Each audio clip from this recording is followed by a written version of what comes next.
two of us swiftly make it to where we fought the goblins the other day, and when it's 700 feet in front of us, I signal for Tabitha to stop. Something wrong? She asks me in a quiet voice, instantaneously going from a crazy yet caring teacher to trained warrior mode. Nothing strong, but there are many magic beasts up ahead. What should we do? You're the one guiding us, Tabitha softly points out to me. What do you think? Tabitha gives me the biggest supporting smile I've ever seen, and I know as long as the two of us work together, we can overcome everything. Let's check it out, I grin. Let's, Tabitha repeats with a smile of her own. So we move forward, side by side, ready for anything. Silently, Tabitha and I creep closer to our destination. Just because I could vaguely sense what was ahead of us and knew there weren't any strong magic beasts ahead didn't mean we would recklessly charge forward. Both of us were still recovering, and while Tabitha was dangerous in any condition as long as she was on her feet, that didn't mean we needed to exacerbate our wounds for a little more food. If we were honest with ourselves, this little trip was primarily to kill time and relieve some of our boredom. I had been asleep for over 24 hours, leaving me quite stiff, and I'm sure Tabitha was bored out of her mind watching me the whole time, unable to do anything but watch me sleep. Both of us needed this. We had to have some form of excitement to keep us going. The possibility of more food was just the excuse we needed to stretch our legs. Creeping around one of the massive trees, Tabitha and I get our first look at the battlefield we left behind and are both floored at the amount of life present. Birds the size of dogs were swooping down from the tree branches, fighting with the various giant insects present over scraps of goblin flesh. There were centipedes and millipedes the size of snakes. Buzzing everywhere were flies the size of ping-pong balls, and hordes of beetles similar in size to the one we just ate scuttling everywhere. The birds and bugs I could understand, but why were there packs of rabbits hopping everywhere? And why were they white? For a species that made its home in a forest, you would think they would have dark coats to blend in, but these rabbits were the complete opposite. They were as white as snow and stayed in groups ranging from 5 to 9 members. They were as big as the horned rabbits the farmers chased from the village's fields, only these guys were distinctly missing their horns. Though there was one massive difference between the two species. While they looked similar, horned rabbits had almost no mana and were simple pests. The white rabbits in front of me, not so much. The white fluffballs looked normal at a glance, but focusing on them revealed the truth. These rabbits were hiding fangs behind their fluffy demeanor. I watch as one of them paws at the ground, unearthing a hobgoblin arm, and viciously bites into it, tearing away a chunk of flesh. But that wasn't the only secret they were hiding. Focusing sense mana on the closest group of rabbits, I almost gasp at what I find. To the eye, the small group looked to be made up of 6 individual rabbits, each one moving independently with different tics and mannerisms, while in fact, only one of them was real. The other 5 were illusions, wads of mana projected in the shape of a rabbit and controlled by the real one. Hey, Tabitha, I whisper while nudging her. Do those rabbits look funny to you? I motion to the group, seeing if she could spot the difference. Tabitha gives me a confused glance before focusing on the illusionary rabbits. She doesn't look too interested initially, but the longer she looks at them, the more her eyes narrow and the more confused she looks. They are weird. Tabitha struggles to put her thoughts into words, so she does notice something but can't pinpoint what. You can't tell. I smirk and playfully nudge her side again, much to her frustration. Give me a moment. Annoyed, Tabitha swats my arm away before I can continue elbowing her. She glares daggers at the group, so much that she lets out a sliver of her killing intent. Then, as one, all the rabbits in the group look up with their hair standing on end, and to my astonishment, the group scatters in every direction. One by one, the fake rabbits pop like bubbles and wink out of existence once they're 100 feet from the real one, which expertly blends in with another nearby rabbit and its illusionary company and starts reconjuring new illusions. Turning toward Tabitha, I bring my hand up to my mouth to stop myself from laughing. Tabitha's eyes were the size of dinner plates, seeing the group of rabbits disperse and disappear entirely. Only one was real. Tabitha mumbles, disbelievingly gawking at the real one hiding in the other group. Even in all the chaos, she hadn't lost track of the only remaining rabbit. Yep, I point to each group of rabbits. There's only one real one in each. It's honestly impressive. This was the first time I'd seen the magic beast equivalent of a mage. Sure, I've seen stuff like the silent falcon using mana to cancel out sound, or the chameleon spiders using it to blend into their surroundings. But this was the first instance I've seen a magic beast use mana other than to enhance their bodies in some way. And they really were amazing illusions. The hair on each of the rabbits moved with the wind they looked, and reacted to the other magic beasts around them, and even kicked up small amounts of dirt when they hopped around. So it's no surprise Tabitha couldn't see anything wrong with them.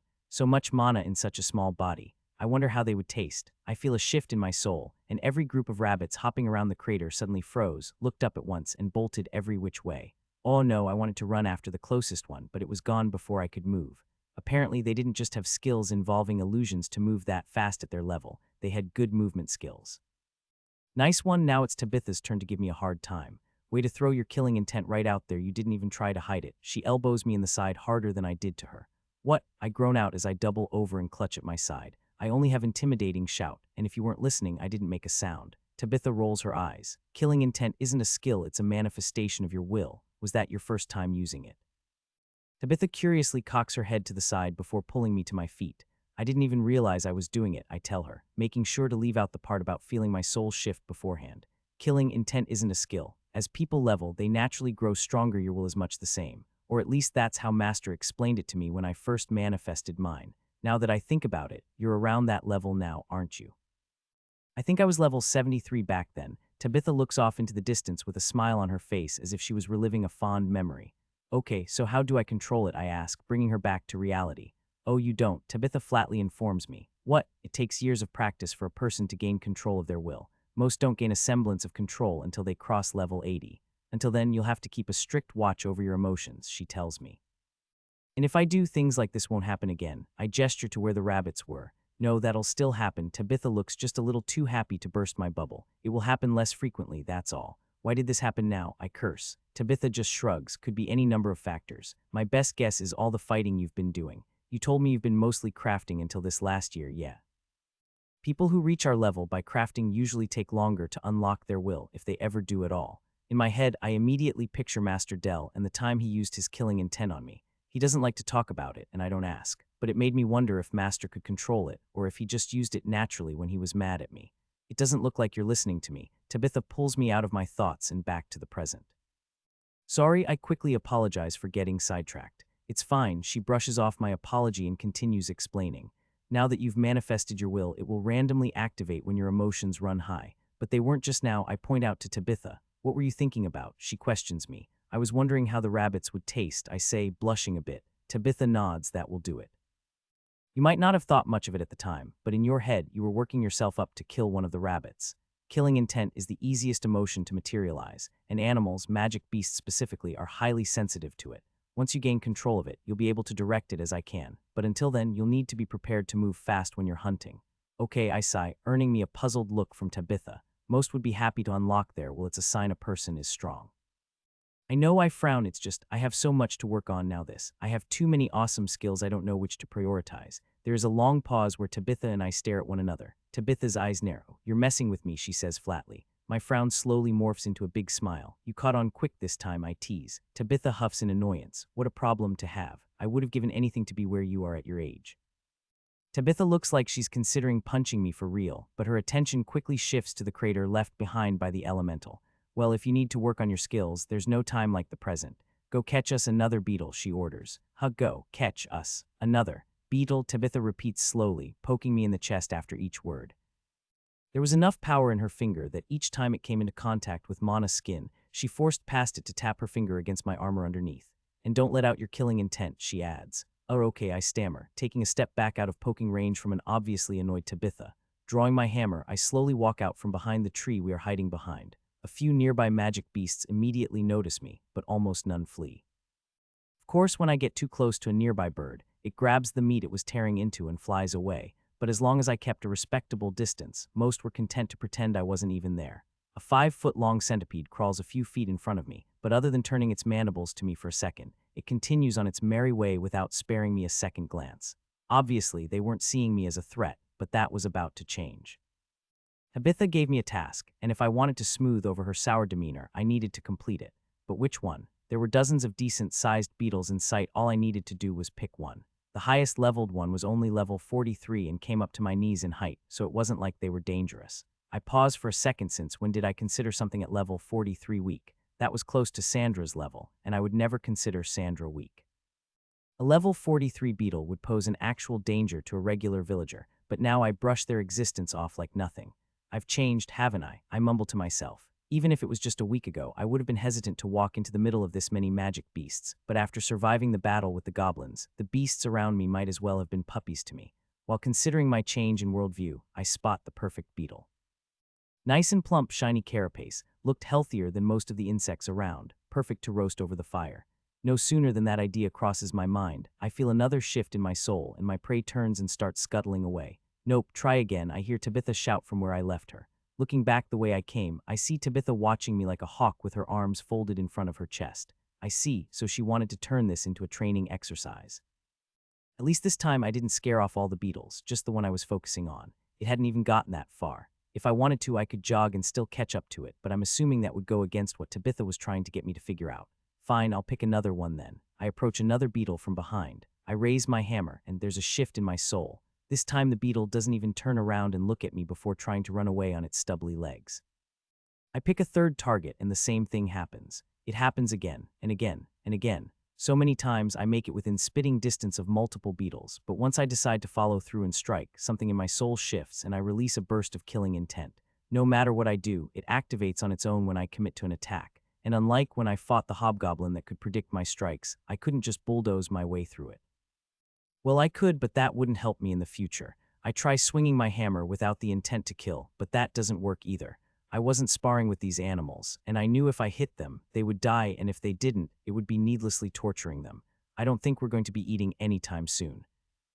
I scream, slamming my hammer down in frustration, causing a large plume of dirt to erupt around me. Through the dust, I watch a beetle trip over its legs as it rushes to get away from me. I couldn't hold back my emotions and was constantly leaking killing intent. The first beetle was a learning experience, the fourth was annoying to watch scuttle away. The 10th was soul-crushing at that point. Now I was past all those emotions, and watching the 26th flee, all I could feel was rage. No matter what I did, I couldn't control my soul and keep it from projecting my anger. I had thought I would get the hang of it, considering how much experience I had regarding my soul, but every attempt I made at controlling my will, up until this point, had blown up in my face. I've spent countless hours inside my soul, and yet, it seemed impossible to keep my soul from doing whatever it is that it's doing. I had spent the better part of the last hour trying to figure out what was causing my soul to shift, and had come up with absolutely nothing. It didn't help that I had surprisingly little experience manipulating my soul outside of my dream realm. I hadn't realized it until now, but I only use soul manipulation in the real world to shift my status page into a much neater format.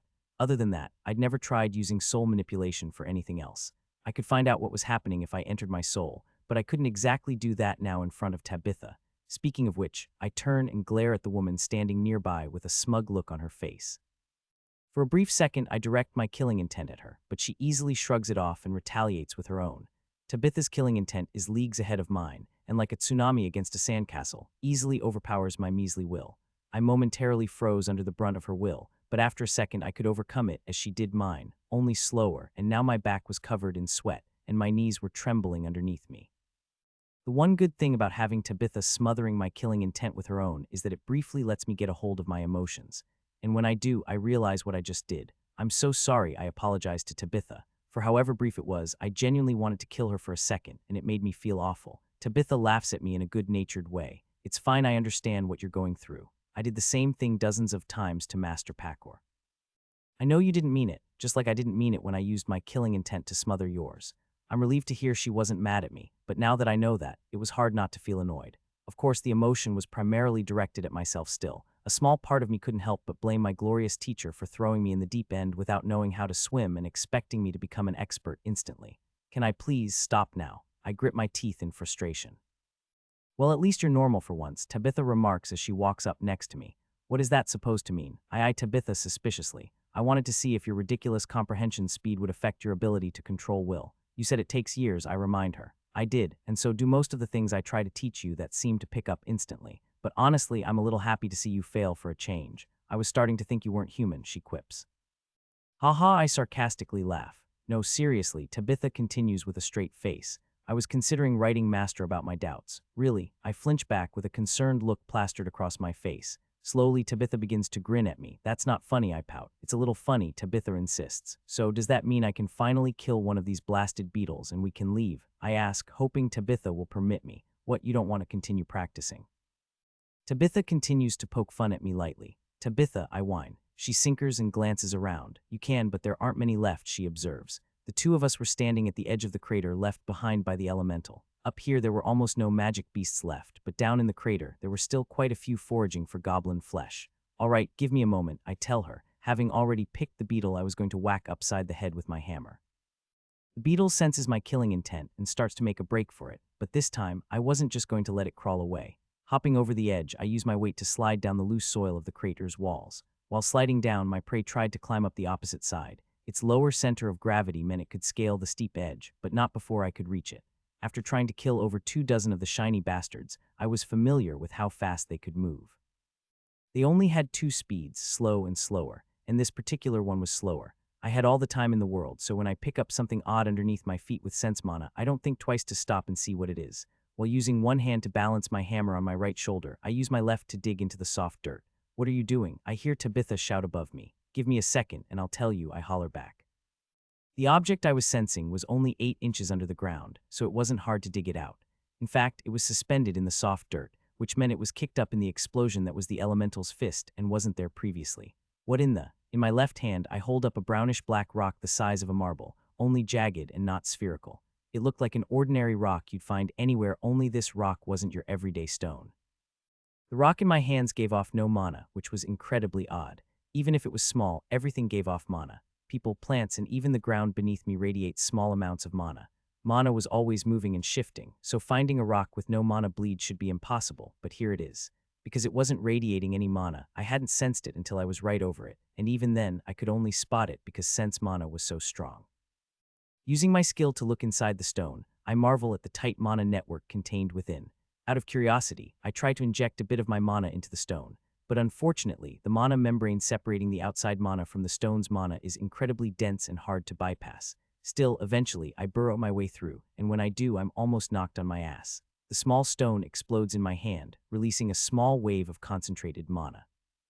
Mana that I was very familiar with. I had felt mana exactly like that not long ago when the elemental walked through our battle with the goblins.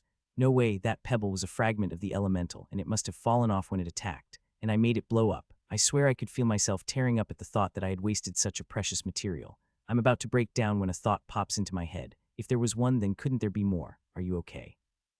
Tabitha calls down to me, having seen the small explosion.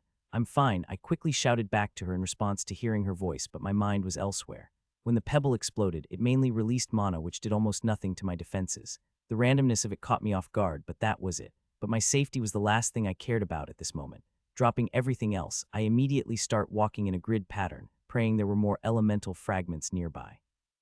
I had no idea what I could use them for, but that never stopped me in the past. "What are you doing?" Hearing the dirt shift, I look up from my frantic search to see Tabitha coming down into the crater with me. "I thought you wanted to grab another beetle and leave. Instead, you rush into the pit, start digging, cause an explosion, and scare off everything that was left. Are you messing with me again?" Tabitha's eyes narrow menacingly. "I found something even better than food," I excitedly inform her as she slides down next to me. The small explosion of mana. Tabitha quirked an eyebrow at me, seemingly interested in what I had to say. "I think there are fragments of the elemental left behind. Imagine what I can craft with them." I'm practically shaking with excitement at this point. Tabitha's interest in the subject evaporates as soon as I mention crafting. "So rocks are more important than food," she deadpans.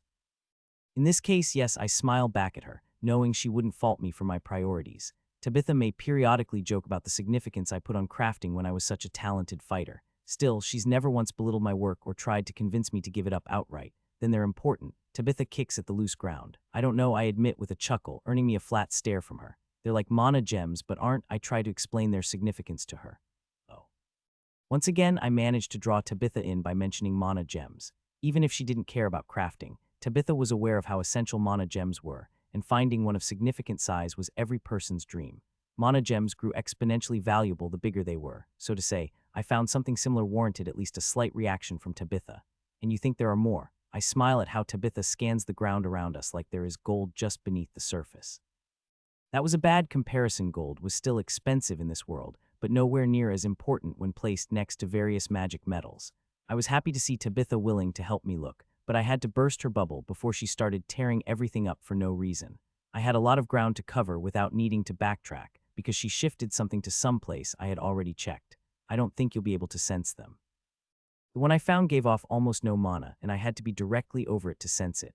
Oh, at that, Tabitha loses what interest she had. "So much for finding a mana gem," she pouts. "Are you that hard up for money?" As I slowly scan the ground below me, I keep the conversation going to kill time. "What do you mean?" "I mean, why else would you be interested in finding a mana gem?" I ask. "Don't you get everything you need from Skull?"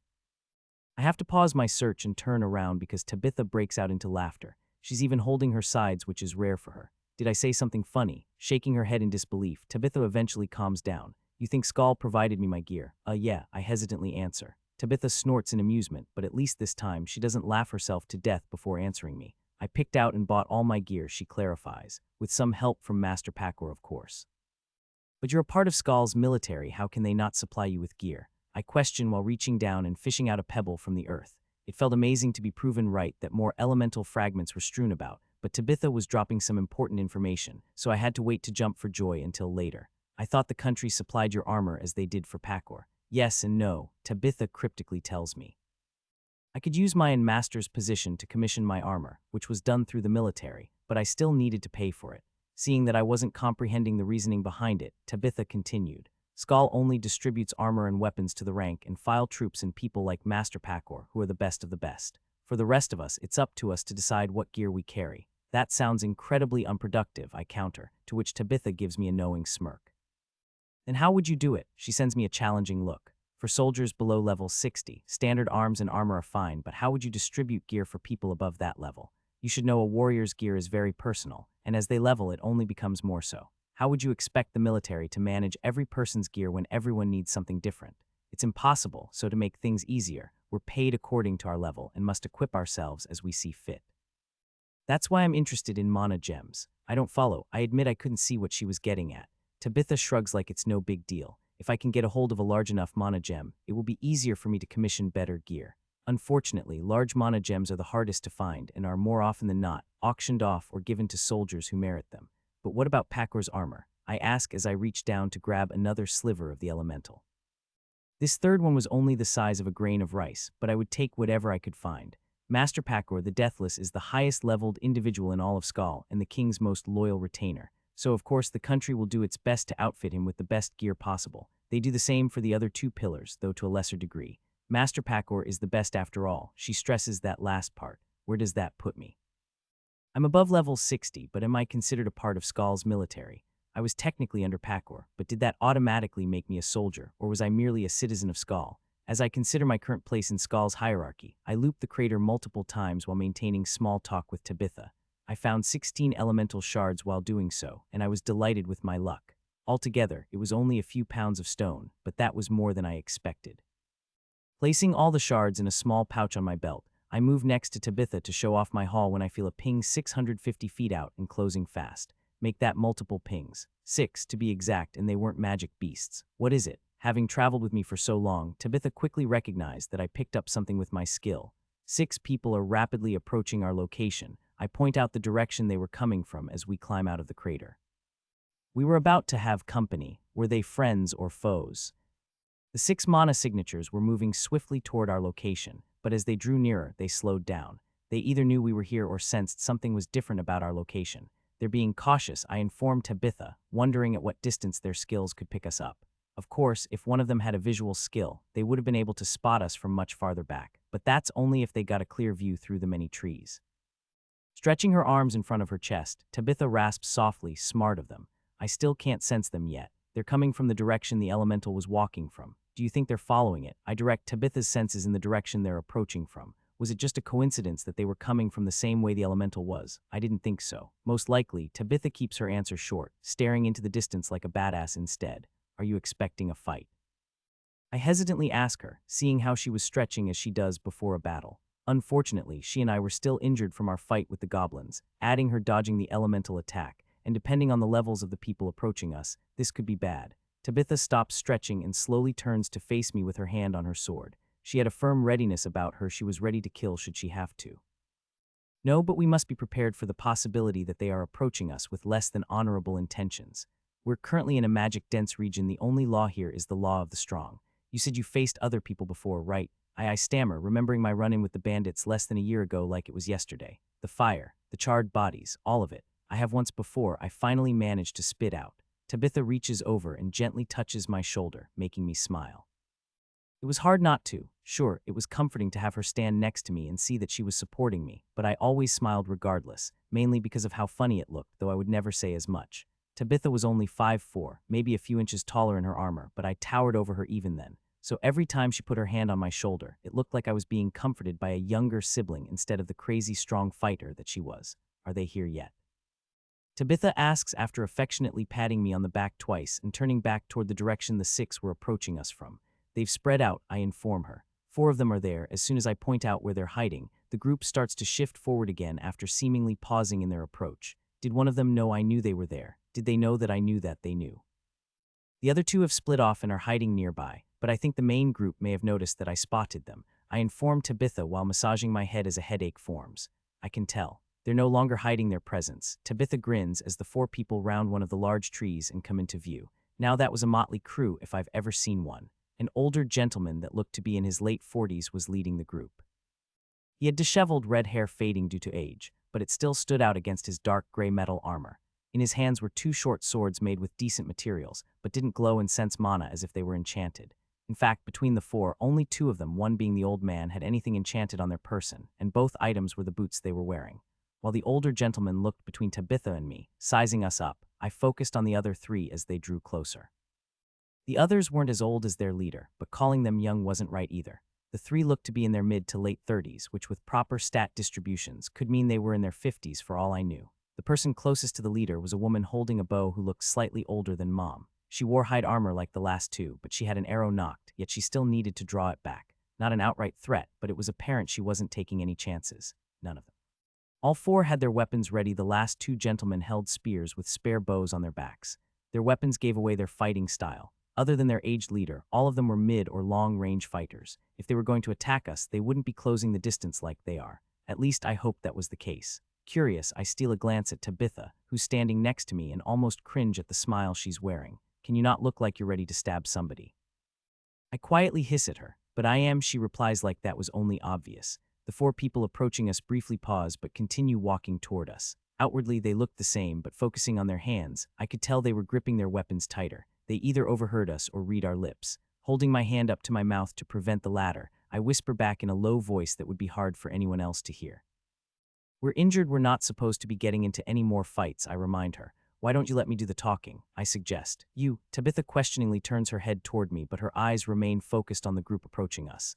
Yeah, me. It'll be less intimidating if I talk to them, I reason. Surprisingly, Tabitha agrees almost immediately. Fine, have it your way, but no matter what, you are to stay next to me. And if there's any trouble, I want you behind me and only help in a supportive role. Can you agree to that? I can do that. I quickly agree to Tabitha's conditions. All right, here they are, she tells me. The group of 4 stopped 30 feet before us, and an uncomfortable silence fell over us all. Each group was ready to act at the slightest show of aggression. How was I supposed to go about talking to them? Though I offered to take over the negotiating role, I didn't know how to go about it. How would Tabitha act? She would assert her dominance by force. I could try that, but it would be the same if I let her negotiate. I needed something different, but what? Ahem, I cough into my hand to get everybody's attention and hopefully clear the air before something happens. Hello, I greet the 4 with an acting-boosted smile. Ladies, with a gravelly voice that sounded like he'd smoked since birth, the group's leader nodded a greeting. I apologize for my group sneaking up on you. Oh, it's no problem, I fake being aloof and wave off his platitude. Besides, you 6 didn't sneak up on anyone. I emphasize their party number and quickly glance in the direction the other 2 were hiding. Shall your friends join us? The woman and the 2 spear-wielding men looked surprised that I knew exactly where their teammates were hiding, but their leader just narrowed his eyes in thought. If it's all the same to you 2, I think they'll stay where they are. Is that right? Tabitha counters threateningly. Still trying to project an air of indifference, I try to calm the situation down, but at the same time I tighten my grip on my hammer. There's no need for violence. Tell you what, your friends can keep their distance, but they come out of hiding so everybody can see everybody. Does that include your friends too? The woman standing slightly behind the leader angrily snaps. It's just the 2 of us, I try to tell them, but the woman cuts me off. Bullshit, hunting in such a small group, this close to goblin territory, that's insane, she growls. Vanessa, their leader, snaps. What's insane is coming this far with levels like yours. Tabitha's comment adds fuel to the fire, but thankfully the old leader keeps his people in line. Hold, he uses his hand to slowly direct the woman's bow back down after she threateningly raised it. He then holds up his hand and makes a series of quick gestures, upon which 2 more bow-wielding hunters materialize a few hundred feet away. There, we complied with your demands. The leader looks me in the eyes. Are you truly alone? We are, I confidently repeat, choosing not to lie even though it would be easy. But as not to appear weak, I push back. It may only be the 2 of us, but our levels more than make up for our lack in numbers. We can see that the old man glances at the carnage surrounding us. You ran into a large goblin hunting party, he observes, kicking a disembodied goblin arm at his feet. Puffing out my chest, I grin. We killed most of them before the elemental interrupted us. Of course, I wasn't exactly lying to them, I just tactfully omitted the part about how we were on our last breath when it arrived. Is that so? The leader hides his emotions well enough and doesn't look impressed by my bragging, but the other 5 were more transparent. The 2 spear wielders were looking around as if imagining the horde of goblins rushing them and went pale. While they're spellbound, the woman hesitantly steps back as if to put more distance between us. That was the reaction I was hoping for, but their leader still needed a tad bit more convincing. Despite everything I said, the old man still considered the possibility of fighting us, and I couldn't have that. Of course, we would never attack unprovoked, but he didn't know that, and as long as he had an inkling that they could succeed, he could order them to do something foolish. I'll snuff out that last spark and prove we're stronger than them without a shadow of a doubt. It is, I say in a lofty voice, faking looking down on the group. But my guardian did bring up a good point. Why is your group so underleveled? Then, using Sense Soul, I not only get the old man to twitch back in fear, but I get a good look at his and his friends' levels. You're not even at my level, let alone your friends. Should any of you even be here? I hear Tabitha snicker beside me, but I'm too busy staring down the old ranger to spare her a glance. What do you know? Their leader growls, but to me, it sounds like an old dog trying to bluff itself out of a fight. Good, I can work with that. I force out a long, pompous sigh. I know you're only level 73, and I know the levels of every one of your comrades, so why is someone at your level working with people who haven't yet reached level 65? We hired him. The woman shakily speaks up. My commenting on their levels shook them more than I expected. I motioned for her to explain further, but she seems reluctant to. I was hired to guide them to known Mirage Hare feeding grounds. We came across the Elementals trail halfway through our hunting expedition. Their leader explains in a pained voice. Mirage Hare, are you talking about the white rabbits that use illusions? You came this far into the forest just for some rabbits. That sounded ridiculous to me. The old man gives me a confused look while the other 3 whisper amongst themselves. Is she serious? One of the men starts. I think she is a noble, the other man chimes in. Maybe a Mirage Hare pelt is nothing to her. Maybe, the woman adds, confused. You see the armor her knight is wearing that has to cost some serious coin. Again, I heard Tabitha quietly sinker next to me, but I was busy leaning into the character they so graciously thrust upon me and decided to just roll with it. So their hides are expensive. I butt into the conversation, making it painfully obvious we could hear them. I came here to level and experience a magic-dense region for myself, but I'm sorry to say I scared all the cute bunnies away with my killing intent. Though my words were apologetic, my grin would make them believe I was bragging. Plus, it subtly increased our perceived power. Do you have one I can feel? I was pushing my luck, but if I could get them to hand over one of their prized pelts, it would be symbolic of them giving up. Clarkson, what do we do? The woman asks the old man for advice. Give it to her, he growls through his teeth. I wanted to reassure them I'd give it back, but that would contradict everything I've done up until now. One of the spearmen turns his back to his friend, who fishes a rolled-up pelt out of his pack. He tosses it to me, and I grab it out of the air with my one free hand. Carefully, I unroll the pelt when I do. My eyes widen when I feel how soft it is. Lovely, I honestly remark. I was about to casually ask how much it went for, but thankfully, acting reminded me to stay in character.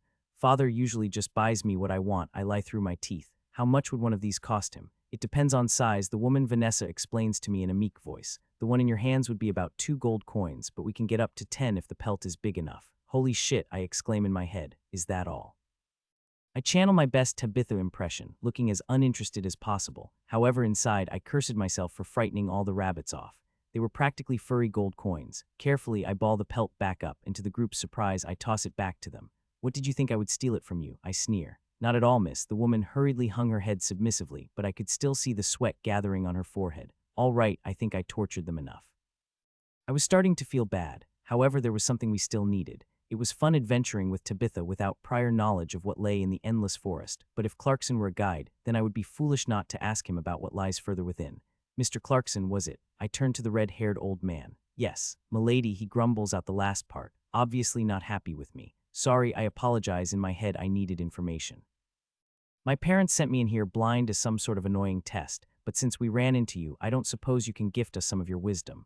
What do you want to know? He reluctantly replies. Where are we exactly? I ask their leader. She said something about this being goblin territory. I motion to Vanessa. It is, he nods. I don't know where you entered the endless forest, but you drifted too far west. No one knows exactly where the goblins made their camp, they just know to stay far away from it.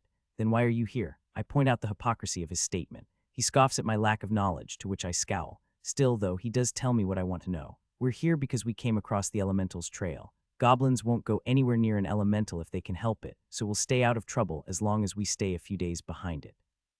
Besides, wherever the elemental goes, the mirage hares will follow. Weaker magic beasts love to do the same thing as us and trail an elemental for safety and free food. As a result, we've gathered twice as many pelts than we would have had if we didn't follow the elemental, he explains. After the old man says his piece, his brow furrows and he gives me a weird look. He still looked angry about my looking down on him, but a hint of concern was hidden there. Did your parents really send you here with so little information? Damn it, things would be so much easier if he were an asshole, but it's starting to look like the leader is a good guy. Maybe I can dial it back a bit now that they've realized we aren't going to attack him. It was one of many stipulations. Along with not revealing my identity, I lie further. I let my arrogant grin soften into a resigned smile. It doesn't matter. After a pregnant pause, I pretend to bounce back from my fake emotional backstory. Just tell us where we are, and we can go our separate ways. The old man nods in understanding. I don't know exactly where we are due to there being no maps of the Endless Forest, at least none that are accurate, but I can tell you're at the edge of the core region of the Endless Forest. The what? I ask for clarification. Old man Clarkson lets out a long sigh and, to my relief, finally sheathes his two swords and gestures for his comrades to do the same. I continue to rest my hammer on my shoulder but let the tension leave my body, seeing everybody lowering their weapons. Then finally having a chance to, I spare a glance at Tabitha, who gives me a well-done look. Her hand still rested on her sword, but that would never change. Once his swords are away, Clarkson takes a hesitant step forward. He waits for me to nod in approval, and when I do, he slowly closes the distance between us while his group stays where they are. He stops a few feet in front of us, where he visibly flinches under Tabitha's blank stare. When he finally catches himself, he bends down and picks up a long piece of tree root upturned by the elemental's attack.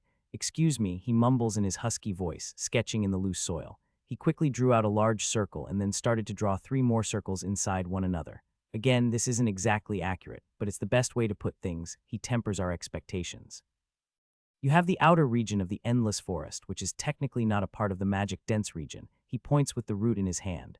That's where you find the base camps and your small villages. Then it goes inner, core heart. He points to the increasingly small circles. Right now, we're straddling the line between the inner and core regions of the forest. And that's where the higher-level people hunt, I guess. Old man Clarkson shakes his head. People don't hunt in the core region, it's too dangerous. We're not explorers, we're hunters. We enter the Endless Forest with specific goals. In mind, the people who go that deep are treasure hunters looking for rare materials that they hope can sell for a fortune if they make it out alive. Interesting, I hear Tabitha say to my side, and looking at her, I see her sporting the biggest smile I've seen since she was fighting the arch-goblin. Sounds fun, I share her sense of adventure. Clarkson frowns at the two of us. It's your funeral if you go there. Don't say I didn't warn you, he stresses. He looks annoyed at Tabitha for suggesting such a journey. Still, surprisingly, he gives me a look of genuine concern, even though I technically strong-armed him and his group into submission. And what's in the core region? I ask, knowing that's where we were heading after we healed up. Stronger beasts, larger elementals. It's hard to say, so few people go there, and those who make it back are tight-lipped about what's there. So I take it you don't know what's at the heart of the forest. I frown in disappointment, but to my astonishment, Clarkson surprises us. Actually, I do know a bit. Only through stories, of course, but there's supposedly a lake at the center of the forest, and all the mana radiates out of it. People claim many different things, but they all agree that the lake is the heart of the Endless Forest. Tabitha and I share a look, and wordlessly, we both agree on our end goal. So you're both crazy. Clarkson recognizes our wordless back and forth for what it was, and looks disappointed that we weren't following his advice.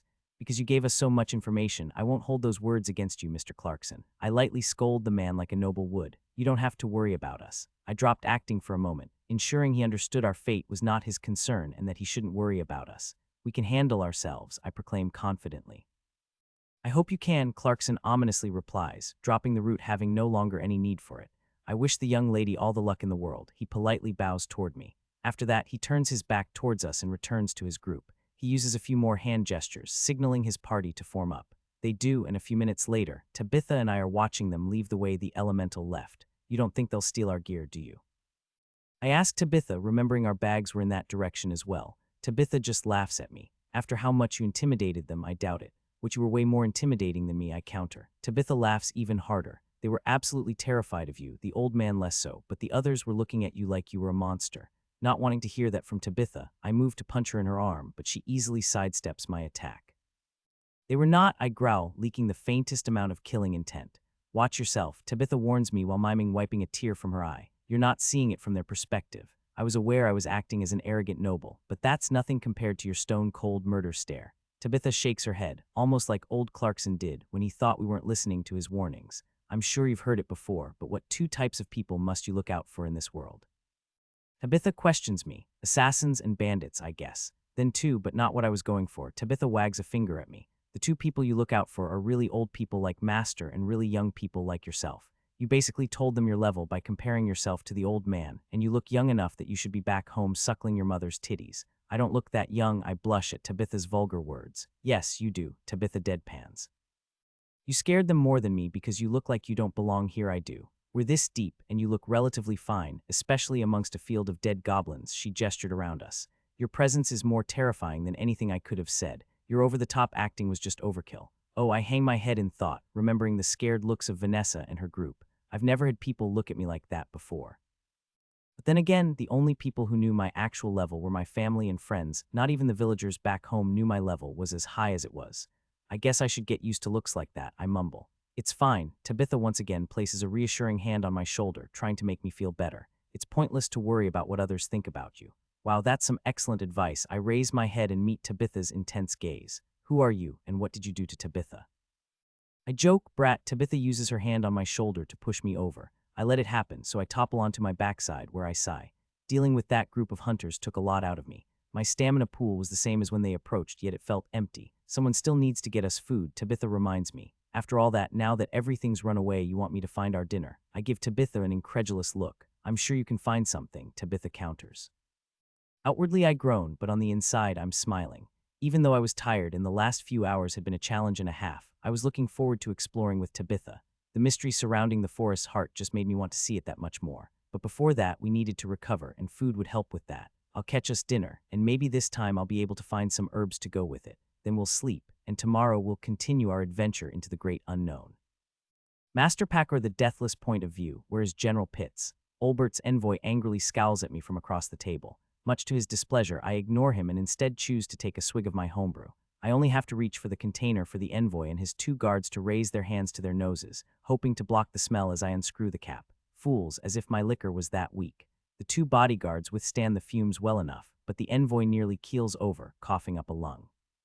She'll be here soon, I lazily tell the weak man as he struggles to breathe.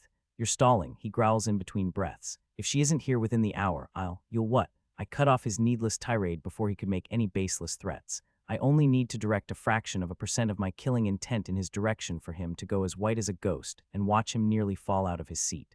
Are you going to let him get away with that? He snaps at his two guards as he tries to pretend my killing intent didn't affect him as much as it did. They subtly turn their heads away from the angry noble, refusing to make eye contact with him. Just as well, everyone but him seemed to understand the two guards were merely here for formality. If I wanted to kill the annoying man, 2 level 80 soldiers weren't enough to stop me, and gods know I've thought about it. I've only put up with the insufferable cur until now because the kingdom needed me to otherwise. I would have taken great joy removing his yapping head from his fat body. Oh, shut it, I hiss. I know little girls stronger than you, so stop your complaining and wait. Olbert's representative, Count Olingrad Disrex, eyes budge in shock. It's hard, but I managed to keep myself from laughing. I've used similar sayings in the past to slander and motivate equally, but now it was true, and with his skills he knows I'm not lying. Disrex looks like he wants to stand up and lung at me, but despite all the anger in the world, he knows that is futile. I was over double his level, but it was mainly pointless because of the signed document sitting on the table between us. The magic document was signed with our blood, and one of the more minor points was that we couldn't kill one another. But of course his pitiful life wasn't worth mine, so I ensured he made an oath reinforced by their king. If by some miracle one of these three managed to kill me, not only would Disrex die a painful death, but their ruler would be harmed as well. He probably wouldn't die, but it was equally unlikely that I would either. It took longer than I liked to deal with the annoying count. I didn't have any proof, but I'm sure he was picked to represent Olbert to stall for time rather than actually negotiate with me. And if I were being more cynical, I would venture and guess he was selected as a martyr. Olbert probably thought the whiny bastard would stall me until I eventually killed him, thus giving them a better negotiating angle. But sadly for them, they'd understated the lengths I would suffer for my king and country, and what suffering it was. Disrex thinks I'm stalling, please. I couldn't wait for General Pitts to walk through that door. I've been going back and forth with the man for far too long, and it was only the other day that we finally agreed and signed the document before us. As soon as it was signed, I sent for the general to be brought here, where I'd be personally releasing her back to her pathetic country. We had received word of Pitts and her escort entering the city not 20 minutes ago, so they should be here any minute. And once she's here and released from her bonds, the second document, prepared and signed by both our kings, will activate. So in a few minutes, the task I was initially sent for would be completed. I couldn't wait. The sooner all this was completed, the sooner I could return home and continue preparing for the day we inevitably tried to slay the dragon again. Plus, I couldn't wait to rub my new apprentice in everybody's faces. The note I received from Tabitha over a week ago only spurred my desire to leave. We're heading into the endless forest, don't know when we'll be out. T. I read it so many times I had the words memorized. Part of me wanted to pull it out, just so Desrex and his men could deliberately see it and worry over its contents, but I'm not that childish to put young Aaliyah's life in danger for a moment of amusement. Not that Desrex would even understand the note should he see it. Tabitha was known for such short messages. She hates remembering the different ciphers she's supposed to be using, and unless she needs to give specific information, she'd instead send vague messages only their recipient would understand. Her short penning left much to the imagination, just like all the updates she sent me have. What could have driven her to take Aaliyah into a magic-dense region? I would have heard something from Giovanni if the village were under attack. The two of us had an understanding regarding Spotted Creek Village, and he assured me he'd keep an eye on it for the both of us, and that I didn't need to send my men to do so. So, the village wasn't under attack, what else could it be? Tabitha has been increasingly hard to read as of late. I chose her to look after Aaliyah because she would be restless without anything to fight while we were suing for peace. And when I asked my commanders who I should send on a secret project, they all suggested she do it to get her out of their hair. I figured as long as she was acting on my direct orders, she wouldn't complain, even if Aaliyah never asked her to train her. Of course, Tabitha would give me an earful if she didn't when I saw her again, but she still would have followed my orders to the word. But ever since she sent me the letter informing me that Aaliyah had asked her to train her, the messages I've been receiving have only become more sporadic and vaguer. What was happening in the village? The question was filling me with equal parts hope and dread. I couldn't have Aaliyah's opinion of me fall any further. And Tabitha, I was constantly worried about her. She made a big impression on Olbert's forces when she defended the border outside T-Burn. He was still preparing for the possibility that this area might be returned to Olbert, but that will no longer be an issue after today. Just then, there's a knock on the door. Master Packor, Lady Pitts has arrived, the guard announces to the room. Finally, Desrex slams his hands against the table. Let her in, I command, and as soon as I do, the door is opened, and General Pitts walks in, followed by the escort she was sent with. My soldiers lock eyes with Desrex's bodyguards and sparks fly, but both are too well trained to let their emotions cloud their judgment. Pitts scans the room with her hawk-like eyes and almost immediately locks onto me. She doesn't hide her hostility, but it isn't what it once was. I've proven my respect for her, and I like to think that's changed her view of me at least a little bit. Pitts looks ready to say something snarky to me, but Desrex butts in before she can say what she wants to. General Pitts, I've come to free you from your barbaric captors. He stands up, trying to bow, but his gut limits how much he can bend forward.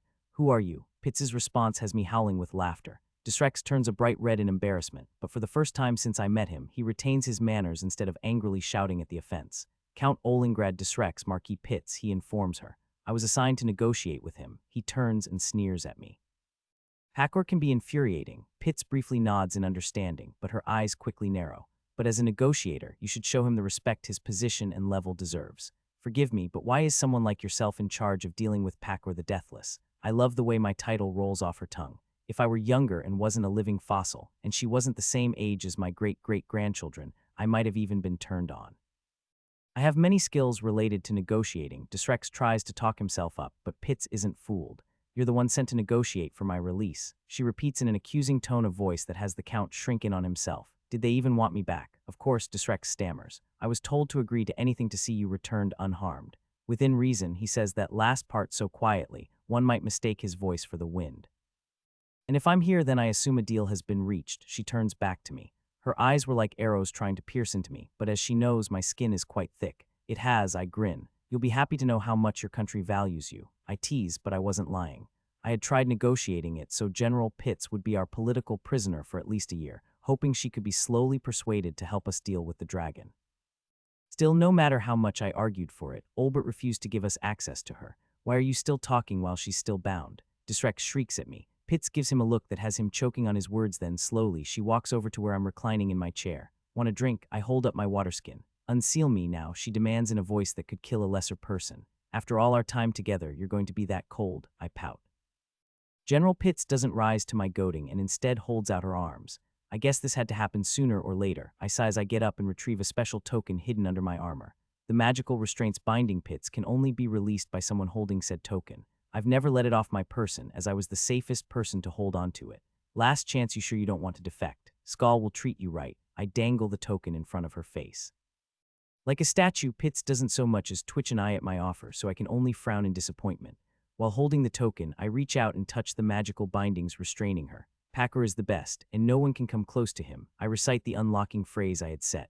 At once, the many bindings holding back General Pitts's stats start to glow, and as one, they all unlatch and fall to the ground. I expect her to attack me as soon as the last binding hits the floor, but instead, Pitts just stands there, flexing her hands. Is she not? Moving my head to the left, I dodged a sudden jab to my face. There it is. What would you have done if that connected? I chuckle at Pitts, who's visibly sweating after trying to hit me. She starts wobbling on her feet, so as the gentleman, I use my hand to steady her. Don't touch me. She barks, but doesn't have the strength yet to pull away from me. Did you forget I'm wearing a helmet? I remind her. Distrex looks confused, but it doesn't matter. Now that she's released, Pitts will warn her country of my invisible armor, so it won't be a secret for much longer. Or did you think you'd immediately regain all your strength? I just wanted to hit you, Pitts huffs. Once I get my strength back, I'm coming to put an arrow through you. Ooh, I moan like she hurt my feelings, but I can't hide the smile on my face. That's a good goal, but sadly you'll have to wait. One of the conditions of our ceasefire is a non-aggression pact for the next 10 years. Is that true? Pitts rounds on Distrex like a beast out for blood. Good for him that I was still supporting her, or else she might have tried to rush him. We couldn't give them a chance to gain more land. Distrex feebly tries to explain himself. I almost felt bad for him. On second thought, no, I didn't. Ugh, Pitts grants like a wounded animal.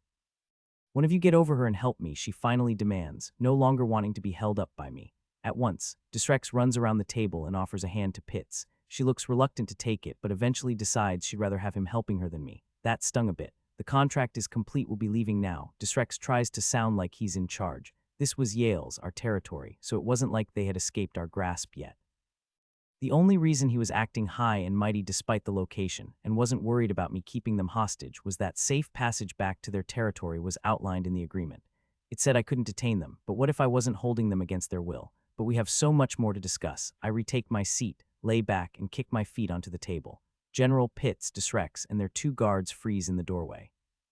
We have nothing further to discuss. Distrex tries to brush me off and drag Pitts out of the room. I don't have anything to discuss with you, I wave, gesturing for the annoying man to leave. I have business to discuss with General Pitts. Now that she's free, she outranks you, and I'd much rather deal with her, I tell him. How dare you? Distrex starts, but Pitts raises a hand for him to be silent. And what is it you wish to discuss with me? General Pitts gives me a weary look, probably expecting another joke or taunt. But this was no time for jokes. If she left now, she might never hear of our offer, even if we tried to send it to her. Skull would like to hire you. The room goes silent, or at least it does, until Loudmouth ruins it. She would never, he yells. He tries to urge Pitts out of the room again, but she stands firm. The 2 of us lock eyes, and I make sure to convey the seriousness of my offer. I'm worried she'll still leave, so when she speaks, I'm happy to hear it's to inquire further. To do what? She asks, fully knowing what I'm going to ask her. Why, to slay a dragon, what else? There was a long pause where it was just the 2 of us staring each other down, and then, help me sit down, Pitts orders Distrex, to his and his guards' dismay. They reluctantly follow her orders and help her into the seat Distrex was using, where she folds her hands in front of her. And what is Skull going to pay me with? She questions, knowing full well the current state of our country. What about the heart of a dragon? I grin, and everyone in the room except General Pitts and me audibly sucks in a deep breath. You give me the most valuable part of the dragon, she asks disbelievingly. Doesn't your king need it to prevent a civil war? My cocky smile immediately slips, hearing her counter. Damn, she must have overheard about his health while she was in our custody. Doesn't eating a dragon's heart increase a person's lifespan by at least 100 years? She continues to prod. So she was aware of its uses, and she was right. If our king ate a dragon's heart, it would guarantee him another century of life. And if he stayed alive, the dispute for the throne would be put on hold just long enough for the prince to become strong enough to prove he could take over. But that's right. On behalf of Skull's royal family, I'm offering up the heart of the dragon to you or any others who help us slay the beast. Skull has no problem sharing the best parts of the dragon should Olbert send its best to help us. Pitts is left speechless by my offer. You have time to think it over, I tell her. But if you wish to stay and discuss it further on behalf of Skull, I'd be happy to host you. You son of a bitch, Pitts finally finds her voice, and it's to curse me. I grin at her.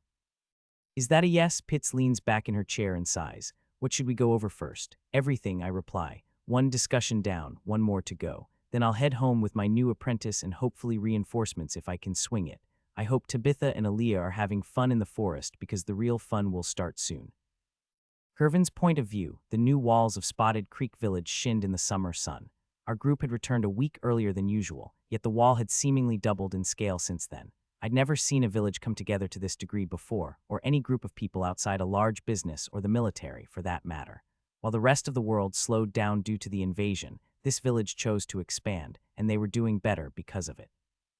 Villages were tight-knit communities where everybody knew each other, but that didn't mean they agreed on everything. There had to be at least some pushback by individuals for diverting so much manpower to such a project, and yet the walls have only grown that much faster since I last saw it. Compared to Spotted Creek Village, the rest of the world was a chaotic mess that was only starting to be cleaned up. Businesses were slowly reopening again, but there was a visible hole left behind by those who could afford to flee Skal's invasion. There was a considerable level disparity between those who left and those who stayed. The people who fled were those with levels and skills, those who had the money, and those who were managing and guiding the rest. For every high-leveled person who fled, there were a dozen lower-leveled workers left behind with no one to report to or lead them. Skal was bringing in people to fill the power vacuum, but that took time. Even with everyone rushing to help in the fields, there were more people than jobs. It sounded weird out loud with there being fewer people now, but with their bosses gone, only a few knew the ins and outs of running a business. People needed to learn what to buy, what taxes they were expected to pay, or even little things like who was now in charge of the abandoned stores. Then there was the uncertainty of what would happen next. The average person wasn't sure if all this was temporary or if Skal was here for the long haul. Many thought Skal would eventually retreat. Then the people who once ran everything would return and retake everything they left behind. People were scared they would be blamed for siding with Skal and that they took over their bosses' abandoned businesses. There needed to be a tangible change, and soon. The people needed to be assured that they could step up without fear of later repercussions. Boss Giovanni was at the forefront of trying to get things moving again, but it took more than 1 or even 5 business leaders to change things. Other than the food, supplies were still limited. The ore, nails, and ingots we previously purchased from Aaliyah were a drop of water on an inferno threatening to spread. Like every other business, Silver Herd had more staff than needed. Thankfully, Giovanni wasn't one to make snap judgments and hadn't fired the extra people, even though it would have saved him quite a bit of coin if he had done so. All the wagon operators were still working, but most of us were moving perishables for Skal. Other than myself, only 2 other carts were dealing with other goods, and our carts were often less than half full. I had thought it would take a while to sell all the junk I had hoarded in my house now. I wished I had gathered more. In every village, we were swarmed by people begging us for goods we simply couldn't offer them. It didn't matter if Aaliyah didn't have much to sell us. I was asked for anything, and everything she could spare at more than a healthy markup. But that was the thing, inflation was running rampant, with everything but food rapidly increasing in price. Moreover, most of the villages Silver Herd dealt with were farming villages. So while Skal offered tax credits for their food and the people technically made more, they weren't getting any actual money, at least not enough to cope with the rapidly inflating prices. The people needed a peace treaty signed yesterday, and though I knew it was important for the community, I couldn't help but worry about what happened after that. Once the peace treaty was signed, everything would eventually return to how it was. Maybe a few things would be different under Skal, but that wasn't bad. "Hey, it's Kervin," I hear somebody shout. I am pulled out of my thoughts and see Aaliyah's older brother, Richard, waving me in my cart over through the construction site. "Are you back early, or have I lost track of time?" he asks, trying to understand why we are here. "No, you're right," I hide my feelings behind my merchant's smile. "The wall is coming along nicely." I make sure to build rapport through small talk. "Well, everyone's working hard." He beams down at me with an almost blinding smile. Just like his little sister, he obviously enjoys what he does. Or do I have that backward? I'm sure. I lightly comment as I watch a group of people using logs to roll a large stone into place. I will admit, we've been moving slower than I would like on account of Aaliyah being gone. That would most certainly do it. I answer without thinking before Richard's words pierce the daze I was in. What was that? I turn on the young man with eyes the size of dinner plates. "Oh, with my sister gone, it's been hard getting all the stone and steel we need," he lazily comments while directing the villagers. "No, wait, back up to that second part." I nervously ask him to repeat himself, but he waves me off. "Sorry, but they need some help over there." He points to where a budding wall was being assembled. "Go see Dell, he might have some stuff for you," is the last thing he says before walking away from our group. Did he just say Aaliyah isn't here? I nervously turn toward Lert, Reiba, and Reel, hoping I somehow heard her brother wrong. Lert and Reiba looked just as confused as I was, but it was Reel's look of horror that really freaked me out. "Please tell me this is one of your jokes." I walk over and grab Reel by his shirt. Professionalism be damned. I haven't heard anything about her leaving. Reel is so panicked he doesn't even comment on me grabbing him. Letting go, I turn around and run towards the closest worker. "Excuse me, do you know where I can find Aaliyah?" I ask the sweaty man hauling a large log. The villager doesn't notice my quick approach, so my sudden calling out to him startles the man, causing him to flinch away from me and drop the piece of wood he's carrying. "What the?" he howls in anger. I have barely enough time to jump back before the wood crushes my foot, and in doing so, I miss the man grabbing for me. "What's your problem, guy?" He pulls me in close and yells in my face. "I'm terribly sorry," I try to apologize. The villager looks me up and down with visual confusion on his face. "Wait, Merchant Curvin." He thankfully recognizes me. The same, I try to gently pry his fingers from my shirt. His grip is too firm for me to do anything, but he notices what I'm trying to do and, to my joy, releases me from his hold. "I almost punched you," he grumbles as he lets me go. "And I would have let you." Real comments to my side, startling both of us. The villager is shocked to see my bodyguard materialize seemingly out of nowhere, but he quickly catches himself before humming in agreement and focusing back on me. "Sorry," he gruffly apologizes. "It's my fault. I take the blame as I should, but I had more important things to discuss. I'm sorry for stopping you and causing you to drop your work, but might I inquire about Aaliyah? As you can understand, I have business with her. I fish for information." Dell's apprentice. The man questioningly rubs his beard. "Haven't seen her for almost 2 weeks, maybe longer. Heard she left for some reason." For a second, I feel like I'm about to topple over. "Hey man, you okay?" The concerned villager notices my change in demeanor. "Fine," I lie, trying not to topple over. "You sure?" He asks again before uncertainly motioning to the log on the ground, "because I need to get back to work." "Yes, sorry for wasting your time." I slowly back away from the man and walk in a zombie-like state back to my cart, where Lert and Reba are waiting. "What do I do now?" I mumble despairingly. "We're going to check in at Dell's place, that's what we're going to do." I hear Reel say directly behind me as he nudges me back onto my cart. I wanted to say, "What's the point?" but the look on his face kept me from voicing my inner feelings.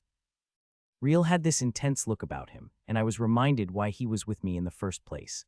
Reel wasn't just here to guard me, he was sent to oversee Aaliyah's movements in the village, and somehow she left without anyone noticing. No one said anything as I ushered my bivol through the village and down the path to Del Raisin's hut. Like the village, the path had grown since the last time we'd been down it. The path was twice as wide as it used to be, and the dirt was much more compacted than usual, making it the smoothest part of our journey. We quickly traveled down the road and approached the familiar clearing, only the familiar duo wasn't there to greet us.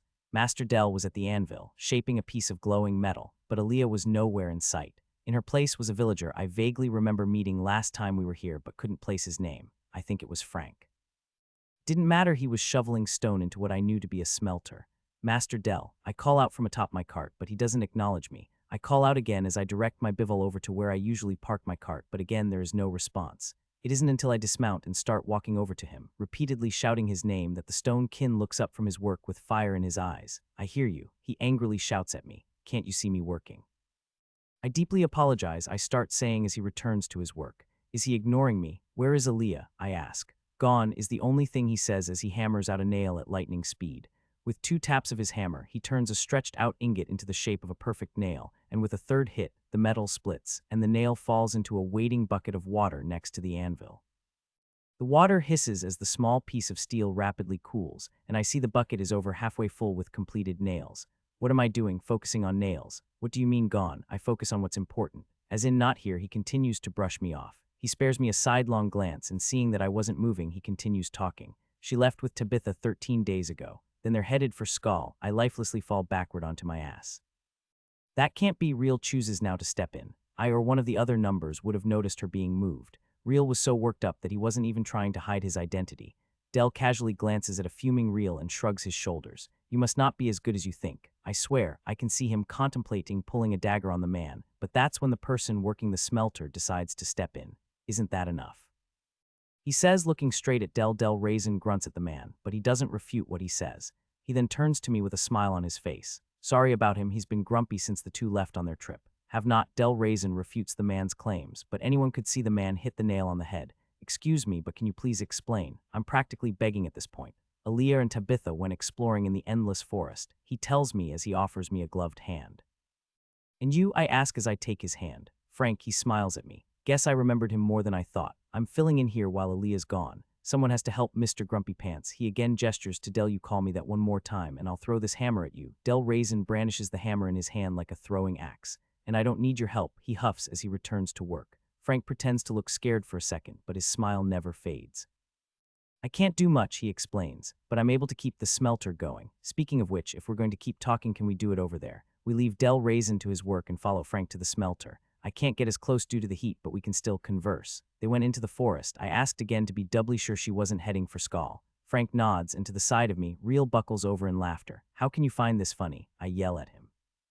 It's either that or I stab somebody, he laughs out, causing all of us to take a step back from him. So they'll be back. I turn back and ask Frank, do you know when? Not a clue, he tells me as he works the billows. Why in the gods was everyone so vague, I curse. Asked someone on your way here, Frank nods in understanding. Don't hold it against people, most don't know where she went, just that she was on a trip with Tabitha. The two left before anyone noticed. It was over a day before people finally asked where either was. I think she didn't want to make a big deal about it. Not a big deal, I parrot. She willingly went into a magic dense region. Yeah, but with Tabitha, Frank points out to me, and I'm forced to acknowledge that was an excellent point. But why did she have to pick now of all times? I groan while rubbing my head in frustration. I was hoping to buy more from her.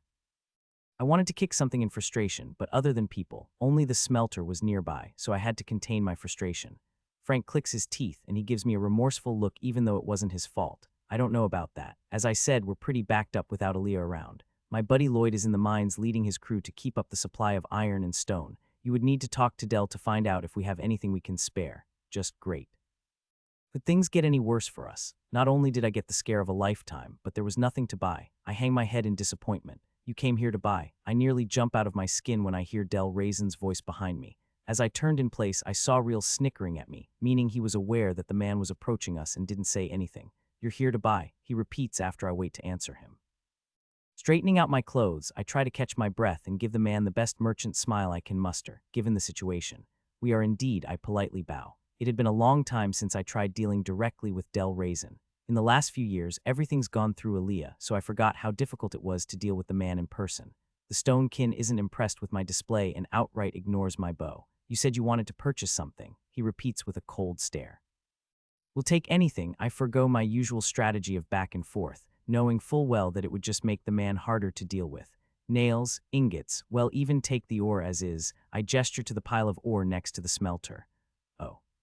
Del Raisin's eyes narrow menacingly, and I feel a shiver down my spine. And how badly do you need it? Gulping, I search for the right words. We'll pay double. I hold up 2 fingers. We stare at each other until I nervously raise a 3rd finger, triple. Del Raisin just shakes his head. I'm about to tell him I can't go any higher than that, despite inflation, but that's when he says something that leaves me speechless. That's not what I'm asking. I'm asking, what will you do for the supplies you need?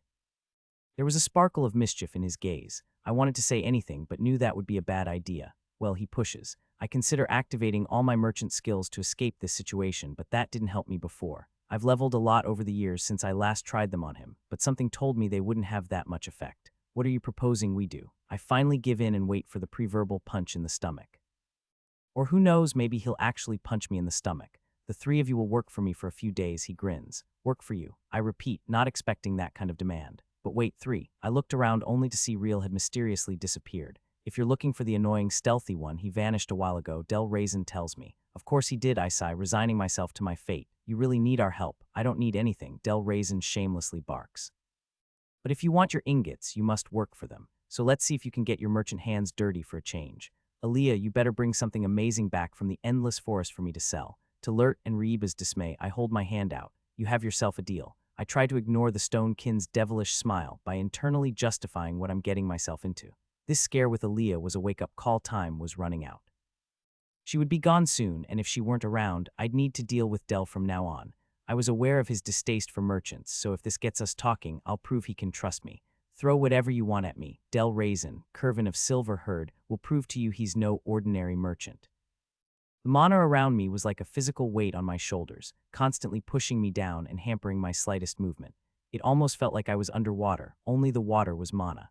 Mana's skin did its best to insulate me from it, but there was just so much to contend with. It was our 13th day in the endless forest, and including the time it took for us to reach the mana-dense region, it was over 2 weeks since Tabitha and I left the village. I don't think either of us imagined our adventure would last this long, but Tabitha and I had a goal in mind, and neither of us was keen on giving up just because it was getting a little rough. We were deep in the core region of the endless forest, heading for the heart. The leader of the hunting party we ran into, Clarkson, made it sound like a different world, but things were much the same between the inner and core regions of the forest, though I will admit, everything was larger now. The trees had continued to grow in size the deeper we traveled, and now were topping out at over 1,000 feet each, practically dwarfing the biggest trees back on Earth, and they were only getting bigger. As a result, I could no longer casually scan the canopy with sense mana, meaning we had to be extra careful of what was above us, especially with the quality of magic beasts living this deep in the forest.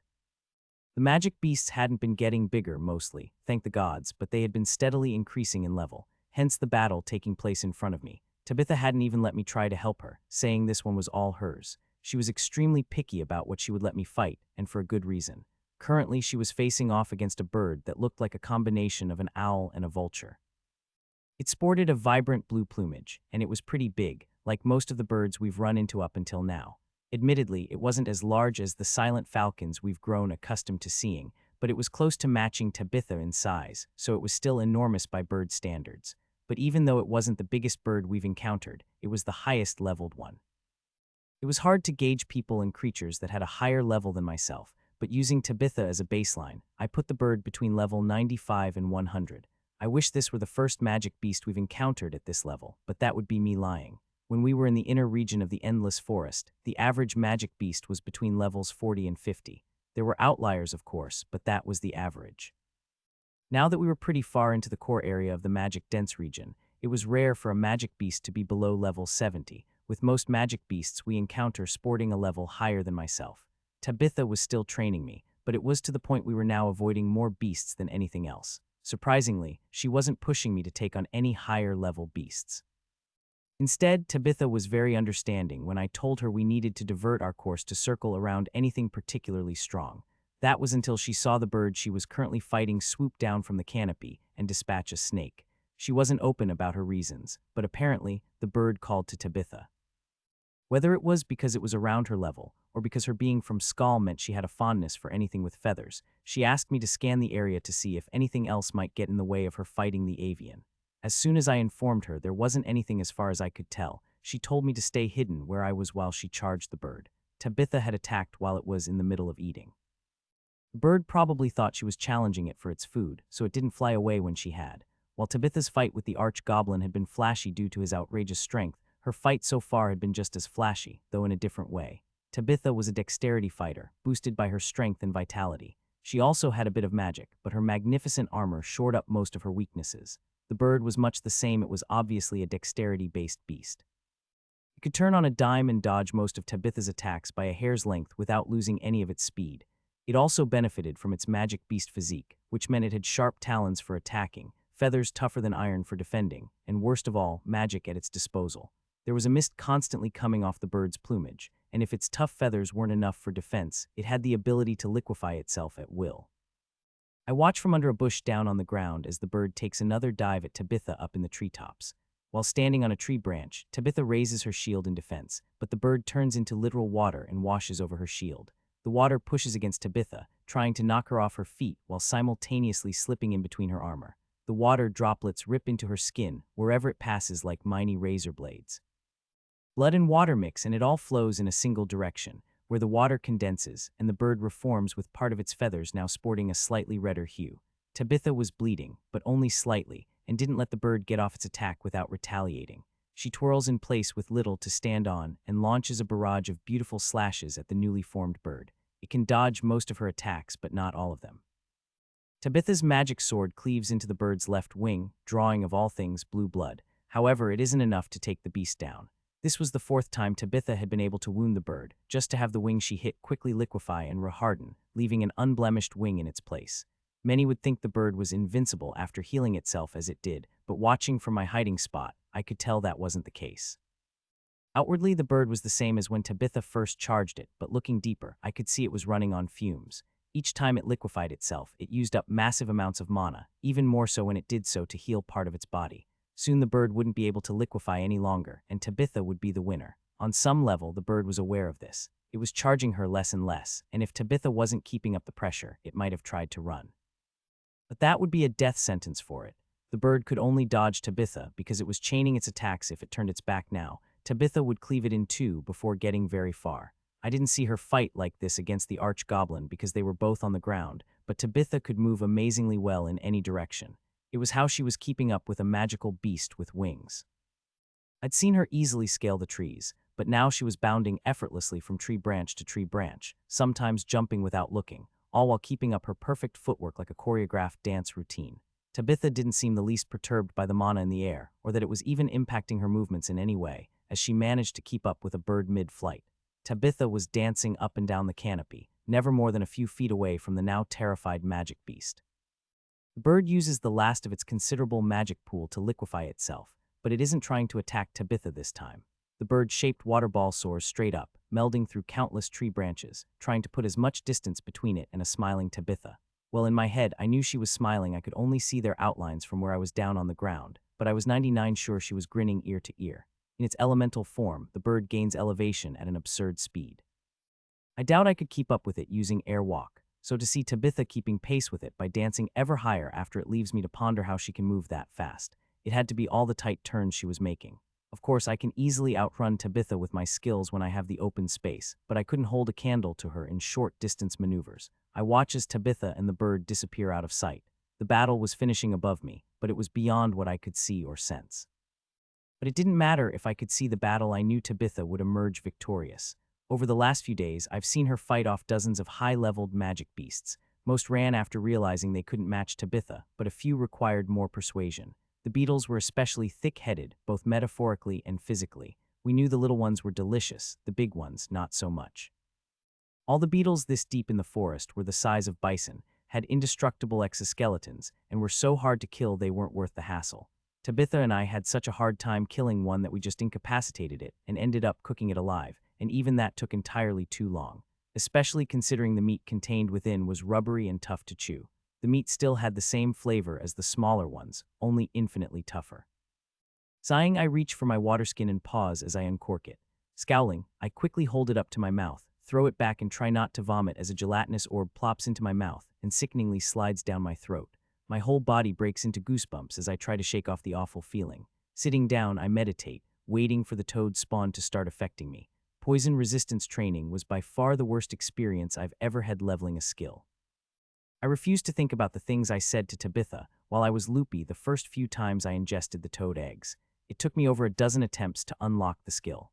Each time was more humiliating than the last, so much so that I often wished I was drinking deadlier poison rather than the paralyzing loopy eggs I was regularly ingesting.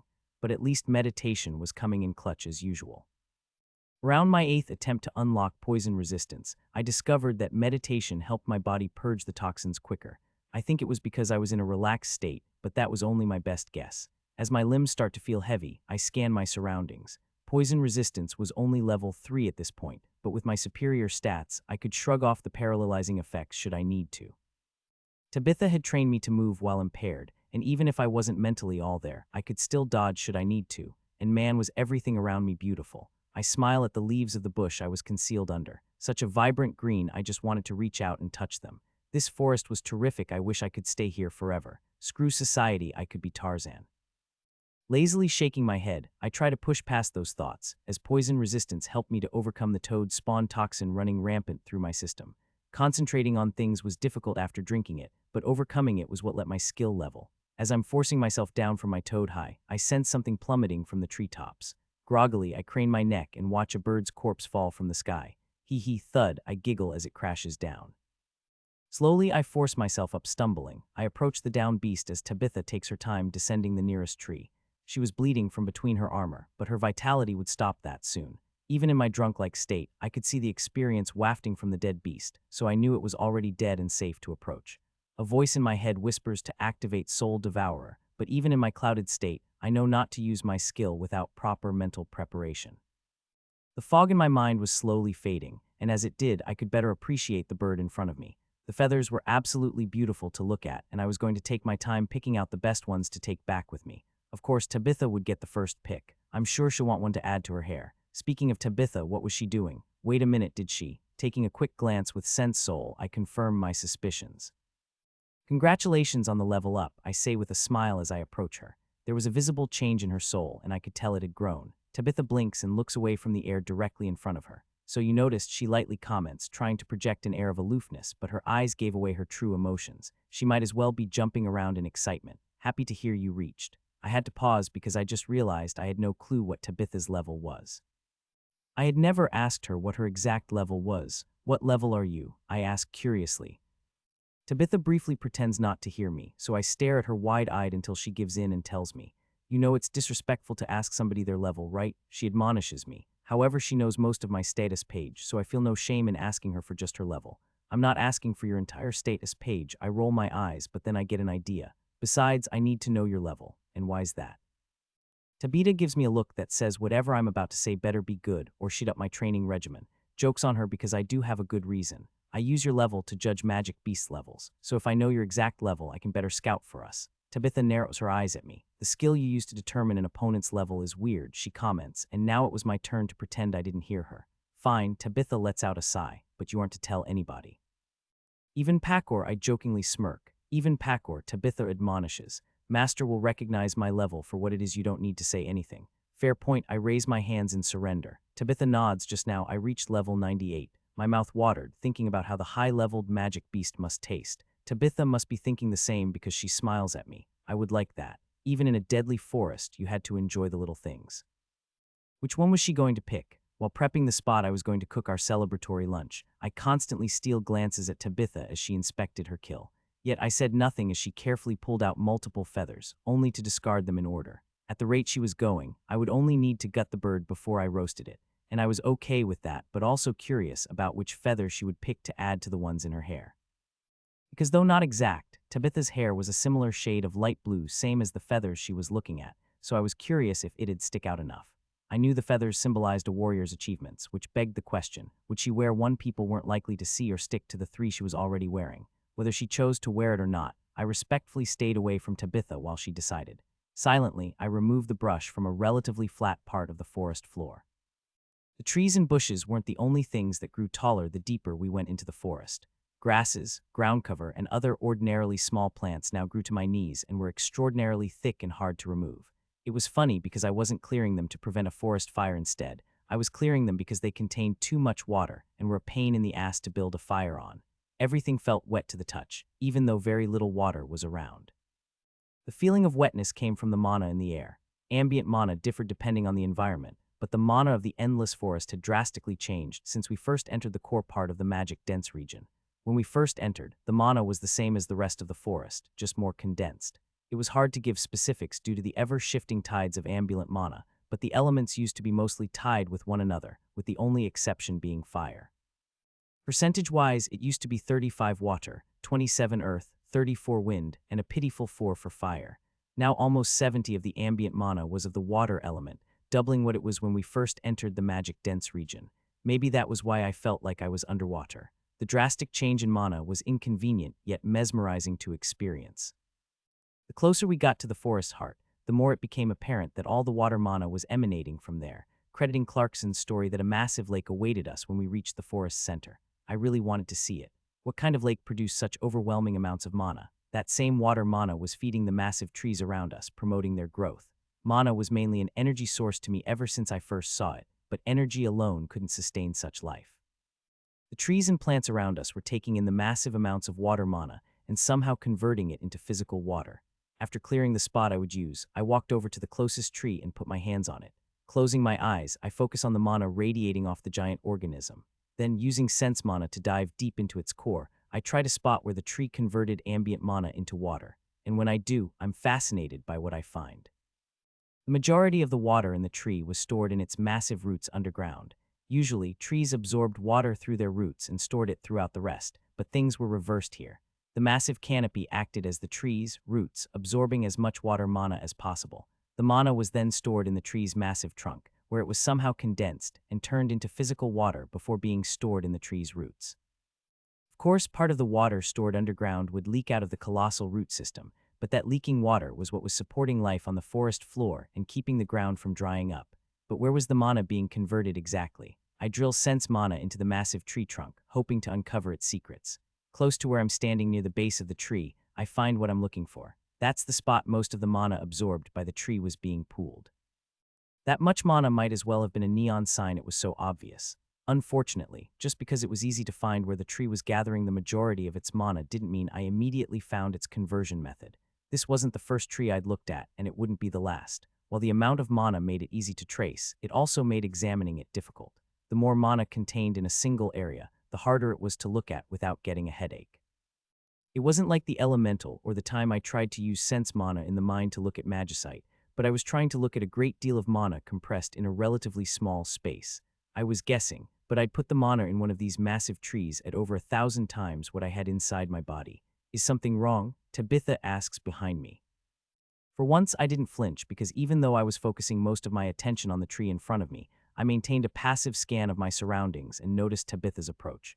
No, everything's fine. I remove my hand from the tree and turn to face her. That the feather you picked? I motion to said item in her hand. It is. She holds the feather up so I can see it better and slowly twirls it between her gauntleted fingers. It wasn't the one I expected her to pick, but it wasn't my choice. In Tabitha's hands, she held a beautiful blue feather whose edges were slightly tinted red. It was one of the feathers that started to change color after the bird absorbed part of Tabitha's blood. I thought picking that one was a little morbid, but at least it will stand out better if she chooses to wear it. The fire. Tabitha gestures to the spot I had cleared. Sorry, I sheepishly apologize. Got sidetracked again, I pat the tree like it was alive. Tabitha rolls her eyes at my shamelessness. It's fine, I've long grown accustomed to your short attention span. Hey, I whine at the not-so-subtle dig. Am I wrong? She sends me a challenging look. No, I reluctantly grumble. I'll have the fire going as soon as I can. Do you think you can properly dismantle the rest of the bird? Even though I asked her, my tone implied she couldn't. Tabitha huffs at my challenge, but I see the corner of her lips threatening to curl upwards. Worry about the fire, I got the bird, she confidently tells me. All right, I smirk. The two of us separate. Tabitha moves back over the bird, and I fetch nearby logs on the ground. I use the pike side of my hammer to split the wood into more manageable pieces, but that didn't exactly help with the moisture issue. After using and failing to light any of the wood with my basic flame spell, I take more drastic measures. Hinsung gab baz raihi dimton, o sylph were yemki poor feast, metbels beneat ephorum mame, easweth firmus nu mal akos, dat rungtul fies tri, eit nerb, mana gathers in my hand as I prepare to launch my flame javelin spell. What are you doing? Tabitha rushes over to me holding her sword at the ready, hearing me about to cast a tier 3 spell, probably thinking we're under attack. Starting a fire, I grin like a maniac as I use my skills to compress the spell. It didn't need to be big, but I needed the spell to be as hot as possible. The wood I was aiming at was already incredibly tough, adding moisture on top of that, and I wasn't even sure if my spell would do anything. I see Tabitha shake her head judgingly at me out of the corner of my eye, but I ignore it to launch my spell. A bolt of fire blasts-offs from my hands and squarely strikes the pile of wood. A few of the smaller pieces of kindling are knocked away by the force of the blast, but the large pieces remain in place. I rush in before the spell dissipates and start blowing a steady stream of air onto the lightly burning parts of the wood. Even with my spell, getting a fire going would still take some effort. Honestly, Tabitha remarks before sheathing her sword and returning to her work. It takes over 10 minutes to get going, but eventually I get the fire to catch. By then, Tabitha stood beside me with crudely butchered chunks of blue bird meat skewered on sticks ready to be grilled. I grabbed the pouch of spices I gathered from the forest from my bag. Mixed were chunks of nettles, wild mint, and edible grasses. I don't use much as I wasn't sure how it would affect the taste of the meat, but I do apply some before placing the skewers over the fire. I wonder how water phoenix will taste. I smile at Tabitha. Water phoenix. She glances at the dead bird before smirking at me. That's the best you can come up with. Let's see you do any better. I lightly push back, knowing Tabitha was just having fun with me. Honestly, I thought calling the bird a water phoenix was an apt description. It was similar to the mythical bird of legend, minus the immortality, of course. I expect Tabitha to rebuff me with an equally horrendous name, but instead, I watch her reach into her hair and remove the clip holding her black feather in place. Tabitha then lifts a small latch on the clip and carefully removes the black feather from the ornament.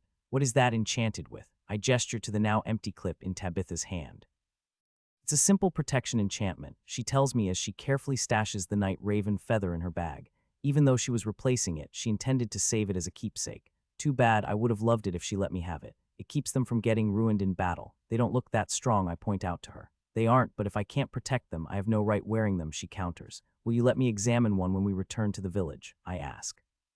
I'd like to try to make something similar for myself if that's okay. Tabitha pretends to think over my request, but quickly nods in agreement. When we get back, she tells me as she fits her new feather into the clip and reattaches it to her hair.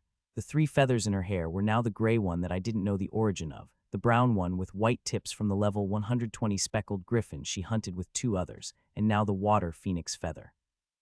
Congratulations again, I smile at Tabitha, trying to get some light conversation going.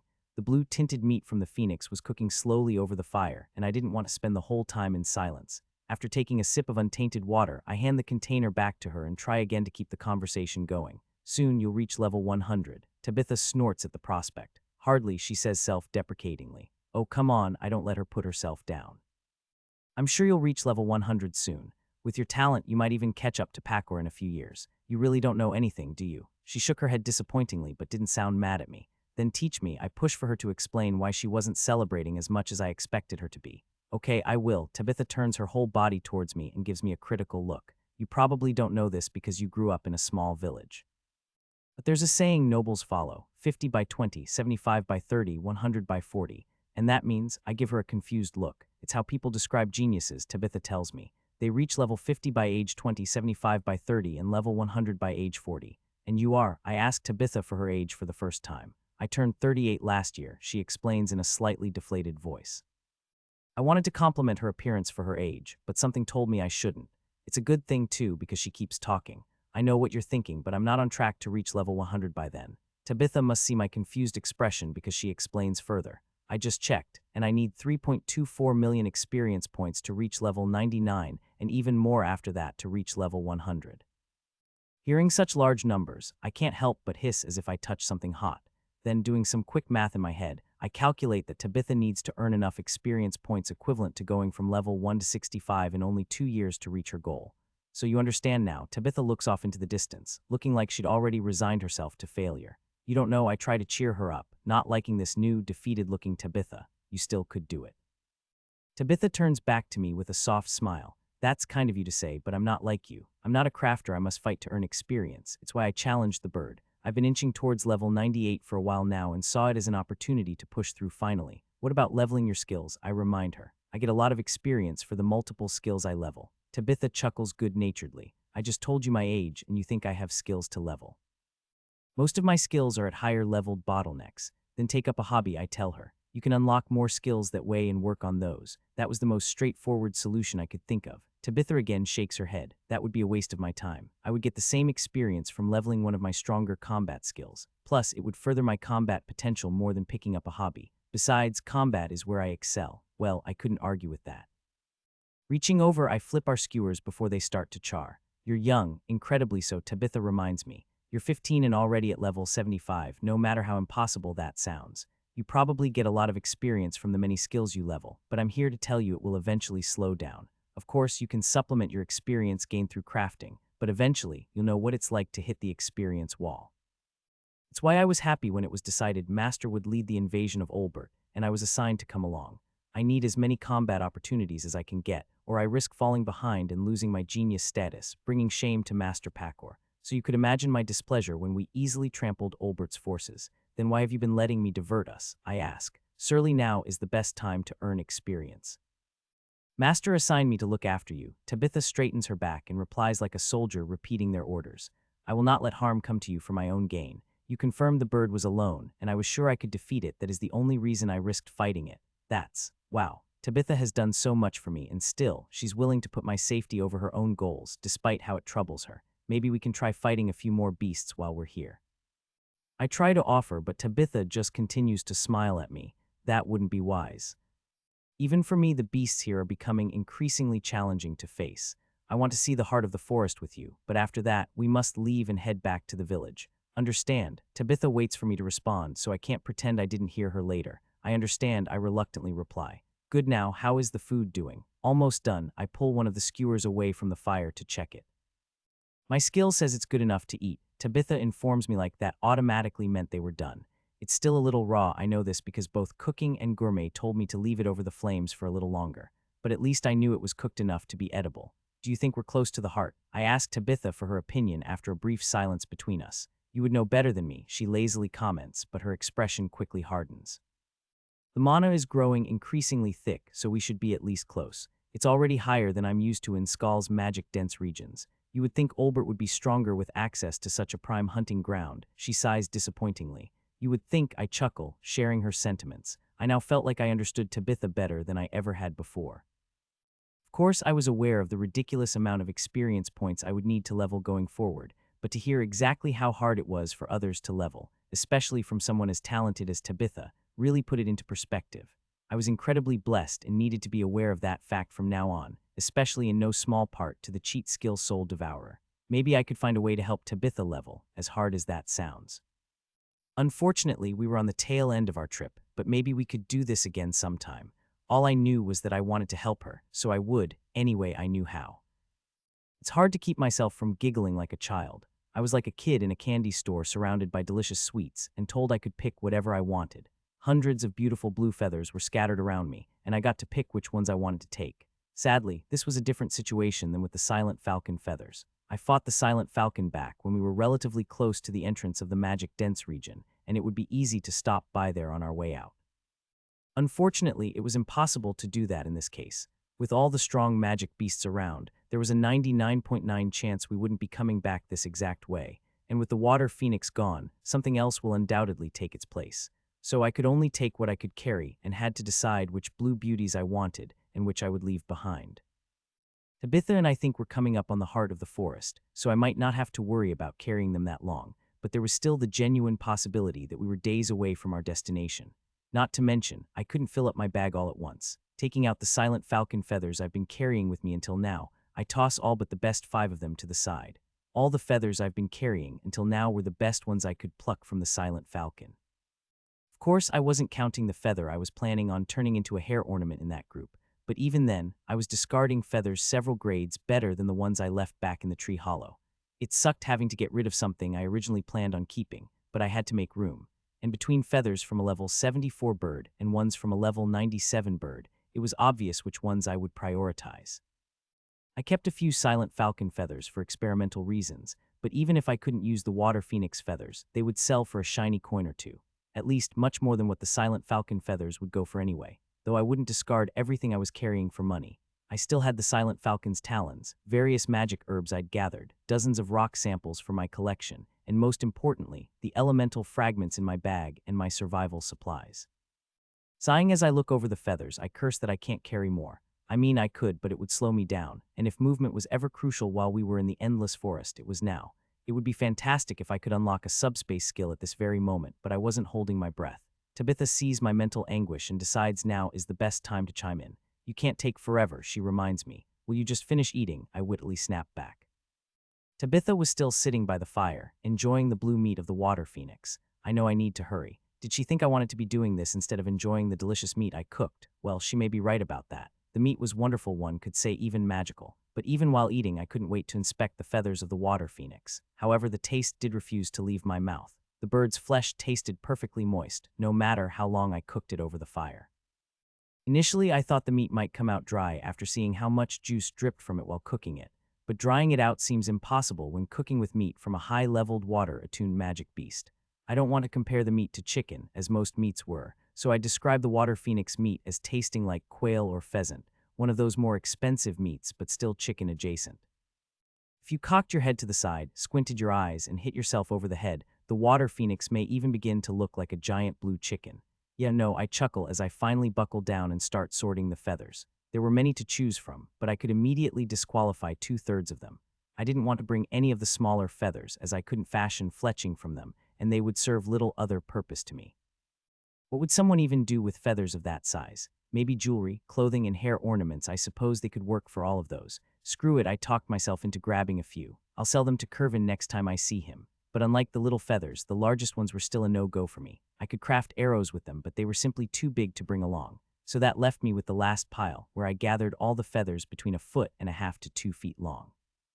Those were the perfect size for what I needed and could reasonably carry. Luckily, because of the water phoenix's level, I didn't need to be gentle with the feathers. Sure, they lost some of their durability after their host died, but even then they were still more robust than some aluminum alloys, meaning I could bend them if I used all my strength, but they wouldn't get damaged if I tightly bundle them together. Are you done? Tabitha strolls over to me, holding and munching on a skewer of half-cooked bird meat she made after I left to pick out my feathers. I don't know why you're the one in a hurry, I remark as I stash the feathers in my pack with everything else. Didn't you lose a lot of blood to the phoenix? It's funny you keep calling it a phoenix. Tabitha tries to avoid answering me, so I narrow my eyes in an accusing glare. I'm okay, she slowly twirls in place. I couldn't see any visible wounds, but that didn't mean Tabitha was back to 100. Tabitha brings the skewer to her mouth and takes a large bite of blue meat. I gag at the thought of eating raw meat, but if Tabitha was eating it, it meant her skill said it was safe, so there was that. And if you're worried about the blood I lost, don't. The meat helped with that. I don't think it works that quickly, I deadpan, knowing full well there was no way I would win this argument. And which of us is in charge? Tabitha asks, puffing out her chest. or at least it looks like she's trying to. It's hard to tell with her always wearing her armor. You are, I reluctantly answer, causing her to smile down at me. So I throw everything in my bag, grab it, throw it over my shoulder, and stand up, so now she has to look up at me. But I'm the more cautious of us, and you can't deny that. Tabitha huffs and turns away but doesn't refute what I say, so I'll take that as a win. The simple fact that she could stand there and verbally spar with me meant she was probably okay to move on, but to be safe I'll try harder to lead us around anything dangerous. With our stomachs full, we didn't need to worry about hunting later, so we could spend longer traveling deeper. Together, the two of us kicked dirt over the fire I worked so hard to start, and once it was out, we were off again. I took the lead as usual, but I kept the pace a hair slower than usual to give Tabitha more time to recover. While moving, I scan our surroundings for danger and take note of our surroundings. The trees were still a sight for the eyes, but if I was being honest, I was getting bored of them. They were huge and took up a lot of space, meaning our surroundings had little variety. A person could easily get lost in here. It was good that both Tabitha and I knew how to tell which direction was which. It also helped that I had the mana currents to follow, so even if I didn't know which way we were going, I could always follow the mana to either the densest part of the forest or follow it as it slowly escaped the magic-dense region. Though if we make it to the forest's heart, the mana could technically lead me out the other way, so I'll have to be careful of that. It was called the Endless Forest, but after traveling through it, I questioned the name.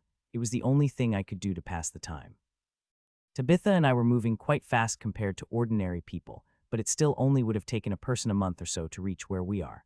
If they stayed around the edges of the forest outside the magic-dense region, it shouldn't be impossible to circle the whole thing. It would only take a year at most, hardly what I'd call endless. Maybe people get endlessly lost amongst the ginormous trees. That could be it.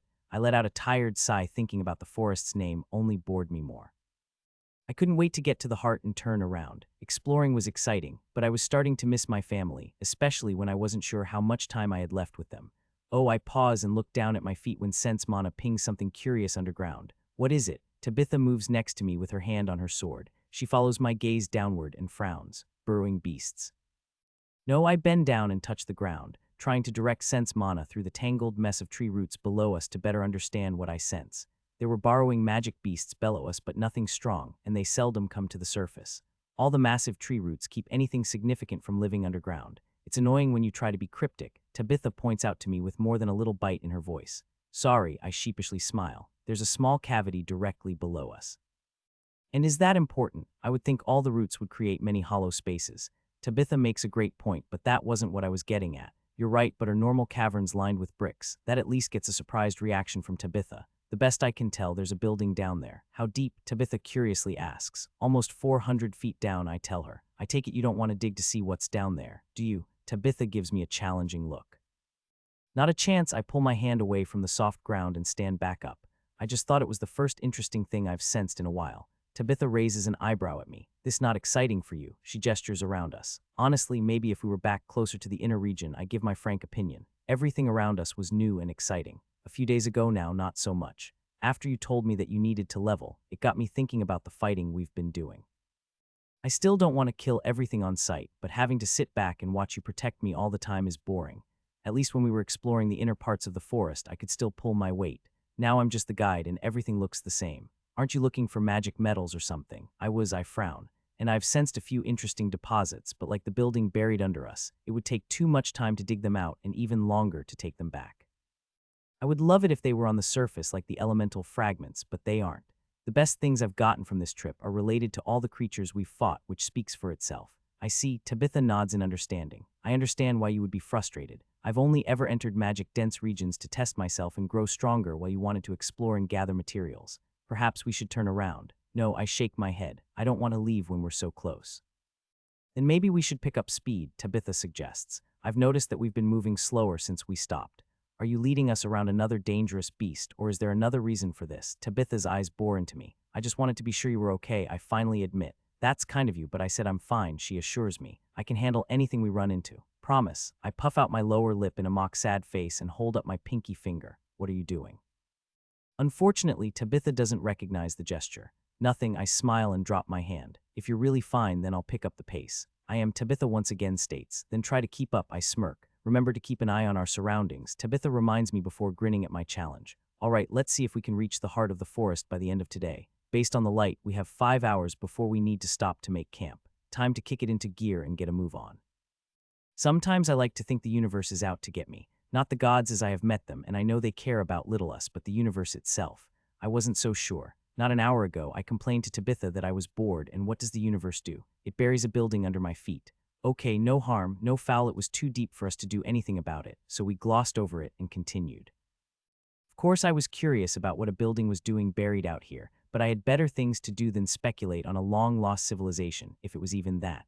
After all, it was only a single building. Right, wrong. Since we ran across that first building buried beneath the surface, I've counted 12 others we passed over, and each one was closer to the surface than the last. The most recent one was only 100 feet down. Still deep, but people like Tabitha and I could reach it if we wanted to. None of the buildings were connected, so I wasn't sensing a dungeon or anything, but still, something was obviously going on beneath our feet. However, as far as I can tell, the buildings were mostly empty, which made sense, seeing how deep down they were. Depending on how long they've been down there, it is no surprise anything contained inside would turn to dust. Some buildings collapsed in on themselves, and even one played host to a group of magic mole creatures. I sensed no buried treasure, so even if we dug down, it would just be to see the building itself, though I was considering it. Tabitha might not care about an old empty building, but as a craftsman, I wondered how any structure could stay standing for that long, and at that depth, primarily when magic moles existed. Headman Downs once told me the endless forest was older than Olbert, and he would know if people were ever living out here, meaning the buildings had to be at least 1700 years old, probably older. Another one. Tabitha notes me glancing down again while we are running. Are you getting curious too? I ask her. Nope, Tabitha flatly tells me, keeping her eyes forward. Really, not even a little. I hold 2 fingers close together, not even a smidge. Did you sense anything inside them? Tabitha questions me with a bored look. No, of course, you didn't, she remarks after I remain silent. If you sensed anything worth our time, you would have had us stop. So no, I don't care about empty buildings. But they could be over 1700 years old, I point out to her. Yeah, and Tabitha's blatant disregard for history almost causes me to trip, but I'll give Tabitha this, she has her priorities straight and sticks to them. If it didn't involve her growing stronger, she didn't care. Maybe that was a little harsh on my part. Since we've been adventuring together, Tabitha has sacrificed multiple opportunities to fight to look after me, so fighting wasn't the only thing she cared about. Still, I can't believe she wasn't at least a little curious about the buildings. But since my partner didn't want to stop, I continued leading us toward the forest center without any pit stops. But just because we weren't stopping didn't mean I was letting go of the buildings. Hey Tabitha, I'm curious which kingdom was formed first, Olbert or Skull. Why does it matter? Tabitha doesn't sound interested in my line of questioning, but she does reluctantly answer me. Skull was formed 1600 years ago, so Olbert was formed first, I nod. That's interesting. Tabitha gives me the side eye and frowns like I implied Skull was weaker because Olbert came around first. 100 years is nothing in the grand scheme of things, she says. Yeah, I know, I agree with her, but Tabitha doesn't stop there.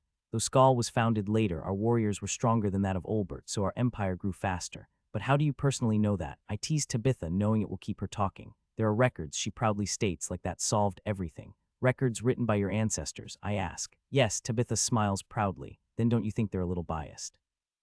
Point out to her. Tabitha frowns in confusion. What do you mean? Well, if your records are only written from the point of your ancestors, don't you think they would be slightly biased towards Skull? I bet Olbert has records, too, saying they were the strongest back then. Then their records lie. Tabitha scowls at me and looks ready to fight to prove she is right.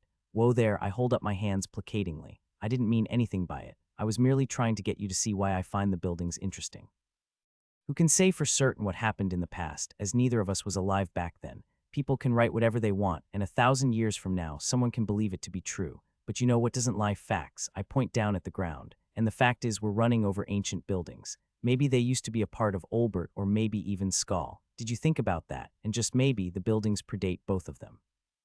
Or it's possible that the people who founded Olbert and Skull originated right here. You think. Tabitha's eyes widen at the implication. I want to tell her those were just baseless conjectures I made to get her interested, but seeing how she was giving the ruins the due consideration they deserve, I hold off on dropping that particular truth bomb for now. At least now, if I spot a building close to the surface, she might not get mad if I ask her to help me dig it up. Chances were we wouldn't find anything interesting, but that didn't stop me from wanting to see the insides of one of these ruins. And if my hunch were correct, it wouldn't be long before we came across a suitable building. And just as I predicted, not 30 minutes later, after circling a strong magic signature near the edge of Sense Mana's range, I spot the building I was waiting for. Most of it was underground, but it was at an angle, and the top right-hand corner was actually poking out of the ground. Moreover, a large root was covering half of the exposed brick, meaning it was unlikely anyone had discovered it before. I not so subtly shift the direction we're running. We're taking a quick detour, I inform Tabitha. Tabitha rolls her eyes but doesn't say anything as she faithfully follows my lead. We must backtrack, but I quickly and efficiently guide us to where the building is camouflaged. I hope you aren't expecting me to help you dig, Tabitha quips as we slow down. I don't think that will be necessary, I grin. We come up on the route concealing the building. Using my feet, I kick away a few inches of leaf litter and some topsoil that's been gradually consuming the corner of the roof, sticking out of the ground. Oh, Tabitha is surprised when my foot reveals the moss-covered bricks, but all her emotion quickly drains from her face. I don't see an entrance. Technically, the closest one is a broken window 8 feet down that way, I point out. Then it looks like you will have to dig, Tabitha snarkily smirks. Not if I cheat and make a hole up here. Canceling the magic threads, holding my hammer to my back, I swing my weapon around and take up a solid stance. You complain about me not caring about history, and here you are destroying it. Tabitha takes great joy in pointing out my hypocrisy. Yep, that's me, I shamelessly grin back at her. Now watch me punch a hole into this building. Raising my hammer above my head, I reactivate magic threads, but this time I use them to secure myself in place. Once I'm ready, I swing my hammer at the mossy bricks. I fully intended to punch through the ceiling with a single swing, so when my hammer touched the bricks and was stopped dead, my mouth fell open in astonishment. Surprisingly, there's no backlash from my hammer being stopped. Instead, all the momentum was drained from my hammer as soon as it touched the stonework. Maybe I should try a skill. I bring my hammer back for the second time, but now I swing using my skills. I use double strike as it's still stronger than multi-strike at this point, along with precise strike, so both blows land on the same spot. An ethereal hammer overlaps my real one as I swing. My second swing stops like my first, but the ethereal one continues as it should, and I finally hit the weird bricks. A single crack in the mortar is all I managed to do using 2 of my best attack skills simultaneously. What the hell, the bricks aren't even enchanted. I turn to Tabitha for her opinion on what I should try next, only to see her more shocked than I am. However, she isn't a high-leveled warrior for nothing, and soon her expression of disbelief morphs into her iconic sadistic battle grin, like the brick corner was an enemy challenging her or something. Step aside, Tabitha slowly draws her blade as I rush to get out of the way. I expect Tabitha to slash indiscriminately, but she does the opposite. First, she uses her sword to poke at the mossy brickwork. Wherever her sword scrapes against, fluorescent green moss is peeled away to reveal gray stone underneath. Fascinating, I hear her mumble under her voice as she draws her blade back in a thrusting stance. My eyes can't follow her attack as she thrusts her weapon forward at blinding speed. For a split second, I thought an attack of that caliber must have worked, but I was wrong. Tabitha's sword thrust was stopped as soon as the tip of her blade made contact with the gray brick. Tabitha retracts her sword and brings the blade to her face to examine her sword's tip. Should I try again? I hesitantly ask Tabitha as she stares intensely at her weapon. No, Tabitha tells me in a scary voice. I didn't need danger sense to realize I shouldn't ask that again. I take another step back as Tabitha takes up a different stance. Tabitha's blade glows as she channels her mana into it.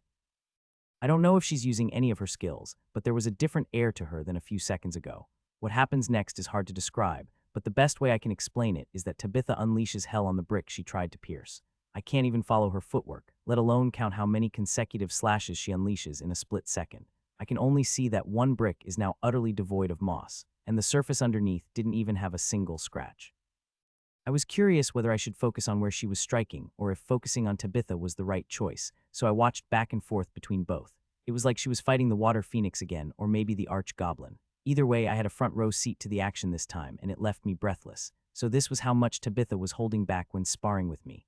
Damn, even if I were on the same level as her, I wouldn't hold a candle to her while she's going all out.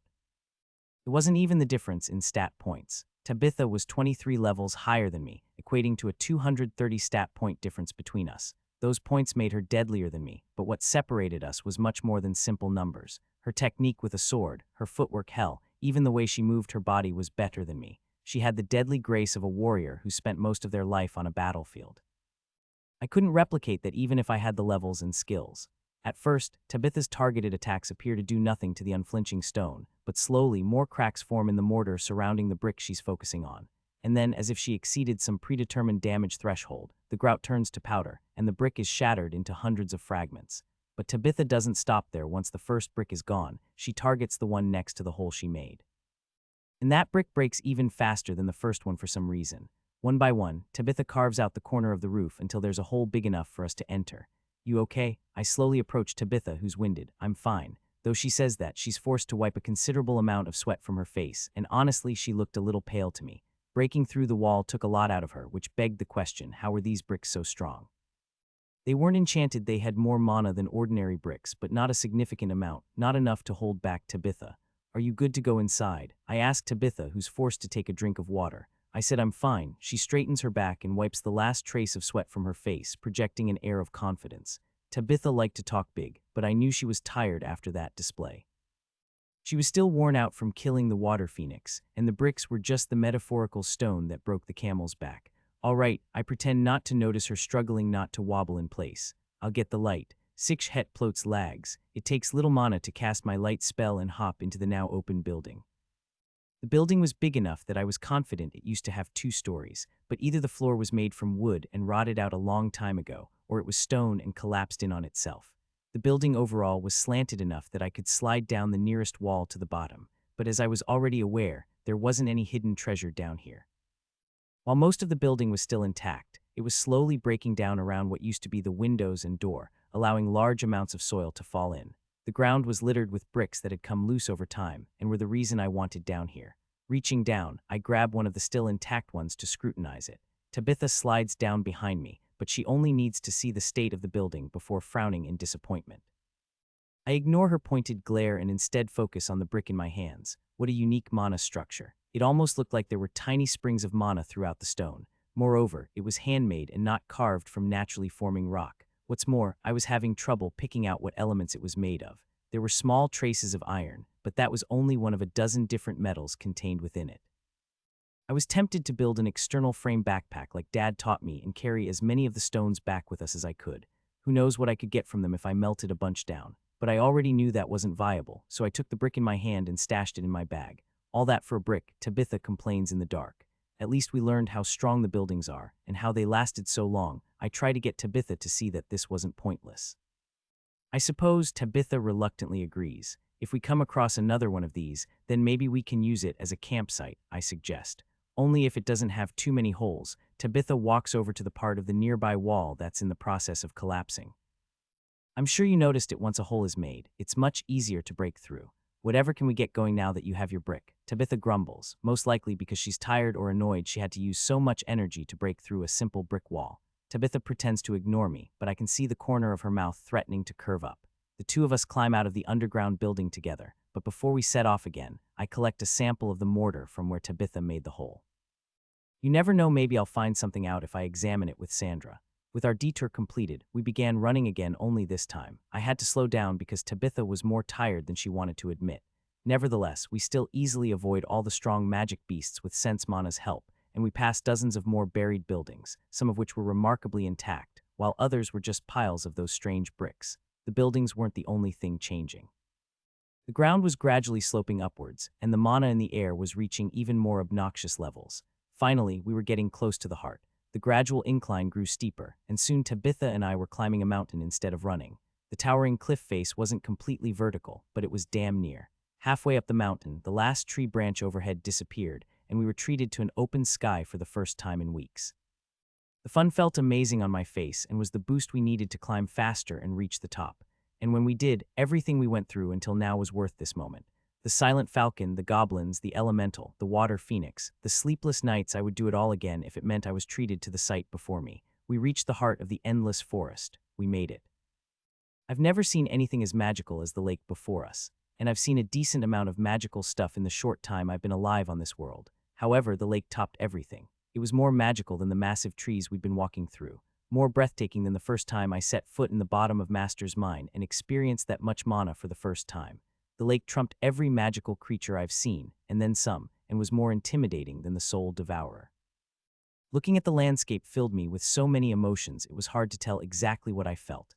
Excitement, pride, fear, I didn't know. We had spent a good chunk of time climbing what we thought was a mountain, but now that we were on top of it, we realized it was anything but. Tabitha and I were now standing on the rim of a giant impact crater in the heart of the endless forest, and at the bottom of the crater was a lake like no other, but what surrounded the lake made it magical. The sides of the deep pit went down much farther than what we climbed up to get here and looked to be lined with millions of gray rocks. But upon closer inspection, I see instead, it's lined with loose bricks, the exact same kind that made up the buildings I've been sensing. Speaking of which, they were everywhere too. Crumbling buildings were all over the place, sticking out of the sides of the crater's walls. Some still stood proud, albeit at odd angles, suggesting they weren't built that way. I wish I could say that the presence of so many buildings was the most exciting thing about the crater, but they were only the first thing to grab the eye of the long list of magical things in front of us. Because while the buildings were incredible, they couldn't hold a candle to the bubble of mana encasing most of the crater. The bubble was light blue and started halfway down into the crater, and inside that bubble were fish flying through the air as if it was water. But there was no water, or at least only at the bottom of the bubble where the actual lake was instead. The bubble was formed of highly dense mana currents all originating from said lake. All the mana was of the water attribute, and the atmosphere was so charged with the stuff even though we weren't yet near the bubble. It felt like I was drowning in the ocean. You would think it would be impossible for anything to live in such dense amounts of mana, but as we all know, life loves to find a way. Thousands of fish-type magic beasts were swimming through the bubble, so much so that I questioned if I was looking at the world's largest aquarium. But no matter how close they flew towards the edge, the fish stayed inside the bubble, leading me to believe it was what was allowing them to fly in such a unique way. Outside the bubble, there was less life, but not none. There were dozens of crab species picking at the gray bricks, removing moss and what I suspect is magical algae. But all the big plants were inside the sphere, making it a world unto itself. There were weird grasses that looked oddly like seaweed. I spot an orange flower shaped like a clam, and from where we were, I could even pick out a willow tree inside the sphere. The tree wasn't unnaturally big like the ones surrounding the crater, but it was just as unique. I called it a willow tree because it had thousands of long, thin branches covered with small leaves. But unlike your typical willow tree, its limbs weren't drooping towards the ground and instead spread in every direction and swaying as if underwater. In fact, all the plants inside the bubble of mana swayed back and forth and grew upward like they were underwater. Have you ever seen anything like this? Using my hands, I try to block the glare of the sun reflected by the magical bubble below us. I turn my head towards Tabitha, but my eyes never leave the enchanting scene in front of me. Never, Tabitha responds, equally as captivated by the sight as I am. She doesn't use her hands to block out the glare, but I see her squinting. We have nothing like this in Skull. I want to ask what she means by that, only to exclaim, "Holy shit," and point at a distant figure deep inside the bubble. Am I seeing things, or is that a shark? Not a species I'm familiar with, but yes, Tabitha nods at the magic beast. I'm surprised you know of such beasts. My mom comes from a merchant family. She's told me loads of stories of weird and exciting animals. I smirk at Tabitha. I wasn't lying to her, per se, but I wasn't telling her the whole truth either. Mother taught me the word for shark, and gave me a short description of them from what she's read from books, but it was my past life's knowledge I was mostly pulling from. However, I'm not even sure if I should be calling the thing a shark or a whale. It looked like a shark, but it was the size of a medium-sized whale, and I didn't need to see the inside of its mouth to know to avoid it at all costs. But aren't sharks supposed to be in the ocean? Tabitha snorts at me. Your mother must have gotten bad information if you think sharks only live in the ocean. Skull has many species living in our lakes and underground waterways. Not all are aggressive or dangerous. You think that one is friendly? I ask sarcastically, but in my head I note that sharks aren't limited to salt water in this world. No, Tabitha says flatly. Even from this distance, I can sense the danger that magic beast radiates. It is certainly over level 100, she proclaims darkly. You can tell that from all the way up here. You can't. Tabitha casts a curious look at me. Most skills that let a person judge another's level work on line of sight, so long as you can see the majority of the target. Yours does not. I shake my head, admitting I need to be closer. I've only ever looked at the souls of people and monsters within 2,000 feet of me. If it's any farther than that, my skill can't reach them at its current level. That is quite the weakness. Though it sounds like she's insulting me, I know it was just Tabitha's way of warning me I need to be careful if distance is an issue. And she's right, it doesn't help me if I need to get up close and personal to scan a target only to learn it's way above my level and that I need to retreat. I'll be careful, I tell her soberly. If we could see a level 100 beast from here, it meant the bubble was a hazardous place to be. Of course, that only made me want to get closer to it, and if Tabitha's grin is anything to go off of, she feels the same. Sadly, that would have to wait. We can't stay here, can we? I ask, feeling an itch starting to form on my skin. Tabitha frowns and nods in agreement. The mana here is too dense for us to camp. If we try sleeping here, we'll get mana poisoning, and I need to rest before entering such a place. She looked ashamed to admit it, but Tabitha and I knew she was running on fumes. We had hours before the sun went down out in the open like this, but if we had to go back into the forest to camp, we would have less than half that time. I suggest we should be safe and return to the ruins we found. There were no beasts around it, and since we just opened it, we know nothing is living there. So it should be a safe spot for us to rest. Tabitha smiles in approval at my suggestion. That should be fine, and though the mana is still strong there, it's better than this. And like that, the two of us agree to leave the heart of the forest. For now, We'll be back tomorrow or the day after if Tabitha needs a little longer to return to 100. I take one last look at the crater in front of us before reluctantly turning around. But as I turn, I think I see something move out of the corner of my eye. See something? Tabitha asks me after I don't start moving toward the crater's edge. It was only for a split second, but I think I saw something moving over there. I point east of our location, but the only thing you could see now was the tops of the sea of trees. Hang on, you see that? I point far into the distance, where I thought I saw the movement just now. It was hard to see with the uneven tree line, but it looked that there was a black spot in the forest. What do you think that is? I asked Tabitha. Who knows, we can check it out later if you want, but we need to leave, she reminds me. Okay, I reply, marking the area in my brain. The ruins we found were south, and the spot was in a part of the forest we had yet to explore. However, I must ignore it for now as Tabitha and I slowly start descending back down the crater. It sucks that we must backtrack after finally finding the heart of the forest, but there was no way we could safely camp in an area with that much ambient mana, not to mention the magic beasts that might be prowling the area. Anything that could survive in that kind of environment had either adapted to do so or was even stronger than Tabitha. It takes some time, but we eventually return to the building buried in the ground. We'll sleep inside it once the sun disappears, but until then I work to get a small fire going. While I'm setting up camp, Tabitha sits on the root obscuring the hole she punched into the building. Her eyes weren't closed, but she was regulating her breathing semi-meditatively. As Tabitha's recovering, I double and triple scan our surroundings with sense mana to make sure we aren't drawing too much attention. There are few magic beasts in our general vicinity, but judging by the amount of mana they have, they're only around level 50, meaning they're the weakest of the weak this far into the forest. If any of them get too close, I'll handle them so Tabitha can focus on regaining her strength. I had no delusions about which of us would be carrying the other in the forest's heart, so I needed Tabitha to be at her best. Thankfully, none of the creatures I'm sensing appear to care about us, so there's that. Now is the perfect time to check out my status page. Not the most growth I've ever seen, but it isn't like I've done much since the battle with the goblins. Tabitha has handled almost every beast we've come across since then, and though she's been finding time to give me some pointers, we've only been doing light sparring on account. We were both still recovering. I got a bit of experience and a few skill levels from cooking magic beast meat every night, but other than that, not much has changed. Sure, I got poison resistance a few days ago, but it would take a while to raise it to the point that it becomes anything worth much.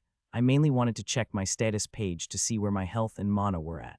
It had taken entirely too long to recover after the fight with the goblins fully, and that was with my healing factor boosted by the status points I put into it during the fight.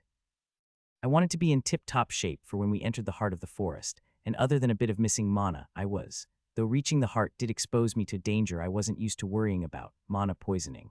When Del first showed me the magicite vein in the bottom of his mine, I was already relatively high level. The heart of the endless forest was similar but multiple legs above what I was used to enduring.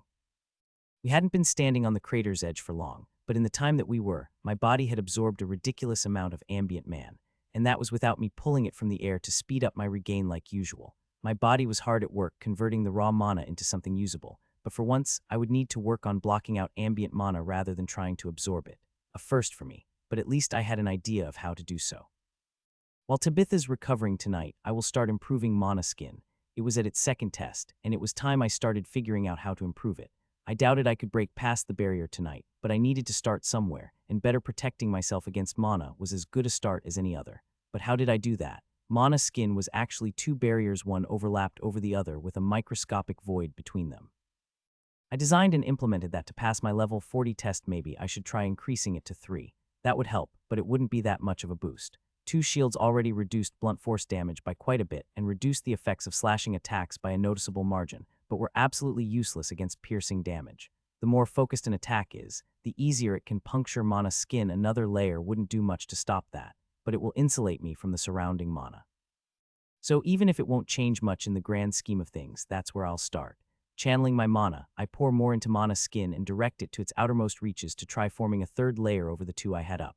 I still needed to sleep tonight to be fresh for tomorrow, but until then, I'll focus on improving my skill. And once I have that done, I think of ways to strengthen it further. I refuse to be more of a burden to Tabitha than I already am. I don't know what it was, but staring up at the outer edges of the crater for the second time, they felt more intimidating to me, probably because I knew what lay on the other side of them. It was hard not to question myself, but thankfully that's what Tabitha was here for. You ready? She turns and asks me casually, but there is no mistaking the excitement on her face. It's funny, but seeing Tabitha so enthusiastic somehow comforts me. The heart of the forest was dangerous for both of us, and yet she didn't have a hint of fear, only a desire to challenge herself. What kind of partner would I be if I couldn't match that energy? After all, this was what I wanted, a sense of adventure and a chance to explore the unknown. I'm ready, I respond in a clear voice without much hesitation. There was no backing out now, and I refused to be a burden for Tabitha. Good, Tabitha grins at me before once again turning back to the mountain that was the crater's edge, looking up in thought. We won't know what it's like inside the bubble, but we can't stay there for long, she warns me. I give us 6 hours before we must leave. If we stay longer, we'll start suffering the effects of mana poisoning. I nod, but while Tabitha isn't looking at me, I swallow a lump in my throat. Master warned me about what happens when someone takes in too much ambient mana. Of course, everyone has a different threshold that they can handle, but the side effects were always the same. The first thing a person feels when suffering from mana poisoning is a burning sensation on the skin, and the pain only grows the more mana you absorb. 2 days ago, when we were on the crater's edge, I felt a slight burning sensation, the earliest sign of mana poisoning. Master said depending on a person's skills, stat spread, and levels, it's possible to feel a burning sensation for hours, sometimes days, before a person experiences the next stage of mana poisoning, depending on how bad the ambient mana is. But once a person absorbs enough raw environmental mana, they'll enter stage 2. And when that happens, a person will randomly start having their mana-based skills and spells fail on them, with the failures increasing until the person can no longer use either. Stage 3 is more straightforward in that your entire body erupts in soul-crushing pain as you slowly lose your health. Master said that if I ever made it to stage 3, I was to immediately run to an area with as little mana as possible, because once a person passes stage 3, they suffer permanent damage that not even status points can heal. That leads us to stage 4, the destruction of a person's mana network. Even if you survive the excruciating levels of pain it takes to reach stage 4, by that point, the massive amounts of mana your body has absorbed will have crippled you for life, and anything mana-related will be impossible. And finally, stage 5, death. The body can no longer contain the mana it's absorbed in any form, and you burn up from the inside out and disintegrate into dust, much like when I pump too much mana into an item. Only the process is drawn out because the body tries to resist what's happening to it, leading to a very slow and agonizing death. With the area we're heading to being like it is, it was a given that Tabitha and I would suffer at least some form of mana poisoning. The trick was for us to leave before either of us reached stage 2, and things started to get complicated. Most of my skills were mana-based, and if even one of them started to stop working, I would be in big trouble. It would be especially bad if that skill were mana skin, which was my primary defense against the high ambient mana in the first place. Tabitha had recovered to 95 by yesterday morning, but as a team, we decided to wait another day until she had recovered to peak condition. After discussing it, we concluded that we would only spend a minimal time inside the bubble based on how bad the ambient mana was. Tabitha's enchanted armor acts similar to what mana skin does for me and repels a specific amount of mana, while her high level and stats take care of the rest. But even then, she told me she was reluctant to stay more than 7 hours, and now she's reduced it further to 6, and we weren't even in the crater yet. I would have loved to break past level 60, but it wasn't that long ago mana skin finally reached that level, and this was its second bottleneck. Mental resistance took forever to break through, and I suspected mana skin would be just as hard. But while I had to torture myself to increase mental resistance and hope it leveled up, I could be more active in trying to improve mana skin. I had many ideas on how to strengthen my skill, it was only implementing my ideas that I was having trouble with. Any change to mana skin, besides just adding another layer, requires absolute precision on my part on an almost microscopic level. So if I wanted to improve mana skin, it would require the help of my other skills as well. However, this wasn't the time to question my skills, as hesitation could kill me. Instead, I would have to deal with where they were at now and try to improve them later. With that in mind, Tabitha and I start climbing. The second time climbing the outer walls of the crater was much easier than the first time. Tabitha wasn't winded this time, and we made it to the top twice as fast as we initially did. I had thought I had mentally prepared myself enough over the last 2 days to return here, but now that we were back staring down at the massive bubble of magic, I couldn't help but openly gape again. I could see this view daily for the rest of my life, and I'm sure I'd be floored every single time. Stay close to me, Tabitha orders. I'm not leading anymore. I'm not mad that Tabitha insists she takes the lead, but I am curious why as I move closer to her. Are you telling me your sensing skills will work down there? Tabitha's tone is flat, not disbelieving, just inquisitive. Maybe, I hesitantly answer. As we were climbing, I reduced the area I was scanning with sense mana so that I wouldn't get a headache, I explain. What has it been reduced to? Tabitha raises an eyebrow. I can now only sense things within 270 feet of me, I admit embarrassingly. That's a 40 reduction. Tabitha doesn't look surprised.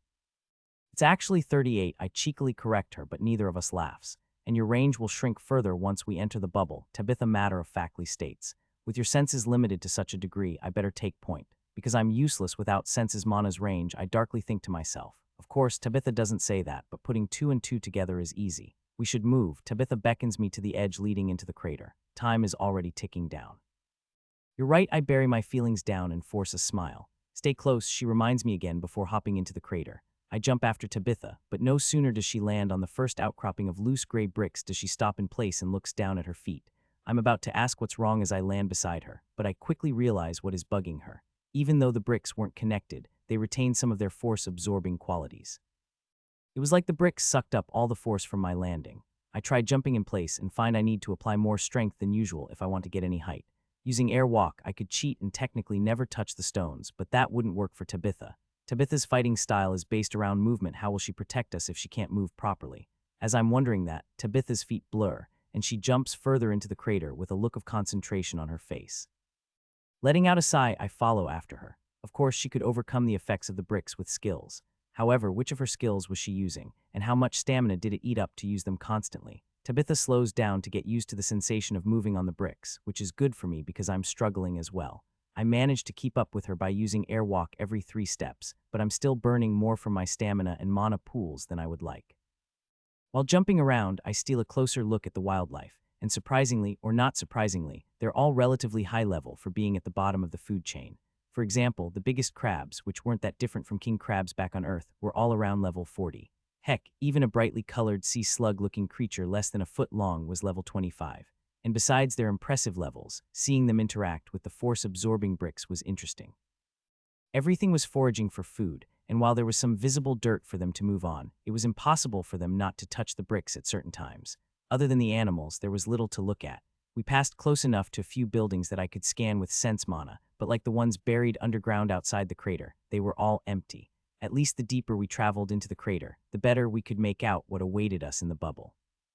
I quickly lose count of the hundreds of different fish species I see. Some looked like regular fish, while others more closely resembled birds with scales. I try to spot the massive shark we saw 2 days ago, but thankfully it wasn't around. While the bubble of water mana was relatively transparent, it still distorted light, meaning you couldn't look straight through it and see the other side. And with the size of the bubble, you could never see more than 1,000 feet in any one direction. We could only see the lake at the bottom of the crater because it was producing its own light. Thinking about it now, water didn't usually glow, and for it to create such a magic phenomenon probably meant it wasn't really water to begin with.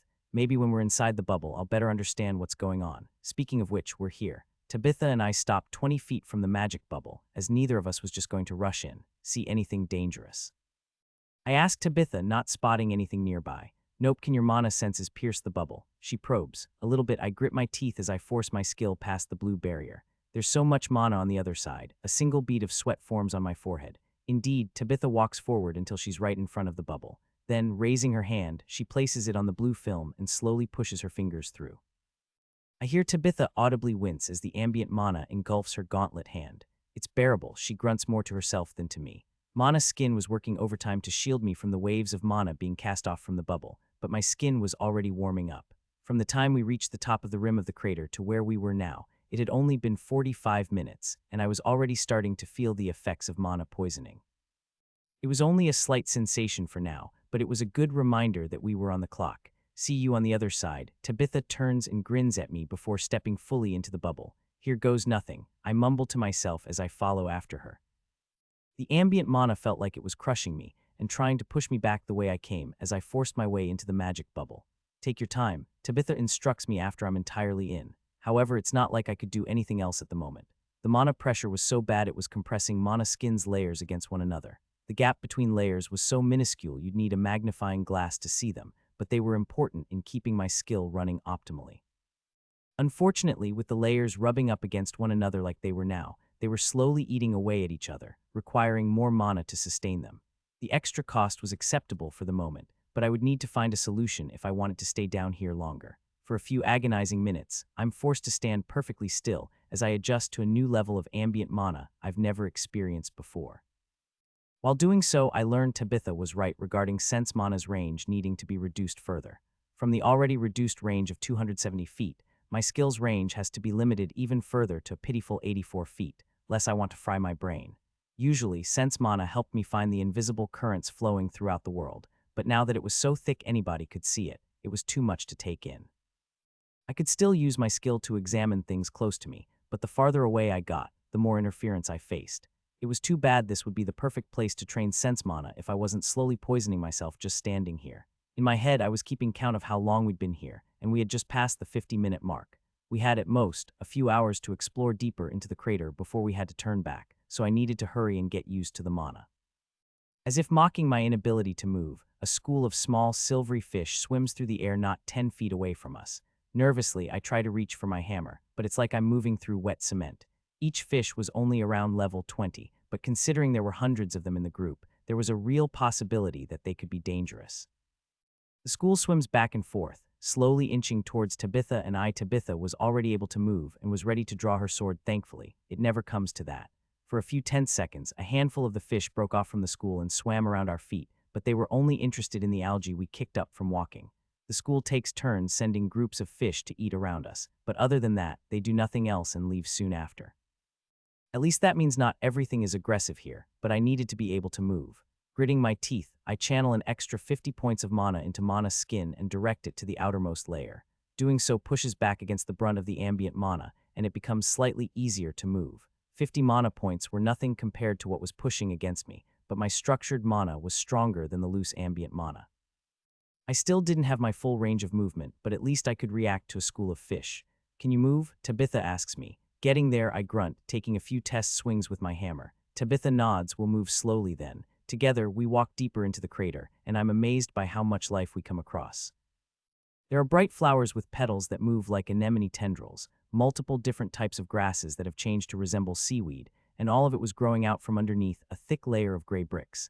"See anything you want to check out?" Tabitha asks, casting a glance back at me. "I would appreciate it if you guided us to the willow tree we saw, but aren't you leading us?" I'm confused because I don't understand what role I'm supposed to play here. Tabitha scans our surroundings before turning around and facing me. "You're the crafter," she reminds me. I'm content walking forward, avoiding anything too strong for us to handle. "I'm interested to see what lives at the bottom of the crater, but not much else. We're mainly here for you. If you want to get closer to something, you only need to tell me, and I'll take us in that direction." The tree in question wasn't that far away from us, maybe only a little deeper into the crater and a quarter-mile off to the side. Tabitha and I could cover that distance in mere seconds if we were outside the crater, but with the gray stone underneath us and the crushing weight of the mana around us, it takes 3 whole minutes for us to make it to the willow tree. The overall size of the crater was no joke. It looked huge while we were standing on the rim, but now that we were inside it, I'd wager the crater was at least 89 miles wide, and that was being conservative. You could easily fit multiple cities the size of Dre here and still have room to expand. When we finally reach the tree, we stop and take in the sight of the magical plant. The tree's long, thin branches stretched out in every direction and swayed in the mana, giving the impression that they were alive. Countless small fish of all shapes and colors were weaving in and out of the moving tree limbs. "Beautiful," I can't help but mutter. "It is quite the sight," Tabitha adds without much fanfare. "Well, should we move on to our next destination?" she asks, seemingly already over the glorious scene in front of us. I can't help but giggle even though Tabitha wasn't trying to be funny, but that's what was hilarious about her. "If it's all right with you, can we take a minute and check out its trunk?" I ask in between laughing and trying to catch my breath. I don't see what's funny, but if that's what you want, Tabitha lazily shrugs before leading us into the tangled mess of tree branches. As we're walking, I grab one of the tree branches that brush against my arm. I wish I could remove one of my gloves and feel its surface, but that would require me to lower Mana's skin around my hand. Sighing, I resign myself to just taking a sample. Of course, it won't be the same once it's severed, but at least I can examine the branch after we leave the crater. I yank on the thin tree limb, expecting it to break, but nothing happens. I try again, this time with both hands and all my strength, but yet again, the branch merely bends and doesn't snap. For my third attempt, I drew my knife and tried to cut the tip of the branch as it was the thinnest part, only to have my knife unable to even leave a mark on the pencil-thick branch. Okay, I wasn't expecting it to be so sturdy. The willow tree was 1,000 times smaller than the ones outside the crater, but it appeared it was just as strong, maybe even stronger. Maybe that shouldn't be surprising after all. It was living in the harshest environment I've ever seen. If a regular tree had even a fraction of a percent of the mana coursing through the tree in front of me, it would have disintegrated instantly. Now I really wanted a piece to study, but how could I get it? Need some help? Tabitha notices my struggle and slowly draws her sword. Only, are you sure? I ask. It may damage your sword, I point out to her. My knife was noticeably duller now, and while that was a problem, it wasn't my primary weapon like Tabitha's sword was to her. Just hold it taut for me, she instructs, rolling her eyes. I do as instructed and hold the vine-like tree limb out in front of me. Tabitha raises her blade, and I watch as she adjusts her stance. This would be an excellent opportunity to see one of her full power swings up close. I ready myself for her swing, but I think Tabitha sees what I'm trying to do because she smirks at me like she does when we're sparring. A flash of light passes dangerously close to my right hand, but I don't have time to react before Tabitha is already resheathing her sword. Really, was that necessary? I shake out my right hand as if I touched something hot while the cut piece of willow branch dangles in my left. I don't know what you mean. Tabitha looks away coyly. Don't mention it. Tabitha looks back at me and grins. After procuring my sample, we quickly reached the tree's trunk. Around the base of the tree was a mound of gray bricks you could see where the tree had slowly grown up from and pushed them aside. The trunk's diameter was only a few feet wide, but despite the mana pulling its many limbs in every direction, the tree's trunk never moved a centimeter. Imagine what I could do with wood like this. With its superior mana conductivity and strength, it would make for an excellent spear shaft or the perfect handle for any weapon. Too bad there's no way Tabitha's sword could cut through it. Or maybe, I look at Tabitha longingly. No, she flatly tells me, but I haven't asked anything yet, I whine. You want me to try and get me to cut you a thicker piece? Her eyes narrow knowingly. I shrug, it was worth a shot. I'm about to tell Tabitha we can move on now when a bright yellow shape catches my eye. It was close enough that sense mana could tell me what type of creature it was, but until it caught my eye, I was content to ignore it until now. A seahorse-looking magic beast was anchored to one of the many branches several feet from us. It was over 2 feet from head to tail, had a long bulbous snout, and had an eye-catching blue and yellow coloration. The magic beast was also level 54, but it seemed content to mind its business until I focused on it. The seahorse's long snout expands as it sucks in large quantities of water mana, and my eyes widen as sense mana picks up exactly what the magic beast is doing.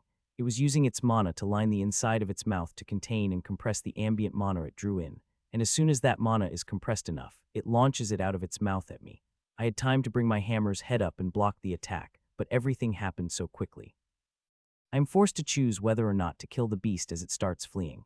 The attack it launched at me also served to rocket it backward at great speed, so if I were going to attack, I would need to do it now. I take one step toward the fleeing creature, but I pause before I follow through, and in that time, the seahorse vanishes amongst the willow branches. Sense mana tells me it's hiding in a cluster of leaves nearby, but it wasn't preparing for another attack. It was trying to erase its presence. Not going to kill it. Tabitha isn't surprised that I let it go. No, it was just frightened. I lower my hammer. Still a decent attack, Tabitha notes, glancing in the direction the seahorse was hiding. I've never seen ambient mana used like that, I note. Neither have I, Tabitha tells me. But then again, an attack like that could only be done in a place like this. Yet another unique way to use mana. Not very useful to me, but wait just a minute. Maybe I can use the ambient mana in much the same way the seahorse did. We should get moving, Tabitha suggests, unaware I had a crazy idea I wanted to try. Can I get just a moment, please? I ask, moving over to the mound of bricks around the tree's base. Need something from the tree? She asks. No, but I think I have a way to bolster my mana defenses further, I tell her. Tabitha nods, all right, but don't take too long. I only need a minute, I inform her before sitting on the mound of bricks and closing my eyes. The seahorse formed a physical attack by compressing the ambient mana. So I thought, what would happen if I let some ambient mana into Mana's skin and compressed it between my 3 layers? The ambient mana would insulate the layers from each other and keep them from rubbing up against one another. The ambient mana would strengthen my defenses without using any more of my personal mana, though I could only do it while inside the bubble. Manipulating my skill, I let a steady stream of outside mana breach past my initial 2 barriers. Of course, I don't want it to touch me, so I don't let it past my last barrier, but it doesn't take long before a sizable amount of mana accumulates against it. I then cut off the supply and plugged the small hole I was letting the mana pass through. I do the same thing between my 2nd and 3rd barriers, and when I'm done, I feel much less pressure than I once was. Aaliyah, are you okay? Tabitha's concerned voice draws my attention. I open my eyes and grin at Tabitha. I'm better than okay. Unfortunately, my skill didn't level, but I've shielded myself from 99 of the ambient mana. Tabitha nods in understanding, but she still looks concerned. And you're sure you're okay? She asks again. Yeah, why? I'm confused by her reaction. Because if you haven't noticed, you've turned blue. She waves her hand up and down, gesturing to my entire body. Looking down at my arms, everything from my exposed skin to my armor now had a bluish tint. I had indeed turned blue. Are you going to tell me what you did, or do I have to guess? Tabitha asks me, a hint of annoyance creeping into her voice when I don't immediately explain myself.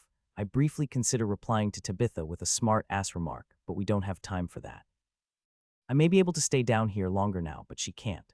I'm pulling a page from the Seahorses book and using the ambient mana to my advantage by shielding myself better. That's why I turned blue. You're seeing 2 layers of condensed water mana protecting me. Tabitha clicks her teeth. You and your ridiculous magic talent. Of course, you would improve from encountering some random magic beast. I try to grin at Tabitha snarkily, but she was already turning around and walking away from me.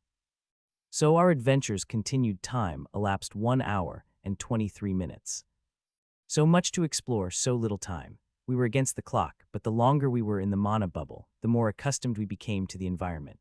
I had managed to block out most of the ambient mana, while Tabitha was growing used to moving on top of the gray bricks. Descending the crater's walls grew much easier, and other than stopping a few times to collect plant samples, we were making excellent time. An hour and 43 minutes had passed since we entered the crater, and factoring in the extra time it would take to climb out rather than go in, minus the time we stopped to collect samples, we had roughly used up half of our valuable exploration time.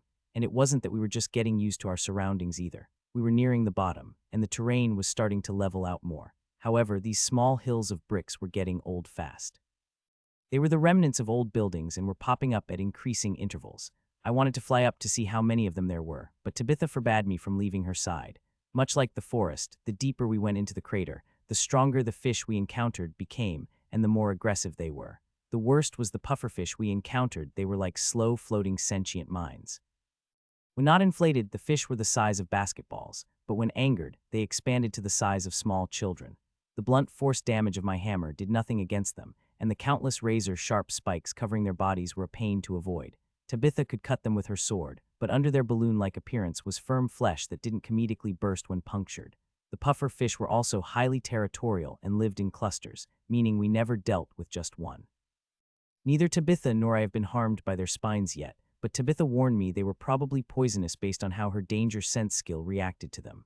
However, while most of the fish were becoming more aggressive, there were still the odd passive ones to be found. On our way down, we encountered several giant catfish like magic beasts that were like swimming cows.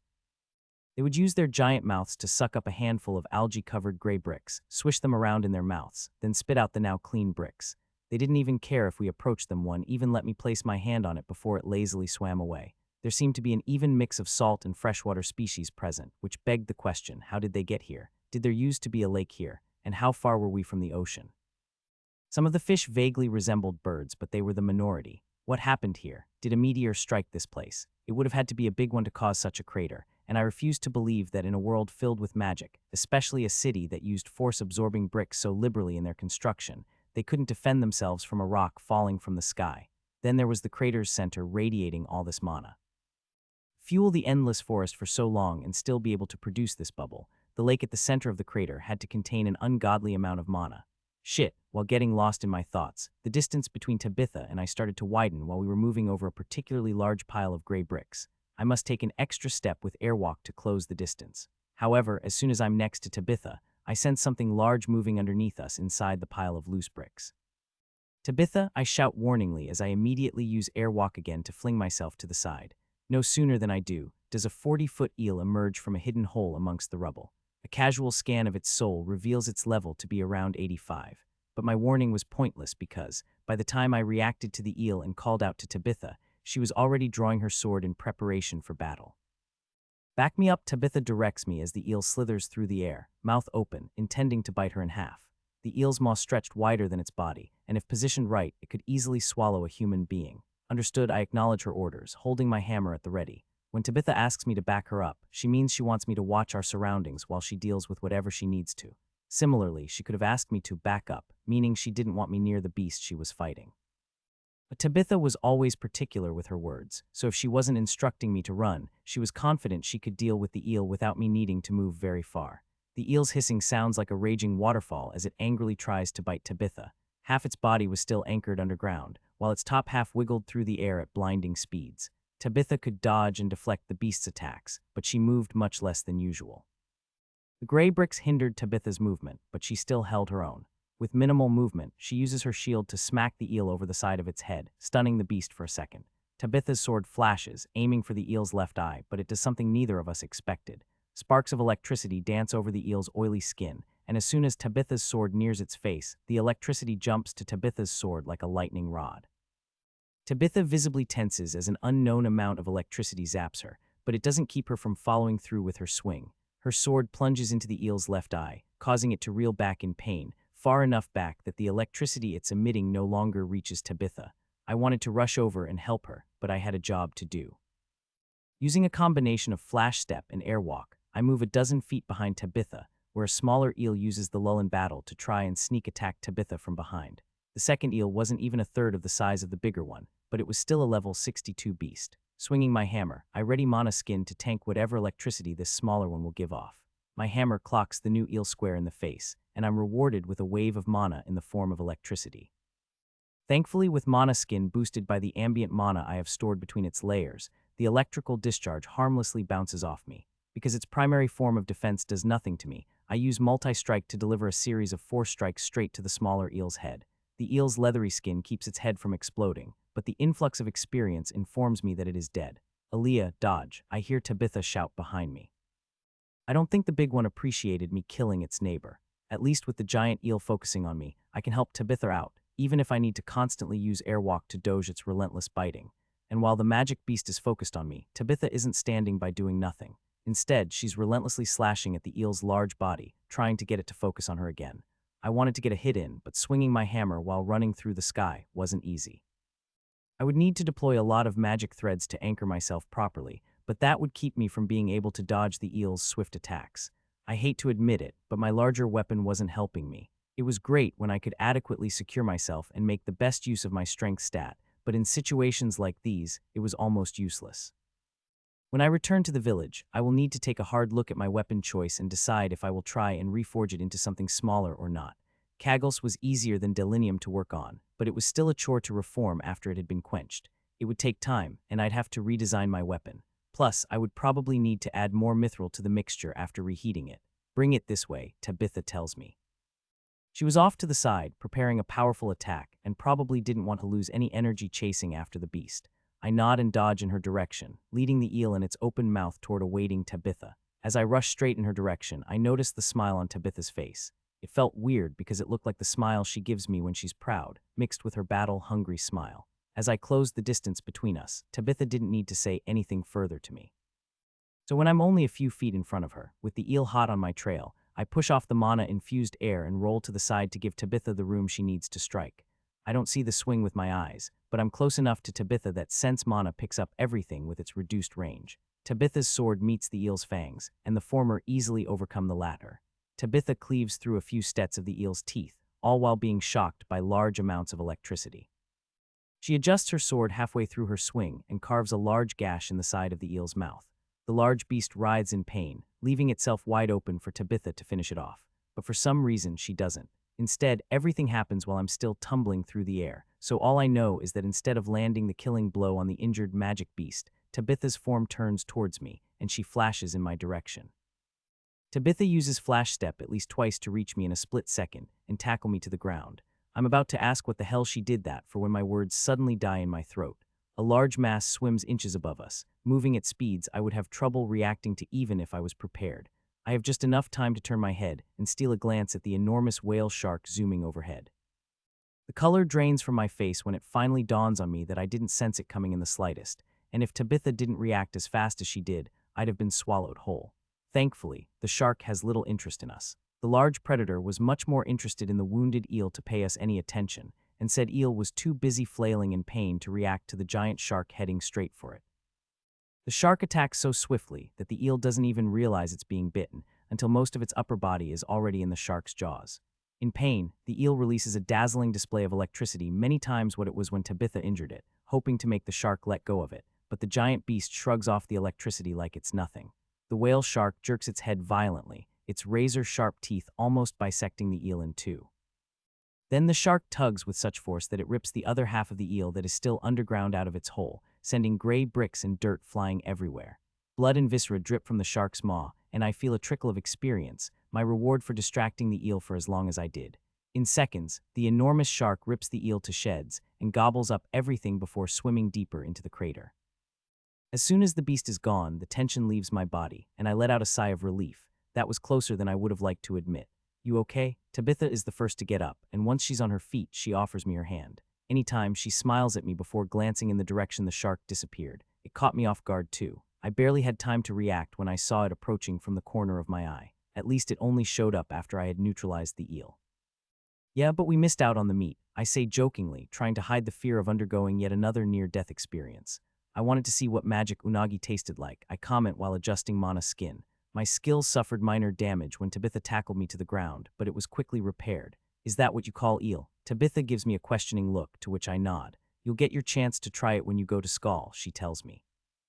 Eel is oily but tastes good as long as it's prepared properly. Fishing is a big deal in Skull, isn't it? I note, trying to keep the conversation going while I get a hold of my emotions. "It is," Tabitha nods thoughtfully. "It's why we must remove the dragon. With it occupying the largest body of water in the country, it not only keeps us from growing crops around it, but keeps us from fishing. The many flying beasts around Skull can be used to mitigate the loss of meat, but catching them is difficult and not feasible for the average citizen." For a split second, I feel Tabitha's killing intent leak out, and I have to grit my teeth to keep myself from reflexively taking a step back. Many smaller fish were gathering to feast on the scraps left behind by the shark, but after getting hit by Tabitha's killing intent, they were now fleeing as fast as they could swim.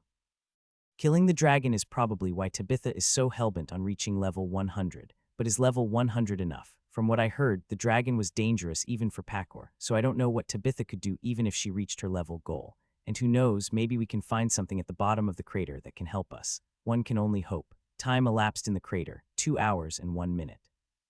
The shark was a reminder that danger existed everywhere. Despite its massive size, the magic beast was able to approach us silently at incredible speeds, meaning even though we were running out of time, we needed to slow down and mind our surroundings. "Did you get a look at its level?" Tabitha makes light conversation while we're walking toward the crater's center. The glowing pool of water served as a beacon for us to follow, and we were just now able to make out the distant shoreline. "I'm sorry I didn't," I admit shamefully. "It happened so fast it didn't even cross my mind to scan the shark." "Don't lower your head," Tabitha instructs me firmly. "When you do, you limit your field of vision." Tabitha pauses momentarily before her voice drops an octave, and she sounds more understanding. "You're still new at this, and with your skill limited, it's only natural you'd freeze when being ambushed. And how do I fix that?" I ask Tabitha for guidance. "Through training," she informs me. I frown at the generic answer, but thankfully Tabitha explains further. "Your ability to sense mana has kept you from developing a danger sense skill," she warns me. Having a danger sense skill is important because it heightens your subconscious senses and helps you recognize and react to things you normally wouldn't pick up on.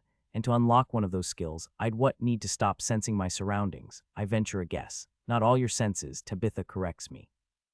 "You just need to stop using your monstrous mana senses. You must still focus on your surroundings, but only with your 5 basic senses." "I don't know if I can do that," I shakily admit. I couldn't remember the last time I looked at the world without sense mana activated. Ever since I was a baby, I used sense mana to scan my surroundings, and it was more than just a passive skill at this point. It would be easier never to use my eyes again than to stop using sense mana. "I'm not suggesting you do it now," Tabitha chuckles. "Deactivating your skill now would do more harm than good. I'm merely suggesting you train without it once we leave the magic-dense region. It will take a long time before it becomes anything as useful as sense mana is for you, but unlocking some form of a danger sense skill is a must." "You keep saying a form of danger sense. Are there that many skills?" I ask while keeping my head on a swivel. "I can think of a few off the top of my head." Tabitha starts rattling off names of possible skills. "There's your classic sense danger skill. Trap detection, enemy detection, sense incoming attack, attack prediction. They all do the same thing, each having their own quirks." "Are they all the same tier?" I was curious about the difference in experience. "More or less," Tabitha lazily shrugs. "Most are tier 2 skills, with a handful being tier 3. Is anyone better than the other?" I didn't want to waste my time unlocking one only to learn later there was a better option. "You have the base skill?" I curiously ask. Tabitha turns her head and grins at me. "I do, but who says it's my only skill? You can unlock more than one, you know. But you must be careful not to get your signals mixed up, which is a real problem some people face. For some people, having only one danger sense skill is better than having multiple. What about for me?" I ask Tabitha for her expert opinion. Tabitha lightly hums to herself in thought. "For you and your skills, I think a more focused approach would be better. You already have a wide range of coverage with sense mana. You'd probably do better with a skill focusing on imminent attacks rather than a skill that warns you about possible dangers," she suggests to me. Tabitha casually points out a major weakness of mine. Unfortunately, she was right. I've been relying too heavily on sense mana up until now, and now I was unable to pull my weight because of it. And again, it was yet another problem I was forced to shove aside until later. my weapon, my lack of danger sense. This trip has highlighted quite a few things I need to improve on. I suppose that was part of the reason I wanted to explore the endless forest. It just never occurred to me I was lacking in so many fields. Gritting my teeth, I make sure to keep pace with Tabitha. We were getting closer to the glowing lake, and I didn't need a skill to tell me it would be more dangerous from here on out. I had told myself I wouldn't be a burden to Tabitha, and though she would never say it, I knew that's exactly what I was doing. For a few awkward minutes, the two of us travel in silence. Usually I'm the one to break such silences, but I was too busy questioning how I should improve myself going forward. But instead, Tabitha broke the silence, which was a true rarity. See anything else you want to take a closer look at? She reminds me why we're down here. I glance around at our surroundings, but there isn't much to look at. There were no more intact buildings in sight, in fact. It's been almost 10 minutes since we passed the last one. The only thing left were piles of gray bricks, and after the eel incident, we were doing our best to avoid said mounds. There were a few plants here and there, but I'd already collected samples from most of them, and none of them caught my eye as the willow did. I'll say it again, but not having Sense Mana's full range sucked. If it were back at full power, it would be child's play to scan for anything interesting, but now I was limited to line of sight. That or get lucky and walk over something new, and how often did that happen? Not a minute later, I sensed something enter Sense Mana's range as if to contradict me. It was a hermit crab of some kind, but it wasn't the crab that interested me, it was what was attached to its shell that drew my attention. Over there, I point out the general area where the tennis ball-sized crustacean was crawling between bricks. Tabitha changes course and leads me over to where I pointed. She looked confused as there wasn't anything noticeable about the spot I directed us to, but she didn't question me. While Tabitha stands guard, I bend down and carefully start shifting bricks out of the way. The hermit crab notices what I'm doing and tries to scuttle away before I can uncover it, but I can move the bricks faster than its little legs can carry it away. Soon, I'm looking down at an angry crab. It uses one of its claws to snap threateningly in my direction, but my attention was on its other claw holding a small blue crystal that wasn't bigger than a marble. There were multiple similar crystals fixed to the hermit crab's shell, and the crab looked to be in the process of adding the one in its claw to the others. Are those mana gems? Tabitha's eyes widen, seeing the beautiful crystals adorning the crab's home. Not quite, they're mana crystals. I reach down and poke the crab, avoiding its one claw until it angrily drops the crystal in favor of using both its weapons to try and defend itself. I snag the small piece of crystal without getting pinched and inspect it closely. I didn't know if it had a different name, but I knew exactly what I was holding. The small blue crystal in my hand was the water equivalent of magicite. It's collecting magicite, Tabitha exclaims in shock. Wait, I thought earth-attuned magic crystals were called magicite. I questioningly look up at Tabitha. All forms of crystallized mana are referred to as magicite, Tabitha informs me. People just aren't familiar with the other forms of it, as earth magicite is by far the most common version of it. It's believed 70 of the magicite in the world is earth-attuned, while 24 is water. And the last 6, I point out how those two numbers didn't exactly add up to 100. Undetermined, Tabitha blandly tells me, fire and air magicite are considerably rarer compared to the other two. Air magicite can only be found in high places, while fire magicite has only been documented around volcanoes or extremely deep in the earth. Are there other forms of magicite? I quizzically ask. As someone constantly seeing mana, I know there are countless variations worldwide. Earth, water, air, and fire were the big ones, but they could mix and match with each other and could produce exciting results. How should I know? Tabitha rolls her eyes. Wouldn't the stone kin be better suited to answer these questions? I wanted to retort that Master wasn't treated to all his people's knowledge because of his lack of talent regarding mana, but it wasn't my place to say so. So instead, I brush off Tabitha's remark. He might have. I pretend to be sheepish and rub the back of my head. I might have just forgotten. Tabitha doesn't look convinced by my fib, but she doesn't call me out on it either, choosing instead to give me one of her I don't care looks. Focusing on the small crystal in my hands, I have a decision to make. The hermit crab was trying to flee, but was still within arm's length. Ripping the other tiny crystals off its shell would be easy, but I wasn't sure if that would harm the crab. Overall, it was only a few grams of magicite, and if a random hermit crab was carrying it around, there was bound to be more nearby. The only trick was, with all the ambient water mana, the magicite wasn't exactly easy to sense. I only picked up the cluster the crab was carrying because multiple fragments were close together, and it stood out against the hermit crab's mana. You know you're soft, right? Tabitha comments as she watches me let the hermit crab scurry under a nearby pile of bricks. I could still sense it, but I had already decided to let the little guy be. I don't need to steal from a cute little crab, I retort. Tabitha's eyes slide down to my hand, and the little blue crystal I stole from said cute crab. This one doesn't count. I quickly shove the small crystal into a pouch connected to my belt. Sure, Tabitha judges me with her eyes. I take it you're going to want to look for more. She knows me so well. I smile as I stand up, only what we can come across as we're moving. I say that now, but I knew we were bound to come across more. And as we descended deeper and drew closer to the lake of glowing mana, as I predicted, I noticed spots on the ground where the ambient mana was thicker than usual. Rummaging around those spots resulted in me finding small chunks of magicite, but it wasn't without cost. The mana around us was already incredibly dense, but it was so thick around the spots, the magicite was growing the ambient mana turned into something more akin to acid. Just getting close to these spots had the ambient mana melting through Mana's skin. It eventually got so bad that Tabitha had to stand back while I harvested the crystals. It just went to show how amazing the animals were. Whenever I found a spot that most likely contained a chunk of magicite, there was almost always an ecosystem of bottom feeders centered around it. Of course, there were plenty of hermit crabs using their claws to break off small chunks like little miners, but there were other animals too. Glowing slugs and small finger-sized fish were hanging out in between the rocks. The large amounts of mana in the air shielded their small frames from sense mana, but now that I knew what to look for, I noticed just how much life was living a few inches under our feet, and it was all centered around the spots of dense mana. Even in an environment overflowing with the stuff, life was still drawn to the places with the densest mana possible. Unlike the creatures that evolved to tolerate such extreme mana, I had to be in and out fast. Moving the bricks was the most significant time consumer, as simply grabbing them required a lot of focus. Because the bricks absorbed kinetic energy, holding onto them was difficult, and the weird algae that grew over them didn't make things easier. Sometimes a few smaller fish would try to attack me, but I only needed to swat them away. But even though I was in a hurry, I tried to fix whatever damage I did, digging out the magicite. There were plenty of pockets of dense mana about, so when I dug out a new spot, I didn't take all the magicite, as that would be bad for the environment. I limit myself to half of whatever magicite I find and make sure to cover the remainder back up once I'm done. And even limiting how much I take, I quickly fill most of my remaining bag space. Magicite is much heavier than my other stuff, but it was worth it. Besides the elemental fragments, I'd put the water magicite as the most valuable thing I've found so far.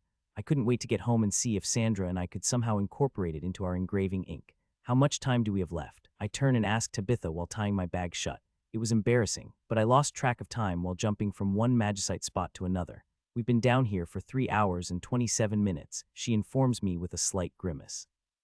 Are you okay? I ask, noticing the slight movement. I'm fine, Tabitha tries to act cool, but I can't help but notice she's shifting back and forth on her feet. Are you doing okay? She deflects my question back at me. Are you still only in the first phase of mana poisoning? Now that she mentioned it, the burning sensation across my body had worsened. Joy of finding a new form of magicite had distracted me from it, but at some point the pain had graduated from the levels of a slight sunburn to feeling like I was standing next to a fire. It was still bearable, but it was a noticeable difference. It's still bearable for me, I tell her. That's good, but we need to hurry if we want to reach the bottom. Tabitha urges me to get moving. Had her mana poisoning progressed to phase 2 already? Maybe we should turn back, I hesitantly suggest. No need, Tabitha quickly strikes down my proposal. If you're fine, then we can continue. We'll reach the bottom, then turn around. Besides, we're almost there. Tabitha gestured in front of us, where I could see the glowing outline of the mana lake in the distance. Tabitha was right, we were almost there, but would she be okay? I ask myself that as we push onward with our goal in sight. After 3 hours and 36 minutes, we finally reached the glowing lake in the center of the crater, and it was magical with a capital M. Too bad we couldn't see it up close. You sure we can't just get a little bit closer? I asked Tabitha for the 3rd time. I don't see anything dangerous. I'm sure. Tabitha mimes, stepping forward just to bring her foot immediately back. My skills are saying we shouldn't get any closer. We were roughly 600 feet from the water's edge, close enough that we got a good look at the body of water, but far enough away that I couldn't sense anything with my nerfed skills. Come on, I practically begged Tabitha. Give me 2 minutes. It will take me less than that to run over, grab a water sample, and return. You know how fast I am. I moved to step forward, only to have Tabitha grab my shoulder and yank me backward hard. She spins me around to face her, and her eyes feel like lasers as they threaten to burn a hole through my skull. Do not get any closer, warns me in a voice I've never heard before. It sent shivers down my spine and left no room for argument. Swallowing a lump in my throat, I silently nod my head. Tabitha removes her hand from me and looks at the beautiful lake before us. I don't know why, but my skills tell me we'll die if we get any closer, she says darkly. I stew over Tabitha's warning for a few seconds before letting out a reluctant sigh. If the lake was that dangerous, then there was nothing I could do about it. At least we made it. I force a smile which slowly turns into a real one. We came pretty far, I note with pride. Old Man Clarkson said almost nobody made it this deep into the forest, and even if someone did, unless they were around level 100 like Tabitha or had the skills to block mana like me, There was no way a person could make it to where we are now. So Tabitha and I might be the first to stand here in a very long time, which was something to be proud of. Sure, I still wanted a sample of whatever the lake was made of, but it wasn't like I was willing to die for it. Tabitha was pretty lackadaisical when it came to taking chances, so for her to act as she was, there had to be something perilous nearby. But what was it? Whatever it was, I couldn't see it. The two of us were standing in a small divot to avoid the countless fish swimming overhead, but we had a clear view of everything around us. Multiple sharks circled above the lake, but so far we've only seen them attack injured fish. Similar high-leveled creatures were swimming through the air, but all acted odd as well. All the fish seemed to have gotten whatever warning Tabitha had because none of them swam anywhere near the lake water. It was like there was an invisible no-swim zone that they all adhered to, and that wasn't all either. The fish kept their distance, but they all tried to be as close as possible without entering the invisible zone. They were all packed together tighter than sardines, yet there was almost no fighting. The smaller fish gave the larger and more dangerous magic beasts room to move around, but they were still within biting distance. It would be simple for any of the sharks to open its mouth and swallow countless sky fish, but that curiously wasn't happening here. Instead, it was almost like all the magic fish had signed a treaty with one another. I heard of it happening back on Earth around watering holes in Africa, but this was the first time I saw it in person. But that begged the question, why were all these fish nearby if the lake was so dangerous? Is it just me, or do they look like they're waiting for something? I point at the mass of flying fish, asking Tabitha for her opinion. I was thinking something similar. Tabitha nods in agreement, but unlike them, we can't afford to wait around forever. We reached our goal, we need to turn around and head back, she tells me. Just a few more minutes, I plead. If we can't get any closer, we can at least try and find out what's drawing the fish here. Tabitha frowns, but she eventually reluctantly agrees to my request. You have 22 minutes. After that, we'll need at least 2 hours to make our way out of the crater safely, and staying here any longer would be pushing it. I could suggest we leave, but Tabitha would take that as an insult. So no, I wouldn't do that. And if she said I had 20 minutes, then I had 20 minutes. So it was now a waiting game, and I could only hope whatever the fish were waiting for happened before we had to leave. The seconds slowly ticked by, and Tabitha and I kept our eyes peeled for anything out of the norm, or at least out of the norm for where we were. A few minutes passed without anything happening, but in that time I could observe a visible shift in the fish swimming around us. They appeared agitated and moved more than they were a few moments ago. Also, even though I couldn't sense it or get any closer, I was able to make multiple observations about the glowing lake, which I suspect isn't a lake at all. The more I look at it, the less I think the glowing substance is water, and the more I'm sure we're looking at a body of liquefied mana, something up until now I thought was impossible. Mana wasn't your typical substance. It was closer to energy than anything else, yet it could solidify and turn into magicite in the right conditions. However, mana was constantly shifting and moving, much like an invisible gas that was difficult to contain when it wasn't in its crystalline form. Even when absorbed into the body and converted into a person's unique mana pool, mana was more ethereal than liquid. When magicite breaks down, the mana within spontaneously goes from a solid back into its gaseous form. Of course, it will still fuse with other substances, like when Sandra and I make engraving ink or when I add magicite to the forge to increase the heat of the flames, but it never liquefies. Though I forget what it's called, I remember from my chemistry class back on Earth that some substances could rapidly go from a solid straight to a gas. I always thought that was just how mana was, but the stuff before me proved that theory wrong. But somehow what appeared to be a lake in front of us was actually pure mana in liquid form. I so badly wanted to get closer and inspect this new form of mana and see how it acted as a whole, yet I couldn't.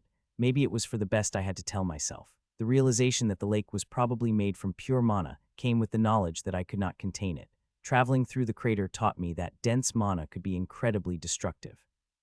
The ambient mana around the water magicite was proof that, in large quantities, mana could eat through substances, as it did with mana skin. In its crystalline form, mana was easy to handle as it was nicely contained. But if you had that same mana density in a volatile form such as water, I shudder to think what would happen if you touched it. The lake of mana in front of us was more potent than any acid back on Earth, and I couldn't imagine what you would need to contain it. A strong enchantment could do the trick, but I'm not entirely sure it would work even then. I would need to consult with a master enchanter on the subject, and as I've learned, people such as them weren't exactly the most sharing when it came to knowledge. My deep examination of the lake made me the first to notice the change in its surface. Something's happening, I point out to Tabitha. Indeed, Tabitha's eyes narrow, and together we watched the surface of the lake of mana start turning violently. There was no wind in the bubble, just mana currents originating from the lake, and they were growing more robust as it churned. Was the lake going to explode? Were we standing on a mana volcano or something? At this point, the fish overhead were going crazy. They still weren't attacking one another, but they were bumping into and shoving each other to be the closest to the mana lake. I glanced at Tabitha, wondering what we should do, and saw the gears in her head spinning. She was weighing our options and deciding whether or not we should cut our losses and leave. The only reason I wasn't panicking was that she wasn't telling me to run for it. If Tabitha had the time to think about what was happening, we weren't in immediate danger. I still prepared myself to run if she ordered me to, but until Tabitha said so, my attention was on the lake of mana. Suddenly, the lake's surface starts to boil, and to my astonishment, deep blue bubbles of all sizes flowed out of the churning mana. Some spheres were baseball-sized, while a few bubbles were bigger than me. They all floated in every direction, and once they drifted 300 feet from the still bubbling lake, all the fish rushed in at once. It was a feeding frenzy, only everything was after the dense balls of mana. But it didn't make sense if the fish were after the mana. Wouldn't they go straight to the source? Why were they all so reluctant to get near the lake? The sharks weren't the fastest beasts, but their enormous mouths swallowed vast amounts of mana.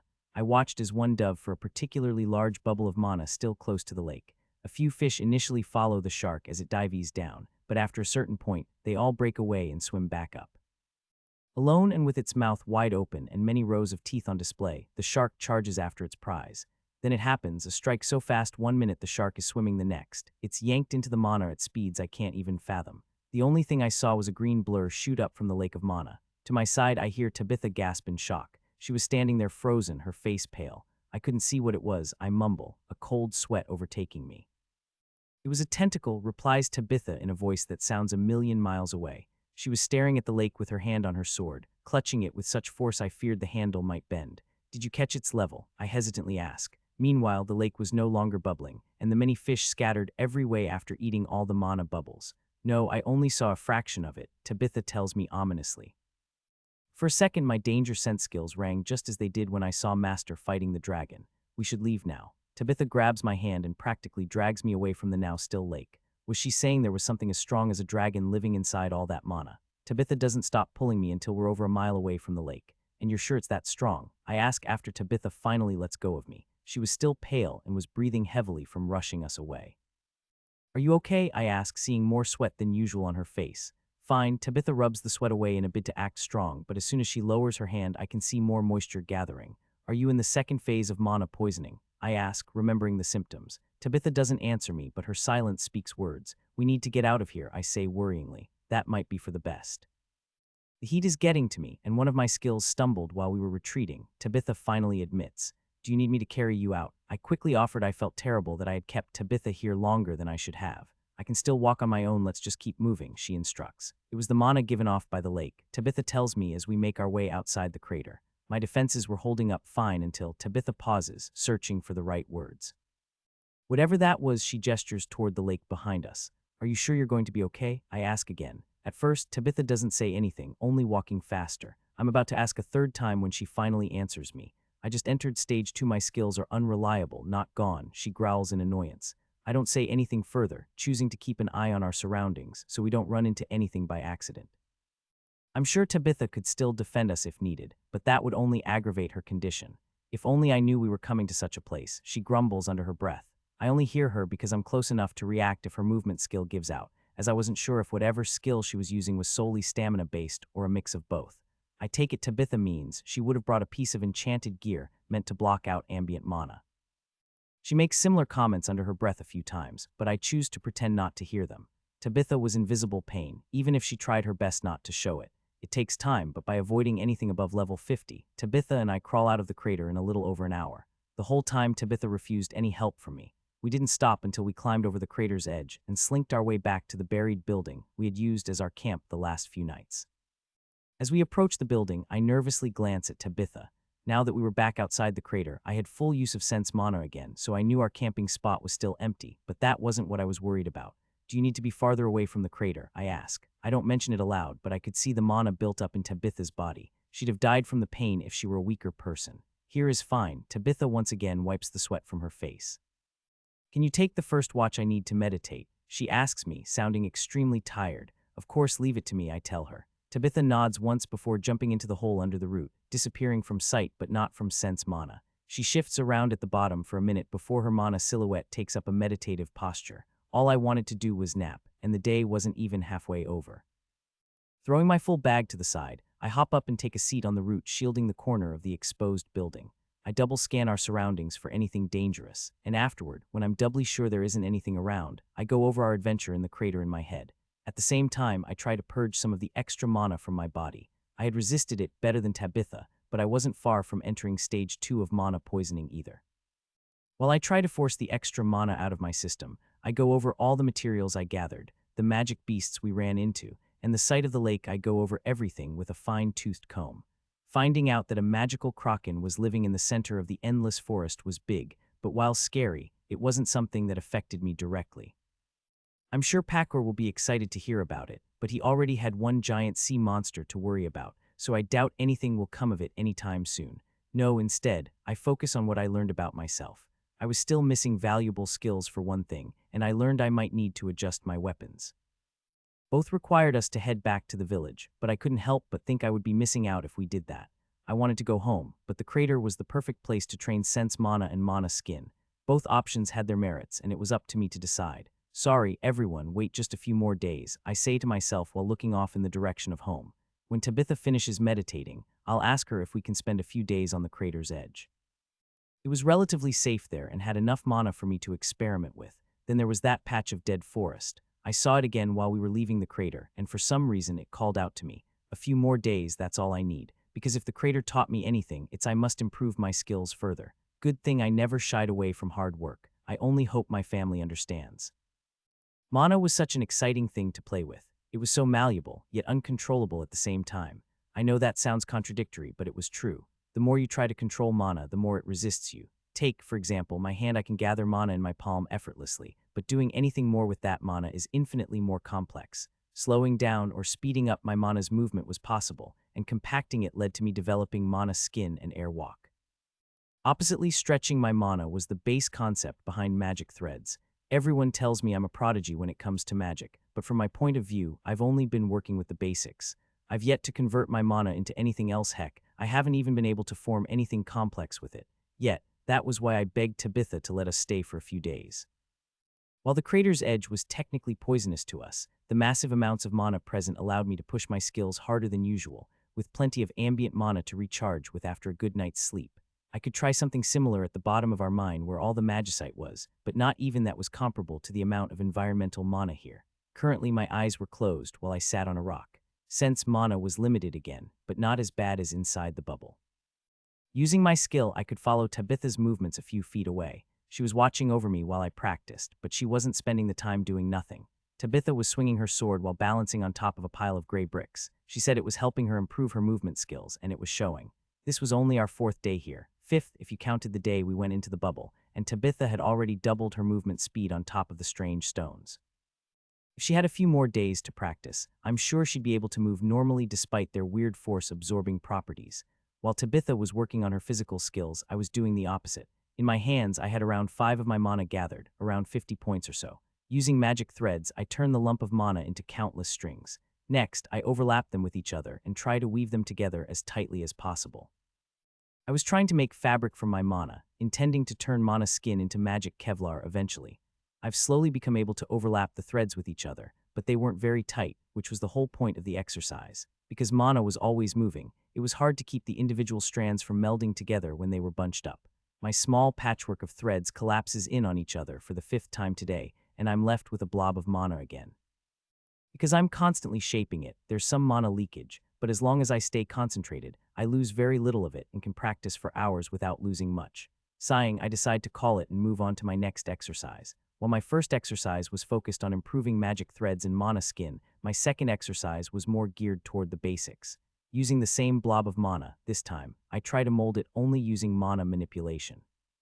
Because I'm not using a second skill to boost its effects, manipulating the mana is more challenging, but that's why I'm doing it.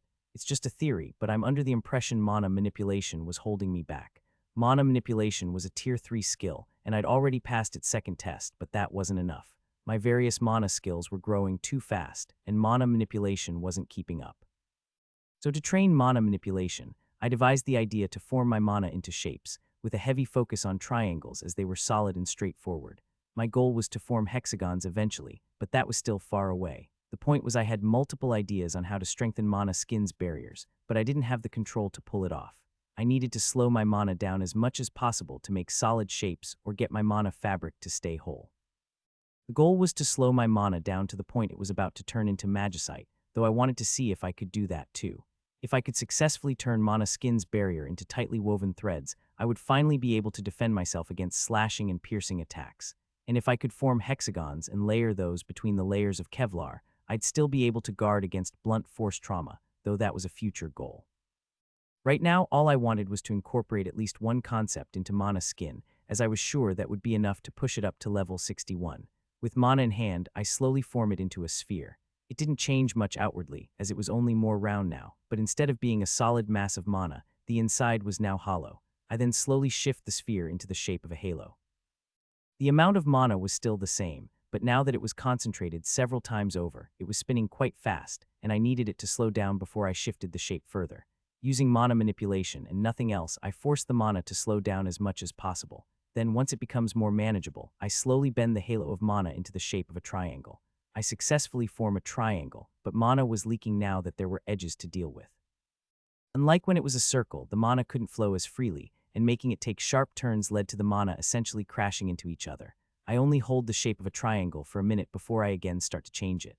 I form a square from the triangle and then elongate it into a rectangle. The angles weren't as sharp, but with more of them there was more mana bleed.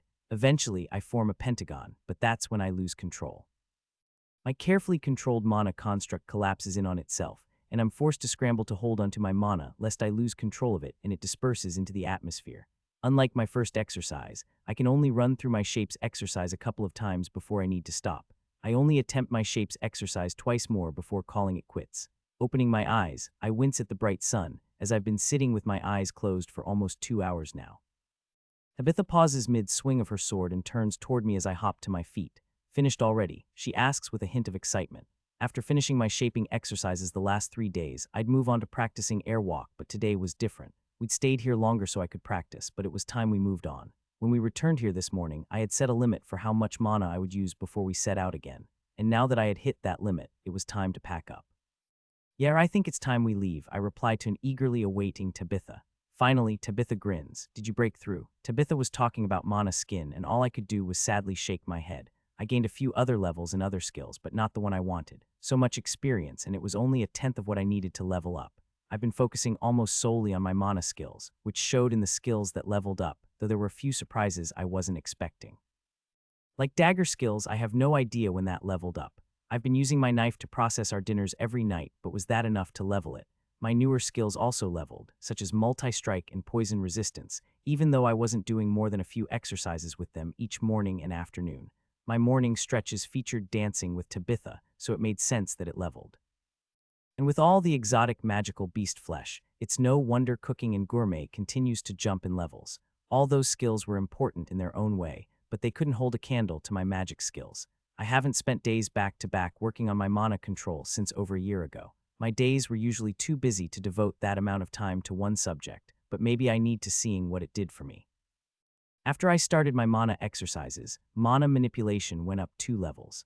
I think I was already relatively close to level 64, but even then, to gain another level soon afterward just went to show my exercises were working. Magic threads and airwalk jumped up 3 levels each, which was a lot more than I thought they would.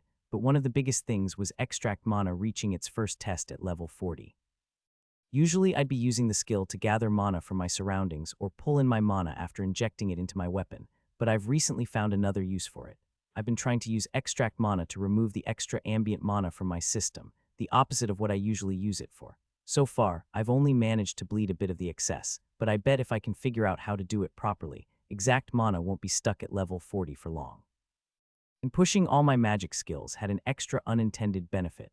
The mental stress I put myself through daily to shape my mana was enough to push mental resistance to level 62, again proving I could level the skill outside my soul if I did the right things. If I had just one more day of practice, maybe I'd be able to push my skills another level higher, but the same could be said anytime. But then again, I always need one more day, and unless I hide out somewhere like a hermit, I will always wish for more time to practice.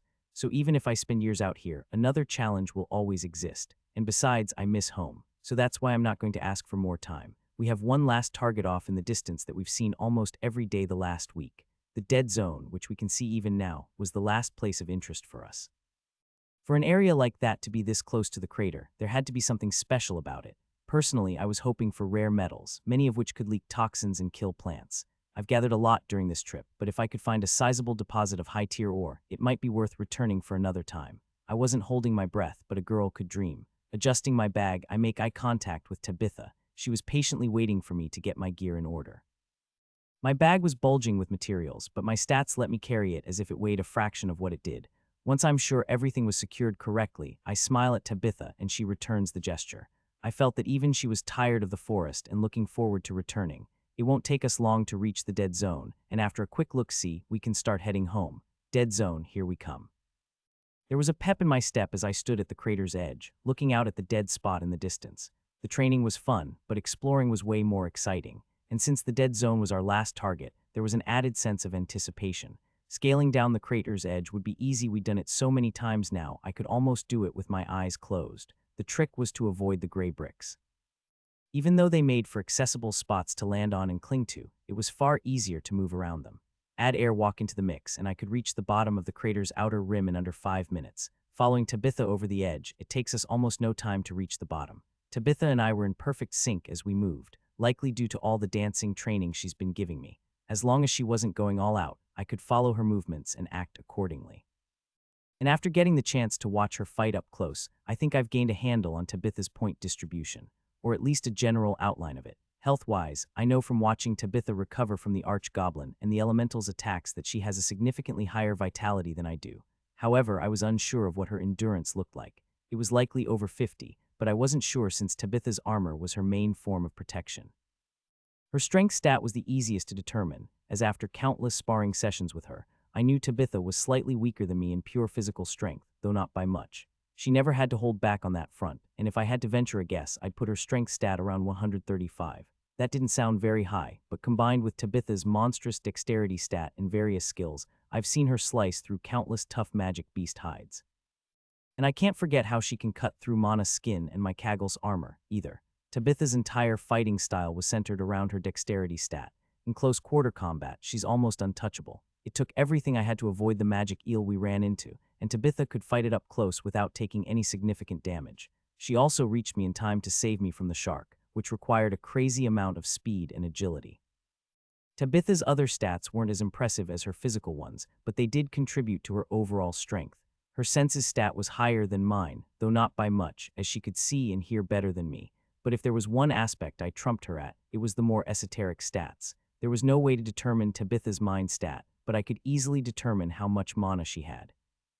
I've probed Tabitha countless times with sense mana, so I knew her mana capacity was roughly 85 of my own. Admittedly, it wasn't much, but considering she only used mana to charge her armor and power-specific skills, it was more than enough for a physical fighter. The same went for her clarity based on how well she manipulated her mana. I'd put it below 50, but that was more than enough to suit her needs. Overall, Tabitha was a force to be reckoned with, but I wouldn't expect anything else from someone close to reaching level 100. Something the matter? Tabitha asks me, noticing I was stealing glances at her more than usual. Just thinking about things, I casually reply. Anything of importance? Tabitha raises a questioning eyebrow at me. Not really, I was mostly thinking about how I stack up to you, I honestly respond. That earns a chuckle out of Tabitha. Big girl thinks she's tough enough to take on her senior sister now. Tabitha grins challengingly. I scoff hardly. I was just curious how I would match up to you if we were at the same level. I would still crush you, Tabitha instantly retorts without hesitation. You seem to forget levels aren't everything. A group can defeat a stronger opponent, and skill levels play a big role in battle. For example, General Pitts was able to harm Master, and their level difference is close to yours and mine.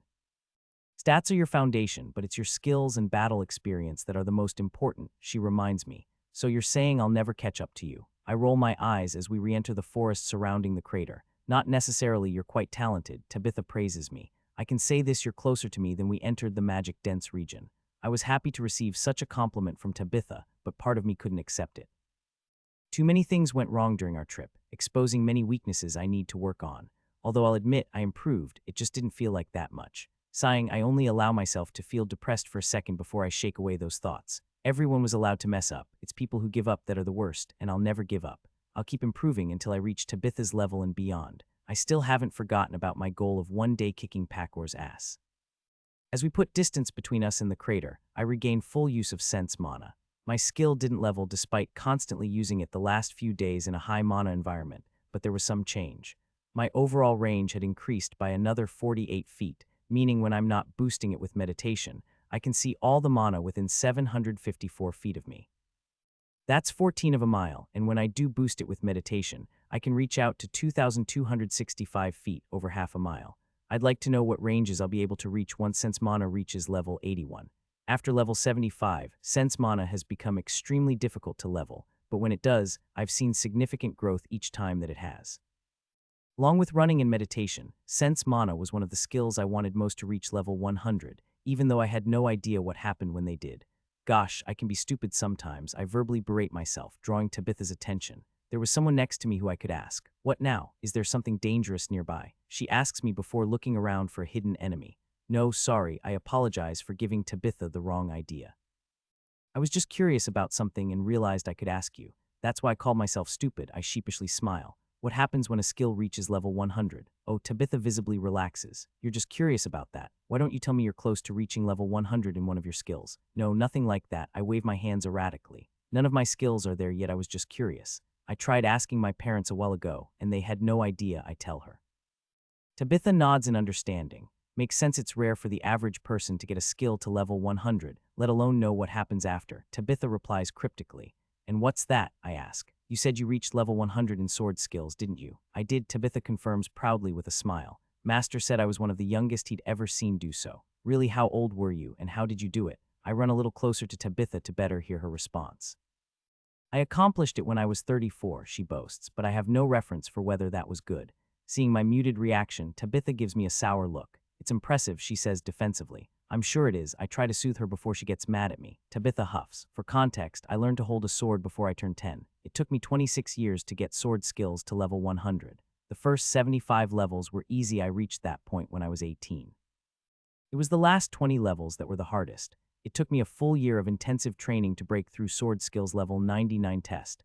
And what happened when you did? I ask excitingly. I unlocked a new skill, of course. Tabitha tells me to my excitement. Was it tier 5? I exclaim. Tabitha's smile slips for just a second. As if tier 5 skills were that easy to obtain, she chuckles ruefully. No, the skill I unlocked was tier 4, sword mastery. That's a skill. A little bit of a bummer, don't you think? I deadpan. Will I get similar skills for running and sense mana? I was expecting something more. Says someone who has no idea how important such a skill is. Tabitha berates me. A weapon mastery skill is crucial for any high-level warrior and usually takes over 40 years of intensive training to obtain. Once you unlock one, fighting people without a similar skill is child's play. A person with a weapon mastery skill can fight someone 20 levels above them if their opponent doesn't have one.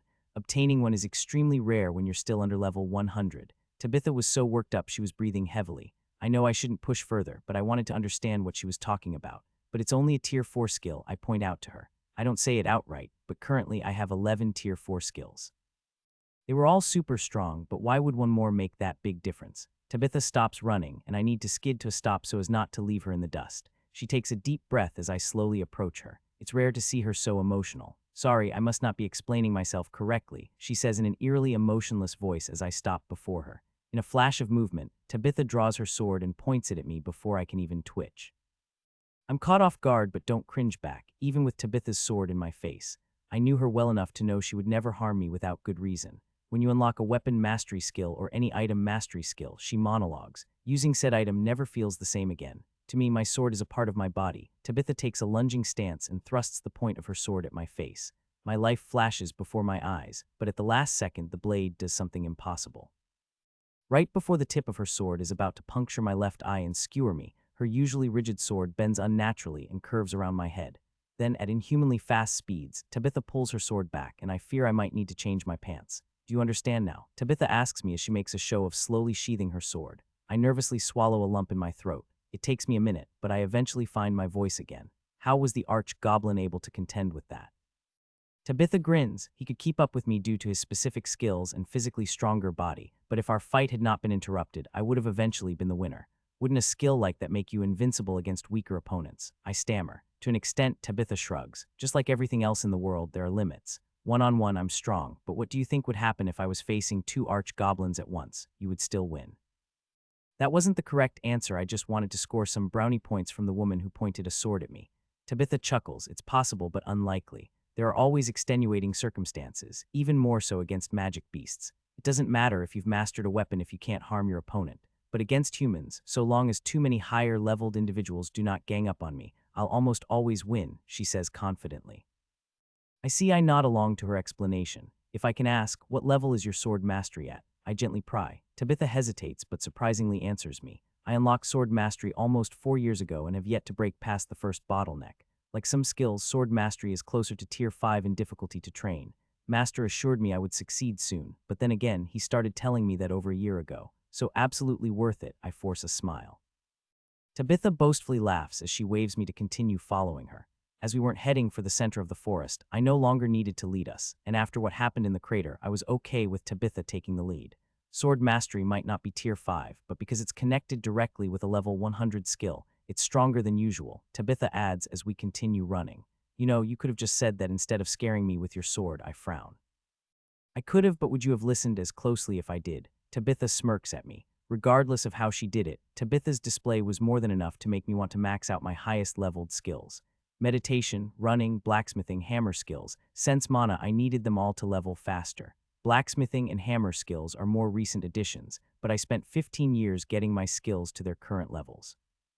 By Tabitha's standards, I would need another 13 years to master any of them, let alone all. That was simply too long. We run silently for a bit, and while we do, I try to think of ways to improve my various skills. But after a while, I'm pulled out of my thoughts by weird fluctuations in the mana off in the distance. We had been moving relatively quickly after Tabitha stopped us, and by my estimations, we should be coming upon the dead zone any minute. That's probably what I'm sensing. But just to be sure, I run alongside Tabitha and wordlessly signal her to stop.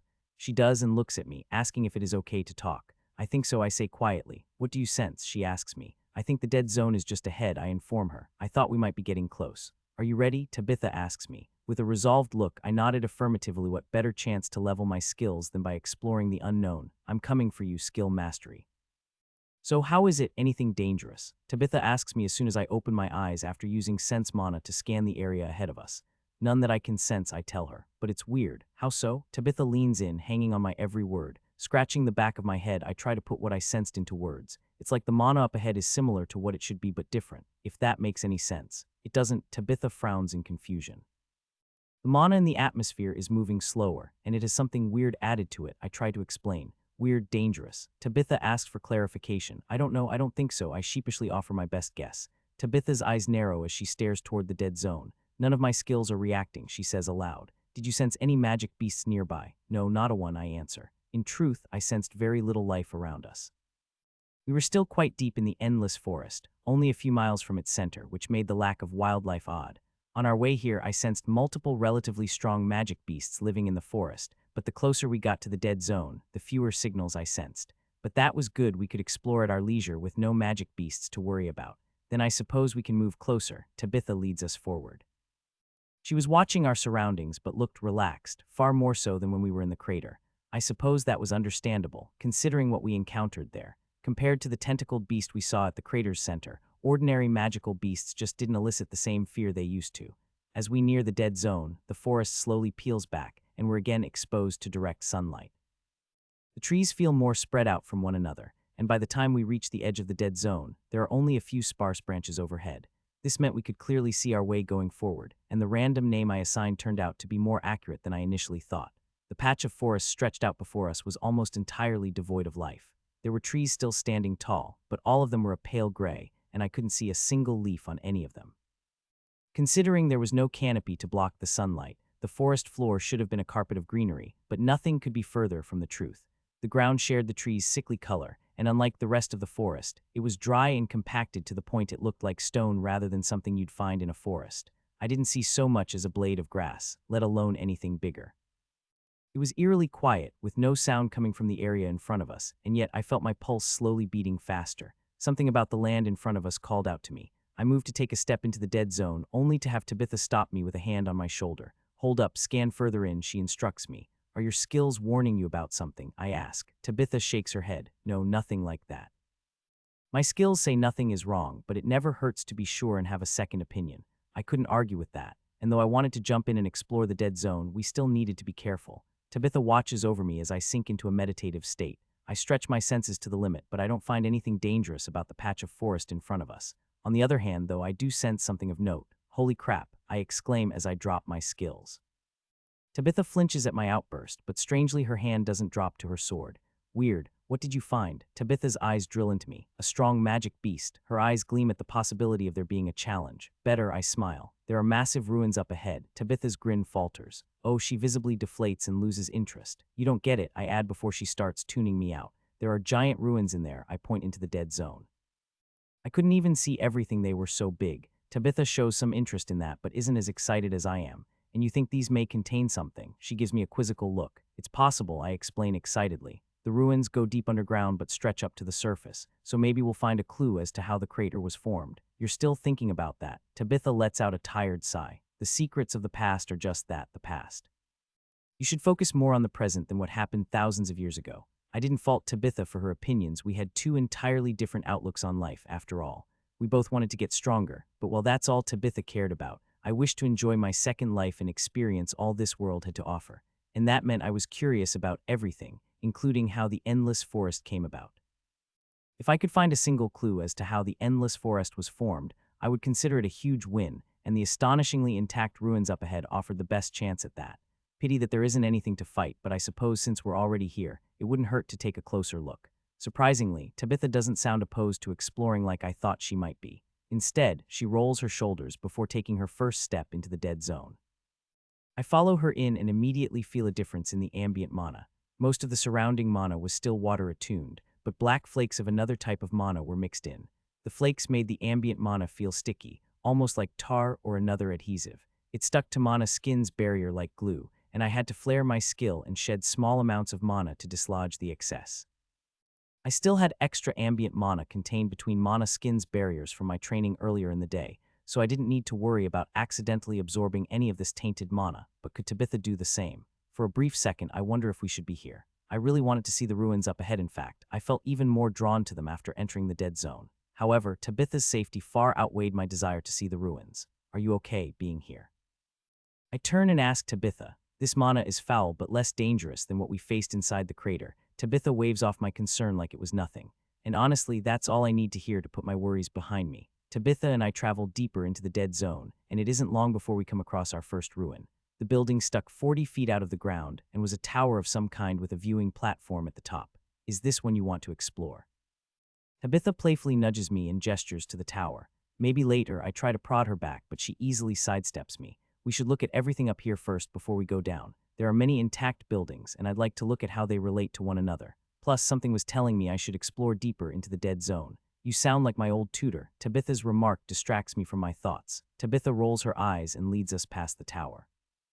In the distance, I spotted multiple other structures sticking out of the ground, but I was more interested in what was beneath us. After walking past the tower, a massive structure slowly takes shape below us. Since Mana's range isn't enough to see everything at once, but after piecing a few segments together in my mind, I think I have an idea of what I'm sensing. It's an arena, I say excitingly after 10 minutes of walking deeper into the dead zone while scanning the ground. Really. Tabitha looks around at the various stone structures sticking out of the ground with a skeptical look. She doesn't see everything that I do. The arena is broken into multiple sections, each buried to different degrees, but when viewed as a whole, it was indeed a stadium of massive scale. The structure rivaled professional football stadiums back on Earth, and depending on how many sections there are, it might even dwarf that. As we walk around, I spot multiple places we could punch through and enter the structure below, but I ignore them for now as we continue to move deeper into the dead zone. Wait, why are we still heading to the center of the dead zone when we have perfectly good ruins to explore here? The more I think about it, the more confused I become. Something's not right, but what is it? Nothing is showing up in sense mana, and without vegetation, we had an almost perfect 360-degree view of our surroundings.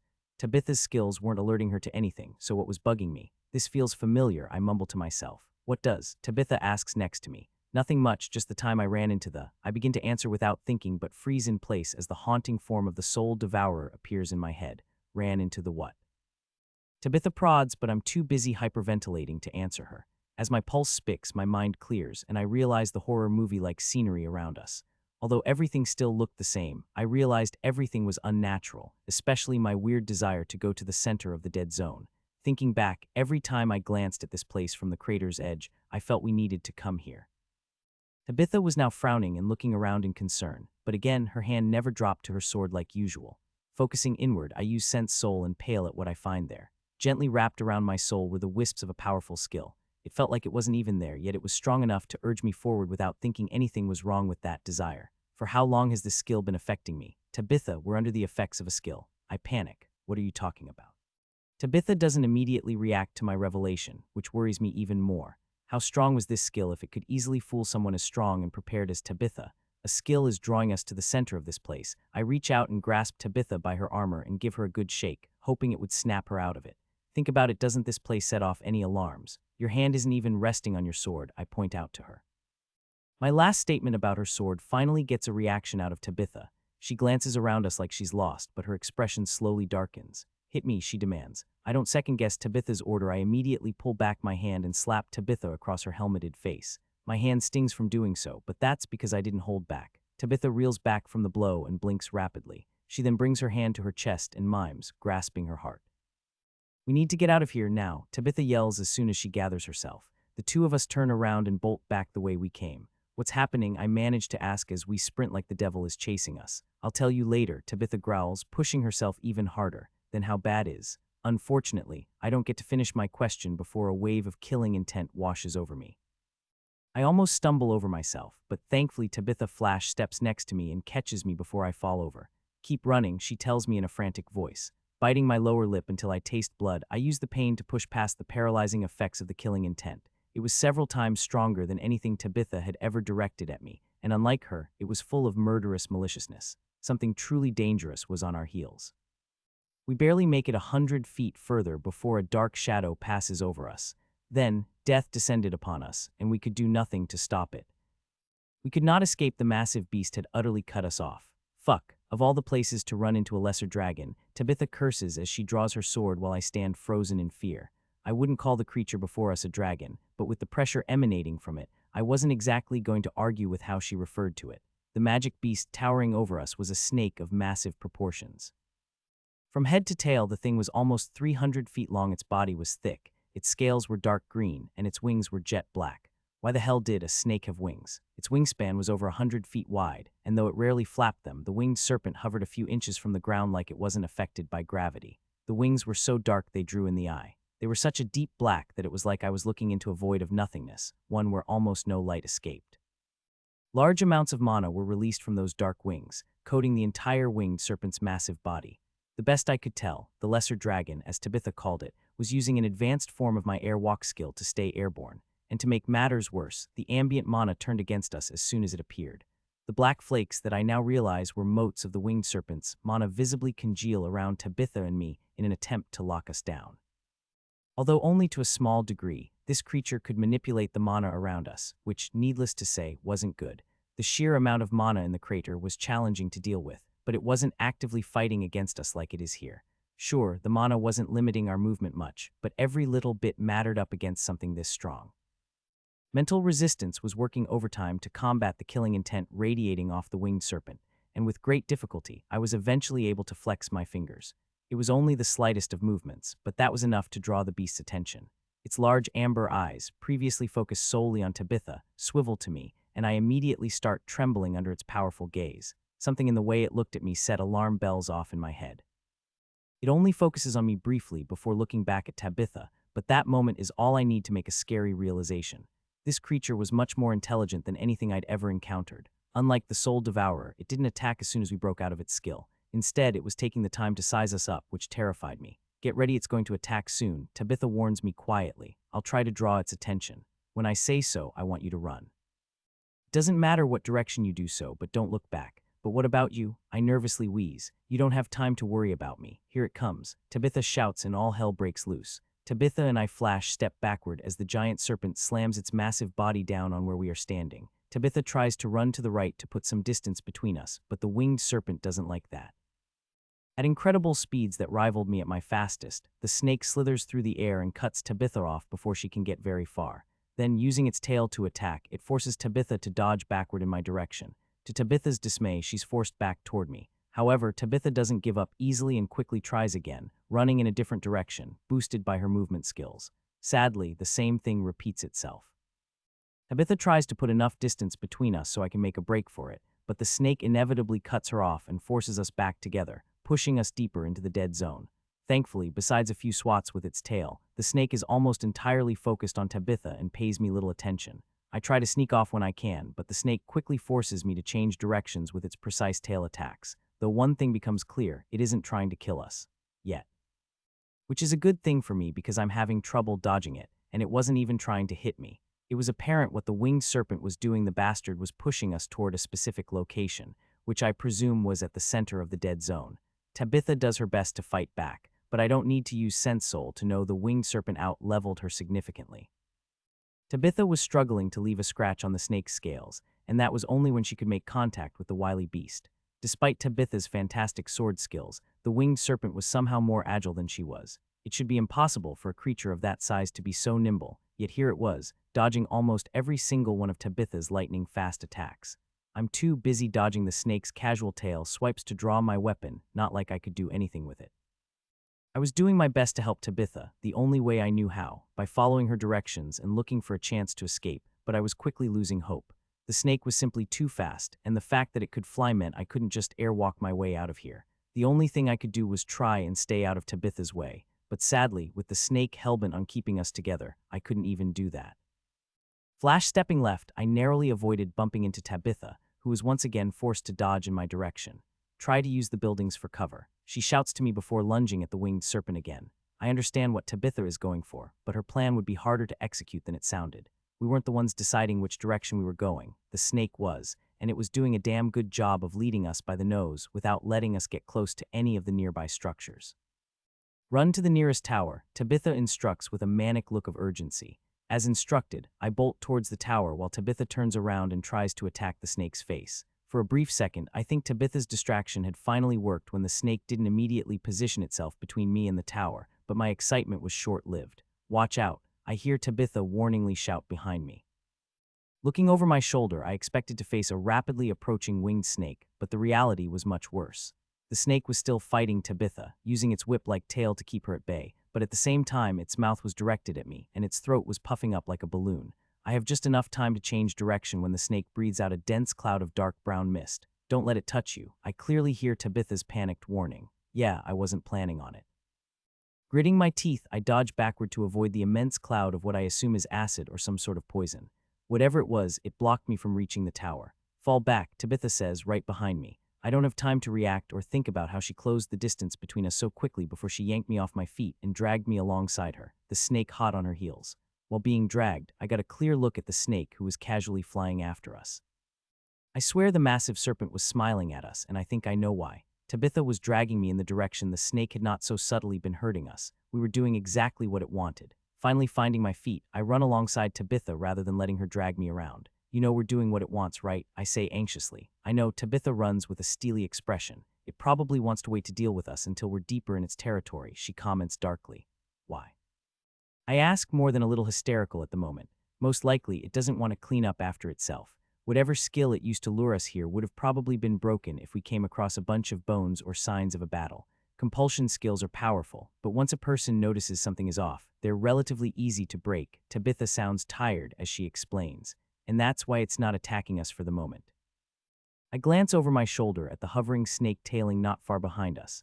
It hisses at me and strikes the ground behind us with its tail, kicking up dirt and stone, urging us to go faster when it could just as easily finish us off now.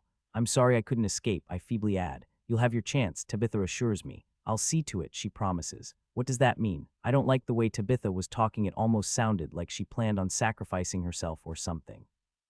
It's yet to attack us seriously. Tabitha stares ahead, ignoring both my question and the beast chasing us.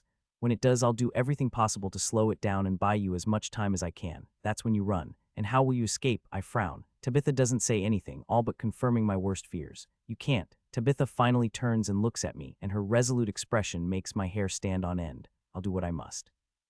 When you get back to the village, send for Master. He'll be able to avenge me. What if we work together? I plead. Tabitha shakes her head. I can't see its level, meaning it's over level 120. You'll die before being able to do anything, and I'm not fast enough to outrun it.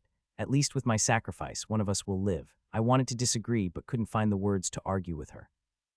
Tabitha was dead set on sacrificing herself, so I may have a sliver of a chance to escape, and the worst part was part of me was relieved. I didn't want to die again. I promised my family I'd return to them safely, and I didn't want to imagine how sad they would be if I never returned.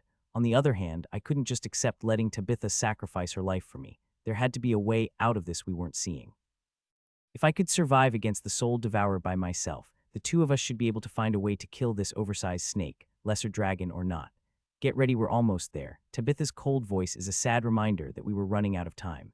In the distance, up against a section of arena sticking out of the ground was a massive pile of bones, and looking closer, it wasn't the only one. There were piles of sun-bleached bones all over the place. I spot goblin bones, silent falcon bones, a skull from a forest lion. They were all here. There were remains of countless beasts scattered everywhere, making for a grisly scene, and I couldn't help but think ours would be joining them soon. Good, it's not going to waste its time eating us, Tabitha mumbles beside me. And how do you know that? I ask, nervously sweating up a storm. Snakes digest bones, Tabitha says matter-of-factly. Chances are it just wants to kill us for the experience. Oh, is that all? I remarked dryly, trying my best not to have a panic attack. Well, here we are. Tabitha suddenly stops running and turns around. I slide to a stop a few feet behind her, and time slows as we face off against the colossal magic beast. The winged serpent hovers a couple of dozen feet away from us, its large head bobbing side to side, quizzically examining us, its prey. Most of its attention was on Tabitha, but it spared me a glance before writing my presence off. That was good if I was running, but could I bring myself to leave Tabitha behind? I'm going to use everything I have. Get ready, Tabitha tells me as she takes her stance. It was hard not to notice how she placed herself between the snake and me. I was out of time and still hadn't figured out a way for us to escape. We were deep in the snake's territory with almost nothing around us. We could try hiding behind the ruins sticking out of the ground, but that would only stall the inevitable. Suddenly, the snake twists in the air, climbing higher until it's over 30 feet off the ground. It opens its mouth, showcasing its fangs, and lets out a threateningly long hiss at Tabitha. I can't see Tabitha's face from where I am, but I imagine she's sneering back at it. Then Tabitha and the snake's killing intent clash at the same time, and I tremble like I'm standing in the middle of a blizzard without a coat. Aaliyah, run, Tabitha shouts as she leaps at the flying serpent at blinding speeds. At the same time, the snake rushes at Tabitha with its mouth wide open. The two move so fast that my eyes can't keep up with either of their movements. I vaguely see Tabitha dodge the snake's initial charge, but it uses its wings to slam Tabitha back to the ground. Tabitha recovers in time to dodge the snake's follow-up lunge, but it's clear she's struggling to match its movements. All my instincts screamed for me to turn around and run for the hills, but I couldn't bring myself to do it. I had to save Tabitha. Fighting wasn't an option, but neither was running, so what did we do? Why are you still here? Get out of here. Tabitha screams at me to flee while dodging the snake's whip-like tail. I couldn't do that. I bite my lower lip until I taste blood. My legs were trembling and I was scared out of my mind, but I couldn't bring myself to abandon Tabitha, no matter the consequences. Damn you, just leave. I hear the sorrow in Tabitha's voice as she begs me to follow her orders. Just then, I sense the snake gathering a significant amount of mana into its tail. Watch out, I scram a warning, but it's too late. So many things happen at once, my brain struggles to process it all. My ears ring as a shockwave of air slams into me. The snake had swung its tail at Tabitha so fast that it created a small explosion when it struck her shield. There was no way Tabitha could deflect such an attack, and she was sent flying through the air until she landed a few feet away from me, unable to move. Her left arm was completely destroyed, and what remained of Tabitha's shield was twisted around her bloody flesh. Tabitha's right arm was better, but it still looked broken in several places. By some miracle, Tabitha was still holding onto her sword, but there was no doubt she was down for the count. Tabitha was still conscious somehow, but she was losing a lot of blood fast. Her breastplate had a massive dent, and the rest of her armor didn't look much better. Honestly, I wasn't sure how she was even alive. Why didn't you run? She feebly wheezes, blood dripping from the corner of her mouth. Not without you. I rush to her side and grab her limp body by her armor. Then we'll die together, she rasps. Not if I can help it. I start dragging her over to the largest pile of nearby bones. While I'm dragging Tabitha, the winged serpent returns to the sky and slowly circles over us like a vulture waiting for its prey to drop. It must think with Tabitha out of commission. It was only a matter of time before I shared her fate, but I wasn't going to give it the satisfaction. As we near the pile of bones, I finally draw my hammer, but not for the reason one would think. The flying snake hisses above us, but I ignore it and focus on my real target. While holding onto Tabitha with my left hand, I take my hammer in my right and prepare to use all my skills simultaneously. I don't know if the snake realized something was wrong with my actions, but I wasn't waiting to find out. With everything I have, I slam my weapon down. My hammer pulverizes bone and strikes my real target, the gray bricks hidden underneath. The gray stone resists for a second, but soon I hear it giving way. If there was no place to hide up here, then why not try underground? That was the crazy idea I came up with in the heat of the moment.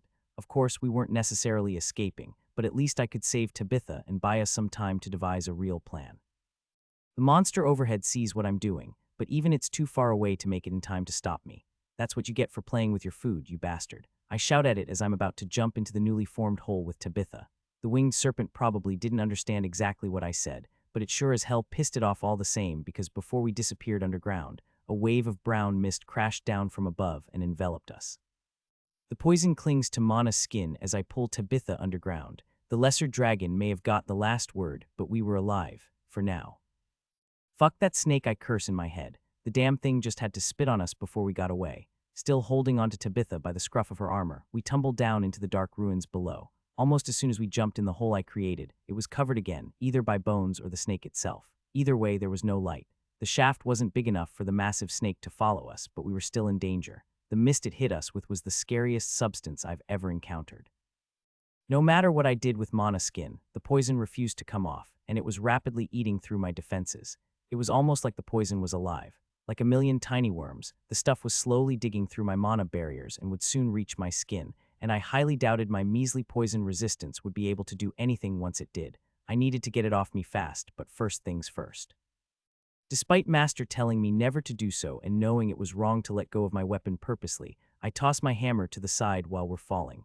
My weapon was covered in poison, and I didn't have the mana to waste securing it to my back. Plus, I needed both my hands free. As soon as my feet meet the ground, I use sense mana to scan our surroundings, unable to see a thing in the darkness. We were currently in 400 square foot room, and thankfully, there was nothing dangerous down here waiting for us. Taking care not to move her unnecessarily, I lay Tabitha on the ground away from the shaft we fell through in case the snake tried to breathe any more of its toxic mist down on us. Once I have her lying down, I work on conjuring some light. Sense mana was great for some things, but I still needed to see Tabitha to figure out how to treat her. Zikhetplo, I start to recite my light spell, but halfway through I start coughing and taste blood in my mouth.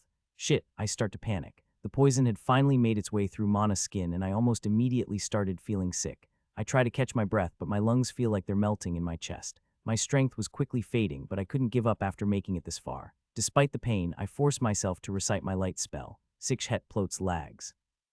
A ball of light forms above my head, and I nearly barf seeing Tabitha's mangled form before me. She was almost entirely white, except for her dark and pulsating veins. Unfortunately, I wasn't much better. The veins on my arms were darkening rapidly, too, a sign that the poison was spreading quickly. I needed to find a way to treat us, but first I needed to remove the remaining poison covering us. Wheezing and coughing up more blood, I do the only thing I can think of. I recite the spell I use almost daily. Ahid ls Wema Piss. A purifying white light covers my body, but it only helps me. So, using Empowered Spell, I pump obnoxious amounts of mana into my basic cleaning spell until the light covering me expands to include Tabitha. The tenacious poison is strong enough to resist my magic, so I need to channel even more of my mana to combat it, but eventually, the poison clinging to us starts to flake away. Good, now how do I fix the poison already in our systems? My bag, I hear a tiny voice followed by coughing. My eyes practically turned the size of dinner plates because somehow Tabitha was still conscious. But what was that about her bag? Oh yeah, now I remember her emergency satchel. Fumbling over Tabitha, I reach for the small enchanted bag on her belt. She told me it was enchanted to protect the potions held within. So if Tabitha is telling me to grab her bag, she must have something to deal with the poison, or at least that's what I'm hoping. Because if not, we're both dead. I try to unfasten Tabitha's pouch, only to realize I was losing feeling in my fingers. My health was plummeting at an unprecedented rate, and it was only a matter of seconds until I passed out. So I give up on untying the enchanted bag and rip it open with what little strength I have left. Inside the satchel, illuminated by my magic, were 6 small vials. 2 vials contained an orange substance, 2 were jet black and 2 were teal. Which ones? I cough. Blah, Tabitha couldn't even say the entire word, but it was enough. With shaking hands, I grabbed the 2 vials. I struggled to remove their stoppers, but death is a surprisingly good motivator. As soon as I uncork the first tonic, I don't hesitate to dump the contents of the vial into my mouth and swallow, despite it smelling like rotting flesh and tasting similar. I don't wait for the potion to take effect before I try to pour the second one into Tabitha's mouth. Only she does the unthinkable. As I bring the open vial up to her mouth, Tabitha closes her mouth and feebly tries to turn her head away from me. No, I hear her rasp. What are you doing? You're dying, I practically scream in her face out of frustration. I must, Tabitha feebly tells me. What bullshit are you on about? I complain without coughing. Whatever I drank was kicking in. My health wasn't recovering, but at least it was no longer decreasing. Why do you need to die? So you can. Tabitha slowly answers me with blood dripping from her eyeballs. Be rescued, she struggles to finish. How is your dying going to get me rescued? I fumed, trying to force the vial into Tabitha's mouth. As I'm trying to force the tonic on Tabitha, I push against her chest plate, hoping to stop her from squirming and aggravating her wounds further. While touching her armor, I finally recognized what Tabitha was doing. She was still trying to sacrifice herself for me. Tabitha's armor had yet to activate, meaning her health wasn't low enough yet. She didn't want to take the antidote because she wanted her armor's last response to trigger and notify Pakor that we were in trouble. But if that happened, the shield her armor would conjure would keep me from administering the antitoxin. And unless her shield can remove toxins from her body, it will be impossible to save her once it's up. Instead of it being a life-saving shield, her armor would become her coffin. It's for the best, Tabitha struggles to say. At this point, I'm struggling to hold back my anger. How can she be so willing to sacrifice herself for me? Didn't she understand how that would make me feel?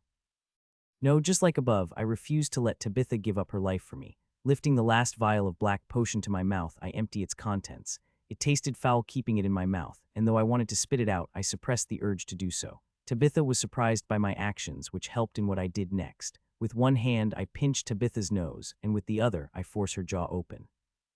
Tabitha was extremely weak at the moment, so while she struggled in my grasp, I easily overpowered her. Leaning in, I lock lips with Tabitha and force her to drink the disgusting tonic against her will. This wasn't like in the movies where Tabitha and I shared a romantic moment. The tonic made me want to barf, and while Tabitha was beautiful in her own way, I didn't think of her like that, and I'm sure neither did she. Tabitha was my mentor and was more like a big sister or an aunt to me. I only administered the antidote to her like this because it was the only way I could think of to get her to take it. After I force all the tonic into her mouth, I pull back and use my hand to massage her throat, making sure she swallowed all of it and didn't spit even a single drop out. You fool, you needed that spare potion in case you were poisoned again. Tabitha glares at me after I let her go. I don't care. Either we both make it out, or neither of us does, I yell at her. Tabitha was deathly pale, and she was right. If I didn't do something quickly, it wouldn't matter that I saved her from the toxin. But I wasn't going to stop trying now. Reaching into Tabitha's satchel again, I pull out the remaining 4 vials. Which of these will heal you? I hold the vials in front of her face. If you don't tell me, I'll force you to drink all 4 of them, I threaten when she remains silent. You would doom me to life like that? Tabitha asks somberly. Again, she glances at her arms. One of the blue potions will help me recover my health, but they can't fix my arms as they are. My arms will heal wrong, causing more problems. You would need to amputate them before administering it. At least I know the antitoxin is working because Tabitha could talk more without coughing, but was she telling me I would need to chop off her arms to save her? That would be a fate worse than death for a person like Tabitha. Let me die, Tabitha orders me in a soft voice. Shut up, I'm thinking, I snap back. I had the potions, I just needed a way to fix her arms. I could.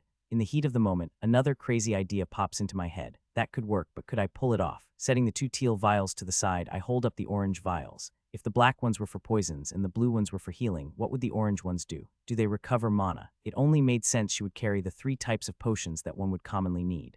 They do, Tabitha slowly answers. I grin manically. This can work. Uncorking one of the orange vials, I quickly down the syrupy potion.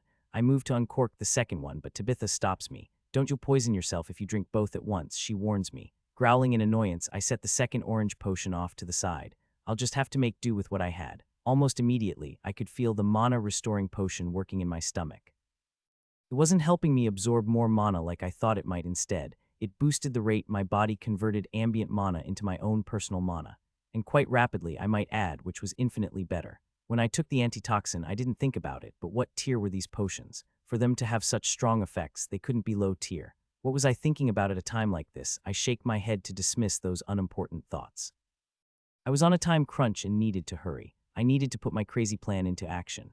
With part of my strength returning to me, I removed Tabitha's sword sheath from her belt. This is going to hurt, I tell Tabitha as I fish my canvas tarp out of my bag and rip it into thin shreds. Before she can tell me not to bother, I grab Tabitha's right arm, remove her armor, and start snapping the bones back into place. Even Tabitha couldn't help but grunt in pain, but that meant she was still alive. I use my knee to hold Tabitha in place as I work fast. Without her armor interfering with my senses, sense mana can give me a clear picture of what's wrong with Tabitha's arm. I was no medical personnel, but even I could tell her right arm was broken in 5 places and fractured almost everywhere else. So using Tabitha's sheath and my ripped-up canvas, I forced Tabitha's bones into their proper position using mine as a reference and jerry-rig a splint. Now for the hard part. Ignoring Tabitha's cries of pain when I touch it, I move on to her left arm, which was considerably worse. First, I pried the remains of Tabitha's shield and her other armor pieces from her arm to understand better what I was working with, and it wasn't a pretty sight. Pieces of Tabitha's arm bones were sticking out of her mangled flesh in multiple places. There wasn't a single intact bone in her entire left arm. I don't want to, but if my crazy plan doesn't work out, I might have to amputate her left arm after all. I was confident I could save the right, which was her sword arm, but I refused to give up without trying. Please bear with me, I tell Tabitha as I try to do the impossible. Closing my eyes, I place my hands on Tabitha's left shoulder. There was no room for mistakes. Activating magic threads, I use inject mana to force my skill past Tabitha's body's natural defenses. My goal was to stitch Tabitha up from the inside, using my mana to hold everything in place, so I could use the healing potion without chopping off her arm. However, it was easier said than done. Tabitha's body didn't know I was trying to help it, and a woman of Tabitha's caliber had a strong resistance to foreign mana. So it was complicated to maintain control of my mana as I guided it around her mangled flesh, even more so when I started to try to move things around. Even though Tabitha was on her deathbed, I had to use my entire body to pin her to the ground as I carried out my risky procedure. It probably felt like I was injecting acid into her veins combined that with the pain she was already feeling, and it's no wonder she was trying to throw me off. I started at her shoulder, where the bone fragments were the biggest. Again, I need to use my skeletal system as a cheat sheet, but with the added difficulty of piecing dozens of bone fragments together. The only reason I knew which pieces went where was because I was pulling a page from my crafting book and treating the bones as if they were ingots I needed to link together. Like metal, Tabitha's bones had a natural structure to them, and because I was used to looking at microscopic structures and knew what to look for, I was better able to match them to where they should go. I wish I could take my time, but again, I was on the clock. It had only been a few minutes since we fell down here, and I have had to solve one problem after another. I might have been able to reduce the amount of pain Tabitha was experiencing if I had more time to work, but I had to forego that to finish before her armor activated. My weird surgery takes me an agonizing 3 minutes from start to finish, but in that time I was able to organize and connect all of Tabitha's bone fragments. I also tried to stitch up her muscles and ligaments to the best of my ability, but by the time I reached that point, my mana was hovering around 10. If I didn't have Tabitha's mana potion, there was no way I would have been able to pull off what I did. I wanted to collapse but needed to administer the healing potion first. I don't know at what point it happened. I was too engrossed in controlling my mana, but Tabitha passed out due to the excruciating amount of pain, so this time, it was much easier to force her to drink the second potion than it was the first. I just needed to tilt her head back and pour the potion directly into her mouth, and she swallowed it unconsciously. And after that, I finally collapsed backward onto my ass and sighed deeply. So much happened in such a short time, leaving me both physically and mentally drained. My health was hovering around 40 from the poison, but that was nothing compared to my low mana. Plus, using all my skills to break into the ruins stressed my stamina, so I was tired in almost every conceivable way. Oh well, since Tabitha's armor didn't activate, I'm guessing I succeeded in saving her life. It was still a coin toss if her arms could heal properly, but I did everything I could. I had no idea when she would wake up, but until then I'll watch over her. And when she finally comes to, whether her arms work or not, we'll devise a way to get out of here together, or die trying. There was nothing like sitting in total darkness to make a person feel paranoid. Add the fact that the ruins were utterly devoid of sound besides Tabitha's and mine's soft breathing, and everything was 10 times worse. I didn't have the mana to keep my light spell going, so I could do nothing to combat the pitch black surrounding my unconscious companion and me. It also didn't help that I was feeling particularly vulnerable at the moment. Tabitha couldn't move, and I was dead tired metaphorically speaking. I could only keep watch. I was trying to pull in ambient mana to fuel my low mana reserves, but the potion I drank sadly only lasted 10 minutes, and now my body had to deal with the consequences. Unfortunately, power you haven't earned consistently comes at a cost now that the potion has run its course. It had the opposite effect on my body. While the potion had boosted the rate at which I could convert ambient mana into my own by almost 300, now it was reduced to a horrendous 35 of what it usually is.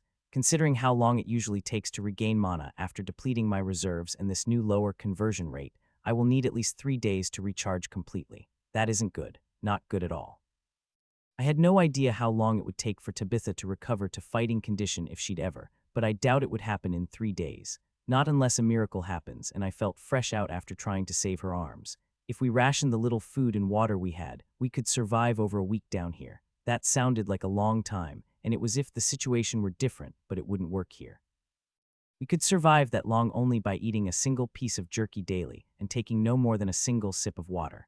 Our high stats would help with the rest, but starving ourselves like that would slow our recovery and leave us in no state to face the winged serpent again, which was the overall goal. To fuel our recovery, we need more food and water than we have. If we could level, that would help in more ways than one, but it wasn't like we were in an excellent place to train. Using sense mana, I scan our immediate surroundings. The shaft we fell through that led to the surface was roughly 300 feet. Based on the decayed wood around where we landed, the shaft used to be some lift to the surface, or more likely a way to reach the higher levels of the arena. We were deep, but not so deep that I couldn't sense what was happening on the surface. The problem was that either the snake had left my range or had a way to hide from sense mana, because I couldn't find it no matter how much I looked. Sighing, I switched my focus from the surface to the ruins around us, and holy crap, they were enormous. I didn't get the chance to pay much attention to the ground while the winged serpent was chasing us, but I can say now, without a doubt, that his arena was more extensive than anything back on Earth. Which begged the question, how big was the civilization that used to live here if they needed such a large arena, and what was it used for? There were countless adjoining rooms around and below us, with huge hallways and passageways crisscrossing every which way. It was a veritable maze down here, one that reeked of death. And despite knowing we were alone, I couldn't shake the feeling we were being watched. The air was stale, but not as bad as the mana.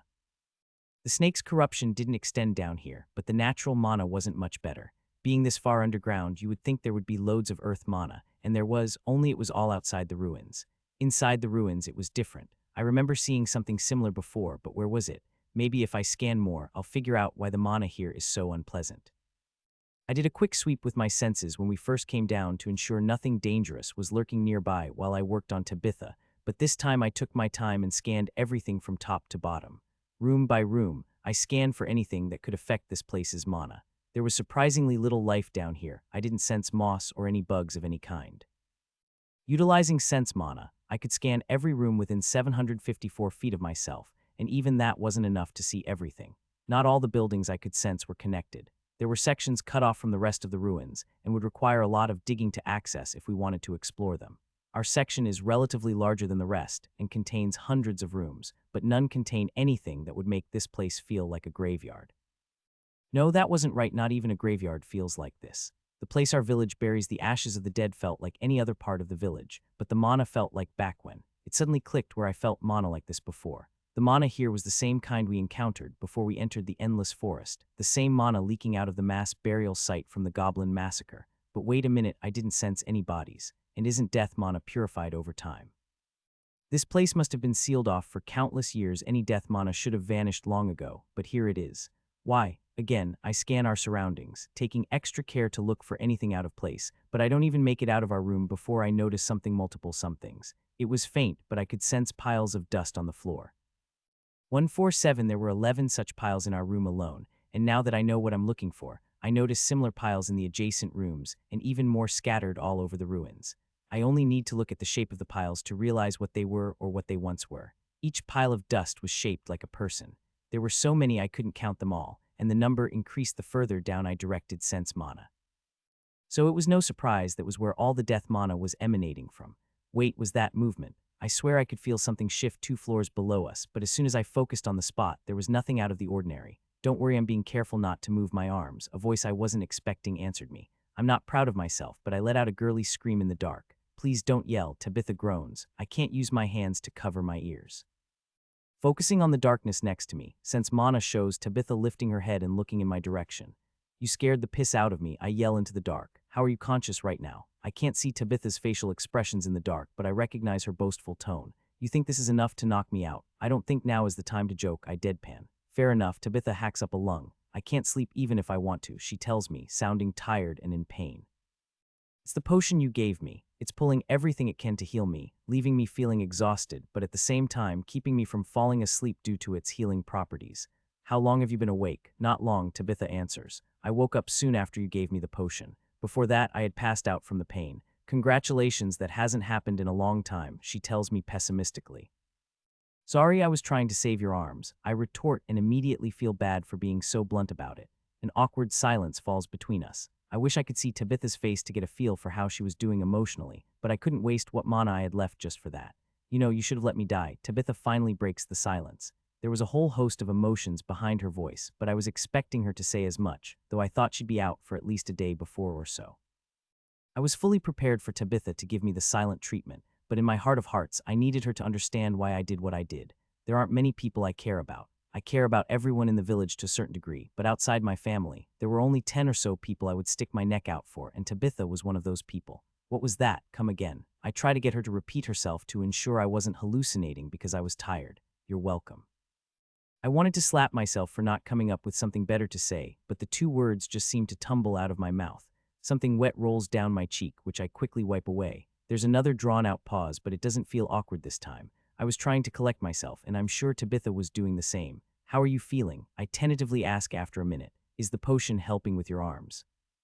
I won't be able to move anytime soon, but you did an excellent job. Tabitha praises my workmanship. I'm glad. I was worried I didn't do enough. I hear Tabitha chuckle in the dark. As usual, you have no concept of what you managed to do. I'm sure any trained healer could do a better job. I remain humble. This time Tabitha laughs, which quickly turns into a deep cough. A trained healer would have chopped my left arm off and focused on my other injuries. The fact that I can feel my left arm at all is a miracle in itself. The best healer in Skull might be able to do what you did, but not in the same conditions. Good thing there was no light because I was blushing under Tabitha's extensive praises. But hold on, Tabitha said something important just now. You can feel your left arm. I can. It hurts something fierce, and I can tell the bones are slowly mending, but I have feeling in both arms, she proudly tells me. That's amazing. I let out a sigh of relief I didn't know I was holding in. I don't suppose you can estimate how long it will take you to recover. That's tricky. The potion complicates things, Tabitha answers. How so? Well, the healing potion is helping me with my worst injuries, like the internal bleeding in my broken bones, Tabitha explains. Shit, I can't believe I forgot to check if she had any other significant injuries. I was so focused on her arms I ignored everything else. Once the potion stops working, my natural healing will plummet briefly, but that should only last a few hours. Those potions weren't cheap after all, Tabitha morbidly jokes. Does the same apply to the mana potion I drank? I ask. My mana regains slowed to a crawl and I'm running on fumes here. Should be. Tabitha gives me some much needed good news. I didn't tell her outright, but my mana reserves were circling the drain. Other than maintaining a single barrier of mana skin to protect myself from the harsh ambient mana, I couldn't do anything with my mana if I wanted to. That said, I didn't want Tabitha to worry about me while she was indisposed, so I directed the conversation elsewhere. You said your potions were expensive. How much were they? Let's see, Tabitha mumbles in the dark. You drank the cheapest one. I think I bought the pair for 320 gold coins. Hearing Tabitha's casual mention of the price of the mana potion I drank sends me into a coughing fit. That's the cheapest. I ask once I catch my breath. What about the others? Well, the healing potion was 370. Tabitha throws out another astronomical number. For the pair, I exclaim. No, that was for the one. She drops another bomb. Do I even want to know about the antitoxin? I nervously ask. Those were the most expensive. Tabitha confirmed what I was already thinking. But they were worth every copper, she stresses. I guess I reluctantly agree. We were lucky it worked against the snake's poison in the first place. Luck had nothing to do with it, Tabitha informs me. The potions we took were designed to combat 99.99% of poisons and toxins. And how does that work? From what I knew in my past life, most poisons, venoms, and toxins required specific antidotes to combat them. Magic probably plays a significant factor in this world, but a cure-all like the one she was describing should still be impossible. Easy, because the potions we took didn't cure us. Tabitha drops another bombshell I wasn't expecting. What? I exclaim. Calm down, we're not in any danger. Well, we are, but not because of the poison in our systems, Tabitha replies in a calming voice. The potion that stopped the effects of the snake's toxin is called a poison resistance potion. Instead of neutralizing or expelling the poison from our bodies, it only isolates and contains it and lets our bodies fight it naturally. And that's better, I ask skeptically. Wait a minute, I interject. So you're telling me I could have gotten the poison resistance skill just by drinking one of these potions? If so, why did you make me drink toad eggs this entire time? I growl. Again, Tabitha laughed at my frustration, but thankfully she didn't cough this time, which was a good sign. You're right, you could have. Though if that was the case, we would have only had one vial when we really needed it. Also, aren't you curious how much the potion was? I could practically picture Tabitha's grin based on her tone of voice, but damn it, she knew how to tease me with information. I'm guessing more than the healing potion. 500 gold coins, I speculate. Close, 610. Each. Tabitha stresses the last word, and I make a hissing sound from rapidly sucking in air. Holy crap, they were a lot of money. Wait a minute, I start doing the math in my head. We each drank a poison resistance potion. Tabitha drank one of the healing ones, and I drank one of the mana potions overall. The 4 potions were worth 1,750 gold coins. I take it by your silence you've finally realized what it took to save us, Tabitha remarks in a subdued voice. We drank a fortune. I don't need to be able to see my reflection to know I've gone pale, and it was worth it. We're both alive, Tabitha pauses. For now. If they were that expensive, does that mean your potions were tier 5? I purposely ignored that last part of what Tabitha said as I refused to think negatively after making it this far. I wish, Tabitha huffs. No, all the potions I had were only tier 4. High quality, mind you, but only tier 4. That's it, but they were so strong and expensive. I'm shocked to hear such potions were only tier 4 and not 5. Nope, just tier 4, Tabitha again assures me. I don't think you understand the gulf between tier 4 and 5. Like blacksmiths, tailors, or any other crafting profession, few apothecaries can make anything considered tier 5.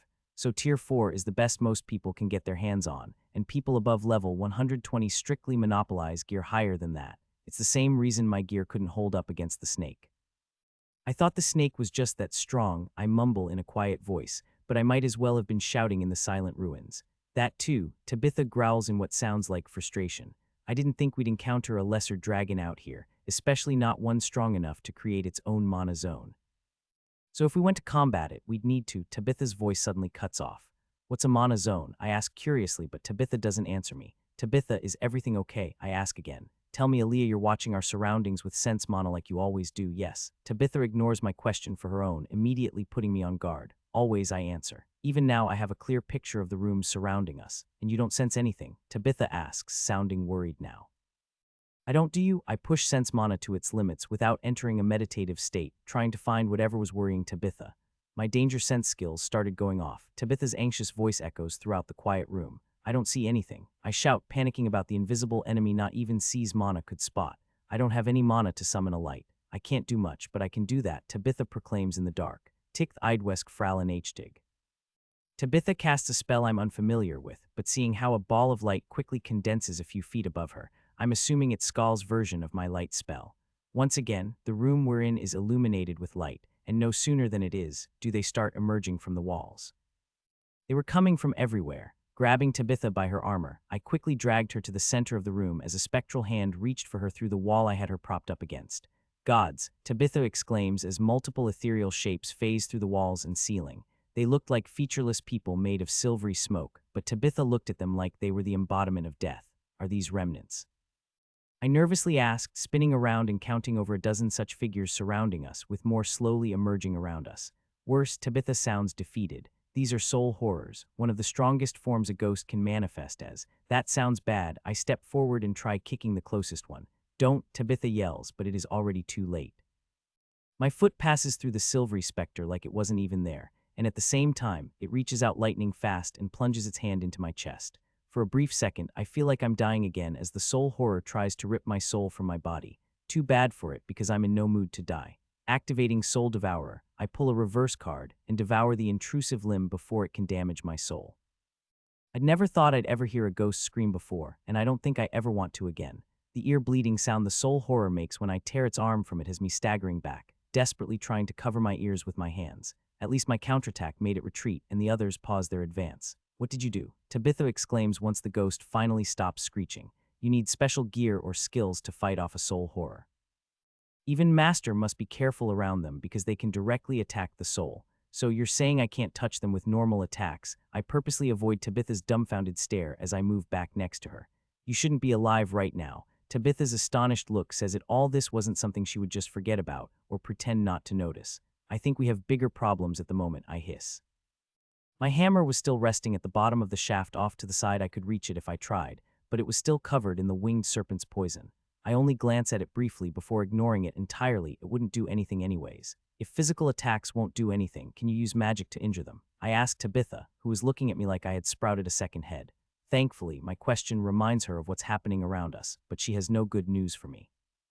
No, they're resistant to magic too. It would take a tier 4 spell or higher to harm them, and neither of us has the mana supply to cast such a spell even if we knew one, she explains dejectedly. Fuck, I guess there's only one way out of this. I'll need to openly use Soul Devourer in front of Tabitha without holding back. Leave me. Tabitha again tries to sacrifice herself for me, but her voice sounds different this time.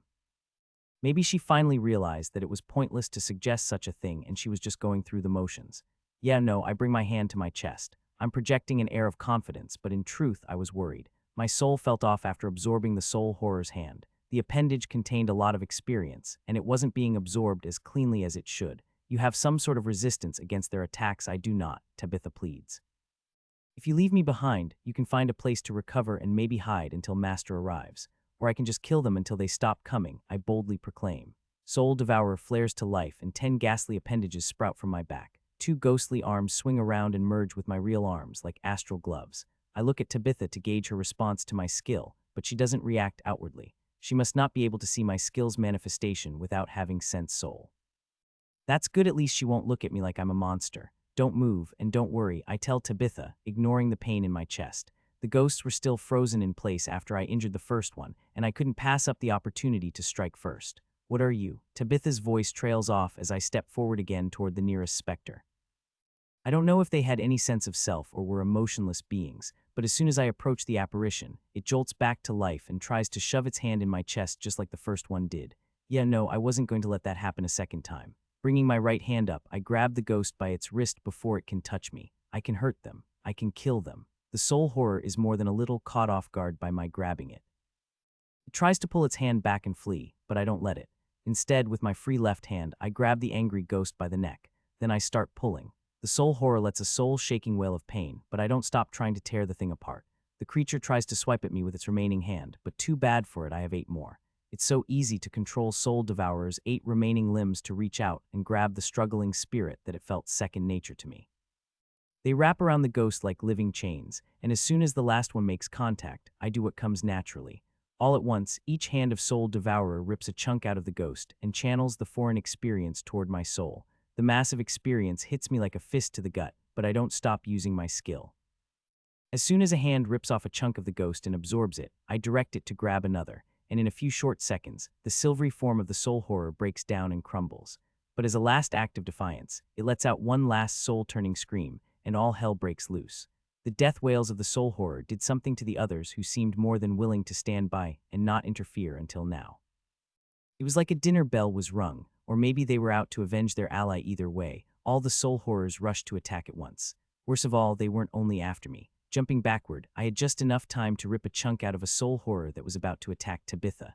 No matter what, I couldn't let one of them touch her. The pain in my soul was steadily growing with every chuck I absorbed.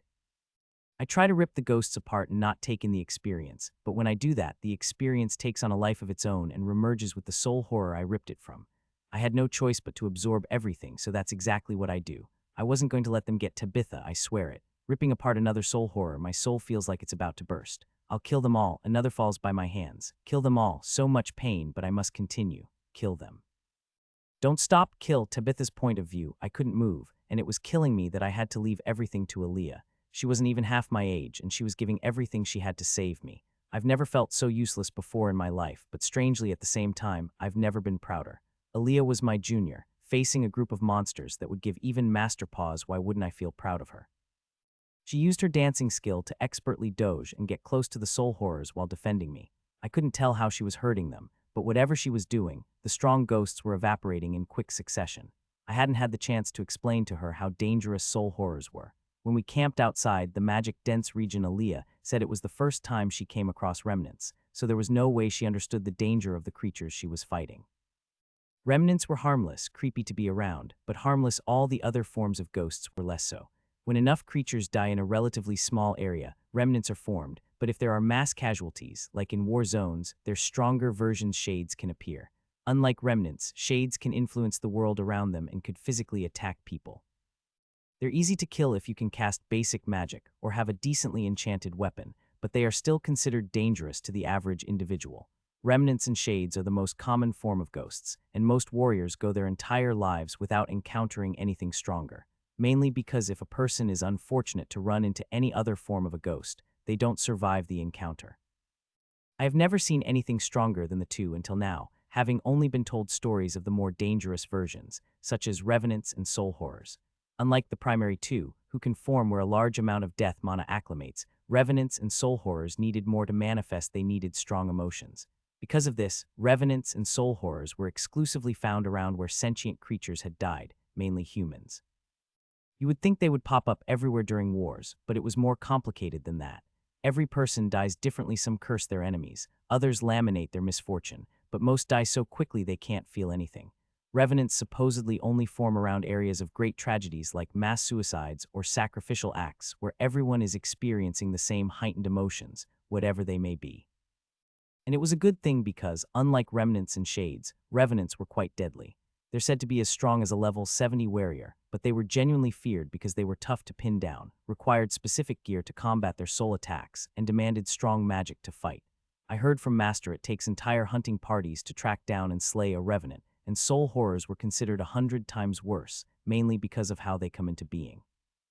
While it takes a group to form a revenant, soul horrors were the opposite. They formed from the death of a single being, somebody above level 140. In this waning era, few people ever reach the level required to form a soul horror, and fewer suffer the kind of death it takes to form one. So why in the gods' names are there so many of them here? When Aaliyah said she would handle them, I cursed her for her foolishness, but I was the fool. I've been training with her for months now, and it never occurred to me she was holding back against me. Against me of all people. Whatever skill she was using was obviously strong, so why didn't she practice using it against me? The only thing I could think of was that it was too dangerous to do so, meaning she believed I wasn't strong enough to handle it. And maybe she was right. Aaliyah only needed to touch the soul horrors to utterly rip them to shreds. I've had little experience dealing with such skills, but I recognized a soul attack when I saw one. Skal had few mages specializing in curses, but the ones we did have were extremely dangerous. Master had me train against them a few times in the past, and I distinctly remember the feeling of having all my energy drained from me without being able to do anything about it. But even with their most potent spells, they couldn't do what Aaliyah was doing right now. More soul horrors were emerging from the walls and rushing toward us, but Aaliyah wasn't fazed by their appearance. In fact, she looked happy to see them. Aaliyah was visibly sweating but grinning from ear to ear, much like I'd been told I'd do while fighting. It was only a matter of time before Aaliyah subdued the remaining soul horrors, but it was odd for some reason. My danger sense skills hadn't started to calm down despite the reduced danger. If anything, they were louder now than when the soul horrors first appeared. Why was that? Aaliyah was winning, so there had to be another danger I wasn't seeing. But what was it? Either way, I needed to warn her about it. Aaliyah, be careful, my skills still say we're still in danger, I shout as she rips apart another soul horror with her seemingly bare hands. She was too busy to acknowledge my warning, so I tried again to ensure she heard me. Watch out, there might be something else nearby. This time she pauses, and I know she heard me. As long as she was aware of the hidden danger, she could. Leah's head suddenly snaps in my direction unnaturally, and her killing intent washes over me. Her green eyes were glowing eerily like green fire, and despite her looking directly at me, it felt like she didn't see me at all. I see, so that's how it is, I sighed tiredly. Another soul horror tries to attack Aaliyah, distracting her from me, but I've seen enough to know what's happening. I bet that's why she's never used this mysterious skill against me. She's lost her mind, and her body was moving on instinct alone, and my skills were still going off because once there were no more enemies to distract her, I would be her next target. So in the end, I am going to die here, just not how I expected. I didn't feel mad at Aaliyah, I knew her well, and she'd never do this if she knew she would harm me. I was prepared to die to save her, and that hasn't changed. I don't blame her for what she's about to do. My only wish is that my death snaps her out of whatever state she's fallen into, lest she tries to attack the winged serpent above us afterward. Aaliyah's skill may be able to damage it, but chances were she'd die in the process. Only a few more soul horrors to go. I note the 3 remaining. 2 of them were the same as all the others, but the last was massive, easily 3 times the size of the other ghosts. And it was waiting for the last of its allies to disappear before it engaged Aaliyah. I had no idea how strong it was, but either way, this was it, and I was okay with that. My only regret is that I can't move my arms and kill myself before either get their hands on me. I wanted to save Aaliyah from the pain of killing me, and I didn't want to risk my soul being ripped out of my body by the soul horror. People say if a ghost eats your soul, you won't find peace in death, only torment. Of the 2, I'd prefer to die for the sake of young Aaliyah, but life rarely goes as planned. Aaliyah brutally rips apart the last 2 regular soul horrors, and the final battle commences. Unable to move, I pray Aaliyah is victorious against the final soul horror. If she wins, I'll try to break through to her with my voice, but I wasn't holding my breath. I wish her all the success in the world, because if I've learned anything training her, she'll eventually become strong enough to help save Skal. What better reason to die for? Where the hell am I? What am I doing here? Wasn't I just? That's weird, I can't remember what I was doing. I vaguely remember exploring the endless forest, but the details feel hazy, and whenever I try to recall any recent memories, I can't remember anything specific. Looking around, I hoped to spot anything that could jog my failing memory, but there was nothing, absolutely nothing around me. I was trapped in a dense fog with not even a single silhouette in the distance. The only thing I could see was the ground, and it was just as featureless as the fog around me, maybe even more so. It looked like I was standing on concrete, but there wasn't a single blemish, making it look unnatural and too uniform. It didn't matter what direction I moved, everything felt the same, to the point I considered the possibility I wasn't actually moving. Was I trapped in some skill? I try to scan my soul for anything out of place, only to freeze in place when I can't sense it at all. But that's impossible, unless… The fog slowly lifts as I finally realize where I am. I'm in my soul, but what happened? With the obstruction gone, I could finally see my surroundings, and it wasn't the scenery I was familiar with. There were no plants or rocky outcroppings, there wasn't a body of water stretching into the distance, only a blank canvas stretching in every direction. It was a world utterly devoid of substance, and even with my memory problems, I knew this was wrong. "Oh, so you finally noticed," a powerful voice echoes through my soul, catching me off guard. "Who's there?" I swing around to face the direction the voice originated from and immediately face two figures I wasn't expecting. "Not you two again," I can't help but hiss in displeasure. Still disrespectful, I see. A featureless 10-foot-tall being made of pure light hovers above me. "Maybe I should have destroyed you when I had the chance," Goddess Ilya threatens me, but for some reason I'm not as intimidated as the first time I ran into the pair. "Is that necessary, sister?" An equally tall being made of churning darkness lazily asks its glowing partner. The disrespect, Ilya's avatar howls with fury. "We give this mortal our time, and she has the gall to look down on us. Us, look, she isn't even kneeling, the audacity." True, the avatar of death's featureless head turned toward me. Even without a face, it felt like she was looking at me worryingly. Then again, the situation warrants a change in protocol. "What situation?" I ask without any hesitance. "Are you two the reason my soul is like this?" The words tumble out of my mouth as if I had no filter. I knew I was talking to two divine beings, or at least their avatars, but for the life of me, I couldn't muster up a reason to care. Little has changed since the last time I spoke to them. Hell, I've only gained a few levels in Sense Soul since then, and yet they felt entirely different to me. Why is that? The first time I met them after unlocking Soul Devourer, it felt like either of them could crush me with a mere thought, but now I wasn't feeling any of that. When I looked directly at them for too long, the two avatars still radiated power and evoked strong emotions, but nothing close to what I remember. It's almost like, "You two aren't really here," I mumble. "No, that's not right," I correct myself. Looking up, I notice a distinct lack of moons hovering overhead. "You two aren't connected to your main bodies this time." Both avatars flinch at my accusation but quickly fix their posture. "How astute," Ebian notes in a cold voice. Ilya's avatar scoffs at me. "You can tell all that, and yet you failed to realize what's happening to you," she says almost smugly. "You keep saying that, but I don't understand." I stare at the avatar of light until my eyeballs start to feel like they're burning. The 10-foot-tall creature of light floats down and leans over until her featureless face is mere inches from mine. "You're dying." I can feel the joy radiating off her as she gives me the grim news. "You're lying." I take a hesitant step away from the angry avatar. And why would I need to do that? Ilya's avatar floats back up next to her sisters and continues to look down on me, literally and figuratively.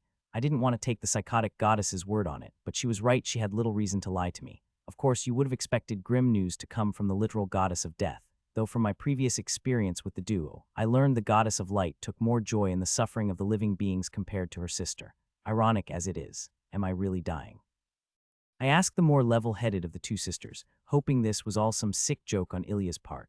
Technically, mortals are constantly dying, we just usually do it slowly. Yes, Ebian's single-word answer hits me harder than any blow I've ever taken. But the sad part was I had no idea why I was dying, or why I was in my soul in the first place. I'm about to ask what happened, but Ebian's avatar holds up one of its hands in a waiting gesture. "Your soul is struggling to keep up with Soul Devourer. It's the reason why you are here. Anybody else experiencing what you are now would have had their soul shatter from the shock, but your skills saved you. I don't understand." I struggled to follow along because I still had no idea what had caused this. Ilya's avatar makes a scoffing noise despite not having a nose or mouth. "Like all mortals, you bit off more than you could chew, neophyte. I thought you enjoyed what she did, sister," Ebian comments lazily. "Oh, I did." The avatar of light radiates even more joy. "Such dedication to your friend. Refusing to let her die." Ilya's avatar brings its hand to its blank face and mimes, blowing a chef's kiss. "Such strife, absolutely delicious." However, the light coming off Ilya's avatar dulls. "Your friend has already come to terms with what's happening. I thought she would fight harder, but apparently everyone has their breaking point." "You can't blame her." Ebian defends whoever her sister is talking about, and I feel the need to do the same. "Tabitha would never give up." I shout angrily, and suddenly part of my memory returns. I didn't enter the forest alone, my teacher Tabitha came with me. Clutching at my head, I groan as weeks' worth of memories rapidly returned to me. I remembered all our adventures, the ups and downs we faced together, and finally, our encounter with the winged serpent. However, there was a noticeable blank space after that. You're just now remembering your companion pathetic. Ilya does not attempt to hide her contempt for me. Though I suppose it is funny, you tried so hard to save her, and yet in doing so, you've doomed her to a fate worse than death. I stammer. Perhaps this can help. Ebion's avatar turns toward her sisters as if asking for her participation. Your generosity is wasted on her, Ilya growls. But it is mine to give, Ebion replies in a collected voice. Fine, Ilya reluctantly agrees with her sister, and both hold out their hands toward the surface of my soul. I'm forced to turn away as a blinding light erupts from the ground. The light quickly fades, and when it does, I'm standing overlooking a dimly lit room. I could see Tabitha lying in the center of the room, and she wasn't alone. Multiple silvery ghost-like creatures were trying to get to her, but Tabitha had someone protecting her. And like that, the last missing parts of my memory snapped into place, and I remembered everything. I remember tearing apart the first couple of soul horrors, and then I was suddenly here, suffering from memory problems. Reaching down, I tried to interact with what I was seeing, but the surface of my soul was still there, only invisible. Other me was in the middle of tearing apart one of the ghosts, but everything was moving in slow motion. Oh yeah, I almost forgot time moved slower when I was inside my soul. When I started fighting, there were dozens of soul horrors, but counting the one other me was fighting, and only 4 were left. In slow motion, I watched myself use Soul Devourer to rip apart the ghost in my grasp as if it were made of smoke. How is my body still moving if my consciousness is here? I asked Goddess Ebion, as she was the most likely to answer me. We already explained that. Ilya's avatar crosses its arms in front of its non-existent chest. Thankfully, Ebion doesn't share her sister's disdain and answers me. The best way I can explain it to you is this. Though the soul horrors you're absorbing don't have souls, the experience they're made of contains high levels of emotions that simulate a soul. Your soul can't process them fast enough, which is why your soul currently looks like it does. All the experience you're absorbing is covering your soul and crushing it. Your soul used your skills to draw your consciousness in to save itself and prevent it from crumbling under the weight. With your consciousness and soul closer together, the two can better weather the storm, Ebion explains. But that doesn't explain how my body is moving. I point out the obvious. I expect Ebion to berate me for interrupting, but her avatar just nods its head. The answer is much simpler than you think. Just like your soul used your skills to bring your consciousness here forcefully, it also used them to keep your body moving. Your body is moving on instinct using your many skills. Mainly the one we warned you about. Ilya adds in an "I told you so" voice. Indeed, Ebion says remorsefully. Why is my body moving on its own a bad thing? I ask, confused. As long as I protect Tabitha, I don't care what happens. How short-sighted of you, Ilya's avatar chuckles in a way that worries me. Your body isn't protecting your friend, Ebion clarifies. It's responding to all the threats around it. And once all the soul horrors are dealt with, it will turn its attention to her. And once that happens, you know what will happen. I never thought a being of light could sound so dark. No problem, I'll just wake up. I close my eyes and focus on leaving my soul like I've done hundreds of times. Only this time, nothing happens. Oh, still here? Ilya jokes as I crack one eye open, expecting to be back in the real world. I quickly closed my eyes again and focused on leaving my soul, but I couldn't. No matter how hard I tried, I couldn't leave. Fuck, why won't it work? I curse and stomp my feet in frustration. Underneath me, my body slays the third to last soul horror. Time was still moving slowly, my body was just killing them far too quickly. One of the remaining 2 was huge, but at the rate my body was going, I didn't have much time before it killed the last of them and moved on to Tabitha. Help me get out of here. I fall to my knees and slam my head into the invisible ground, begging the 2 goddesses for help. I didn't care how I looked as long as they helped me stop myself from ripping Tabitha's soul out. This is how you should have been acting from the start, mortal. Ilya patronizes me, but I never really expected her to help. It was Ebion I was pleading to, and we all knew it. I'm sorry, but we can't. Ebion's remorseful reply makes me feel like I was dunked in a sea of ice. Why not? I shout, trembling at the idea that in a few short minutes I would kill Tabitha with my own hands and damn my soul to an eternity of suffering and eventual destruction. It is as you said, Ebion reminds me. With the state of your soul, our connection to our realms is severed. We are but fragments cut off from the whole. We can only show you what's happening outside, and even that is draining on us, and we aren't as free as you might think. Sister, I believe you're saying too much. Ilya cuts Ebion off. Why does it matter? Ilya's sister retorts. You believe she will break the taboo and her soul will corrupted. So why does what I say matter? Because our business is our own and not meant for mortal ears. Ilya almost sounds like she's threatening her sister. Didn't always used to be. Ebion responds in a composed manner, but her statement has a lot of bite to it.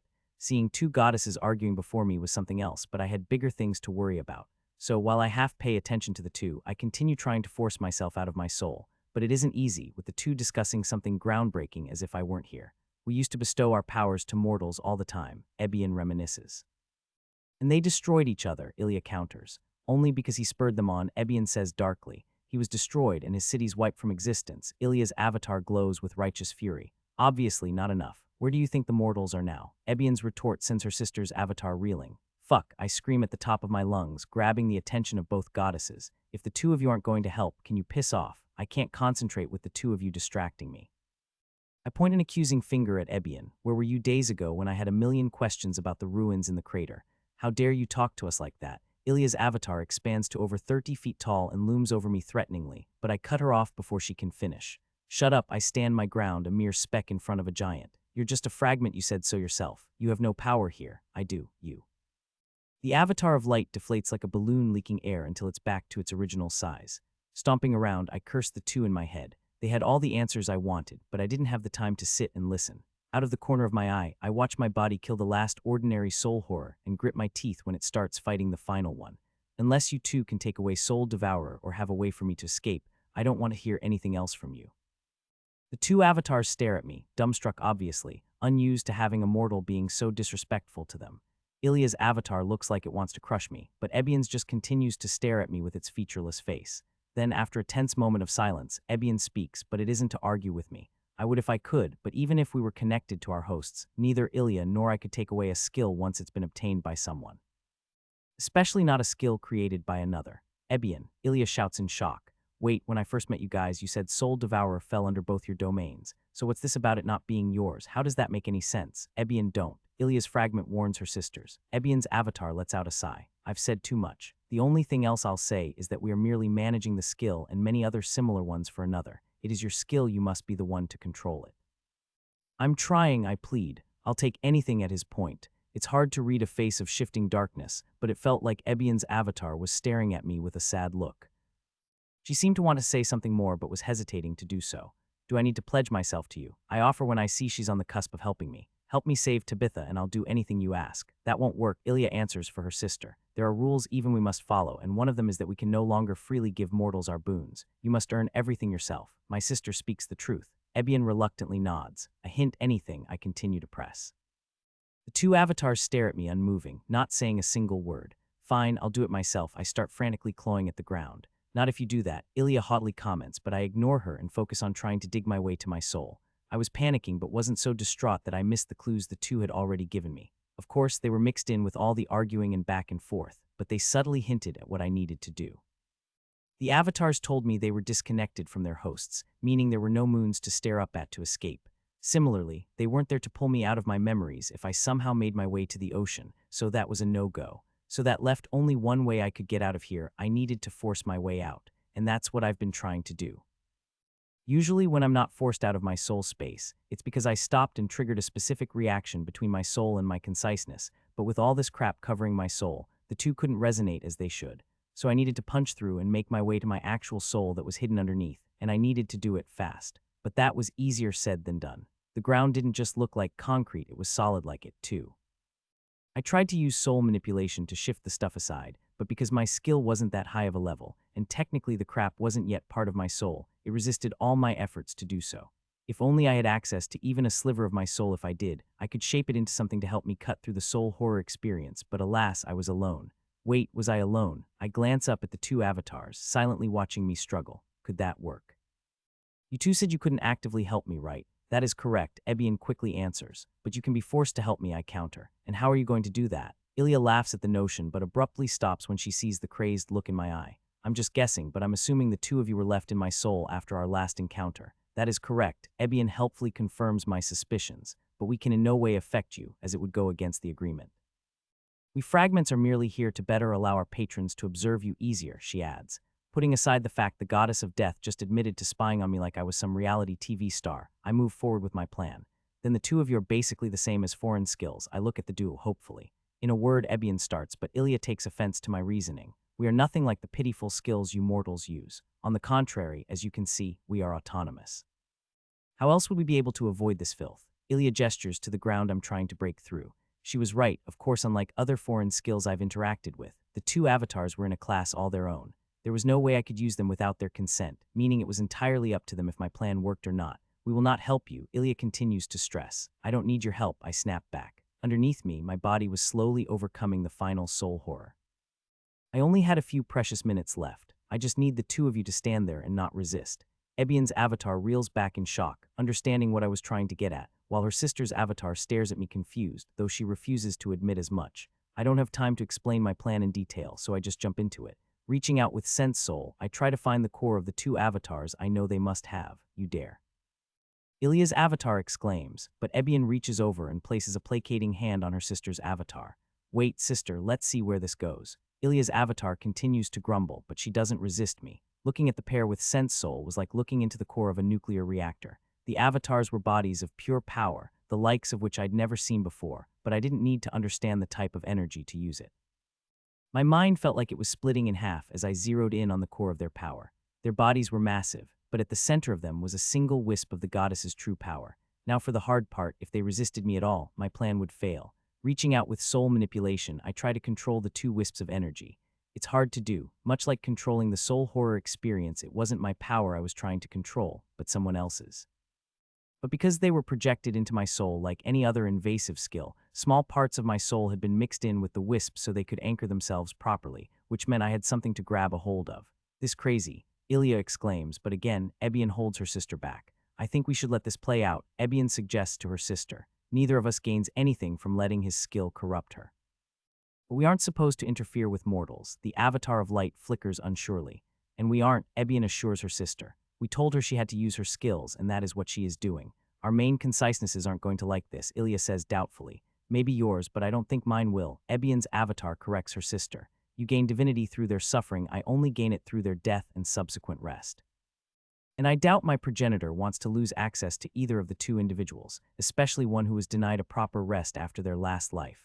We should let her save herself. I don't like it, the avatar of light grumbles oddly humanly. I'll take responsibility if need be. So be it, Ilya reluctantly agrees. As soon as the deities finish their little exchange, they drop their guard, and I can finally control the two wisps of power. Good luck, Ebion's avatar wishes me well as her avatar starts to fade. Oppositely, Ilya's avatar is less joyful. This is only a one-time thing, she stresses as her avatar disappears. Soon just two wisps of energy are floating in the air, both no bigger than a sewing needle, one pitch black, the other a blinding white light. I pull the two wisps into my hand with soul manipulation and look down. When the avatars disappeared, so did the portal, showing me what was happening outside my soul.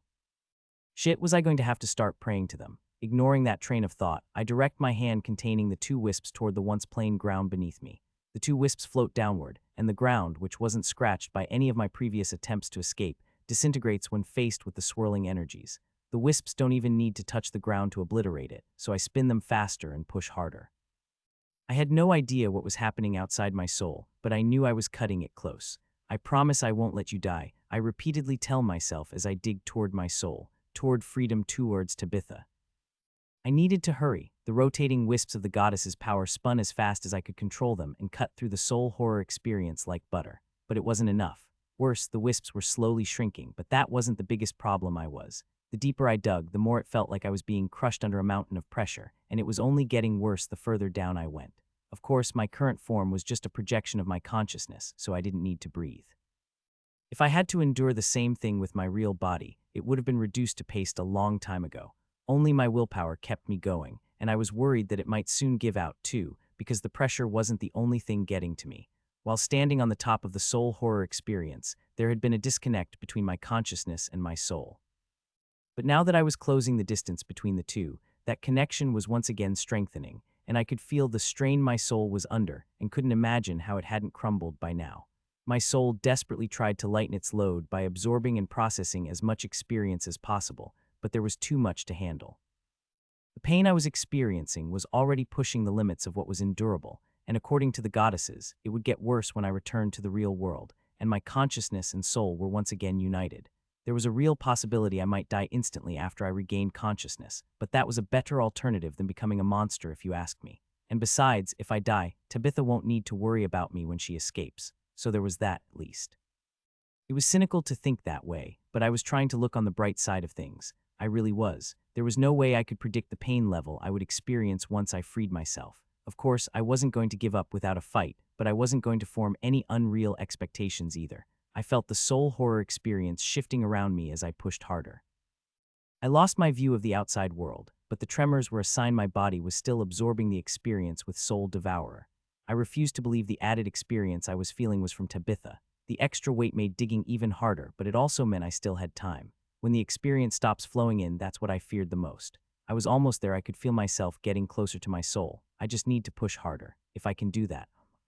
Just then I feel the soul horror experience settle around me and stop moving entirely.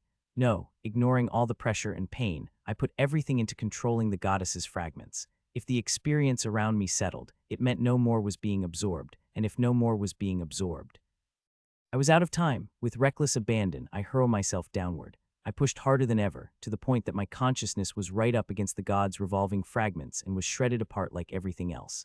But the pain didn't matter, only reaching my soul did. I desperately wanted to reach my soul, and every second I didn't, I felt an invisible scythe inch closer to my neck.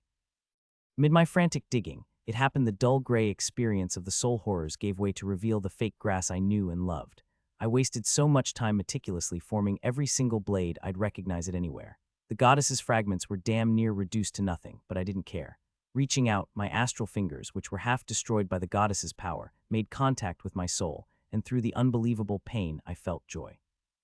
It only took a split second, and I was finally back in the real world, and as fate had it, I was standing in front of Tabitha, with over a dozen of my spectral arms stabbed into her chest. I could feel her soul in the palm of my skill's grasp. With one tiny movement, Tabitha's strong soul would be shredded to pieces, and I'd gain the power I always wanted. It would be so easy, a voice whispered in the back of my mind. "You're back." Tabitha's casual voice hit me as strong as any one of her full-powered punches. "So these arms are what you used to kill the soul horrors. Interesting. How the hell could she be so calm? More importantly, she could see them. Was it because I held her soul, or did she unlock a new skill? That's what you have to say." I couldn't hold back my tears from streaking down my face. Tabitha could see the arms and feel me grabbing her soul, so why wasn't she looking at me like a monster? "I could kill you," I hiccuped like a child, and Tabitha's unshakable eyes cut deep into my psyche. "I was prepared to die for you. That hasn't changed. Whatever happens, so long as you survive, I'll die with a smile on my face." Her mouth slowly morphed into her trademark battle grin. "That said, I preferred it if I didn't die today. Can you retract your skill?" she casually asked. "I don't know," I mumble. The voice in my head was screaming at me to silence Tabitha. I didn't trust my skill to listen to me. Then there was the pain in my chest. It was overwhelming. I could feel my soul trying to drag my consciousness back inside to help stave off the pain. But what would happen if I did that? Would my skill deactivate or resume what I was doing before I stopped it? Breathing was a struggle, and my back was covered in sweat. I was doing my best not to move or accidentally trigger my skill, but the pain around my soul made things difficult to focus on. All the experience I absorbed was crushing me from the inside out, and I didn't know what to do. "Aaliyah, are you okay?" Tabitha notices my pain and is rightfully concerned. "I don't know what to do," I admit in a panic. It was getting hard to think, which meant I was about to lose control again. "Calm yourself." Tabitha's authoritative voice slashed through the haze of pain like a sword strike. Through the tears streaming down my face, I pleadingly lock eyes with Tabitha. "Your skill doesn't control you, you do." Even in her weakened state, even with her life literally in the palm of my hands, Tabitha held an air of power and certainty. "You don't understand," I bawl. "It hurts so much." I shakily bring my real hands up to my chest. "What's causing you pain?" Tabitha doesn't raise her voice, staying calm and composed. "It's the soul horrors I absorbed," I whine, not even trying to hide the effects of my skill at this point. For the briefest moments, Tabitha's eyes widen in surprise, but her face quickly hardens and she continues to talk to me in a supportive tone. "I see. You have quite the skill there. Can you release any of it and lessen the pressure?" All I can do is shake my head in response. The darkness was closing in and I could feel myself losing consciousness. Releasing some of the experience might help, but it could just as easily condense back into another soul horror. "All right then, share it with me," Tabitha suggests as if it were the simplest thing in the world. "Can you do that?" What? Was Tabitha suggesting I pour the excess experience into her? But she doesn't have any soul skills or even mental resistance. Would she be able to survive such a thing? It was too big a risk. I shake my head again, but Tabitha wasn't the kind of person to take no for an answer. "How many times will you save me today before you let me help you?" Her calm demeanor finally snaps and she yells at me. "I can't move, at least let me help you shoulder your burden. If I die, then so be it." The voice whispering tells me to do the opposite and absorb Tabitha's soul, but I ignore it. "Do you not trust me?" The look on Tabitha's face says it all. She wanted to protect me, to do whatever it took, and had the resolve to accept the consequences should I fail. Not trusting her would be tantamount to spitting in her face and throwing away the relationship we've built. I trusted Tabitha, and she trusted me, so I go for it. Using soul manipulation, I channeled the pressure threatening to crush my soul back through Soul Devourer. Since I was already connected directly to Tabitha's soul, it wasn't hard to push it onto her. It was like shedding an unbelievable weight. I felt instant relief, but Tabitha wasn't as lucky. She didn't so much as flinch when the first wave of experience slammed into her soul, but after the second and third waves hit, she was gritting her teeth so hard that her gums were bleeding, and she could no longer keep her light spell activated. "Do you need me to stop?" I groaned in the dark. There was still too much experience for me to handle, but I was worried for Tabitha's safety. "Don't you dare," Tabitha snapped back through gritted teeth. "Keep going, I can take it." Reluctantly, I continue. If Tabitha said she could take it, I had faith in her. I keep channeling chunks of experience into her when I hear a new voice in my ear. It wasn't the murderous psychotic one I was used to hearing when I used Soul Devourer, but it was familiar. "How barbaric, you steal our power, and now you break even more taboos." Goddess Ilia's angry voice sent shivers down my spine as she spoke directly into my mind. Was I really hearing her voice, or had all the pressure finally caught up to me? "I should smite you for what you did," Ilia threatens, and through all the soul horror experience still covering my soul, I feel a poke that feels like a branding iron against my soul. That wasn't in my head, but how was Ilia interacting with me? I thought they could only make contact when a person unlocked a tier 6 skill. "Don't tell me." "That's correct." The ice-cold voice of Goddess Ebion's voice whispers in my other ear. "Ilia wanted to drag you into your soul out of spite and talk to you there, but I convinced her otherwise. Congratulations, you're the first mortal in a long time to unlock not one but two tier 6 skills, even though they're both his." She said that last part almost sorrowfully. I was still transferring experience like I was when Ebion whispered, "Don't be so forceful, sense the skill you unlocked." She directed me. It was hard to sense anything with my soul still covered. But surprisingly, Sense Soul easily pierces through the barrier, and I feel my new skill. It's called Experience Transfer, Ebion tells me. It's just as dangerous as Soul Devourer, albeit for different reasons. I don't suppose I need to tell you what those are. She really didn't. If knowledge of Soul Devourer made me a target, Experience Transfer would place a neon sign over my head saying, "Abduct me," in bold letters. Tabitha and I survived long enough to make it out of the endless forest. I would need to have a long chat with her about what she witnessed today, but I didn't have time to worry about that now. Experience Transfer made a huge difference as soon as I activated it. Instead of transferring the experience in clumps as I had been, I was now sending a steady stream into Tabitha. It was still painful for her, but at least it was a steady sort of pain, rather than having it spike in bursts like it was. For what felt like hours, I channeled massive amounts of experience into Tabitha's soul. The pain we were forced to endure gradually receded to a manageable level, and I could once again think clearly from there. I had no problem retracting Soul Devourer from her chest without harming Tabitha's soul, at least not any more than I already have. As soon as my ghostly hands were free of Tabitha, my skill dissipated by itself, and all the energy left my body, and I collapsed to the ground next to Tabitha.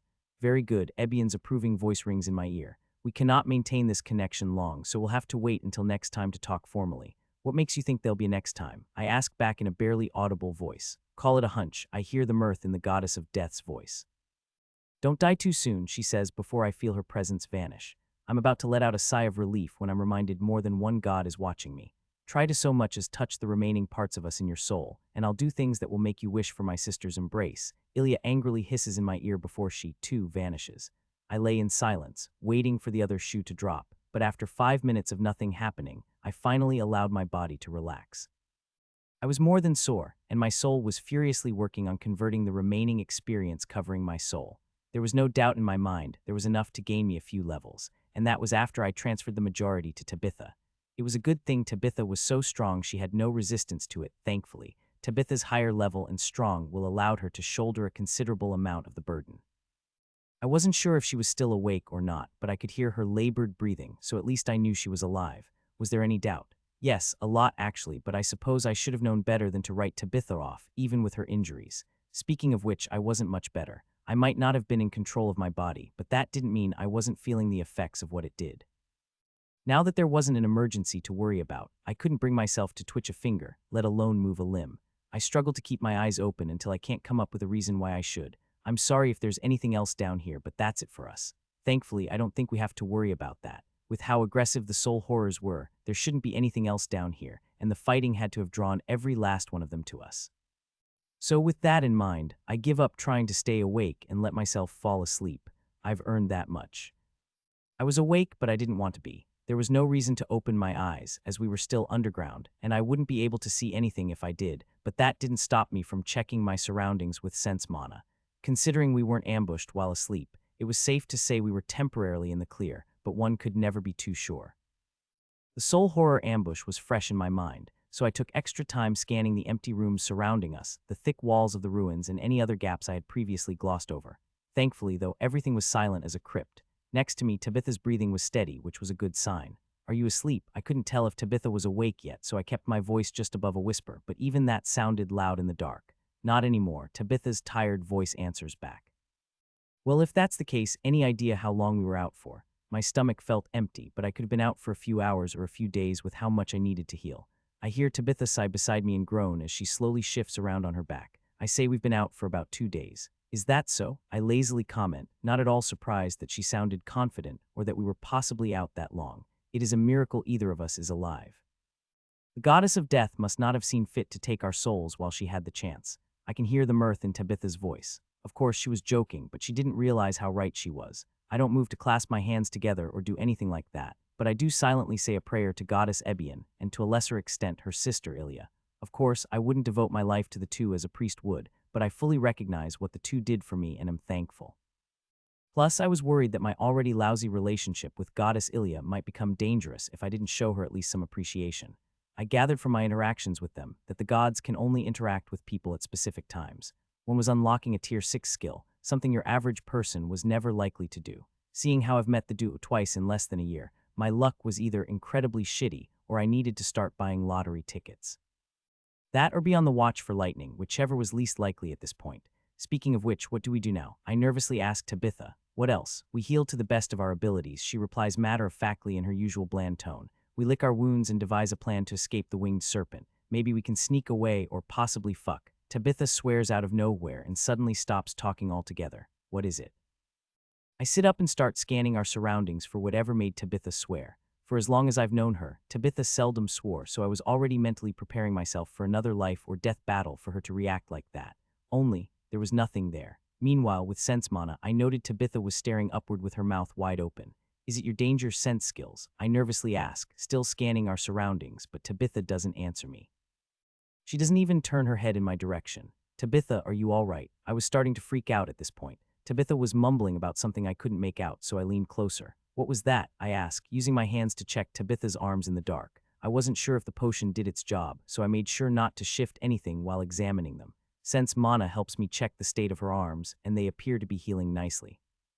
The bones were mending at the rate expected of someone of Tabitha's level, and I was about to tell her as such, but she finally said something audible. My status page, Tabitha's voice quivers. Is it your health? Did channeling the soul horror experience into Tabitha damage her in some way? Do you need me to grab the remaining health potion? I quickly offer. I don't know if my question brought her back to reality or if she naturally came to her senses, but Tabitha thankfully snapped at me. Don't you dare, we might need it to escape. Letting out a sigh of relief, I can't help but smile in the dark. I was worried for a second there, but it looked like she was okay. Of course, Tabitha still needed time before her arms could fully heal, but if she had the energy to snap at me, well then. Fine, no potion. I do my best to sound like a pouting child. Last time I worry about you, I make sure she can hear me rolling my eyes. Why were you acting so weird? Tabitha scoffs at me like I'm being unreasonable. You would too, if you opened your state's page and saw something that shouldn't be possible. She rants in a manner I've never seen before. With the threat of danger gone, my body untenses, and I can't help but laugh. I laughed because Tabitha sounded crazy, not because we won, but because we were alive, and laughing was the only thing I could do to not think about the challenges ahead of us. How so? I sputter between giggles. You don't understand, Tabitha sounds frustrated. I leveled. How's that crazy? We just escaped a dragon, you deserve a level. I congratulate Tabitha, doing my best to sound as bland as she usually does. Part of me wanted to slow clap, but I didn't want to sour the occasion, and honestly I was just too tired to do so. You're not getting it. Tabitha sounds like she wanted to throttle me, which wasn't exactly new, but I don't understand why. It takes her a full minute to find her voice, but when she does, I finally learn what had her freaking out. I didn't gain 1 level, I gained 7. I let out a long, high-pitched whistle that reverberated off the stone walls. Sweet, congratulations. Based on her following words, that was obviously not the reaction Tabitha was expecting. I gain over 27 million experience points, and you congratulate me like it's no big deal. Her tone shifts as she becomes more frustrated, but she doesn't yell, which could be considered risky. Whoa, don't move. I gently push against Tabitha's arms, pinning them to the ground as she tries to reach for me. Why are you so calm? She growled in my face, not in the least bit happy that I was holding her down.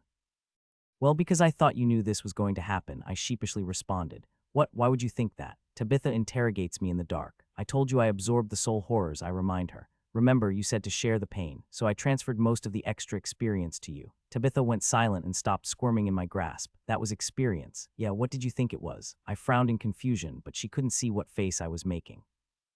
I thought it was a form of ghostly poison, Tabitha replies in a hollow voice, finally realizing what I did. I thought you could move it with your weird hands. Oh, that's why she was so confident she could take it. Tabitha thought her poison resistance skill would help her when in fact it couldn't. I guess that's one way you could put it. I awkwardly rub at the back of my head, releasing Tabitha in the process. Now that I think back on it, Tabitha only ever told me ghosts were fragments of souls left behind. She didn't know that what remained were experience points congealing together after the soul's core had passed on.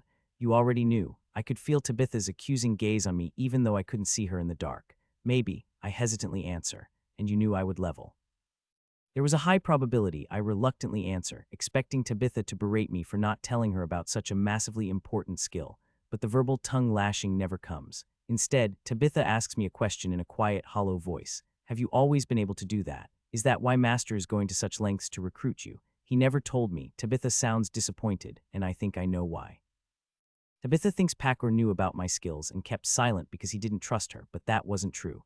I could push all the blame onto Pakor, but it would eventually get out that I was lying, and I didn't want to do that to Tabitha. So I tell the truth. Pakor knows nothing about the skills I used, I tell her. Not even my parents know about them, you're the only one. And no, up until now, I couldn't transfer experience to other people. I only just now learned how to do that.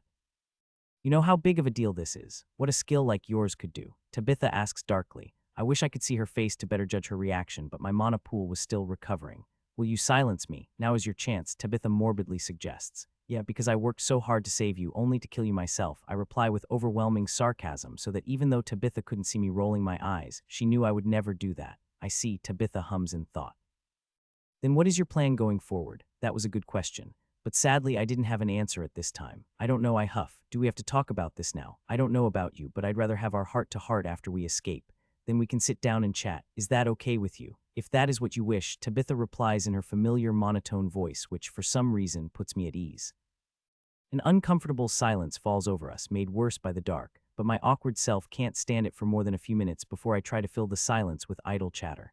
So 7 levels, huh? That's cool. Do you have any idea how you're going to distribute your points? Tabitha sighs with equal parts exhaustion and exasperation. Typical, you have no idea what you've done for me. I wasn't expecting that kind of response, but that didn't stop me from answering honestly.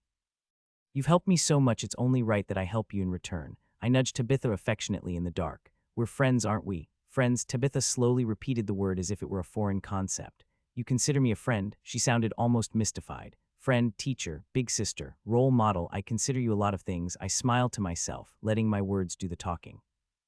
I've grown to tolerate you as well, Tabitha replies in an awkward attempt at humor in her usual monotone voice, making me giggle. I appreciate that, I playfully quip, and like that, the heavy air between us is gone or pushed aside for later. We can discuss my skills and my future place in Skal later. Did you get anything else? I keep the conversation going before the silence sets in again. Oh, Tabitha let out a noise that sounded suspiciously like a squeak. To be honest, I never made it past my level. As soon as I saw it, I was caught off guard. Is that what you're calling it? I playfully tease. What did you expect? Do you know what it's like to suddenly jump so many levels, especially at my age? Tabitha defends her actions, but it just makes me laugh harder. I actually do, I giggle. Of course you would say that, Tabitha mocks, sounding slightly frazzled. At least this explains your ridiculous level. Stop stalling, I try to come off as good-natured, but I'm mostly trying to steer the conversation away from my skills. All right, give me a second to check. There's a short pause while Tabitha pulls up her status page, but a few seconds later she can't help but exclaim again. I can't believe I'm level 105 now. What is Master going to think? I could practically hear the gears turning in her head. We'll figure something out, I casually remark. You mean lie? Tabitha retorts and I don't have a comeback. But thankfully, that's all Tabitha says on the subject before moving on. I didn't do much against the winged serpent, and I didn't help with the soul horrors, so my skills are all the same. That's a bummer, I thought you'd at least get a new skill, I lazily comment. Give me a second, I'm skimming through all my skills for any changes. I forgot that not everyone has a well-ordered status page like me. Tabitha had to have many different skills and scan through them all before she reached the end, where new skills would appear. You're right, I unlocked a new skill, though I've never heard of it before, Tabitha hums in thought. Maybe I can help, I offer. That is if you're willing to tell me which skill you got. Let it be known I wasn't oblivious to the parallels between us. And while I would be bummed if Tabitha didn't tell me which skill she unlocked, I wouldn't hold it against her. Okay, maybe I would, but only a little. I suppose it's only fair. And if I don't know what it is, I doubt you would. Tabitha's casual remark is a knife to the heart, but I know she meant nothing by it. So what is it? I urge her to spit it out already. It's called sense soul. I've never encountered it in my studies, but maybe Master will know. I'll ask him the next time I see him. What do you think it does? I sensed Tabitha turning her head toward me, and it was good she couldn't see my expression because my jaw was almost to the floor. Of all the skills she could have unlocked, it had to be that one. Aaliyah, Tabitha calls my name, reminding me I haven't answered her yet. Yeah, Tabitha doesn't need to see my expression to hear the hesitation in my voice. I take it you know of this skill. Like a slash to the vitals, Tabitha cuts to the heart of the matter. Hacker already knows I have Sense Soul, so there wasn't a reason to hide what I knew about the skill since Tabitha had already unlocked it. It seems that no matter what I do, I can't avoid the subject of my skills. Well, at least it isn't one of the scarier ones. I do, and it's a good when you unlocked a tier 5 skill. I give Tabitha the good news and wait for her reaction. What? Tabitha begins to raise her voice in alarm, but she catches herself before she gets too loud. A tier 5 skill. She exclaims in a hushed voice. Are you sure? Positive, I assure her, but I don't think she was listening to me. Tabitha was back to mumbling to herself. I finally unlocked a tier 5 skill. I really did it, me. Yep, you sure did. I casually interject to remind Tabitha that I was still here. In the dark, Tabitha's head slowly turns in my direction. I unlocked a tier 5 skill, but you already have it. She wasn't accusing me of anything, it was more like she was trying to process everything. Yeah, and before you ask, Packer knew about this one. How did I explain this properly? You know the skill I use to judge levels. It's Sense Soul, though you need to level it before you can sense other people's souls. It was surreal and oddly liberating to talk openly about one of my higher tired skills. Due to all my paranoia, I rarely mentioned any of my stronger skills to anybody else, and the few people who did know about Sense Soul weren't aware of my other skills or what they could do. Any information I had on Sense Soul should be considered a major secret, but after how much Tabitha has helped me, it felt right to tell her the few things I discovered or at least point her in the right direction. I start by warning her, be careful not to focus too closely on your soul, at least when you're not somewhere safe. And why is that? I could sense Tabitha hanging on my every word. Is this what it feels like to teach someone? It's a defensive mechanism. If you try to look at the core of your soul, your conciseness will be dragged in there. It's a great place to meditate and rest, but you'll expose your body to danger if you aren't careful. So you're saying I shouldn't use the skill until we're back at the village. Tabitha immediately understood what I was hinting at. That's probably best. Getting used to it will take a lot of meditation and practice. Just my luck, I hear Tabitha grumble lightly. I unlock a tier 5 skill and it doesn't suit me at all.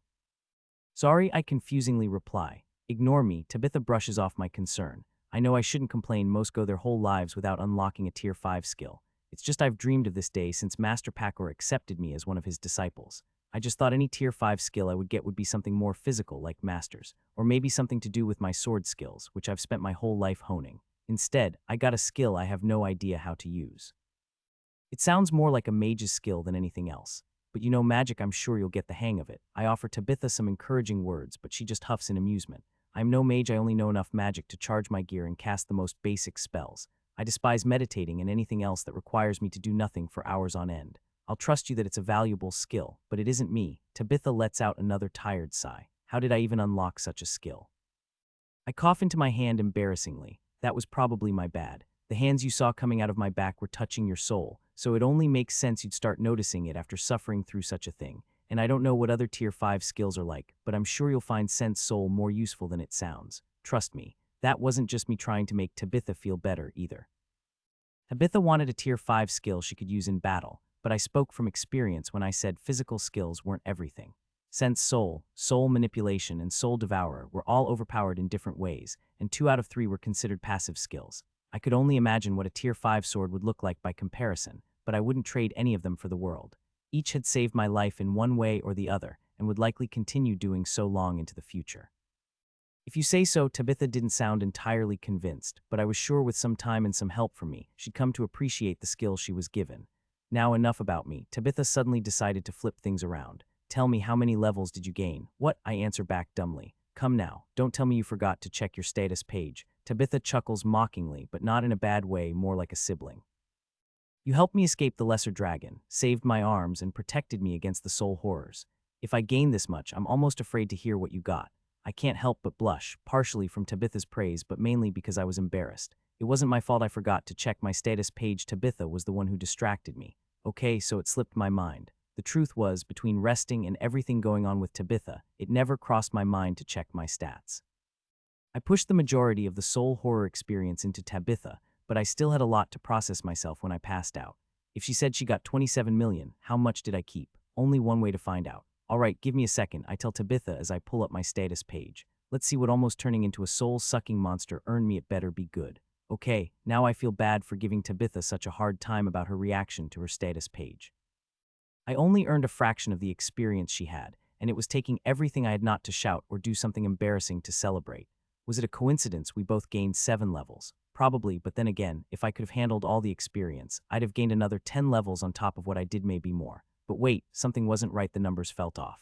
Tabitha said she got around 27 million experience, over 3 times what I got.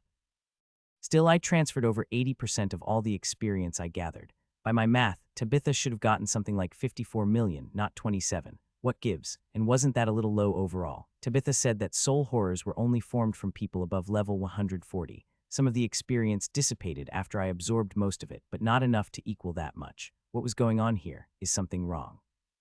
It's unusual for you to be this quiet. Tabitha's concerned voice echoes throughout the dark room. Is it possible you did not level? No, I got 7 levels too. I inform her in a soft voice so she stops worrying. You don't sound that excited, Tabitha correctly observes. I'm just wondering why we got so little experience. I frown in confusion. We gained 14 levels between us, and you think that isn't enough? Were you expecting to reach level 100 in one go? Tabitha chuckles slightly mockingly. That would have been nice. If that were the case, we'd have a better chance against the winged serpent, I sigh. It's just that you said soul horrors were formed from high-level individuals who passed away under extreme conditions. I thought we might get something like 10 times the amount of experience we did, but between us, we got less than 40. The large number catches Tabitha off guard, and her laughter turns into a coughing fit. I see Tabitha wheezes after she catches her breath. I could see how that might bother you. Tabitha was quite good at hiding her emotions, but even she could not pretend like that amount of experience was nothing. What do you think? I asked Tabitha for her expert opinion. Tabitha hums softly in thought. Honestly, I'm of the opposite mind. We were lucky to get as much experience as we did. I'm about to ask why, but Tabitha predicts that and explains her reasoning before I can say anything. Yes, soul horrors are made from high-level individuals, and if what you say about them being made from experience is true, they should consist of hundreds of millions of experience points.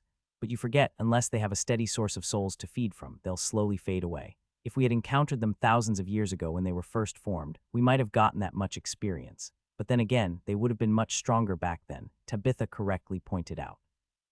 I feel a chill up my spine. From the sounds of it, the soul horrors were on their last legs, and they still almost killed us. Oh, I mumble. I'm not trying to downplay your accomplishment, Tabitha clarifies, hearing the disappointment in my voice. I'm merely trying to help you rein in your expectations. Tabitha's voice turns heavy. I doubt I'll ever be able to repay you for what you did for me, for not only my arms but for the levels as well. It would have taken me over a decade of hard work to get to level 105, and even that might not have been enough. You say you wish we got more, but this is already too much. But you really shouldn't, I tried to tell Tabitha, but she didn't have it. But I do, Tabitha remained firm. I'll find some way to pay you back, even if it costs me my life. Sighing, I gave up trying to convince Tabitha that she didn't owe me anything, as it was getting us nowhere. We both believed we owed the other and were too stubborn to admit otherwise. I look forward to the day, I say with a hint of sarcasm. Maybe we should talk about something more upbeat. I try to shift the conversation. You were the one unhappy with the experience you got, Tabitha smugly reminds me. But if you want to change the subject, I suppose I can humor you. So what do your skills look like? Anything good? Good would be an understatement, I preen. So many of my skills leveled, I don't know where to start. I want to test everything out, but I'm still tired. How is your health, stamina, and mana doing? Tabitha momentarily sounds like my mom. My health has recovered to 70, but it's recovering slowly. After 2 days of rest, you would think it would be higher. Your body is probably still flushing out the winged serpent's poison. It will likely take a few more days for you to recover fully, but distributing your status points will help. What about your stamina and mana? I assume both are similarly reduced. Tabitha accurately predicts my condition as if she can see my status page. Stamina is better at 82, but my mana is the worst of the 3, I tell Tabitha. I used almost everything I had to save your arms, and what little I had left was further exhausted while fighting the soul horrors. I don't know what it was like before I passed out, but it was probably below 10. It's been 2 days and I've only recovered a little more than half my mana back. I didn't want to, as I was steadily raising my mana stat through hard work, but if I wanted it to recover anytime soon, I would have to waste a few points manually raising it. That's understandable, I sensed Tabitha nodding her head. I wasn't aware you used so much mana on me. Most mages would have collapsed if their mana dropped below 20. That you fought in that state is certainly impressive. Well, I had good reason to, I blush in the dark. Poison resistance went up 7 levels. It's at level 12 now. Do you think it will go any higher? I asked, trying to change the topic to avoid any more embarrassment. It would just lead us into a circle of thanking each other again. It's possible, Tabitha tells me, though your body should have processed most of the poison by now. It's just the bit left that's hindering your healing. Are you sure? I don't want to doubt you, but that poison was powerful stuff. Even with my increased skill levels, I don't think my level of poison resistance is strong enough to overcome it. But it's not just your skill, Tabitha reminds me. The antitoxin potion you drank did most of the work. So even if your poison resistance skill was only at level 1 or you didn't have the skill at all, your body still would have eventually broken it down. It just would have taken a lot longer. Is it the same for you? I ask, not exactly. I had an easier time purging the poison because my poison resistance is much higher than yours. Really, what level is it? I ask in the heat of the moment, forgetting that it wasn't normal for teachers to share their exact skill levels. Almost dying seems to have that effect. I chuckle alongside Tabitha. We almost died, but at least 23 of my skills leveled, and I gained 2 new ones. Oh, 2 new skills. Tabitha sounds interested. Damn, I got caught up in the moment, but then again, it wasn't exactly that much of a secret. Yeah, I unlocked pugilist arts, and the second one I paused to find the right words. The second one was the skill I got for transferring the experience to you. I purposely leave out how the skill works, not that Tabitha couldn't infer with how much I've disclosed to her. I also don't mention that it's tier 6, as that would be a whole other can of worms to deal with. Probably from using your hands to fight off the soul horrors, Tabitha guesses. She tactfully glossed over the more interesting skill, probably sensing I didn't want to discuss it. Did your hammer skills or dancing level up? It's good that you unlocked another skill, but you should still focus on those 2. Dancing went up 2 levels, but I didn't have the chance to use my hammer against the snake. I hang my head in defeat. It's still over there in the corner covered in poison. Don't try touching it until you properly clean it with your magic, Tabitha reminds me. The potions we drank neutralized what was in our systems, but it won't help us against anything new. And we don't have a third, I frown bitterly. Fighting the snake will be hard without them. That's true, but at least we know it can turn its venom into a gas, Tabitha points out. And knowing is half the battle. Now that we know what the lesser dragon is capable of, we can devise a plan around our strengths, not his. But before that, we must heal. So take some time and distribute your status points. I'll do the same. But will 7 levels each be enough? I can't help but ask. You'd be surprised what 7 levels can do. Weirdly, Tabitha sounds quite positive. It sounds like you have an idea. Is it any good? I lean in anxiously. It's not exactly a plan. Tabitha bursts my bubble before I get too excited. I merely already know how I'm going to distribute my status points. Can I get a hint? I ask. Tabitha hums in thought. I suppose I can tell you. I'm foregoing putting many points into vitality and putting most of them into strength. I couldn't do much against the winged serpent's tough hide with my current strength, so I'm focusing on that. But isn't that against your build? Can you afford to do that? Unlike me, Tabitha was highly specialized like her master. Shouldn't she focus on her dexterity? I think you misunderstand me, Tabitha corrects me. I'm still placing points into dexterity as that will always be my priority. I'm just using points I would have placed into vitality into strength instead. But my parents and master always tell me I'm supposed to place a percentage of my status points into vitality, as it will help me live longer. Are you sure you're okay with that? Tabitha starts to laugh so hard that she groans in pain. That's good advice. As humans, we live relatively short lives, so it's natural that we try to stave off aging as long as possible. But some things are more important. For example, I already have a relatively high vitality. The only reason I still put points into it is to extend my peak training years. But since you effectively cut out a decade of harsh battles, I can afford to distribute my points differently. Does that make any sense? It does. I nod along, even though the gesture is meaningless in the dark. I'm glad you understand. Tabitha sounds pleased. Now I'm going to distribute my points and rest some more. I suggest you do the same. Do you need any water or some of the jerky? I offered Tabitha what remained of our rations, as she might need it to recover. I can hold out another day. You have some if you need it. Tabitha flips my question back on me before going silent. In the dark, I reach for my water skin. It's still contaminated with toad eggs, but after emptying it and refilling it the last few days, they've lost most of their toxic properties. There's still a slight numbing sensation when I swallow a mouthful of the tainted water, but other than that, there are no other symptoms. I want to drink more as I'm pretty thirsty, but I only allow myself a single mouthful to conserve what we have. Closing the water skin, I set it aside with the rest of my gear and lay back down, close to Tabitha so that I can react if something happens, but far enough away that it isn't awkward between us. Tabitha and I had only been talking for 20 minutes, but it felt longer than that, and even though my stamina was relatively full, I still felt tired. However, before I fall asleep, I pull up a smaller version of my status page and distribute my points like Tabitha suggested. The relief I feel from distributing my points is almost instant. The 17 points into vitality boosted my recovery speed, and the more minor aches and pains I felt melted away. Of course, I still had a lot of recovery to do, but it was a start. Similarly, the 3 points into magic helped my struggling to recuperate mana pool, though not to the same degree as my health. I had to put a few points into it to increase my recovery speed, but as I couldn't waste much, I only put a few points into it. Most of my points went into strength and dexterity, as I would need them the most against the winged serpent. Whether we fight the beast or run, I couldn't fall behind Tabitha, as that would be a death sentence for her. She has made it abundantly clear she would sacrifice herself for me, so if I can't at least pull my weight, she'll likely throw herself in front of me to buy time. I'm unsure if I'll be able to outrun the lesser dragon with my new stats, but I can try. I need to heal faster, I tell myself as I drift off to sleep again, because as soon as it was strategizing time. The winged serpent will find the hard way we aren't as weak as we were a few days ago, that I could guarantee. Will you watch over me? I ask over my shoulder. Okay then, I nod and focus on my goal. Across the room, covered in poison, sat my hammer. Directly above it was the shaft leading to the surface. According to Sense Mana, the pile of bones above the hole had collapsed over it, sealing it, but it would only take the winged serpent a swish of its massive tail to send the blockage flying.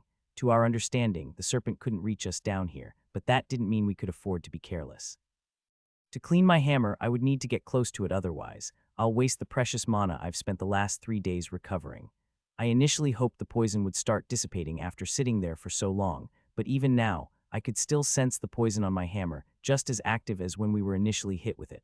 The poison contained a particular type of mana attracted to living beings. The same mana tendrils that penetrated my defenses were all over my hammer, ready to spring into action should I accidentally touch it. I leveled multiple skills fighting it off the first time, so in theory, it should be easier to cleanse the poison a second time, but making predictions after only dealing with it once was a great way to get myself killed. While I focused on cleaning my weapon, Tabitha was to keep an eye on the shaft above me. If the ground so much as rumbled or a single bone fragment fell from above, she would pull me back and rush us outside the room. The winged serpent would only need a few short seconds to remove the blockage and direct its corrosive breath down the shaft, and if we weren't prepared for it, we could get caught up in it and would surely die. Chances were that wouldn't happen, as the snake could have done just that any time over the last few days, but again, it never hurts to be safe. I should only need a minute, I mumble more as a reassurance to myself rather than speaking to Tabitha. I have your back, my knight in shining dinted armor reassured me. That was another reason why I needed my hammer. Though it would be cumbersome to attempt with its size, I needed my hammer to try and fix Tabitha's armor. Her chest plate was caved in, which couldn't be comfortable to wear, and the arm guards on her right arm were worse. Unfortunately, I could do nothing with the scraps of metal that used to be the armor on her left arm, but I could at least try to fix everything else. Okay, here goes. I walk silently over to my hammer, making sure not to make a sound. Avoiding the rotten scraps of wood that used to make up the lift, I inch closer to my weapon. Looking up, I gaze deep into the pitch-black shaft stretching upwards. There wasn't even a speck of light, which is a good sign. It's ominous to have overhead, but it's still a good sign. If there was any light, I might question if it was a trap, but since there wasn't, it was one less thing I needed to worry about. Everything seems fine as I inch closer to my goal, but I can't help but curse that I didn't have silent casting when I chant my spell. Thankfully, I don't need to shout like an anime protagonist to cast my magic, only needing to whisper the words in a soft yet even voice. Ahid ls wema piss. I only indulge in the feeling for a second before I activate Empowered Spell and boost my magic, until the zone of cleanliness around me stretches to reach my hammer's handle. If I wanted to, I could have my spell cover my weapon all at once, as I did with Tabitha and myself when we were initially poisoned, but it's easier and less mana-intensive to slowly work my way from one end of my hammer to the other. As soon as my spell contacts my poisoned weapon, the toxin tries to infiltrate my mana, but unlike Mana Skin, which only defends, my cleaning spell actively fights back against the intrusive substance. Of course, I need to channel more mana to keep it from digging into the mana I'm projecting, but without the urgency of dying forcing me to fight all of it at once, my spell steadily and easily overcomes the poison. I sense Tabitha stepping behind me, entering my spell's range, but as she's not dragging me out of the room, I focus on the task at hand. It takes a few minutes and some steady mana control, but eventually my weapon is clean, at least I think it is. Before I let my spell fade away, I scan every inch of my hammer, searching for even a hint of remaining poison. The surface was spotless to the naked eye, but that didn't mean I was ready to reach down and grab my weapon just yet. There was still one more place I had to check. My foresight pays off immediately because as soon as I direct my senses into my hammer and scan the mana structure within, I find small traces of the winged serpent's poison. There isn't much of the tainted mana, and if I wasn't looking for it, I could have missed it entirely, but I was, and I did. None of our other gear was tainted this way, but none was covered in the stuff for 3 days. Using mana manipulation and inject mana, I push my cleaning spell directly into my hammer until every bit of the toxic mana is purged. Of course, the spell wasn't designed for this kind of thing, so I need to control it carefully, but with my 2 new levels in mana manipulation, it's relatively easy to do. Once I'm 110 certain every last trace of poison was scoured from my weapon, I reach down and collect my hammer. I'm surprised at how much lighter it feels after raising my strength stat by 25. But then again, the weight of my hammer never caused me trouble. It was a centrifugal force when I swung it that threatened to pull me off my feet. I would still need to anchor myself to the ground to swing my weapon correctly, but now, with higher stats, I'll be able to use it against the winged serpent, though I still had doubts. Swinging my hammer over my shoulder, a sense of security washes over me as I anchor it to my back with magic threads. It might have its flaws, but in the end, I felt safer having it with me. I steal one last glance at the exit above us before returning to the wall where our packs were laid out. In my wake, you could see where I cast my magic, as there was now a perfect circle of cleanliness at the bottom of the shaft. Cleaning my hammer took a quarter of my mana pool, but now that my mana recovery had returned to normal, it would only take me a few hours to get that mana back. I was wondering why you got so close to me, I said, looking Tabitha up and down. The glowing orb of light above her cast weird shadows due to its positioning, but I could see everything I needed to. With all the dried blood removed, I could finally see the results of her injuries, and it was enough to make me wince. "Isn't that bad?" Tabitha declared, looking down at her left arm cradled in a makeshift sling I had fashioned for her. "Not that bad." Tabitha's entire left arm was one big scab. "Was your potion not enough?" I didn't understand how it worked. Her right arm was completely healed, why wasn't her left? Did the potion mend her bones, or was it just because of her vitality? Tabitha smiles reassuringly. "The potion worked just fine, but its effects have long since faded. My vitality is finishing things. Even we aren't immune to scars." Tabitha didn't look bothered by her arm in the slightest. "If anything, I can show it off to people," she says proudly. "Why?" I give her an incredulous look. "I mean, weren't scars a sign you were injured? Or is this a skull thing?" "Maybe, but true warriors will recognize what I went through." Tabitha grins like a maniac. "Seriously, is everyone in your country crazy? And if so, how has it lasted this long?" I jokingly shake my head disappointingly, but I can't help but smile. "Haven't you learned by now?" Tabitha postured. "You have to be crazy to reach the top." I gave her a look that said I didn't believe her, but we both knew she was correct. Tabitha wasn't fooled. "You like to pretend you're not, but if you ask anyone in your village to describe you, I'm 100% certain they'll refer to you as the crazy running girl." They would not. I reflexively start to refute her, but the second half of my argument disappears at the tip of my tongue. Oh gods, she's right. I am the village weirdo. I'm even worse than Master Del. My eyes widen at the realization, and Tabitha laughs in delight. "Take pride in it," she boastfully tells me. "Besides, worrying about how others see you is pointless. Take my arm, for example." Tabitha gestures with her good arm. "Anyone who looks down on me for having battle scars isn't someone I want to give my time to, much less acknowledge." That's quite profound. I stare at Tabitha in amazement. Tabitha tries to puff out her chest but whines in pain, bringing her right hand to where her chest plate is dented. "Right, I shouldn't put that off any longer." "All right, take it off," I order Tabitha sternly. Tabitha's eyes widen, and she instinctively takes a step back. "What? No, this is no place to remove my armor." Tabitha looked worryingly toward the exit, but we both knew that was an excuse. She just didn't like taking off her armor. "It's now or never," I point out to her. "Everything's been quiet the last few days. If there were anything else dangerous down here, we would have seen it by now. And you're still recovering. That can't be comfortable." I point at her chest where her armor had the biggest dent. "Wearing this armor is the only thing that saved me," Tabitha says defensively. "So let me try to fix it." I take a step in her direction. "Don't make me take it off you." "You think you can?" Tabitha's eyes narrow menacingly. "In your current condition, yes," I deadpan. "Fine." With great reluctance, Tabitha finally relents in a downcast voice. She tries to reach for the strap to unfasten her armor, but struggles with only one hand. "Wait a minute," I suggest. "Let's move a few floors down, put some space between us and the shaft while I work." Tabitha nods and moves to grab her bag, but I beat her to the punch. Reaching down, I grab both of our things. Tabitha looks at me like she's about to demand I hand it over, but I stand firmly in place, and she's forced to sigh and relent to me carrying everything. "Lead the way then," Tabitha says, moving beside me, providing light while I guide us. Together, for the first time, we left the room we had fallen into 3 days ago. We immediately exited out into the adjoining hallway, and I directed us right as that was the fastest way to the closest intact stairway. "You know where you're going?" Tabitha asks me as I lead her down multiple hallways and connecting rooms. "Yeah, we're almost to the first flight of stairs," I point ahead. "Then you have a specific room in mind?" Tabitha turns her head and glances at me. "Sure do." I point down at the stone floor. "There is a good-sized room we can make use of 4 stories down. It has some intact stone benches I can use as a makeshift workstation. Plus, the deeper we go, the more of the structure I can scan." "Are there any signs of life?" Tabitha asks, nimbly stepping around a large pile of bone dust. "Any more soul horrors we need to be on the lookout for?" "You wish," I smirk. "Sorry to burst your bubble, but no more free experience." "Pity." Tabitha tries to shrug, but as she's still injured, she can only move her right shoulder, making for quite the comical sight. Just then a low growling noise echoes through the silent hallway. Tabitha and I reach for our weapons in alarm, but I quickly turn crimson as I realize what is making the sound. Bringing my left hand up, I massage my armored stomach. Sorry, I apologize. There's nothing to apologize for. Tabitha's hand remained on her sword's hilt. I am hungry too. We should probably eat once we make it to our destination. Is that okay? Other than a bite of jerky yesterday, we haven't touched our remaining rations.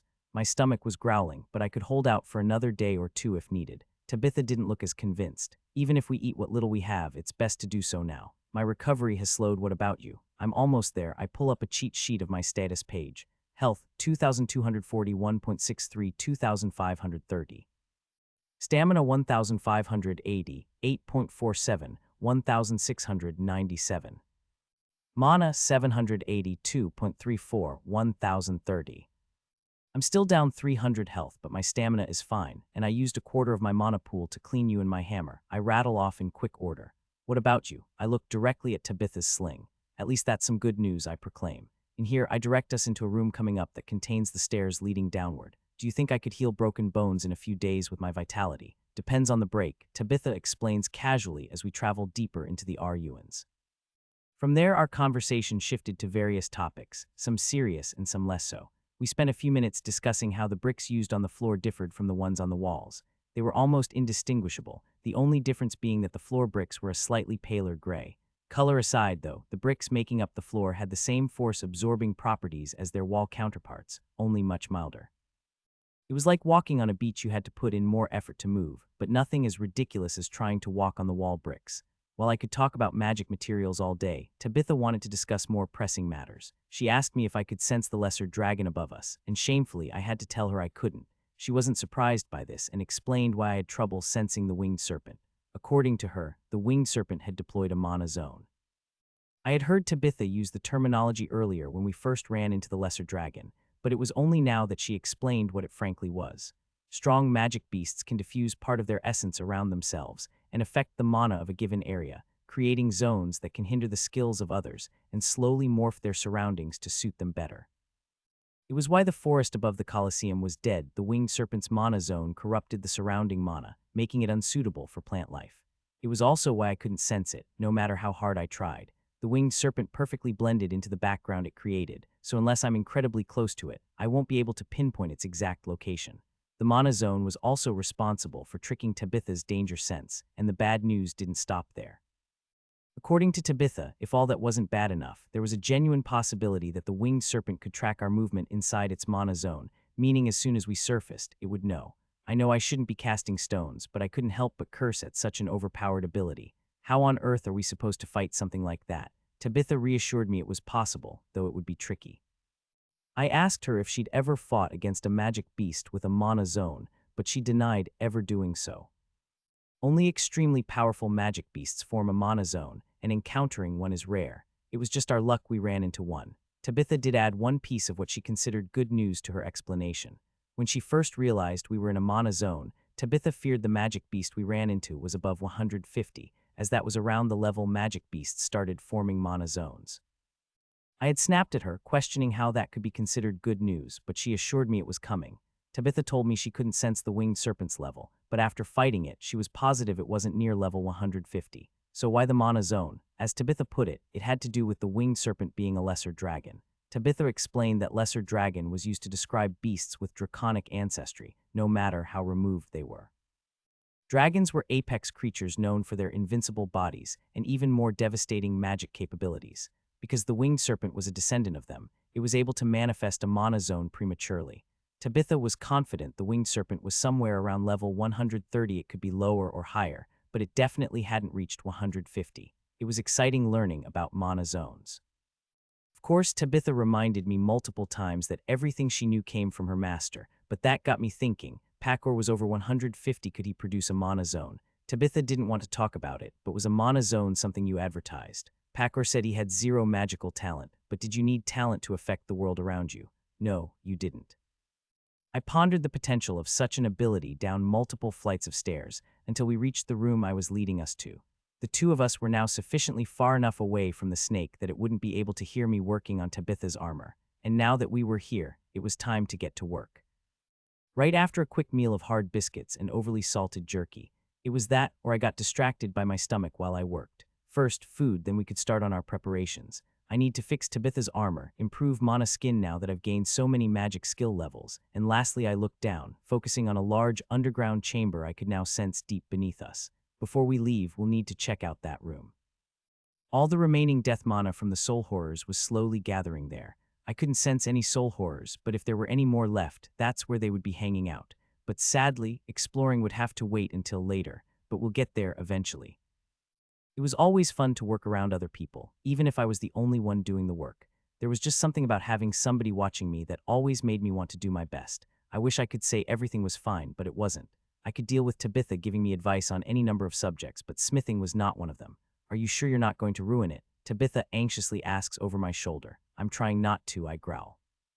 I had already asked Tabitha to back up multiple times, and while she listened to me for a second, it didn't take long before she was hovering over me again, which was impressive, seeing how she was shorter than me. It's just, my armor is essential to my fighting style and cost me quite a lot of money, Tabitha reminds me for the dozenth time. I don't think I can do anything to make it worse, I reply snarkily, but we both know that isn't exactly true.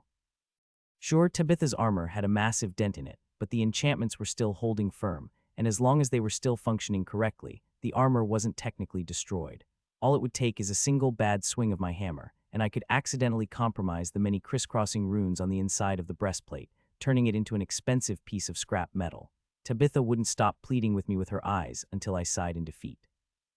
Fine, come over here, I waved her next to me. If you're going to hover so closely, you might as well help me. Hold your breastplate as still as you can, I instructed her. In truth, I was going to have to ask her to help me anyway, but it was better to make her think she wore me down. Tabitha nods happily and follows my instructions to the letter. I was stronger now and could swing my hammer with one hand, but I wouldn't have much control if I did. If I was going to fix Tabitha's armor, it was better for me to have both hands available. Considering I had no tools to secure her breastplate to the stone bench I had chosen as my workstation, Tabitha would need to step in. No, like this. I adjust Tabitha's grip so her hand is as far away from the spot I'm working on as possible to be safe. After all, Tabitha only had one working arm at the moment, and I didn't want to make things worse. Like this, Tabitha asks inquisitively. Yeah, like that, just keep it as still as you can, I say, anchoring myself to the ground using magic threads and raising my hammer. Tabitha visibly flinches as I swing my hammer down. I've seen her caught off guard multiple times, most recently with the winged serpent, but she rarely flinches and never because she's scared. Well, now she looked terrified. I wanted to chastise her for having so little faith in me, but I was too busy focusing on my swing. That, and I felt kind of bad for her. I wish I could have had the chance to heat her breastplate before trying to hammer the dent out, but I didn't have the supplies or the knowledge to heat something already enchanted. Plus, there was very little to burn down here, and even if I could find and gather enough scrap wood to make a fire, it wouldn't be hot enough to affect the metal in the first place. Heating it with magic was out, too, as Tabitha's breastplate had an enchantment to resist such things. So the only thing I could do was hammer the dent as is. Using a combination of my various hammer skills, I slam my hammer down with everything I have. The sound of ringing metal fills the room as I do my best to fix the dent, but Tabitha's Tier 4 armor refuses to make life easy. After 4 full-powered swings, the metal barely moves an inch, but I don't give up. Even if it's only slightly, I was making a difference. And seeing how my stamina was full and I had nothing else to use it on, I might as well go until my arms gave out. Slowly and agonizingly, I sweat over the piece of armor, only pausing momentarily to ask Tabitha if she was holding out okay. Can you go on? I wheeze halfway through, pounding out the dent. Tabitha was sweating too, but not for the same reason. I can go on, she groans. I was sweating because I was using multiple skills simultaneously back to back, but she was sweating because she was holding onto her armor. Each of my swings sent powerful shockwaves through the metal and subsequently into her. Are you sure? We can pause for a bit, I tell her. Tabitha's armor and the bench absorbed most of the kinetic energy, but not all of it. I was worried all the vibrations might be aggravating her wounds too much. Hurry up and fix my armor, because once you stop, I'm putting it back on, and I'm not taking it off again, Tabitha threatens. Of course, I knew she was only partially serious, but if that was how she felt, who was I to stop her? All right, I'll try to hurry. I lift my hammer over my shoulder again. Just do it right, Tabitha says nervously, her tough exterior cracking momentarily, betraying how she truly felt. I pretended not to notice her discomfort, choosing to nod and continue working as if nothing was wrong. The winged serpent did a number on her armor. It took all my strength to get it back into shape, and the lesser dragon obliterated Tabitha's shield and dented her chest piece almost on a whim. I'll be able to knock the dent out, but how will we deal with a monster that can hit that hard?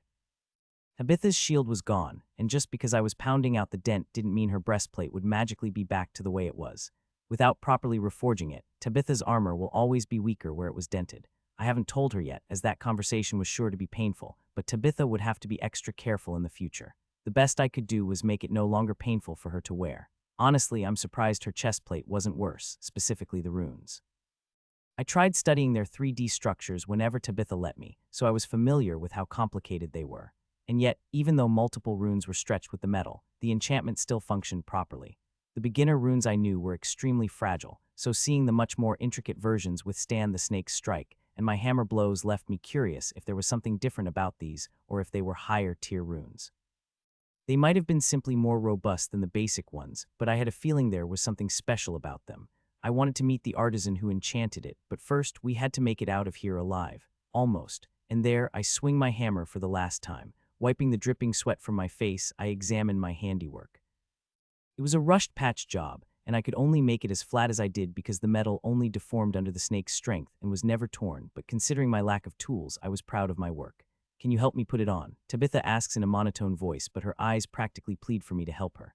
Of course, I smile reassuringly. But while I'm helping Tabitha secure her armor, I decide to suck it up and rip the band-aid off before I chicken out any further. I patched your armor, but I struggle to deliver the bad news. But my armor will need to be replaced. Tabitha finishes for me, catching me off guard. You knew, my eyes widen. This isn't the first time I've been forced to replace a piece of armor. Tabitha lets out a long sigh and with her right hand rubs the spot where the dent used to be. The spot stood out as the metal was now a lighter shade than the rest of it, another sign that its structure was compromised. I'm sorry I couldn't do more, I hang my head apologetically. Why must you blame everything on yourself? Tabitha rolls her eyes exasperated. You did what you could. It was my inadequacies that led us to where we are now. We can blame ourselves all we want or we can move on. Just like the potions, my armor did its job. Of course, I'll need to replace it, but that's a task for later. Tabitha said everything without emotion, but was still affectionately rubbing her armor with a slight frown. I'll do my best to help you get new armor, even if I have to make it myself, I tell her, not as her student, but as a friend. I look forward to it. Tabitha's lips curl up a fraction, and I'm treated to a rare smile that has nothing to do with battle. But sadly, it doesn't last long. Well, we ate most of our food, and you fixed up my armor, ready to check out the chamber you told me about. While eating, I told Tabitha about the death-filled chamber I sensed below us. She wanted to check it out, but why did it feel like she was deflecting? It was almost like she was trying to distract herself, which was okay, but I had 2 more things I wanted to do before we went down. Can we actually rest here for one more day? I hesitantly ask. Really, I thought you would want to explore the most. Tabitha is visibly surprised by my request. Trust me, I do, I tell her. But I gained a lot of skill levels I didn't have when practicing around the crater. So if it's okay with you, I want to try to break through Mana Skin's test while everything is still relatively fresh in my mind. I wanted to try earlier, but I only now have the mana to spare, and if we go down, I have no idea if that will still be the case. It was left unsaid that we might encounter danger down there, and while we were more prepared for it, I wanted to improve my defenses before we ran into the next hurdle. I understand. Tabitha sighs and untenses.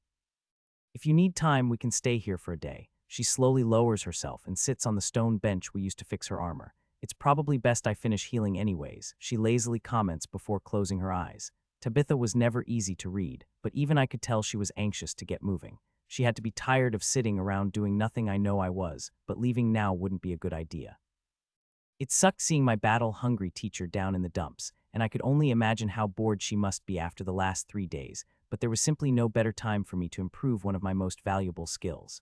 So before I give in to my emotions against my better judgment, I turn away from a seemingly resting Tabitha. Her light spell was still hovering over her shoulder, illuminating the room, so I knew she wasn't really asleep. Instead, she probably just closed her eyes to give me a sense of privacy. Moving a few feet away, I sat on one of the other intact stone benches in the room, and surprisingly, it was pretty comfortable. Like everything else, it was made from force-absorbing stone, so even though I was sitting on a stone, it felt softer, almost like wood.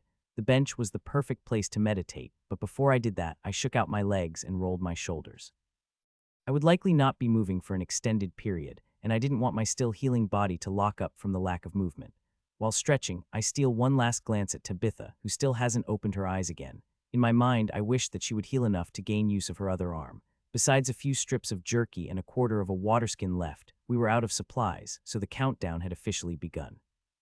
We had a maximum of 3 days to prepare ourselves before our hunger pains returned and our fighting potential started deteriorating. But if I were to be any help in the coming battle, I would need to strengthen my defenses. Closing my eyes, I sunk into a meditative state. I didn't immediately rush into trying to improve mana skin instead. I centered myself by clearing my mind. First, I regulated my breathing and examined mana skin's existing barriers. After resting for 3 days, my skill was back to 100, and all 3 layers were going strong. There were small gaps between each layer, which I had filled with varying degrees of the death mana.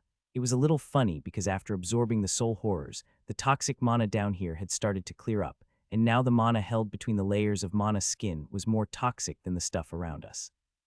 Creating a channel between my barriers, I let out all the compressed ambient mana as it would complicate things.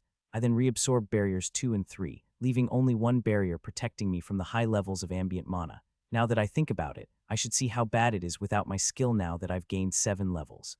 Reabsorbing the last barrier protecting me, I suddenly feel the total weight of the ambient mana around me. It felt like it was trying to rush into me, but my natural resistance kept the high mana levels at bay. Still, I was absorbing more ambient mana than I would have liked, so I quickly reactivated my skill, but it was nice knowing I could survive without it if I absolutely needed to.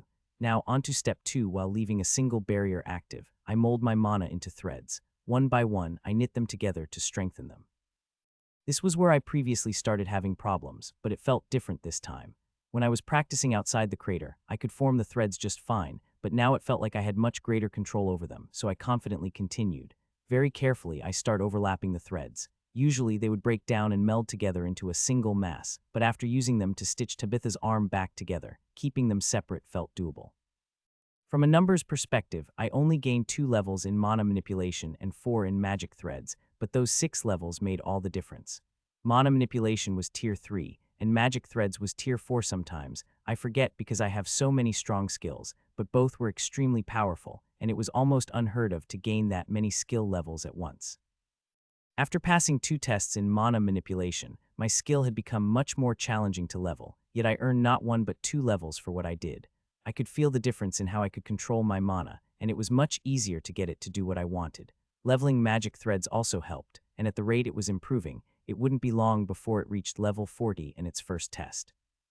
And as I think that, I sense a slight shift in my soul, and the threads become even easier to manipulate. I don't even need to pull up my status page to know magic threads leveled again, and hopefully it wasn't the last time. It's painstaking work, but I slowly conjure more threads of mana and continue to weave them together. I start small with a washcloth-sized piece of mana fabric, but it slowly grows as I add more mana to it. What I was doing was overly mana intensive, but if I could get it to the correct size and merge it with mana skin, it would be worth it. After what feels like hours of molding and weaving my mana, eventually, I have a blanket of mana wrapped around me. I was tired beyond belief and sweating up a storm, but I couldn't stop now. Controlling the blanket, I start squeezing it around me. I needed the weave to be as tight as possible if I wanted it to protect me. The blanket feels like it's crushing me more than the ambient mana in the crater did, but I power through it. The threads threaten to give and meld into one another, but I don't let them. Instead, I keep compressing everything until my mind and body are screaming for me to stop, and that's when I do it. I forcefully bind the tight fabric like magic to my existing mana skin barrier. The skills don't mesh immediately and try to repel one another, but I refuse to let that happen. I use all my magic skills to hold everything together through sheer force of will, and then it happens. Finally, my skills stopped fighting each other and locked together, and I felt a small explosion of experience merge with my soul. My eyes snap open, and I suck in a large breath of air. Sweat threatened to drip into my eyes, but I could see Tabitha watching me with a smile through the precipitation. "I take it you succeeded," she beams at me. "Was there any doubt?" I cockily reply. Not even for a second, Tabitha replies without missing a beat. Bringing my hands up, I slowly flex them, testing how everything feels. The weave barrier took more concentration to keep up, so I couldn't form a third barrier on top of the 2 I had conjured, but that was okay for now. It would require some testing, but I was confident my new 2-barrier system would outperform the old 3-barrier system many times over. Even now, I can note a significant difference between the 2. Mana Skin's old barriers were excellent at regulating how much ambient mana came into contact with me, but there was always a steady trickle, whether I liked it or not. But now, that trickle was cut off. The only mana my weave barrier let through was what I purposely let in. The ambient mana couldn't penetrate my new defenses even in this high mana environment. What a game changer. I was practically vibrating with excitement. I wanted nothing more than to suggest we rush down to the weird mana anomaly I sensed, but my better judgment kept me from doing so. I finally leveled mana skin, but it wasn't without cost. My mana levels were down to about 40-0 that would affect my regain rate, but it will take some time to recharge. "You look happy," Tabitha nods approvingly at me. I'll need to test it, but I'm hoping I'll finally be able to help you against the winged serpent. I try to project my resolve. We'll see about that. Tabitha doesn't immediately reject my offer, which makes me happy, but I know I'll need to prove myself before she lets me put myself at risk. I take it you need some time to regain your mana. I could probably be back to full in 10 hours. I stretched my arms as they felt a little sore. How long did I take? You've been sitting still for the past 4 hours. Tabitha quirks an eyebrow. Sounds about right. I wasn't surprised. Weaving countless threads of mana took time after all. Are you done? Tabitha asks, shifting on her bench. Mostly, but there's one more thing I want to check, I tell her. But I can do it while I'm recovering. The only problem is it will require even more focus, so I'll need you to continue watching over me if that's okay with you. More focus. Tabitha tilts her head to the side in confusion. Yet technically, I'll be asleep. Do you remember what I told you about using your new skill on your soul? I'm doing that, I tell her without holding anything back, as I already told Tabitha what her skill is capable of. You want to go into your soul. Tabitha's calm persona shatters and her eyes widen in shock. Why would you want to do that? Well, it's a great place to rest. I rub the back of my head awkwardly. But mostly I want to check the state of my soul. So many things happened these last few days, and I want to ensure everything is okay. In here, I tap my chest. Oh, Tabitha looks like she isn't sure how to react. And you'll be safe. Yes, I nod. You just won't be able to wake me up easily. I still don't sense anything around us, even around the creepy room below us, but you never know. Will you be okay by yourself? Who is the master here, and who is the student? Tabitha gives me an incredulous look. I can guard you do your thing. You're sure? I pretend to have reservations, knowing it will annoy Tabitha. Tabitha's eyes narrow menacingly, but I just smile at her. After this, we could head out. We had preparations to make and snake butt to kick. But first, I needed to check on my soul, and I knew it wouldn't be pretty. Let's see how much damage was done. No matter how I looked at it, my soul was a complete and utter disaster. I expected some damage from absorbing that much experience at once, but this was beyond anything I could imagine. From the moment I opened my eyes in my soul, I was surrounded by a twisted mockery of my clearing. All the plants I'd painstakingly molded were flattened, ripped in half, or stretched into grotesque shapes. Patches of my stonework were strewn everywhere, and my meditation hut was in ruins, looking like it had imploded and exploded simultaneously. But gravity didn't exist here, so while my hut was reduced into countless pieces, the chunks just floated in midair, making it look like everything was frozen mid-explosion. Everything was trashed in every sense of the word, but the most concerning thing was the deep gashes in the ground. Even though my soul's surface resembled a forest, everything except the occasional hill or divot was usually flat. But now the ground was upturned, and deep crevasses, some over 5 feet wide, stretched as far as I could see. The gashes dug deep into the surface of my soul, and just looking at them made me feel a faint pain in my chest. Was this the result of absorbing too much experience at once, or did that first soul horror damage my soul more than I realized? But this was why I had to risk entering my soul. This was why I was here. It didn't matter where the damage came from, I needed to fix it. A damaged soul was a weak soul. What would happen if I got hit with another skill as powerful as the winged serpents? Many factors went into determining how long a skill would affect me, mainly the user's skill level and whether it was malicious or beneficial, but they all worked the same. Multiple fragments try to integrate themselves into the target's soul's surface, but now, with all these gashes, those fragments could burrow deeper than they should be able to. My soul was naturally mending itself, and I could sense the crevasses slowly filling in, but it was happening gradually, and as I said, some of the fissures were quite big.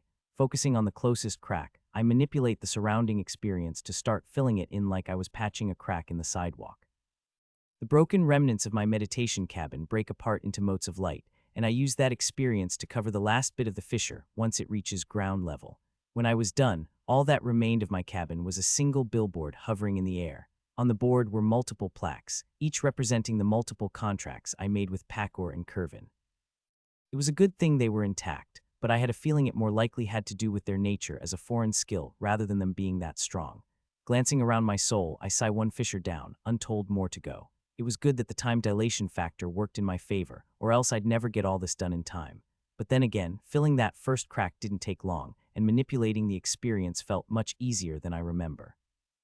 Overall, I could sense my soul to a much greater degree now. I knew the state of everything around me, and I dare say I felt like a god in my own little world. But speaking of gods, looking up, I stare at the 7 full moons hovering overhead, especially the 2 I felt a faint connection to. It felt like I was being watched, but if I probed any harder, I would be ejected from my soul, so I didn't look up for long.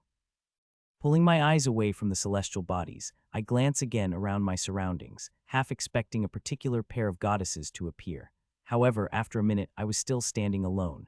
The pair said they could only interact with mortals on rare occasions, so I shouldn't be surprised they didn't magically appear, but I wasn't necessarily going to take their word on it. I highly doubted there was a convenient rule saying gods couldn't lie to mortals, so until I was absolutely sure they couldn't appear on a whim, I would treat it as if they could. But even if they were here, there was no reason to do anything differently. So ignoring the moons overhead, I focused on patching everything in sight. If I had the time, I'd work on the clearing I always appeared in, but only after I had secured my soul. From the tiniest cracks to the biggest ravines, I scour every inch of my soul for anomalies. The smallest ones only took a few seconds to smooth over, while others felt like they took hours to fill in. I with the surface anomalies in the forest before moving on to the rocky area separating me from my sea of memories. While working on that section of my soul, I do something I've been planning for a while. I carve a clear path to my sea of memories to get there faster in case of emergencies. I avoided the sea because even though there might be more cracks in it, I didn't want to risk getting booted out of my soul prematurely. Time seemed to stand still as I worked, but even so, I worked as if my life depended on it, which it did. I had no time to mess around and had much to do. After the influx of experience, the surface area of my soul increased drastically, so there was a lot of new scenery to see. There was more forest to comb through and larger mountains separating me from the sea, but the most exciting discovery I came across was a lake. It wasn't a big lake by any means, only a couple 100 feet from end to end, but it was new, so it was interesting. The lake was shallow, no more than 5 feet deep at its center, with water so clear I mistook the lake for a crater when I first saw it. It wasn't until I touched the surface and the water rippled that I realized what had appeared on the surface of my soul. I say water, but just like everything else here, it was made from experience and just looked like water. And unlike the sea, touching the water didn't make me relive any memories. In fact, as far as I could tell, the lake did nothing and was simply another way for my soul to express itself. Personally, I like to think the lake at the center of the endless forest had left a lasting impression on me, but that could just be me reading into things. The point was that it was something new, and I was interested in manipulating my surroundings to see if I could replicate the feeling of water. But I knew I was getting distracted, so after thoroughly examining the lake, I returned to fixing things and didn't stop until I was done. After a lot of hard work and circling my soul multiple times, I was confident I patched everything up. Of course, it would take a few days for the patches to blend seamlessly into everything else, but I was convinced everything would be stable again by the time we had our rematch against the winged serpent. Now, how long have I been here? I could vaguely sense that it's been about 9 hours in the real world, meaning I should leave soon, but there was one more thing I needed to do before I left. Using a combination of sense soul and soul manipulation, I conjure my status page inside my soul. Wow, I whistle. I must be adjusting after absorbing all the soul horrors because leveling 12 skills in 3 days was a lot, even for me, especially considering I spent 2 of those days sleeping. That meant I leveled almost every one of these skills in the last 24 hours, which was insane. I knew mana skin and magic threads leveled, but the rest were a happy surprise. I was overjoyed to see that meditation leveled again. It had only been like a week since it last increased, and for it to happen again so soon was a big boon. It probably reached level 81 because of the mana control I demonstrated while leveling mana skin. I was in a deep state of meditation during that whole process and was rewarded for maintaining it throughout the experience. A couple of my skills leveled because of what I did with mana skin, but the rest went up from helping Tabitha fix her armor and me cleaning my hammer. The only exceptions were poison resistance, which leveled twice after the winged serpent poison finally made its way through my system, and soul manipulation, which leveled just a little while ago while I was repairing the damage to my soul.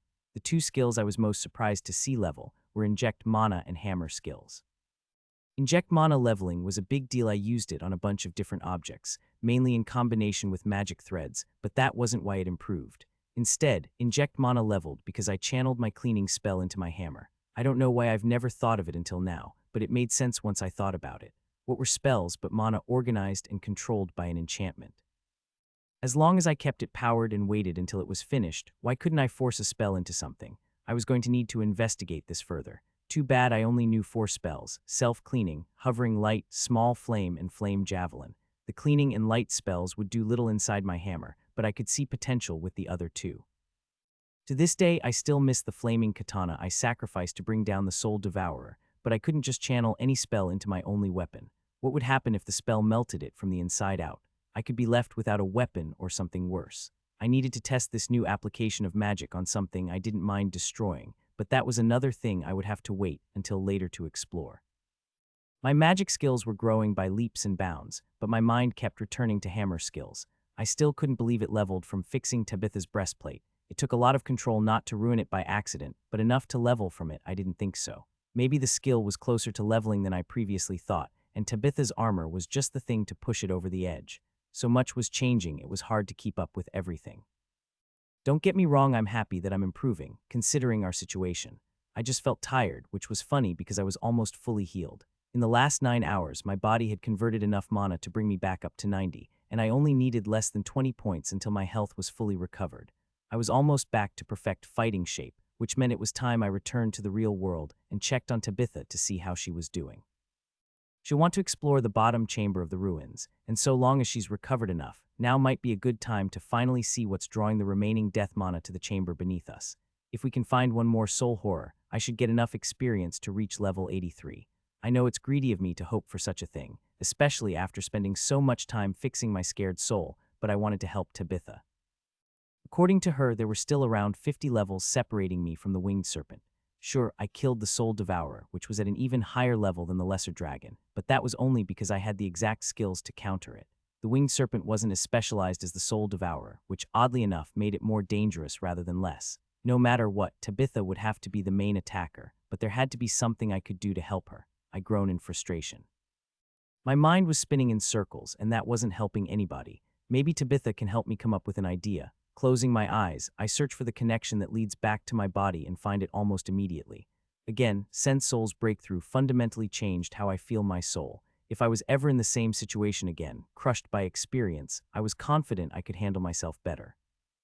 Triggering the connection, I feel my consciousness being forced back into my body in the real world. It was time to see what secrets this building was hiding from us, and if lucky, maybe a way to escape this death trap. Or possibly, kill a lesser dragon. Wouldn't that be nice? Reality hits me like a slap to the face as my eyes snap open wide, but all that greets me is darkness. Slowly, I sit up from my lying position and scan the dark room with sense mana. Tabitha was still where I left her when I entered my soul, sitting like a statue on the stone bench. She didn't have her light spell activated, but her mana network was calm and steady, a good sign that she was healthy and that nothing happened while I was out.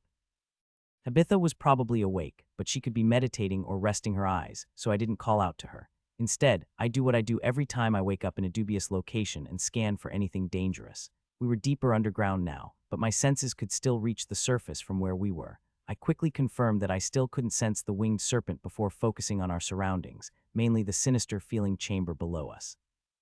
In the 9 or so hours I'd been out, more of the remaining death mana had been pulled downward and gathered there, so much so that the air in our room felt less sickly. The death mana had been replaced with earth mana. The air was still stale, but it was slightly more bearable than what it was. At least it no longer felt like we were sleeping on our graves. Luckily, the change in mana was the only thing I sensed, so I was free to let out a sigh of relief. "You're up," Tabitha's soft voice echoed in the quiet room. Sikhet plots lags. As soon as the ball of light forms in the palm of my hand, it starts slowly drifting above me, banishing the darkness around us and allowing me to see Tabitha again. She squints due to the sudden brightness but doesn't look away. "If you asked, I would have cast it." "I know you would have," I smile knowingly. "But which of us will use less mana to maintain it? How's your arm doing?" I stare at her scared left arm. "Better." Tabitha copies me and stands up. "I should be able to move it again by the end of the day." "So how was it?" She pauses as if unsure. "How was your soul?" Tabitha awkwardly asks me. Funny, I've never seen Tabitha this unsure of herself before. I guess talking about souls was awkward, even for a person like her. Or maybe it just went to show how taboo soul skills are to everybody. I thought talking about my soul with Tabitha would be easier since she unlocked Sense Soul, but I suppose that was just me being optimistic. A few days. Tabitha's face scrunches up in confusion. "You were only out for 9 hours. 10 max. What are you talking about?" "Oh yeah, you don't know." I puff up my chest and try to replicate the exact tone and stance Tabitha likes to take when she's teaching me. "When you're in your soul, time flows differently." "I don't understand. How can time move differently?" I can see the confusion written across her face. I'm about to wag my finger like a knowing teacher at an uneducated student and explain the difference when I pause, and for once, it wasn't because I was trying to be dramatic. In truth, I didn't know how to explain the concept of time dilatation to Tabitha. I only knew of it from media back on Earth. I had no idea of the science behind it or how to explain how it was even remotely possible. I stammer, my professional demeanor crumbling under Tabitha's unimpressed frown. "How do I explain this?" I rub the back of my head. "You don't know." Tabitha's eyes narrow like a hawk as she calls my bluff. "I don't know how to explain how it works," I correct her. "Listen, all you need to know is you can spend a long time in your soul, and when you leave, it will only be a few hours in the real world." "Does that make any sense?" I ask, hoping she understood my ramblings. "I believe I do." Tabitha slowly nods along, but her expression quickly becomes one of joy. Wait, if you can spend more time in your soul, then can you train in there? She asks excitedly. I could spend more time perfecting sword mastery. Whoa there, I hold my hands up, interjecting before Tabitha gets her hopes up too high. You can meditate in your soul, but nothing physical transfers over to the real world. I'm sorry. I try to let her down easily. All of Tabitha's initial excitement vanishes as if it were never there in the first place, and she audibly grumbles. And what good is more time? Her shoulders sag slightly, practically pouting by Tabitha's standards. There are other things it's good for, I rush to tell her, seeing Tabitha's downcast expression. Like, Tabitha didn't look convinced. It's good that you can grow stronger while meditating, but not all of us are like that. I spent the last 9 hours meditating like you, and I have nothing to show for it. You were practicing sense soul. My eyes widen in shock. I thought you didn't care about it. You must not think very highly of me, Tabitha drolls. Regardless of my reluctance, you told me it's a tier 5 skill. I'd be a fool if I didn't try to see if it would help me grow stronger. Tabitha sees my concerned look and rolls her eyes. You're too young to worry about my safety. I know how to ease into a new skill, and I took your warning to heart. I only tried to focus on the outer edges of my soul and avoided the core, as you said. It's strange, Tabitha brings her right hand up and touches her breastplate.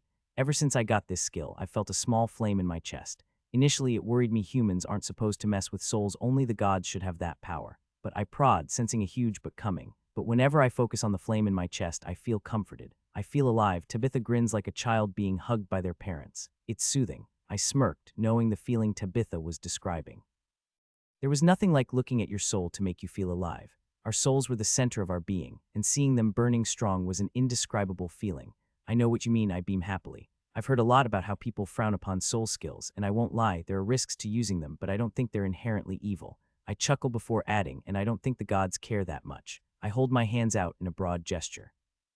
Feeling your soul might not be the most glamorous tier 5 skill, but it has many uses. It's how I realized the winged serpent was affecting us. It's also how I can enrage people with only a glance and can estimate their levels. And most helpfully, it allows me to tidy up my status page. Tabitha looked semi-interested by the first 3 uses, but the 4th earned me another roll of the eyes. Of course, that's the most useful thing to you. Tabitha shakes her head tiredly. I'll admit the skill sounds like it has many uses, but tidying up your status page, what does that even mean? That actually sounds useful, Tabitha begrudgingly admits. And I can do the same thing, probably. I've been practicing the skill for a while now, and it took me time to figure out everything I could do with it, but with my help, it shouldn't be long for you to get the basics down, I boast. And you'd give me such valuable information freely. She gives me a skeptical look. Not for free, I grin predatorily at my teacher. As I thought, Tabitha nodded sagely, looking almost relieved to hear my knowledge had stipulations. Name your price, she demanded confidently, making me pause. I just wanted to say something cheesy like, you have to be my friend, and have fun finally having a way to pay her back for everything she's done for me. I was only giving her a hard time because she finally admitted that Sense Soul was remarkable in its own way. I had no intention of asking anything from her. Anything I could ask for, she was already helping me with. Actually, there was one thing. It hurt to do so, but this was the best time to ask since she brought it up and now was as good as any other. Clearing my throat, I lock eyes with Tabitha. You've done so much for me, I start. I wish I could give you this knowledge for free, but I have to ask for one thing. Tabitha nods approvingly, say it. I gritted my teeth and forced the words out. I'll teach you what I can, but in exchange, please don't tell anyone what I can do. My heart threatened to burst out of my chest, and I could feel myself trembling from anxiety. If word gets out about my skills, who knows what will happen? That is a lot to ask for. Tabitha doesn't break eye contact with me. You ask, I don't tell my king. Worse, you ask me to say nothing to Master, to whom I owe everything. You realize this, yes? I do. I meet Tabitha's intense gaze, managing not to flinch back. For what feels like forever, Tabitha and I say nothing, the soft glow of my magic illuminating our battered bodies, casting deep shadows behind us. In my head, I'm pleading. Tabitha takes the deal. While the winged serpent was a blade hovering over our necks, Tabitha's knowledge of my skills, what they could do, and how they could be used were a meteor threatening to destroy my entire world. I could pretend it wasn't there and focus on the problem before us, but that didn't magically fix it.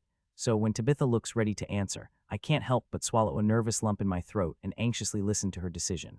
You saved my life at the cost of endangering your own. A hint of pride leaks into Tabitha's otherwise emotionless voice. You helped me obtain strength that would have taken me decades to achieve. Even now, you fuss over my health as if our positions were swapped. You may be the one person besides Master I call a friend. Does that mean? I start, but Tabitha cuts me off. But I cannot blindly agree to your demands, she says with conviction.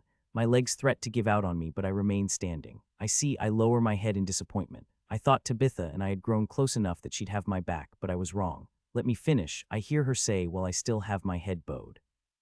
I cannot say whether I will ever disclose your secrets, as you and I will live long lives, and neither of us can predict the future. But you have earned my trust, and hopefully I yours. Of course, it will be impossible to hide the levels we gained here, but when we escape, and I mean when not, if you will not need to worry about me spilling your secrets. Even if Pakor asks you, I look up, tears gathering in the corner of my eyes. Tabitha looks uncomfortable seeing my teary-eyed expression, but she powers through it. I believe Master will understand if I tell him I can't disclose what happened to us. While I hope you realize you can confide in him one day, I understand your weariness toward Master, so I will not outright lie to him, but I will not disclose the specifics we've gone through. And you think he'll accept that? Tabitha scoffs. Gods, no, he'll be more of a pain in the ass than you are. Unless extenuating circumstances happen, your secrets are safe with me. Tabitha flinches at my sudden closeness, but doesn't immediately tell me to let her go. And even in her current condition, it wasn't like she couldn't have dodged me if she really wanted to.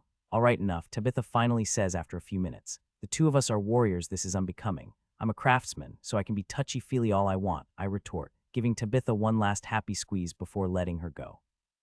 I don't think Tabitha realizes how much of a weight off my mind this is. I've been focusing on healing and thinking up a plan to escape the lesser dragon, but in the back of my mind, I was constantly worrying about what would happen once we succeeded and made it back to the village. But now that I have Tabitha's word, I can devote 100 of myself to the here and now. If there was one thing I knew about Tabitha, it was that she was extremely loyal to those she cared about. Of course, I could ask her to form a contract with me, but that might sour our relationship, and depending on how well she takes to her soul studies, she'll eventually realize how to break contracts herself. So there was no reason to form one, mainly because I trusted Tabitha with my life. All right, no more of this. Tabitha stepped back, and though it was hard to see in the faint light, I could see the slight blush she was trying to conceal. I'm sure you're healed fully. I am, I nod happily. And I'm just waiting on my arm, Tabitha notes before turning toward the doorway leading out of the room. I no longer have a shield, so I don't need to use my left arm. Let's check out that chamber you were going on about. Sounds good to me. I grab our gear and bounce happily beside her. I don't care what happens next, it wouldn't affect my mood. Today was a new day, or at least I think it was. It was hard to keep track of time down here, but no matter what time it was irrelevant. We were mostly healed, so it was time we explored our surroundings. Whatever that may entail, we were ready. So what am I doing wrong? Tabitha asks as we walk down a dark corridor. The humidity rose the deeper we traveled. The gray brickwork was still solid in most places, but after thousands of years, parts had started to give way, allowing dirt to pour into the dilapidated structure and water to seep inside. The trick is to start small. Repeatedly open and close your status page, but focus on your soul while you do it, I instruct, and that will work. Tabitha was visibly surprised by the simplicity of my recommendation, but it was indeed the best place to start. Sure, I comment as we walk through a thin covering of wet mud on the floor. The section of the hallway we were walking through had started to sag, allowing the moisture to pool in one place. Where do you think our status pages come from? It's our souls. The flame you sense is all the experience you've gained, and your soul projects that as numbers. Fascinating, Tabitha mumbles with a far-off look in her eye, a sign that she's summoned her status page.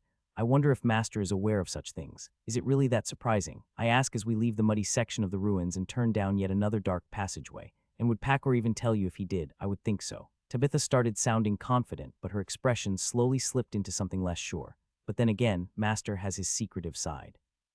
But I thought you were his favorite student or something. I direct us into an adjacent room. That's nice of you to say. Tabitha smiles from ear to ear like a schoolgirl talking about a senior she has a crush on. Gross, but I'm not sure I can claim that title. Master has devoted much time to teaching me, but he is quite old and I'm one of his newer students. Number 37, to be exact. That doesn't sound like much, I note. I would think Pakor would have thousands of students.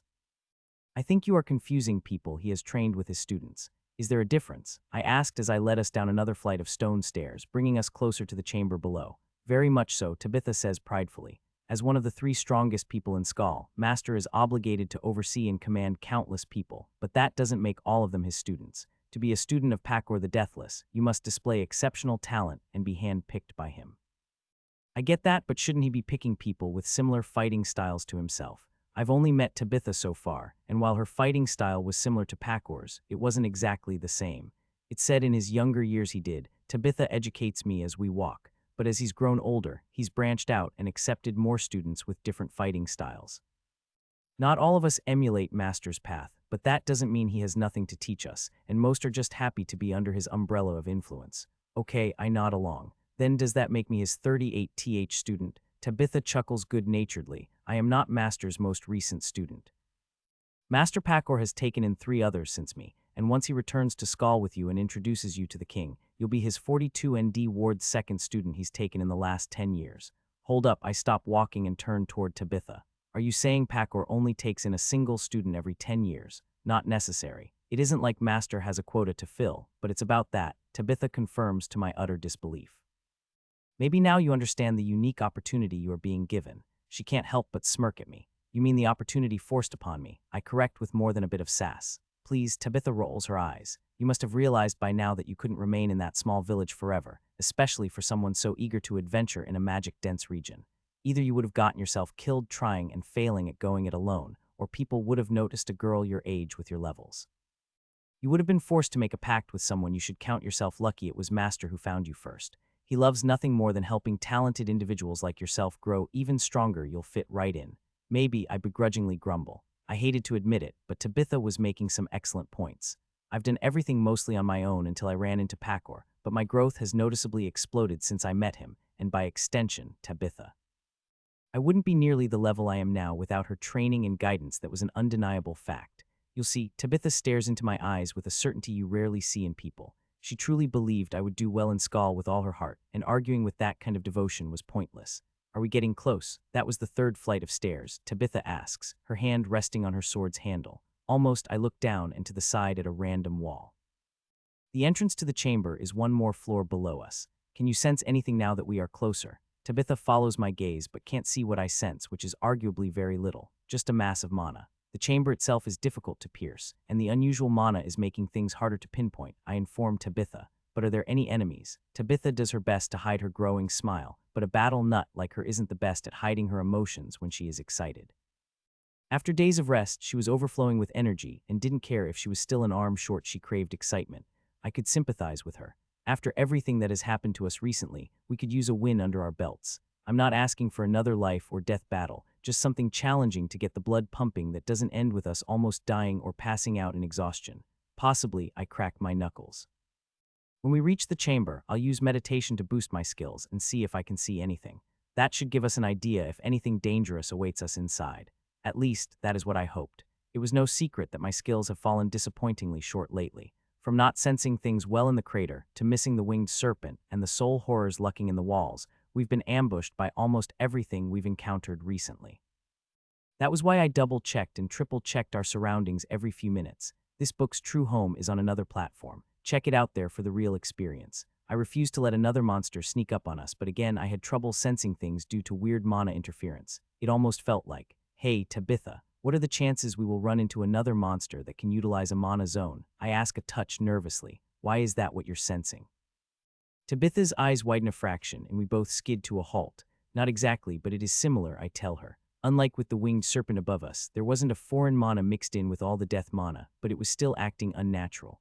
Is there anything that can perhaps draw in death mana, an enchantment perhaps? It isn't out of the realm of possibilities, Tabitha hums thoughtfully. Seeing how old these ruins are, it could be any number of things, but I don't think it's another monster as strong as the lesser dragon. And what makes you say that? I ask for her reasoning. Simply put, two monsters of that caliber wouldn't be this close to one another, Tabitha points upwards. The snake might not come down here normally, but if there were a beast capable of threatening it down here, it would have cleared it out or left to find some other place to nest. So I don't think we're dealing with another mana zone, and you're sure of that because our last encounter didn't go so well. Again, I stress the importance of the matter. I'm 70 sure, Tabitha proudly states, like the number she just said was higher than it was. If you're nervous, we can turn back, Tabitha offers with a challenging smile. Please, like you'd let us turn back after we came all this way. I snort and shake my head in disbelief. Tabitha's grin widens. You know me so well.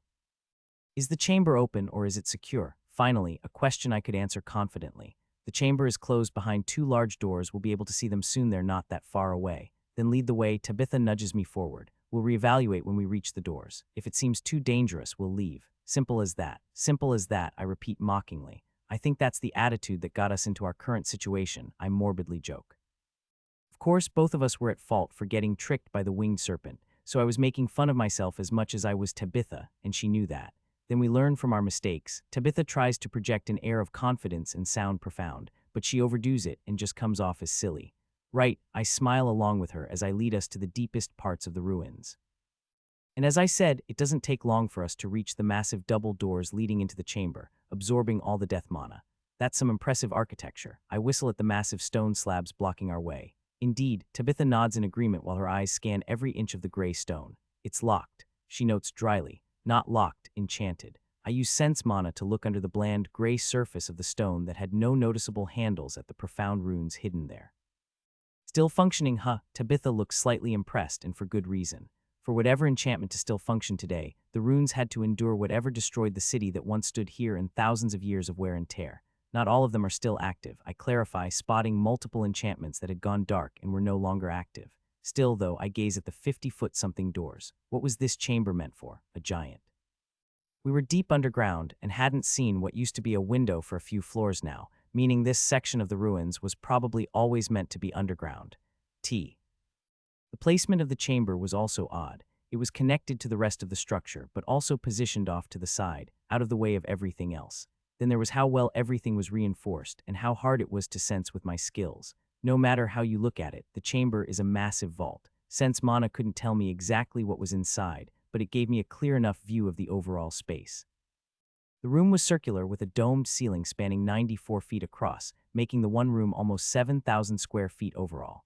Now that we are closer, can you see what's on the other side? Tabitha turns and asks me. Not clearly, but let me try with meditation. I take a seat on the cold ground and close my eyes. I sense Tabitha move closer to guard me while I activated my skill. With my skills acting in unison, the world shifts around me and expands to new limits.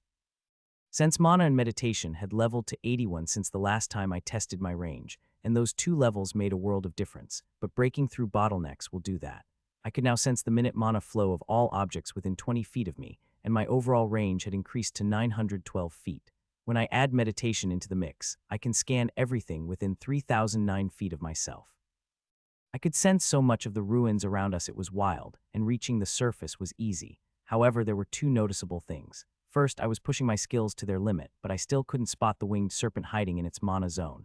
The second issue was the chamber. I could force my senses past the walls of the chamber, but once I did, it was like everything became fuzzy distorted. There wasn't anything alive inside, but that didn't mean there weren't any enemies.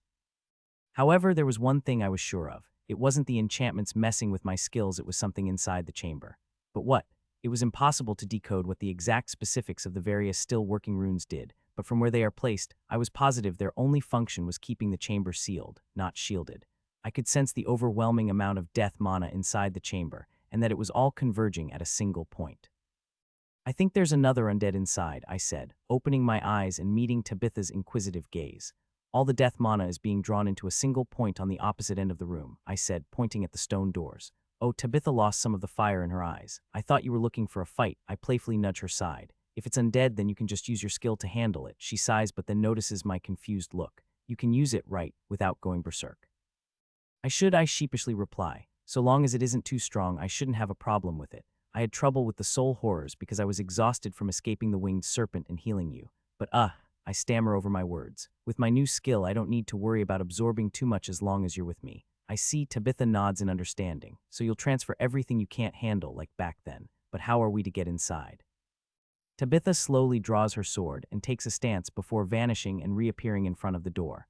At blindingly fast speeds, she thrusts her sword at the stone doors.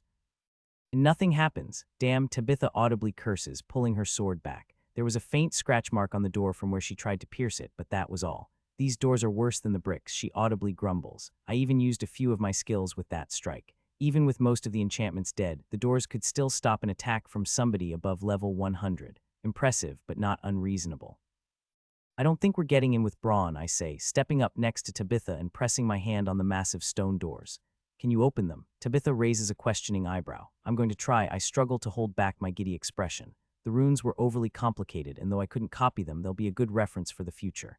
And if you can't, Tabitha smirks challengingly. Then I go with plan B, destroy the doors. I grin back. And how are you going to do that?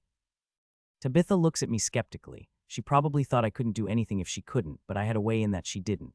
Yep, all I need to do is compromise the still working enchantments. If I did that, the runes would go out of control and the material would turn to dust. Or at least I hope they did, but I don't mention that possibility. Then why not just do that first? Tabitha sheathes her sword and crosses her arms in front of her chest, knowing how I would answer. Obviously, because I want to have a chance to examine the runes, I playfully stick my tongue out at her. Figures, Tabitha rolls her eyes and sighs dramatically. Please don't take too long. Got somewhere to be. I chuckle as I raise my other hand and channel my mana into the stone doors. Funny, Tabitha dryly remarks, not sharing my sense of humor. I know I tease, but I wasn't planning on making Tabitha wait long. If I couldn't figure out how to open the doors by the end of the day, I would destroy them, the runes be damned. We are on a time crunch, after all. That said, I don't waste any time and jump right into trying to decode what each rune does. An internal locking mechanism ran along the seam where the two doors met. If the mechanism were metal, it would have rusted by now, but instead, it was made from the same gray stone as the doors themselves. Every component fit perfectly together like the world's most complex jigsaw puzzle, and the doors were sealed so tight the only thing passing through them was mana. There were countless runes to look through, but I focused on the ones on the locking mechanism. Since there were no handles, the doors had to be opened another way, and I was betting it was magic. Of course, a skill might be required, but that would limit who could gain access to the chamber, hence a magic key. Not literally, though magic keys might be a thing. I suspected the runes had to be activated in a particular order or a specific way to get the door to open on its own. I spend the first hour examining how all the runes of the locking mechanism link to one another, and then, after 2 more, I figure out which rune I'm supposed to start with. Hours go by, but it feels like nothing more than a few minutes to me because I'm having fun. But by this point, I'm rethinking the skill requirement idea because this is difficult even for me and my skills. Unless everybody used to have skills like mine thousands of years ago, I don't think many could have opened this door. Or sealed it. Each rune was a puzzle needing to be solved. They reacted differently to each other whenever mana was channeled through them, and continued to change as more runes were incorporated. That meant I had to start with the first rune, decode my way through it, and press on to the next without losing control of my mana. If I stopped applying mana, the runes would shift back instantly, and I would have to start again. It took me some time to make it 2/3 of the way through the lock, pushing my control to the limits. But on the flip side, I was getting better at decoding the runes. The trick was observing the enchantment as a whole rather than getting hung up on each individual rune. After much trial and error, I could guess how the next rune would function based on the previous ones. I could only imagine how ridiculous I must look standing in front of the doors with my hands stretched out for as long as I have. But thankfully, Tabitha didn't see fit to ridicule me. She probably recognized how hard I was concentrating that, or she was waiting for me to finish. It was also possible she was standing guard. If the doors opened suddenly, Tabitha was close enough to react in time, but far enough away that she wouldn't bother me while I worked. 12's done, 4 more to go, I say under my breath as I work. From there, my progress slows down a bit as things get progressively more difficult, but I continue until I'm just about done with the last rune. Ready? I ask over my shoulder. I think this is it, I tell Tabitha with a smile. Really? Tabitha raised a single eyebrow, the only sign that she was surprised that I had succeeded. Let's see. I turn back to the doors and finish channeling my mana through the 16th and final rune. As soon as I do, colorful lines appear all over the previously featureless gray doors, and we can hear a rumbling from within. The doors opened. We were in, but the question remained, what were we going to find on the other side? It was time to find out. Stepping back, I slide next to Tabitha and raise my hand to my hammer's handle as the massive stone doors slowly open. We were prepared for almost anything to come rushing at us, but we weren't expecting the veritable wave of foul-smelling, humid air that exploded from the opening doors.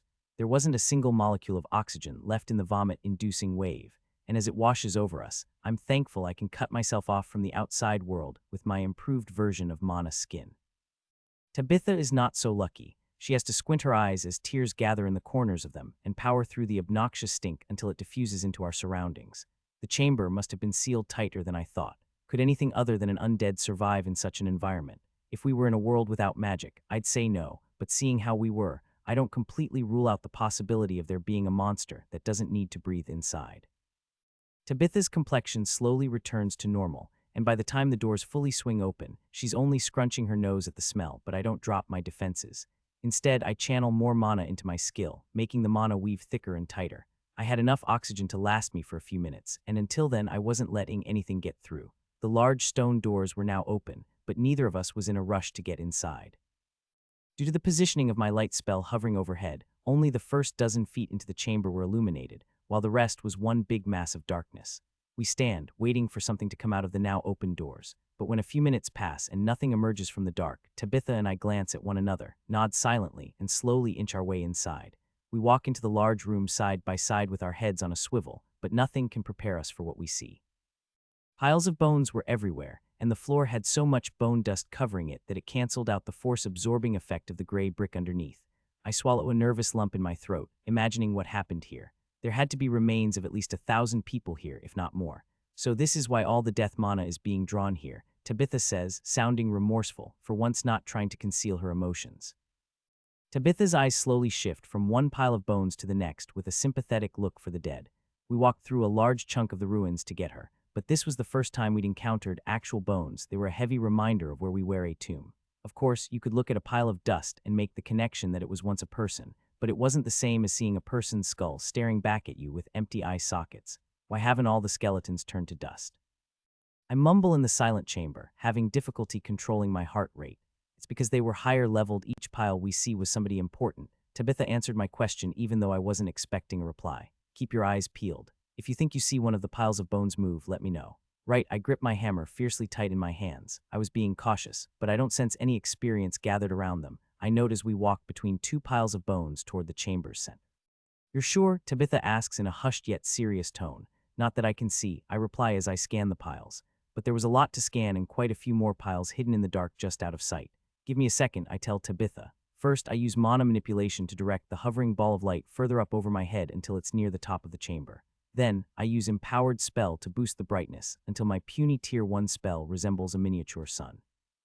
My spell is so bright, and my eyes are so used to the darkness that I need to shield my eyes for a second, but it's worth it because my magic drives back the abyss, and we finally get to see the chamber in its entirety, and my breath catches in my throat.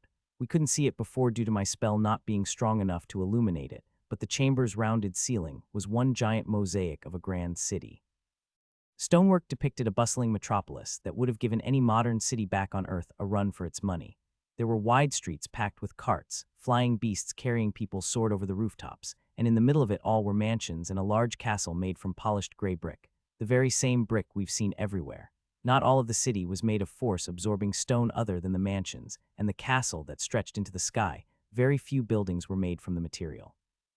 I could spot the odd tower here and there, along with a few smaller buildings, but it looked like the stone was reserved primarily for the nobility and wealthy. It made sense if the entire city were made from the same type of brick we've encountered, there would be considerably more intact ruins than there were. Aaliyah, Tabitha nudges me. While I was caught up in the extraordinary art above us, Tabitha had been scanning our surroundings, and it looked like she spotted something. Following Tabitha's gaze, I spot what had drawn her attention, and I immediately start kicking myself for not noticing it earlier. Directly across from the entrance of the chamber on the other side of the room was a monumental statue. At first glance, it looked like any other statue, but the longer I focused on it, the more my hair stood on end. The statue was of a hooded figure in long billowing robes. It had no definable face or other features, yet it felt like the statue was looking at me at my soul. What is that? I couldn't keep my voice from quivering. Don't look at it directly, Tabitha warns me, and I'm finally able to peel my eyes away. It sounded silly, but somehow I forgot that was even an option until she said something. Did you see it? Tabitha asks from my side while I'm bent over, trying to catch my breath. I had to loosen up Mana's skin sooner than I wanted, but I could do nothing about it. The statue is kind of hard to miss, I grumble. How can a statue even do that? It had to have been carved by an extremely skilled craftsman. I don't know who it's of, but they must have been important if such a statue was made in their honor, I hear Tabitha explain through my ragged breathing. There wasn't much air in here, so I needed to take twice as many breaths as I usually would, and though it wasn't as bad as when we opened the door, each breath brought with it the stench of death. That wasn't a statue of a mortal. I don't care how high a person's level gets, I knew a god when I saw one, and the statue was definitely of a divinity. But of course, I couldn't say that to Tabitha, as that would open another can of worms I couldn't easily explain. So that's the seventh god Ebion and Ilya were talking about.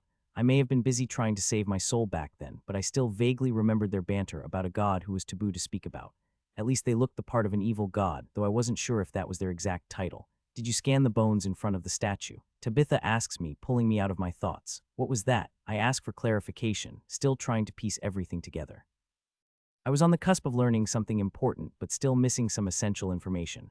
Who was this disgraced seventh god, and what aspect did he represent? The bones in front of the statue. Tabitha repeats herself, and I once again peek at the statue. Thankfully, this time I'm only sucked in for a second before I manage to advert my gaze to the bones resting at its base.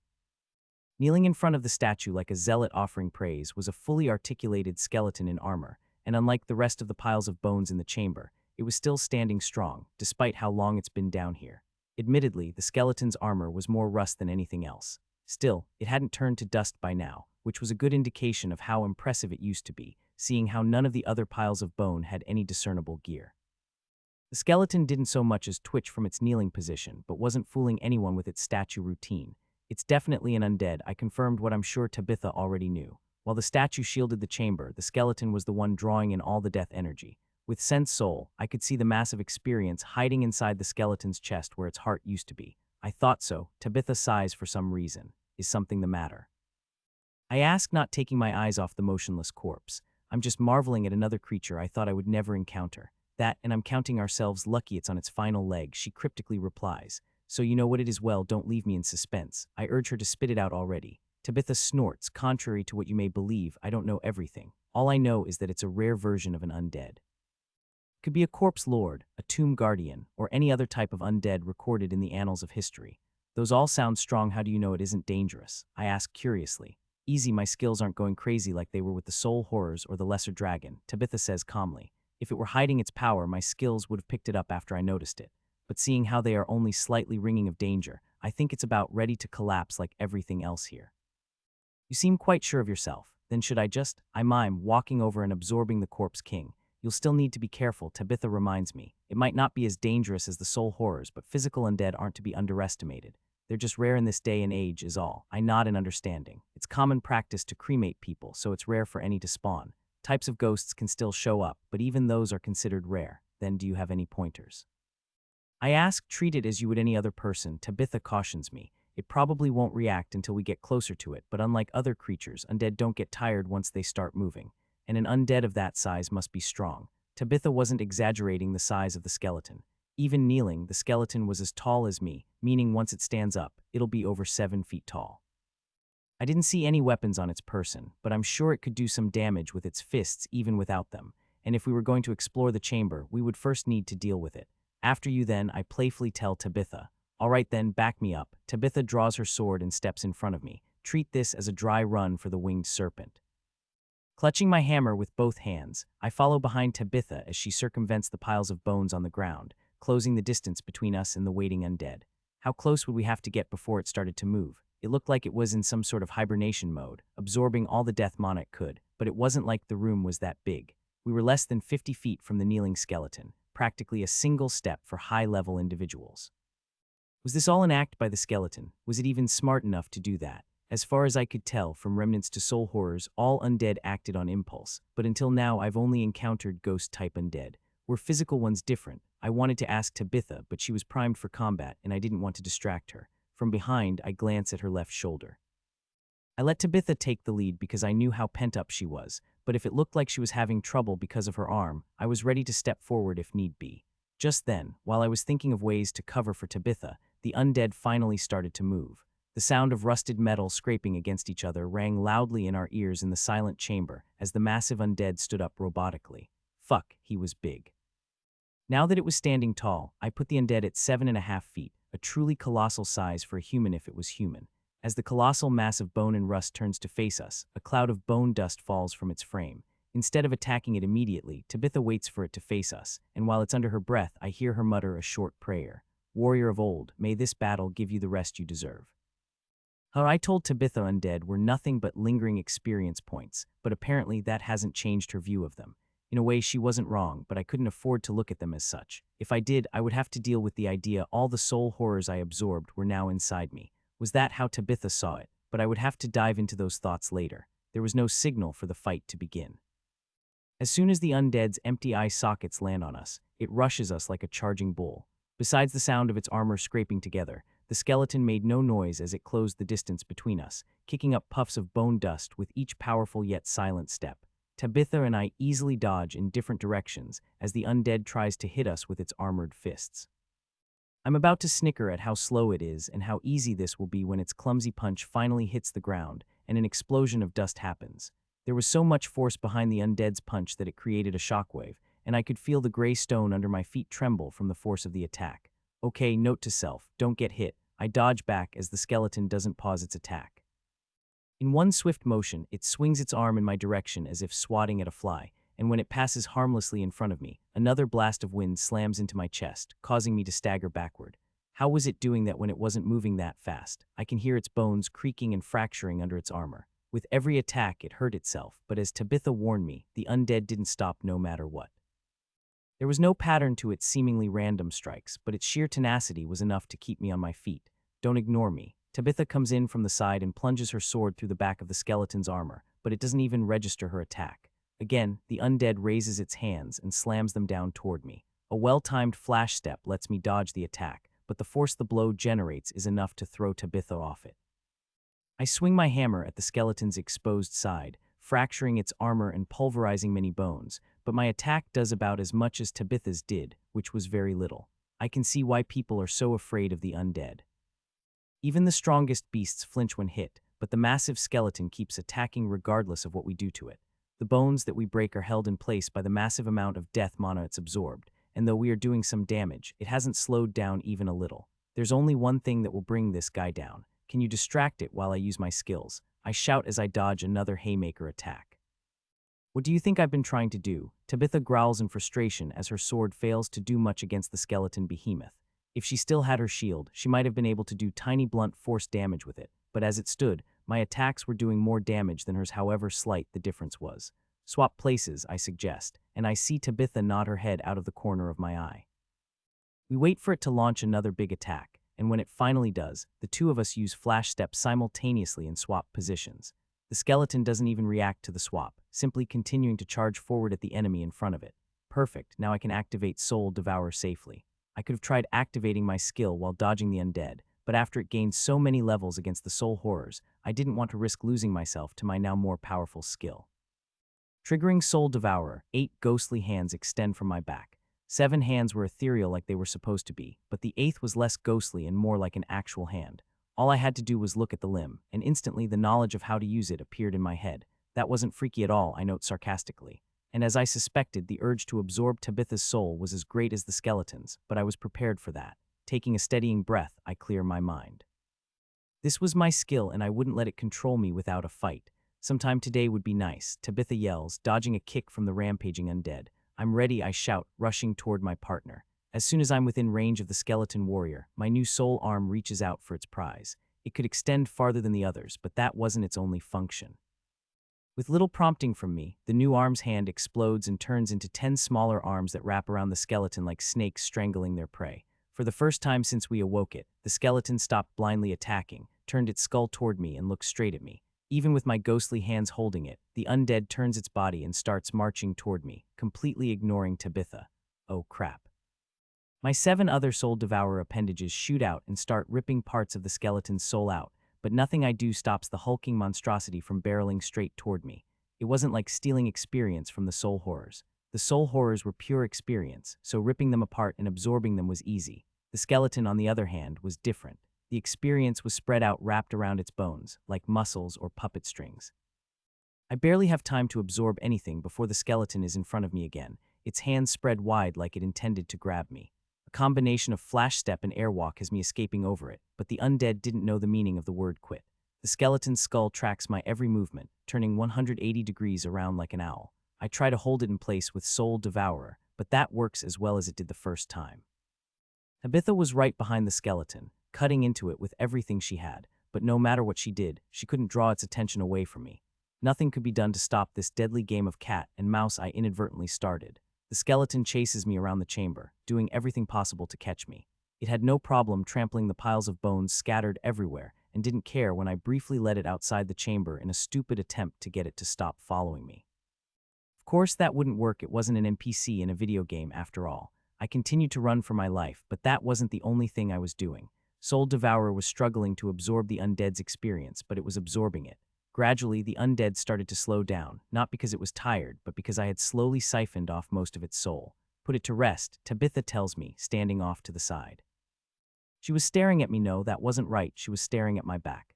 Can you see my skill? I ask as my ghostly hands tear apart the skeleton's remaining soul. I was curious if she could see my new type of soul arm. No, Tabitha shakes her head. I can't see anything, but my new skill works with sense danger. It's telling me I should avoid you. You aren't losing yourself again, are you? She asked me skeptically. What? No, I wave off her concerns. Then why are you smiling? Tabitha's counters. Bringing my right hand up, I feel at the corners of my mouth. Tabitha was right, I was smiling. I hadn't noticed. Working my jaw, I forcefully change my expression to what it should be, remorse for the fallen. That's better, Tabitha notes, but she keeps her distance. I'm in control, I reassure her. Good. Do you need to transfer any of it over? For a second, the evil voice in my head whispered that I should take her soul too, but I ignored it. I think I'm good, I say, reattaching my hammer to my back. You were right, it was on its last legs. I only got roughly 3.5 million from it, almost nothing compared to the soul horrors. Would you like me to try transferring some of it to you? The voice complained about my offer, but it wasn't the only one. A quieter voice was urging me to distribute what I gained. The second voice wasn't as strong as the first and was on the verge of being drowned out, but it was there. Using SenSoul, I traced the origins of the smaller voice and am pleasantly surprised to learn it originated from experience transfer. Like my first Tier 6 skill, my second one was trying to get me to use it, though in a much less sinister way. Aaliyah, are you okay? I hear Tabitha shout. What was that? I look up in a slight daze. I said you should keep the experience, Tabitha repeats with a frown. Are you truly okay? Yeah, I shake my head to clear away the competing voices. Just something with my skill, nothing to worry about. You sure you don't want any of the experience? Quite. Tabitha firmly rebukes my offer. I gain plenty for my part in bringing down the skeleton. If you can handle it, you should keep all the experience. Tabitha leaves it unsaid that I need all I can get to help her against the winged serpent. 2 levels might not be much, but every little bit helps. Deactivating Soul Devourer, Tabitha finally moves beside me and looks down at the now motionless skeleton. Then, in a rare showing, she sheathes her sword and closes her eyes, her lips moving in silent prayer. I clasp my hands together and follow suit, though my prayer is for the skeleton's long-gone soul. Wherever it may be in the cycle of reincarnation, I hope it was doing well. I thank the dead warrior for the strength he has given me and promise to use it well. I suppose I should do something more, but what? After a few seconds of thinking it over, I get an idea, but I wait for Tabitha to finish her prayer before sharing it with her. I know it might take some time, but I think we should bury them. It's the least they deserve. I point at what remained of the giant skeleton and the rest of the piles of bones. Tabitha doesn't outwardly smile at me, but I can see the appreciation in her eyes. A wonderful idea. Respect for the dead, hope for the living. May it help us going forward. A small part of me wanted to kick myself for suggesting we bury the remains instead of just cremating them, but it was far too late to back out now. Tabitha and I had already worked together to punch through the brick flooring in the hallway outside the chamber. Initially, we tried to break the flooring inside the chamber as it would be closer to all the bones, but either they used a stronger version of the gray bricks in the chamber's construction, or it was boosted by other means. Even with the two of us together, we couldn't scratch the floor inside the chamber, so we were forced to dig outside. We were on the bottom floor of the ruins, so we could dig down, which was thankfully easier than tunneling to the side. The bad news was that, out of all the gear we brought, neither of us had thought to bring even a hand shovel. Ironically, this meant I had to rely on my hands and strength to finish the job. It worked, but I wouldn't call it easy. The dirt around the ruins had long since settled and hardened into something closer to stone, not to mention the countless tree roots crisscrossing everywhere. I wanted nothing more than to suggest we change our plans, but one look at Tabitha's smiling face was enough to convince me otherwise. She loved the idea of laying everybody to rest, and despite the hard work it required, I did too. That's why I was standing in a 7-foot hole, scooping dirt out with my bare hands, trying to dig around a particularly large root. Of course, now that we were finally alone down here, I had already removed my armor and set it aside while working, but that didn't keep me from sweating like crazy. I can loosen up the ground a bit using the pike side of my hammer, but everything else is done by hand. Let me try one more time, Tabitha says above me, sword in hand. One sec, I say, throwing one last handful of dirt outside the pit before hopping up and out of the way. Tabitha couldn't do much digging with only one hand, but she was trying to help in her own unique way. I couldn't cut through the steel like roots making my life hell, but she could. The root she currently had her eyes on was only 2 inches thick, and yet it took everything she had to cut into it with her amazing swordsmanship. Off to the side, next to the pile of dirt I was excavating, was a small pile of similar, albeit smaller roots she'd managed to remove. Later, I was going to try using them to make Tabitha a type of primitive shield, seeing how durable they were, though there was no way they would equal the one she lost. In her current state, Tabitha was down more than just an arm. If she was going to stand a chance against the winged serpent, she needed a semi-decent shield, and she needed it now. As soon as we were done burying the bones in the chamber, we would have to sit down and discuss what I could realistically make down here. After all, Tabitha needed a shield, and I had almost nothing to work with. But that was the future me's problem. The current me just had to dig a big enough hole to fit all the bones in, and while I might be complaining, we were making decent time. Here goes. Tabitha slashes with her sword, precisely aiming for the spot she's already hit twice. Nice, I clap as Tabitha's sword finally cuts through the root, and I wasn't even being sarcastic either.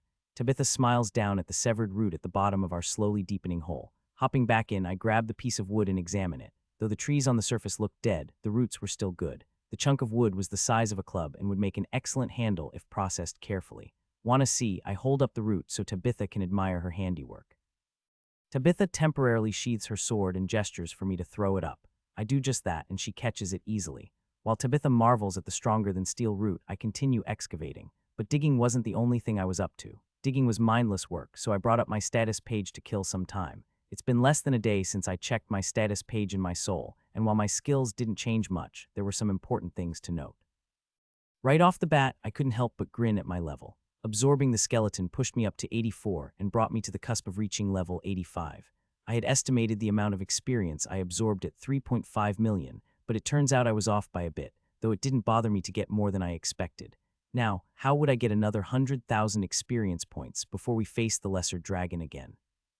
I wanted as many extra status points ready for the fight as possible, and 30 was a lot better than 20. Of course, Tabitha warned me about using status points that way, but something told me she wouldn't object in this situation. Besides, even if she did, I'd do it anyway because I didn't care about cheating so long as it let me fight next to Tabitha. Sighing while shoveling dirt with my hands, I moved past my level and onto the 4 skills that each gained a level. I was thrilled to see both dancing and flash step had increased while dodging the skeleton's attacks, with flash step finally reaching its first bottleneck. My last 2 skills were less important when it came to fighting the winged serpent, and while I wasn't exactly thrilled to see Soul Devourer leveling again so soon, I couldn't be picky with where I got my experience points from at this point. Oppositely, I was glad Enchanting leveled from cracking the runes on the chamber's doors. I'd never leveled Enchanting by doing anything other than drawing runes, but it was nice to know it was possible. However, I only leveled my skill because of how complicated the runes on the door were. Sadly, repeating earning enchanting levels that way was likely out of the question unless I found an even more complex enchantment to study, and what were the chances of that happening, really? Due to everything happening around us, I was leveling up like crazy, but I still hadn't forgotten how easily the winged serpent brushed off Tabitha's attacks. There was a chance I could outrun the snake with my increased stats, but that would require me to leave Tabitha behind, and we haven't gone through everything we have up until now just to split up now. The two of us either escaped together, or we died together. It was as simple as that. Dismissing my status page, I focus on digging despite how boring it is. Above me, Tabitha was swinging the root she cut around like a sword, and I'll admit, seeing the grin on her face made me feel better. She didn't have the face of somebody who had given up hope, so neither would I thinking of using something other than your sword. I playfully tease as I dig. No, but maybe this root could replace your hammer. Tabitha deadpans back challengingly. That was a low blow. I puff up my cheeks and pout childishly.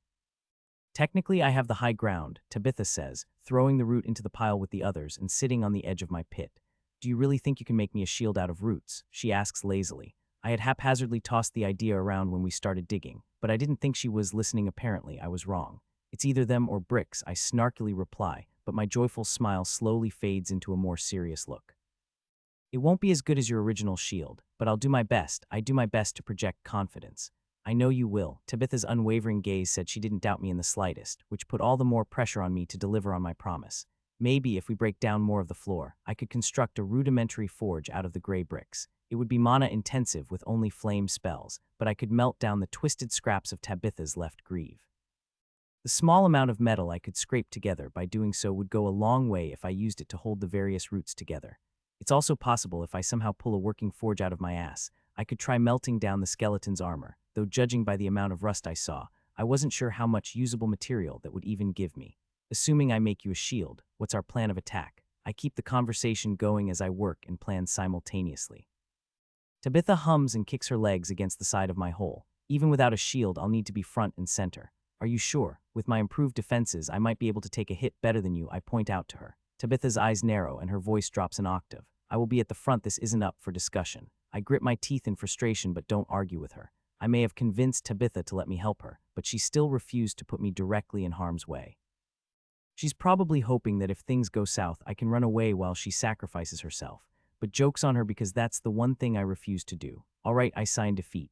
Then what can I do? It's low-leveled, but I have Shout of Valor. Could that help? If not, I can look at the snake's soul and get it to focus on me if need be. I suggest 2 simple strategies. Tabitha nods along with the first but frowns at the second.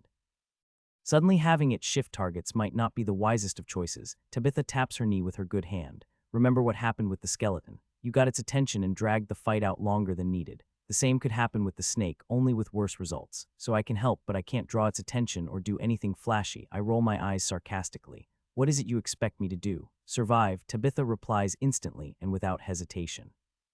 Funny, I feel the same way about you, I counter, throwing a wad of compacted dirt in her direction, which she easily dodges. I can help, just give me a chance, I plead. Tabitha looks at me with tired eyes but doesn't outright dismiss me. Instead, she slowly stands up using her good arm and removes her left from its sling.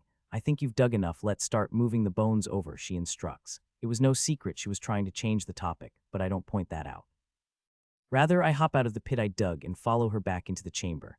Are you good to use your arm? I ask as we walk up onto the first pile of bones. There weren't any more scabs on her left arm, but the scars remained. For now, I won't lift anything heavy with it, but moving bones should be fine. Tabitha waved off my concern with her scared left hand to prove she was okay. She had no outward reaction to moving it, but even if her bones had healed, she still had to be in considerable pain.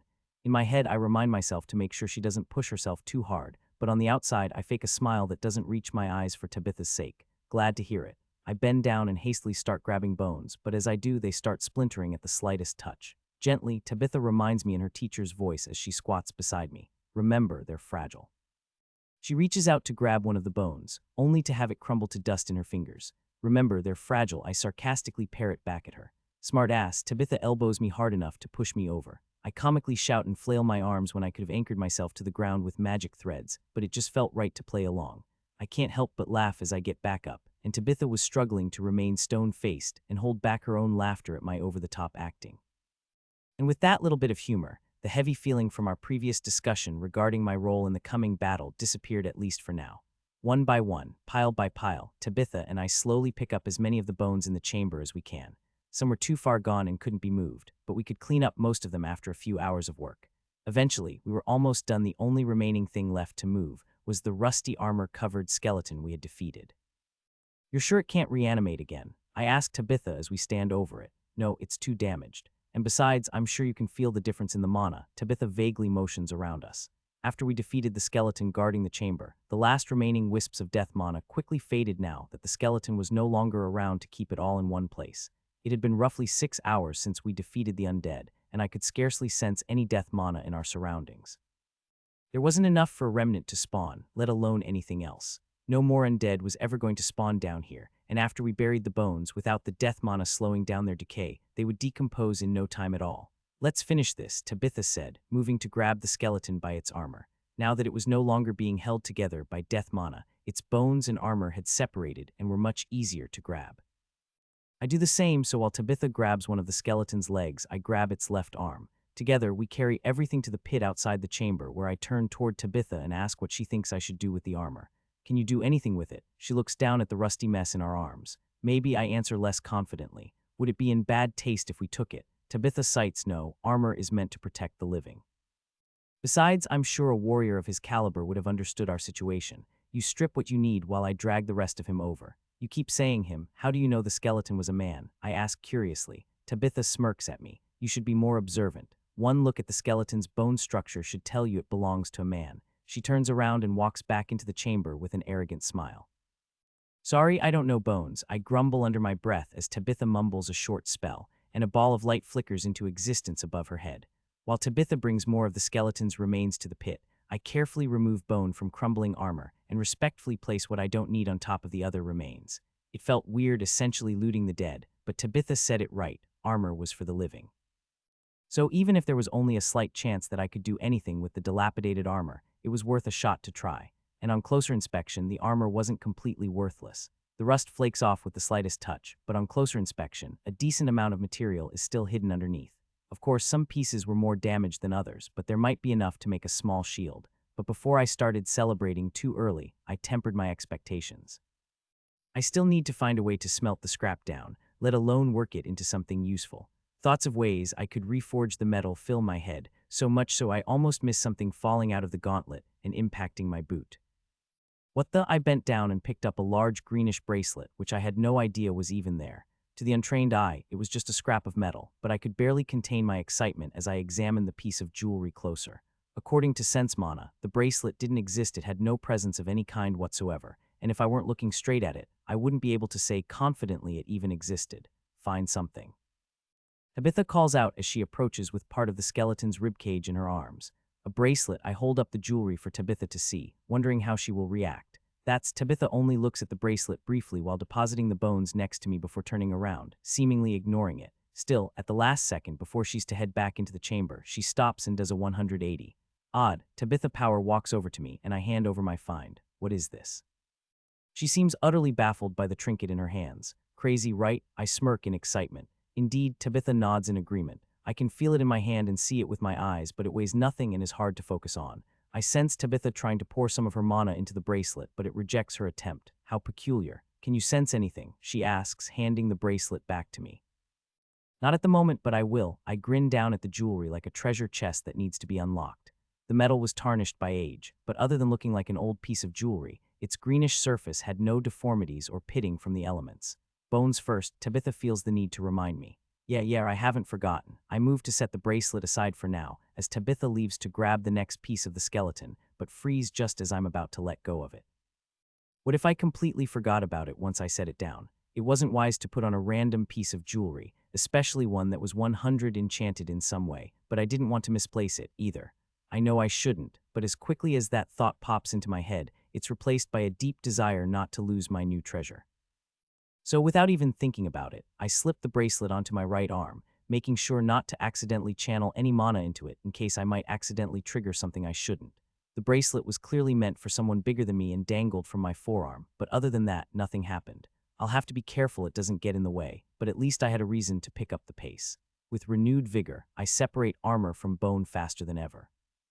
Everything was going well until Tabitha returned with more and exclaimed, pointing at my arm. What are you doing? Well, I didn't want to lose it. I make up an excuse on the fly. Not that, Tabitha growls. Look at your arm. Her eyes refuse to leave my right wrist. Looking down, the blood drains from my face. The bracelet had fallen to my wrist at some point without me noticing, but that wasn't the problem.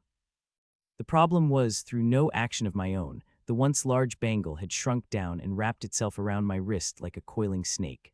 Well, that's not good. I wasn't ashamed to admit that I was more than a little freaked out. Clawing at my wrist, I try to get my fingers underneath the bracelet clinging to my arm, but no matter what I try, it's like the metal has fused to my flesh. There was no gap to slip my fingers into, and channeling mana between them wasn't helping either. I wasn't in pain or anything, but that wasn't exactly reassuring at the moment. Why would you put on an unknown artifact?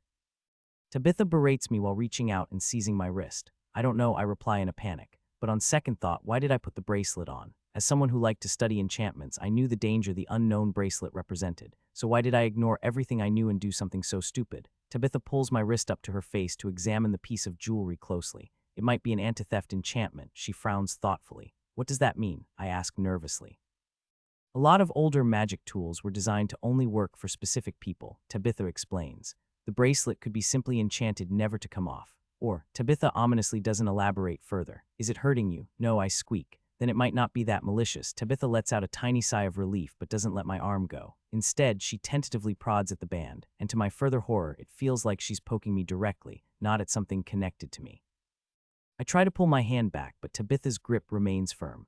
Now is not the time to panic, she says in her usual flat, authoritative, oddly soothing voice. I'm about to thank her for the reminder when she just has to go and say the opposite. If need be, we can always cut off the arm. What no? I shout in a panic and move to shove Tabitha off me when I realize she's laughing. That's not funny, I whine, realizing it was merely her attempt at a bit of dark humor. What? It's not so funny when someone else messes with you. Tabitha grins psychotically. She slowly releases her grip on me, allowing me to pull my hand back protectively against my chest. Why did she have to invest so many of her points into strength? I thought I was supposed to be the stronger one of us, but now we were almost even. Not cool, I growl as I massage my wrist. It was weird every time my hand grazed up against the band. It felt like I was rubbing my skin, but I knew I was touching metal. It was so easy to forget that it was on my arm that it was scary. What do? I meekly ask Tabitha for her opinion. Tabitha shrugs unhelpfully. There's not much we can do. If it isn't affecting you physically or mentally, it's not necessarily a high priority at the moment, not unless you're suddenly overcome with murderous rage. You aren't, are you? That can happen. Possibly, Tabitha shrugs lazily. If you're not feeling anything, it will likely remain inert if it hasn't done anything by now. Unless, of course, you keep messing with it. She looks directly at my wrist where I was still nervously rubbing at the skin around the bracelet. I quickly pull my hand away like I touched something hot. And if it does start doing something, I ask nervously. Then we deal with it, she replies calmly. Do you want to sit down while I finish up? Tabitha gestures at the almost full pit of bones and the pile of dirt waiting beside it. No, I rasp and stumble over my words. But after clearing my throat and catching my breath, I find my voice again. No, I repeat more calmly this time. I can keep working. How much is left in the chamber? Tabitha nods proudly. I have maybe 3 more trips left. All right, I'll keep separating everything, I tell her. Good, she says, grinning at me before turning around to head back into the chamber. Oh, and don't put any more strange jewelry on, she yells teasingly over her shoulder as she walks away. I could tell Tabitha was trying to make me feel better, but it wasn't helping much. So while Tabitha disappears into the chamber, I resume separating bone from armor, but the whole time I'm working, I can't help but steal glances at my wrist. Don't freak out, I repeat in my head. It's not melting your arm off, you're fine. While placing more bones into the pile, I use Sense Mana to watch how Mana skin interacts with the bracelet. From what I could tell, the hoop of greenish metal wasn't siphoning off any mana from inside my body, but there was a faint pull from Mana skin. It's no wonder the bracelet could activate without any input. It was faint, but I could sense it drawing in ambient mana at a steady rate. Of course, the drain was nothing more than the usual bleed from keeping my skill active, but it was something I would need to keep an eye on. If it relied on an outside source of mana, I could theoretically use my skill to cut the hoop off from its supply of mana, hopefully rendering it inert, but I was hesitant to try. If I cut it off completely, the bracelet might start taking what it needs from me directly, and I couldn't have that now. I needed all my mana if I was going to try reforging the skeleton's armor, so losing any now, no matter how small, was unacceptable.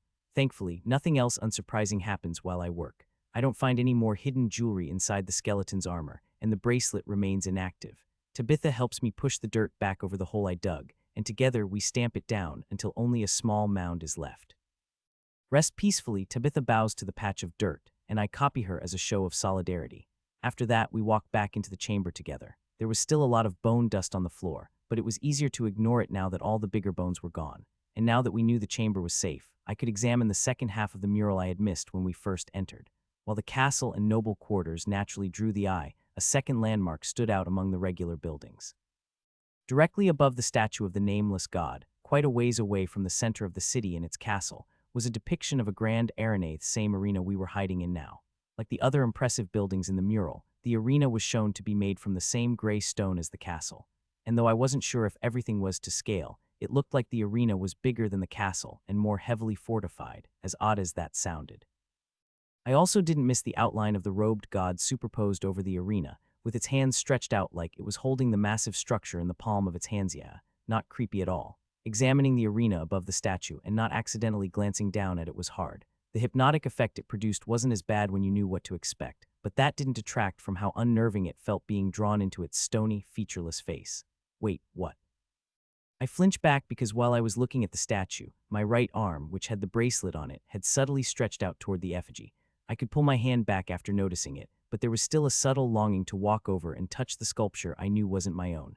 Something the matter. Tabitha notices my awkward movements out of the corner of her eye and turns to me, looking concerned. After years of deliberately being vague around people, I briefly considered lying to her and telling her everything was okay, but staying quiet was some horror movie logic, and if I was turning into a zombie, she deserved to know. Something's drawing me to the statue. I lower my gaze to the floor, trying to hide how worried I am from Tabitha and not to accidentally look at the statue again. The bracelet. Tabitha smartly focuses on the only thing that could be causing the problem. I think so, I confirm with a slight nod without looking up. Child, why does trouble always seem to find you? Tabitha pessimistically remarks before putting a supportive hand on my shoulder. Just lucky, I guess. I finally look up with a strained smile. That you are. Tabitha mirthlessly shakes her head. Do you need to leave? She asks, ready to carry me out of the chamber if I ask her to. Running away was tempting, but I wasn't raised that way. Though I didn't particularly appreciate how I was being manipulated, I didn't feel any sense of danger from the statue.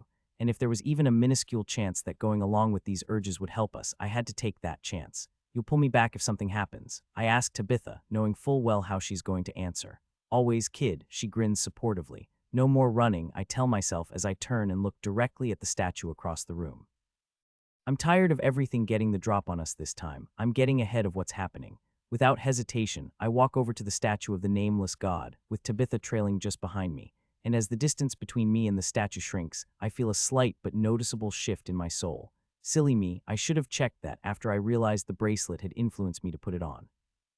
I couldn't sense anything different with the band on my wrist, but I could sense its faint connection with my soul, specifically, a connection to my soul-related skills because of course it was connected to them. Well, here goes nothing. My right hand slowly comes up as I stop directly before the statue. My fingers touch the gray stone and the world around me starts spinning. I swear the bracelet on my wrist was humming, but I ignored the sensation as I was forcefully dragged into my soul once again.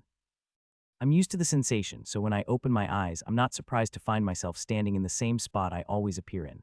I waste no time extending my senses as far as they go, checking every crevice of my soul for anything different. I see this isn't your first time in your soul. I look around when a voice suddenly whispers in my ear. You have quite the soul, it continues as I turn in place. I get that a lot, I sassily retort, unable to pinpoint where the voice was coming from. Stop with the theatrics, I'm in no mood. I growl when I don't sense anything around me. Well, aren't you no fun? I hear whispered disappointingly behind me. Slowly and with an annoyed look, I turn around as a hooded figure materializes out of my soul. I pretend not to care as the exact figure depicted in the statue outside solidifies in front of me, but beneath my dismissive exterior, I'm doing my best to backtrack where the fragment of the god came from. And it was a fragment I was dealing with, I was sure of it. The robed figure gave off the same feeling as Ebion's and Ilya's avatars did when my soul was in trouble. Plus, I couldn't sense a connection to any of the moons overhead, further confirming my suspicions. Also, there were some noticeable differences between the figure in front of me and the goddess's avatars with which I was familiar. Unlike the two I knew, the hooded avatar before me wasn't monumental in stature. It was shorter than me, only reaching eye level because it floated a foot above the ground, and its reduced size wasn't the only thing off about it. The figure in front of me was almost see-through, and I felt like I could force it out of my soul if I wished. However, I wasn't going to do that just yet, as I still hadn't pinpointed exactly where the avatar originated from. Would you like me to save you the trouble? The robed avatar asks mockingly, seemingly aware of what I was doing. I guess even though he's weaker than Ebion and Ilya's avatars, he was still a god. And you would do that. I cross my arms and give the shady-looking god a suspicious stare. Why not? I could hear the mirth in its voice, despite it still sounding like he was whispering in my ear. We won't be able to converse properly if you don't trust me. You could say anything, and I wouldn't trust you, I retort. I'm only here to figure out what you did to me, nothing else. I project an air of confidence, regardless of who I am talking to. Nothing bad, I assure you. The avatar rubs its hands together much like a merchant would. Then I don't suppose you'll tell me how to remove the bracelet, I counter. And why would you want to do that? The avatar floats around me, sizing me up. Many would destroy kingdoms to have what's on your wrist. It holds a wisp of my power, after all. I don't think that's a very good selling point, I huff in contempt. I don't know if you know this, but I don't exactly like deals with shady figures. Me, shady. The avatar feigns shock, but quickly starts laughing creepily. Tell me, child, what do mortals say about me these days? I debated how to answer that question, but I quickly concluded that he'd probably realize it if I tried to lie to him. So begrudgingly, I tell the truth. That's a difficult question to answer, considering I have no idea who you are. The avatar pauses for the first time since he materialized, and all the delight vanishes from his voice. Truly, you have no idea who I am, no idea of my name. It takes a lot to make all the hair on my astral body stand on end, but how the faceless figure looks at me makes me break out in a cold sweat. I'm sorry, I don't. I struggle to answer with suddenly dry lips. Then my siblings followed through with their threats. The avatar mumbles darkly before looking up at the moons hanging in the sky above my soul. Specifically, at the seventh moon I've never felt anything from. They destroyed me. The sheer emotion in those 3 words sends me collapsing to my knees, shaking like somebody caught in a blizzard naked. Every instinct told me to stay quiet, but my curiosity got the better of me. You look surprisingly alive for somebody dead, I struggled to say. The heavy atmosphere vanishes as if it didn't exist in the first place, and I'm again free to climb to my feet. Please, we both know I'm only a fragment, the avatar's voice whispers in my ear. A fragment left behind in the statue you touched, channeled through the bracelet you now wear, he explains freely. And your name, I can't help but ask. The hooded figure doesn't have a face, but it feels like he's smiling at me. I was known as Zealous, god of the system. My soul under my feet trembles at the name, but I ignore the shaking as a million questions spring to mind. I had always wondered who created the system we all use, but I figured it was a combination of all the gods, not just the work of one of them. You created the system, I repeat in wonder. I thought gods embody aspects of nature. My question earns me another chuckle from the avatar hovering in front of me. Met a few of my siblings, have you? Aren't you special? True, each of us gains power through governing the laws of this world, but that only concerns the aspects we choose to represent. While my siblings selected to embody the fundamental elements of life and death, I elected to be different. While they were crafting this world at the dawn of time, I sacrificed part of myself to view other worlds and realities, expanding my knowledge of what is and what could be. I was trembling with excitement. This was the knowledge I desperately craved from Ebion and Ilya, which they refused to give me. I hung on every word of Zealous, committing everything he said to memory. There had to be a reason he was telling me all this. I had 1,000,001 questions brewing in my mind, but I wasn't going to interrupt while he freely gave out important information. By the time I stopped scanning the expanse, my siblings had already finished crafting this world and filling it with life, he continues. They drew more power from the mortals they helped to create, and in doing so, it made them exponentially stronger than I, who chose knowledge over power. I needed to embody an aspect, but all the major ones were taken. I could have fought to seize partial control, but that would have meant my death at the time. I asked my siblings for help, but they mocked me for looking outside our reality when I should have been looking in. But their mockery quickly turned to jealousy after I made the system. I could hear the mad delight in Zealous' voice. You see, my siblings created the world and reaped its benefits, but they cared little for the mortals who inhabited it, treating them as sources of power rather than anything else. So when I used my knowledge to create the system to bolster them, they started worshipping me over them. And unlike my siblings, who needed to wait for specific conditions to be met to gain more energy from the mortals, my system provided me a constant source of divinity, Zealous brags. Over tens of thousands of years, I grew in power to rival all my siblings, and then, once I was about to eclipse them, they begged me to include them in the system. Of course I accepted, but with the stipulation that each needed to bind a part of themselves to it. That way, once they did, they could never dismantle my masterpiece. Even now, with me gone, my system remains. Zealous cackles like a B-rank villain, and I question if everything he's saying is true. He sounded more than a little unhinged, but that could be because he was only a fragment. Why are you telling me all this? I swallow a nervous lump in my throat. Why indeed, the avatar replies cryptically. Maybe I want someone to know my legacy. On the other hand, maybe it's because you have two of my skills. Zealous points down at the surface of my soul, and I feel both soul devourer and experience transfer react to the gesture. I created those skills so mortals could challenge the gods, remember that. What I'm about to demand, he explained further, but before I can get the words out, the sky above my soul shatters, and two of the moons overhead turn into giant eyes. It seems I was finally noticed. Zealous's avatar looks unflinchingly up at the eyes. Before I can do anything, Ebion and Ilya's avatars materialize between Zealous and me as if to shield me from him. Then, with a casual wave from Ebion's avatar, my consciousness is flung backward away from the god of the system. Sisters, what took you so long? The smaller avatar taunts the two larger ones. How are you here? The light coming off Ilya is so blinding that it feels like I'm looking at the sun even with my eyes closed. I'm about to call out in pain when suddenly, the light is blocked. Tentatively opening my eyes, I spot Ebion's avatar before me, her darkness shielding me from her sister's light. It's not him, sister. Ebion's avatar places a placating hand on her sister's shoulder. I know that. Ilya snaps, continuing to rage to the amusement of Zealous fragment. That's right, dear sister. I am but a whisper left behind in the dark, hidden by the system until someone worthy should come along. Zealous's avatar looks past his fellow gods at me. Remember, traveler from another world, Zealous's hooded, featureless face pierces through my entire being like a knife. Never stop, never settle, climb higher until my siblings fear you. Avenge me, become my champ. Before Zealous can finish his sentence, Ebion and Ilya wave their hands together, and Zealous, fading avatar, explodes into countless motes of gray light. I barely have time to process the countless specks of light impacting the surface of my soul before Ilya turns toward me as her anger shifts targets. Why didn't you call for us? Ilya's avatar moves toward me, and my soul trembles with each step. I can't stop stammering under the sheer amount of animosity directed at me.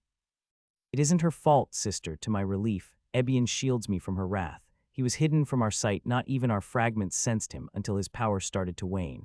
Yeah, but... Ilya starts, but Ebion cuts her off. Sister, do you truly believe a mortal could have done anything in front of our brother? Fragment or not, he is a god, she is but a mortal. The blinding light radiating from Ilya's avatar started to dim, but that didn't mean I was in the clear yet.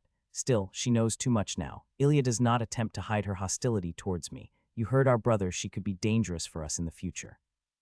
Ebion doesn't immediately refute her sister, which scares me, but it's the fact that I found myself unable to speak in my defense that scares me more. I was utterly at the goddess's mercy.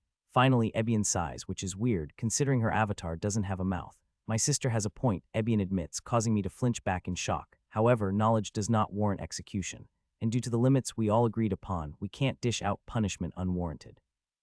I haven't done anything, I somehow managed to speak. You have not, Ebion confirms. You are rightfully confused, you have heard only half of a story. I shall tell you the other. Sister, you can't, Ilya exclaims. Ebion ignores her sister's protests and focuses on me. What our brother said was partially true. We were jealous of his power and sought to take part of it as our own to maintain the balance between us, but that is not why we destroyed Zealous. Yes, he advocated for mortals to grow stronger, but it wasn't completely out of the goodness of his own heart. We didn't realize until after we had all sacrificed a portion of our power and bound ourselves to improve his system that he gained small amounts of power through everything the system did. With every skill a mortal earned or leveled, each kill, and each item crafted, Zealous gained more power. And as his power grew, so did his desire for more. He devised new unfair skills to take advantage of his system and gave them to his most loyal followers. They in turn became monsters only interested in gathering more strength for themselves and by extension him. As a result, his people conquered and slaughtered anyone who stood against them, all in his name, Ebion explains in a sorrowful voice. It took all of us empowering our own followers to combat zealous forces. The Great War thousands of years ago, I mumble in realization. The very same, Ebion confirms. The crater we found, the city that used to stand there, I ask. Once one of the grandest cities devoted to zealous, Ebion tells me. Ebion muses out loud to herself, and I'm going to be punished for having his skills, I nervously ask. Ebion doesn't say a word for a painfully long time, and when she does, it isn't necessarily good news. It all depends on you, she warns me. Our brother's skills are the quickest way to gain power, but they come at a cost, I finish for her, seeing where she's going with this. Exactly, I swear I could feel Ebion's avatar smiling at me, though it felt gentler than when her brother did it. You have shown great resolve in using our brother's skills where many would succumb to their temptation. If we could have, we would have sealed all his skills away. But even with him gone, we six cannot change the system he designed. It is up to you how you use the skills you've earned. For good, Ebion holds up one hand. Or for evil, she raises the other. It's all up to you. No pressure, Ilya's avatar growls nastily off to the side. Ebion nods. It's time you return to the real world, she says as I'm about to ask more questions. All she had to do was flick her hand, and I felt myself being flung back to reality. But what about the bracelet? I shout as everything becomes fuzzy again. It is the same as your skills, Ebion's voice echoes in my head. Use it, or let it use you. Make good choices, we'll be watching all of us. It's hard not to notice the thinly veiled threat in that statement. I'm left wondering what choices I'll be forced to make in the future as I open my eyes back in the real world. But this time, I didn't get an answer from Ebion, and maybe that was a good thing because I had a lot to think about. But I'll have to be quick about it because even though I got a fantastic history lesson, nothing I learned was going to help us against the lesser dragon. Knowledge is power, but this wasn't the kind of power we needed. At least for now, I learned the bracelet isn't dangerous, but that just meant I could focus on other things without worrying. Gods or no gods, it was time I started the final preparations to face the lesser dragon. Everything was going to come down to what I can accomplish in the next few days. No pressure. I was back in the real world, but my soul still trembled. I'd been expelled out of my soul hundreds of times before in all manner of senses, but never like this. Being forcefully ejected was never easy, but at most, it only takes me a few seconds to recover from the sensation, no matter how bad the initial sensation is, but not this time. The corners of my vision were still spinning long after the fact, and I was sweating profusely. Ebion might have used too much power in her haste to get me out of my soul. The low light of the chamber only exacerbated my vertigo, and without meaning to, I'm forced to take a few staggering steps away from the statue in front of me. So much for jumping right into preparing for the winged serpent I could barely stand straight. A single bead of sweat drips into my left eye while I retreat, cutting my vision in half. While cleaning my face with my dirty sleeve, Tabitha seamlessly slips behind me and places a steadying hand on my shoulder, keeping me from falling over.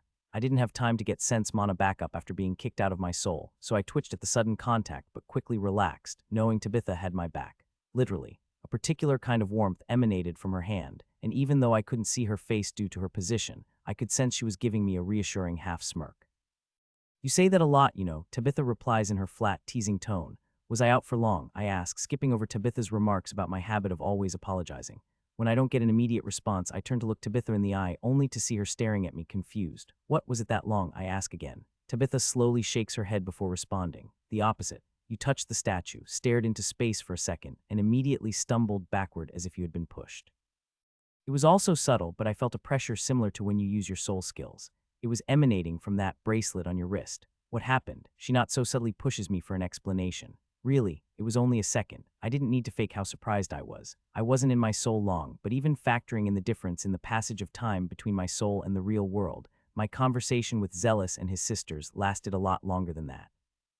Tabitha gives me a confirming nod but doesn't say anything else. She only recently learned that time flows differently in a person's soul and was patiently waiting for me to explain myself, or more likely, observing me. The two of us were closer than ever, but she knew me well enough that I still had secrets I wanted to keep to myself. Tabitha wouldn't call me on any of them, but that didn't mean she wasn't still interested.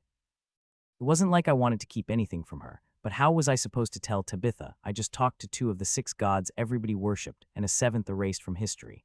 Tabitha didn't come off as the religious sort, but if there were anyone who could hide how they felt about religion, it would be Tabitha. Plus, one only has to look back in history to know that people who claim to speak to deities rarely end up well. And yet again, I find myself unsure of what I should do.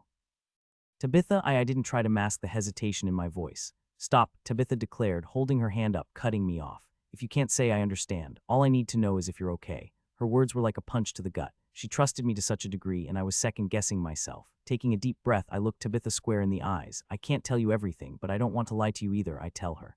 Tabitha shrugs at me. What else is new?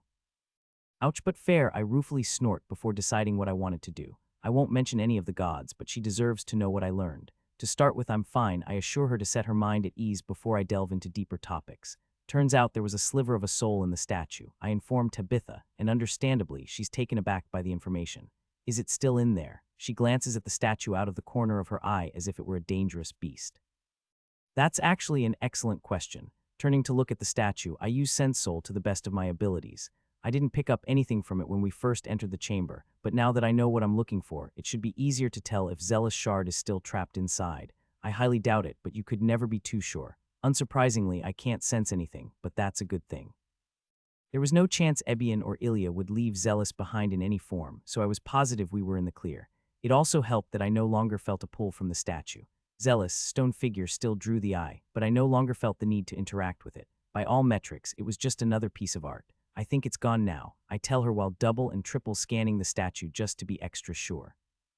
Good as usual, Tabitha barely outwardly reacts to what I tell her, but her slight shift in posture doesn't escape me. Most probably would have missed it, her shoulders dropping a hair and her hand subtly moving away from her sword's handle, indicating she was more at ease, believing the fragment to be gone. She still sent a few questioning glances at the ominous statue, but other than that, she had enough faith in me to take me at my word. Confident that we were alone, I continued. The soul told me about why the city was destroyed and asked me to avenge him. I distill my conversation with Zealous down to the bare essentials. The statue guy over there made a lot of enemies. They worked together to destroy the city. It was a gross simplification of what happened, but what could you do? Tabitha only raised a single eyebrow in response to my explanation. Sounds about right, she lazily adds as if I were telling her the sky was blue. I guess when you take out the warring deity part, the story loses a lot of its oomph. The same thing happens all the time. She informs me with a straight face, far too casually, which I'll admit was a little unnerving. It does, I can't help but grimace. I didn't want to hear that when I was expected to leave my family soon. If destroying cities was that commonplace, then what about a small village like Spotted Creek? The village has made much progress lately, but was it enough? Tabitha makes a so-so gesture with her good hand. It's been quite peaceful lately, but there's always a chance something can happen. Technically, this is peacetime, but I don't need to remind you about the dragon plaguing us. Sometimes bad things happen, whether it's a rival nation or a strong magic beast. I wouldn't call the last few months peaceful, I deadpan. Didn't Packor just sack a few cities? I can't help but point out. Tabitha scoffs and rolls her eyes. We took those cities with minimal casualties. We didn't destroy any of them. But enough of that, Tabitha shifts the conversation along. What was that part about you avenging someone? Of course, you would focus on that. I ruefully smile while I shake my head. You don't have to worry about that. I already have to help you and Packor slay a dragon. I think I'll worry about that before I join another crusade. I try to deflect with a bit of humor. Sadly, Tabitha knows me all too well by now and doesn't fall for my wordplay. And after, she questions. The two of us stare at one another for a tense minute. I'm not sure, I sigh and honestly reply after failing to come up with a suitable answer. I'm not sure how I feel about everything, I tell Tabitha, hanging my head in thought.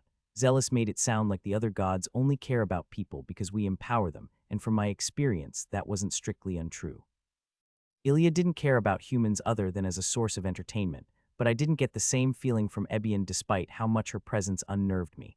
I knew I shouldn't trust any of them, but if I was honest with myself, my instincts told me Ebion wasn't lying to me, if only due to my experience with my soul skills. Zealous admitted to making my Tier 6 skills, and while on the surface, experience transfer wasn't as malicious as Soul Devourer, it wasn't hard to see how both would make an individual crave power. It might be in a roundabout way, but experience transferred crave to be used just as much as my other skill did, it just wasn't at the same level. Yet, Tabitha nods understandingly before looking up at the mural plastered to the room's ceiling. I suppose that is your right, but might I give you some advice as your senior? Tabitha focuses back on me with a heavy air about her. Revenge should only be carried out for the living. She continues with a solemn expression. Honor the dead, but don't sacrifice your life for them. At least that's what Master always says. If you ever truly need to take revenge for something, ensure it's for those still alive. And if it's only for yourself, I can't help but ask. For a brief second, Tabitha drops her guard, and the tiniest bit of killing intent leaks out. It isn't enough to make my legs go weak, but I won't deny that I wanted to step away from her. Then that is your choice, but don't delude yourself into thinking it's for the dead. If you're seeking revenge, let it be because you want to and nothing else. That way, if you die, you don't taint the memory of those whom you are trying to avenge. Tabitha's killing intent promptly vanishes as if it were never there, as she takes a moment to collect herself before continuing. I don't know why the soul inside the statue asked you to avenge him, and I don't care. Anyone who asks you to fight for a long-dead kingdom isn't someone you should respect. Understand? I do, I reply after swallowing a lump in my throat. So the killing intent wasn't directed towards me. Tabitha was just mad on my behalf. Good. Tabitha's heavy expression fades and is replaced by a slight grin. After the solemn atmosphere entirely disappears, I return Tabitha's smile with my own and can't help but poke fun at my mentor a bit. You learned all that from Pakor. He doesn't seem the type. I smirk playfully. It wasn't the best way to convey that I cared, but I wouldn't be me if I didn't. Tabitha, honest to goodness, chuckles at my remark, which catches me off guard. I suppose it doesn't, she plays along, her smile growing wider. In fairness, he only does so jokingly, but all of us students take his lessons to heart, even if he pretends that he doesn't care. He frequently jokes that as his disciples, we must congratulate the person or beast who finally kills him. That doesn't sound very funny, I grimace, making Tabitha laugh harder. We all agree, but that's just who our master Pakor is, Tabitha remarks as if that explains everything. Personally, I think Master only says such things so that none of us do anything stupid should he perish. That oddly makes a lot of sense, I nod along, seeing the logic behind such a move. Anyone who could kill Pakor must be a figurative and literal monster. It made sense that he wouldn't want his apprentices throwing their lives away for someone who was actively looking for a place to die. But then, a thought comes to mind. That wouldn't stop you, would it? I give Tabitha a knowing look. Tabitha's smile morphs into a familiar grin. She was now sporting the same battle-hungry smirk she always does when sparring. No, it wouldn't, she confidently answers. It doesn't matter if I can't win. If someone or something manages to kill Master, I'll do whatever I can to avenge him. That way, even if I die, he'll have someone to keep him company in the afterlife. Tabitha's cackles send shivers down my spine, but I respect her fanaticism. Mostly because I know she would do the same for me, and I for her. All right, enough of all this heavy talk. Tabitha suddenly waves her good hand before playfully nudging me. You learned some history, big deal. Did your new friend give you any useful information that can help us get out of here? She changes the subject, and she's right to. Schooling my expression, I glance down at my wrist and the bracelet. Possibly. Not the information part, I clarify. But the soul did say this bracelet was powerful. I just don't know how yet. You said you sensed something from it when I touched the statue. Sure did. Tabitha confirms her previous statement. It even made my danger sense go off for a split second. It felt like when you used your soul skills to save me, so I didn't think much of it at the time. Then again, I suppose it might have been the soul in the statue I was sensing. I don't think so. Maybe something changed with the bracelet. I offer my opinion before focusing sense mana on the piece of jewelry fused to my right arm, and when I do, my whole world changes. What? I can't help but exclaim as my skill easily bypasses whatever enchantment it is that makes people ignore it, and what I see almost has me falling on my ass. Whoa there. Tabitha was thankfully still close enough to steady me before I could tip over myself. What is it? A slight hint of concern can be heard in her voice as I desperately try to control my breathing. I've never seen anything like it, I shakily answer, still staring at the bracelet on my arm. Explain, Tabitha calmly demands, gently grabbing my chin and forcing me to take my eyes off the piece of jewelry, though at this point, I'm unsure if it is jewelry. It takes me a few minutes to get a hold of my thoughts, but once I do, it's like a floodgate opens and I can't help but babble about what I saw. It's huge. It's like a galaxy of runes. I try my best to explain without hyperventilating. I don't know how, but there are thousands of runes crammed into this thing. I hold the bracelet up, mere inches away from Tabitha's face. It was the single most complicated enchantment I'd ever seen by far. It made Pakor's armor look like a simple sharpening enchantment by comparison. The more I scan the material with sense mana, the more I uncover. It was almost like the material took up thousands of times more space than it did, yet somehow it fit around my wrist and weighed nothing. The bracelet changed size when I put it on, so does that mean all its mass is in a pocket dimension? Was space folded? How large can it get? How small? A million questions I had no answers to threaten to consume me. Aaliyah, Tabitha snapped her fingers in front of my face, pulling me back to reality. You started to space out again. Sorry, I hastily apologize on reflex. But you don't understand. This might be the single most incredible object I've ever seen, and I still don't even know what it does. I can't keep my voice from becoming heated. My mind was already conjuring ideas on leveraging this new boon. I gained a level of enchanting just from deciphering the door to this chamber, and that was nothing compared to the bracelet on my wrist. Could I gain 5 levels if I figured out what it did? 10. More. It was impossible to tell. Get a hold of yourself. I barely register Tabitha's words before she flicks my forehead with all her strength. Ow, I yelp, bringing my hands up to my forehead, and rub the area until the pain fades. The power behind that simple flick was no joke. It effortlessly overcame my meager 100 endurance.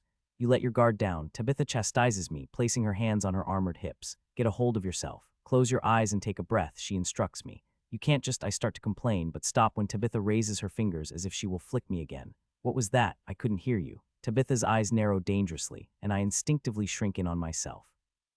That's what I thought, she nods approvingly. Now close your eyes, I won't tell you again. Without a second thought, I follow her instructions. You always become distracted at the worst possible times or focus on the wrong things, Tabitha says under her breath, but again, I can easily hear her in the empty chamber. I don't. I start to crack open my eyes in protest, but am stopped by a chop to the top of my head. Thankfully, Tabitha chose to hold back a bit this time, but that didn't mean the blow didn't hurt. I didn't say you could open your eyes yet. Tabitha's commanding tone gives me pause, which I think was what she was going for. In a slightly softer tone, she admonishes me. I get it, getting your hands on a new piece of gear is always exciting, but you can't forget about everything around you. You can take your time examining the runes later, but for now, you know what you need to do. Nothing is more dangerous than using a magic item and not knowing what it does. You're right, I pause and take a deep breath. Once I have my head on straight, I slowly open my eyes, half expecting another hit from Tabitha. Instead, my mentor stands before me with her arms crossed in front of her chest. Out of the corner of my eye, I catch sight of the greenish bracelet on my wrist, and I immediately want to jump back into examining it, but I resist the temptation. Instead, I bow slightly towards Tabitha as a sign of respect. Having such a complex enchantment literally within arm's reach was maddening, but Tabitha reminded me what was truly important. Watch over me while I work, I ask with a cocky smile after I finally find my voice. Tabitha rolls her eyes but does not attempt to hide her smirk. Do I ever not? She snarkily replies. I don't answer her. Instead, the two of us walk outside the chamber together so that I can sit on the floor without being covered in bone dust.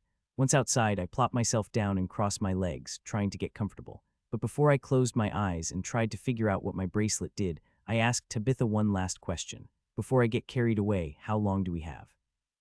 I won't let you get carried away, but if you must know, Tabitha pauses, and I can practically see her running through our remaining supplies in her head. Finally, she looks like she has an answer, and I instinctively brace for bad news. 2 days, maybe 3, Tabitha tells me with a solemn yet firm voice, and that's pushing it. We'll need our strength if we intend to take on a lesser dragon, and we'll only grow weaker the longer we stay down here. It didn't matter to her that the odds were stacked against us because, after 72 hours, we were leaving this place with our heads held high and our weapons drawn. We will kill the wannabe dragon trapping us down here or die trying. To Tabitha, it was as simple as that. Then I guess I'd better hurry, huh? I try to project an air of confidence, but I wouldn't be human if a small part of me didn't shudder at the thought of dying. And yet, I wouldn't be me if I let those thoughts restrict me. I wasn't alone. Tabitha was right here with me. We were in this shitstorm together. I had to do my best, if only for her sake. That said, I'm weaker than Tabitha, I know that. If I'm going to help her and contribute to the upcoming battle, I need to give everything 110. Nothing less would do. A dead god said the bracelet on my wrist was valuable enough to start wars over. I don't think he was lying. Whatever it does, I needed to figure it out yesterday. So I pushed aside all thoughts of losing and didn't even entertain the thought of dying. I've had my back against the wall before and came out stronger for it. Now was no different. It's time I make this bracelet my bitch, and whatever it does, I'll use it to help Tabitha slay a dragon. Hopefully, the first of many. It's time I got to work. The human mind can only take in so much at once. Increasing your stats and skills increases a person's mental threshold and helps with overload, but sometimes it isn't enough. My mind stat was high compared to others with similar builds, and I was already used to scanning large swaths of land with sense mana, so when I say I was struggling to decipher the magic item on my wrist, you know how complicated it is. It took me a couple of hours just to get a general idea of how the runes are structured, let alone before I started guessing what they did. It would be one thing if all the runes were simple in design. I might have been able to piece things together quicker, but each rune was like an enchantment unto itself. No extra lines were added to obstruct people from copying the runes like other items I've scanned. There was no need. They were just that complicated. There was so much to look at, I couldn't process it all. My head felt like it was splitting in two, and it was only getting worse the more I looked, but God's help me, I couldn't stop. The runes alone led me to believe the bracelet was tier 6, and the more I understood about it, the more I considered the possibility that it might be even higher than that. From what I knew, tier 6 was the pinnacle of mortal understanding, but what if mortal hands didn't make this bracelet? The piece of jewelry likely predated the rules set in place to limit the gods. And if the gods used to give their followers skills freely, what was to say they couldn't gift them items as well? At the very least, I knew Zealous had a hand in the bracelet's creation, especially seeing how I could only interact with it after I met his fragment. It's been over 10 hours since I started trying to figure out what the thing did, and it felt like I was no closer than when I started. Okay, that might be overly dramatic, it wasn't much, but I had learned a few details about the magic item on my wrist. Firstly, I was right about the bracelet having its own pocket dimension. While a part of it was physically attached to my wrist, most of the material and its runes that made up the band were contained in a separate space. I knew the space existed because Sense Mana could pierce into the pocket dimension, and because the two were physically connected, I could scan it.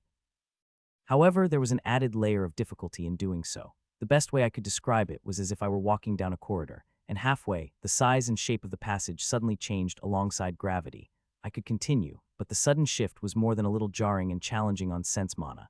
I was slowly getting used to the sensation, but every minute counted, and I was wasting precious time not working at 100. Sadly, the only thing I could do was grin and bear it. That alone was infuriating, but how the runes functioned made me want to tear my hair out. The runes worked together despite a dimensional barrier between them, which, if we were in any other situation, would probably be the main thing I focused on.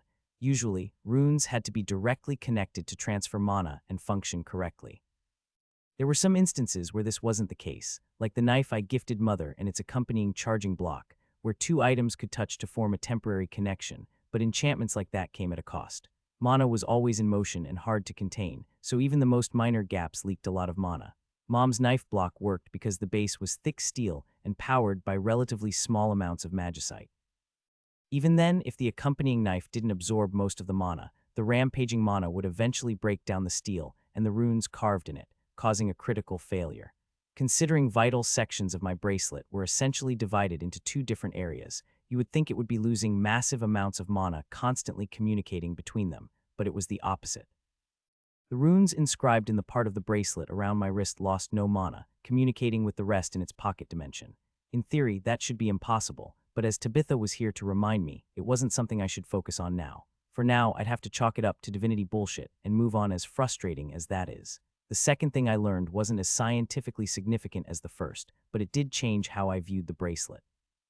And to think I only learned of it due to a mandated break. Initially, I didn't want to stop for anything, not even a break to clear my head, but Tabitha insisted I did, and as usual, she was right to have me do so. After I spent the first 3 hours meditating over the band on my arm, Tabitha interrupted me and forced me to stop for an hour to catch my breath and ensure I was staying on topic, like she said she would. I complained at first, but that first break and the second one I took 3 hours later quickly proved the best thing I could have done. The breaks were the perfect time to review everything I learned and consolidate my thoughts. The breaks also helped combat my headache, which allowed me to work smarter, not harder.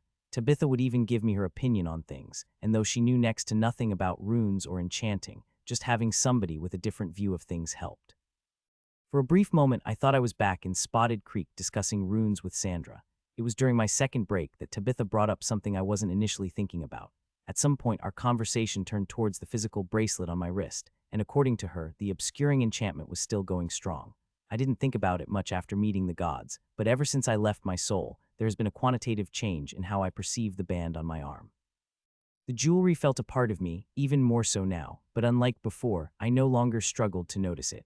How comfortable it felt on my wrist was a little terrifying, so much so that I questioned if it might indirectly influence my thoughts. I had no proof of the fact, but I'll have to keep that possibility in mind for the future. It was scary to think my thoughts weren't entirely my own, and I wish I could say that was the worst of it, but there was still one last thing I've unraveled about my new accessory that put even those previous 2 points to shame. From what I can tell, there are no less than 3 intertwined yet separate enchantments embedded inside my bracelet. The first 2 were surface level. And even though I couldn't decipher a single individual rune in their makeup, I could tell they were what powered the pocket dimension, and the enchantment that made it so others were more likely to ignore the band outright. Both enchantments were positively immense, containing thousands of runes each, but neither compared to what I assumed was the core function of the bracelet. The first 2 enchantments were massive in scale, but even the 2 combined couldn't compare to the absolute mess that was the core enchantment that took up much of the bracelet. There were runes inside other runes, 3-dimensional structures that made my brain feel like it was liquefying to scan, and runes that were in one spot one moment and in another the next. The core enchantment was so complicated and vast that I had to scan it in sections or risk my head exploding from memory overload. It felt like I could spend weeks going over the various clusters of runes, and I could, but that wouldn't be a very effective use of my time.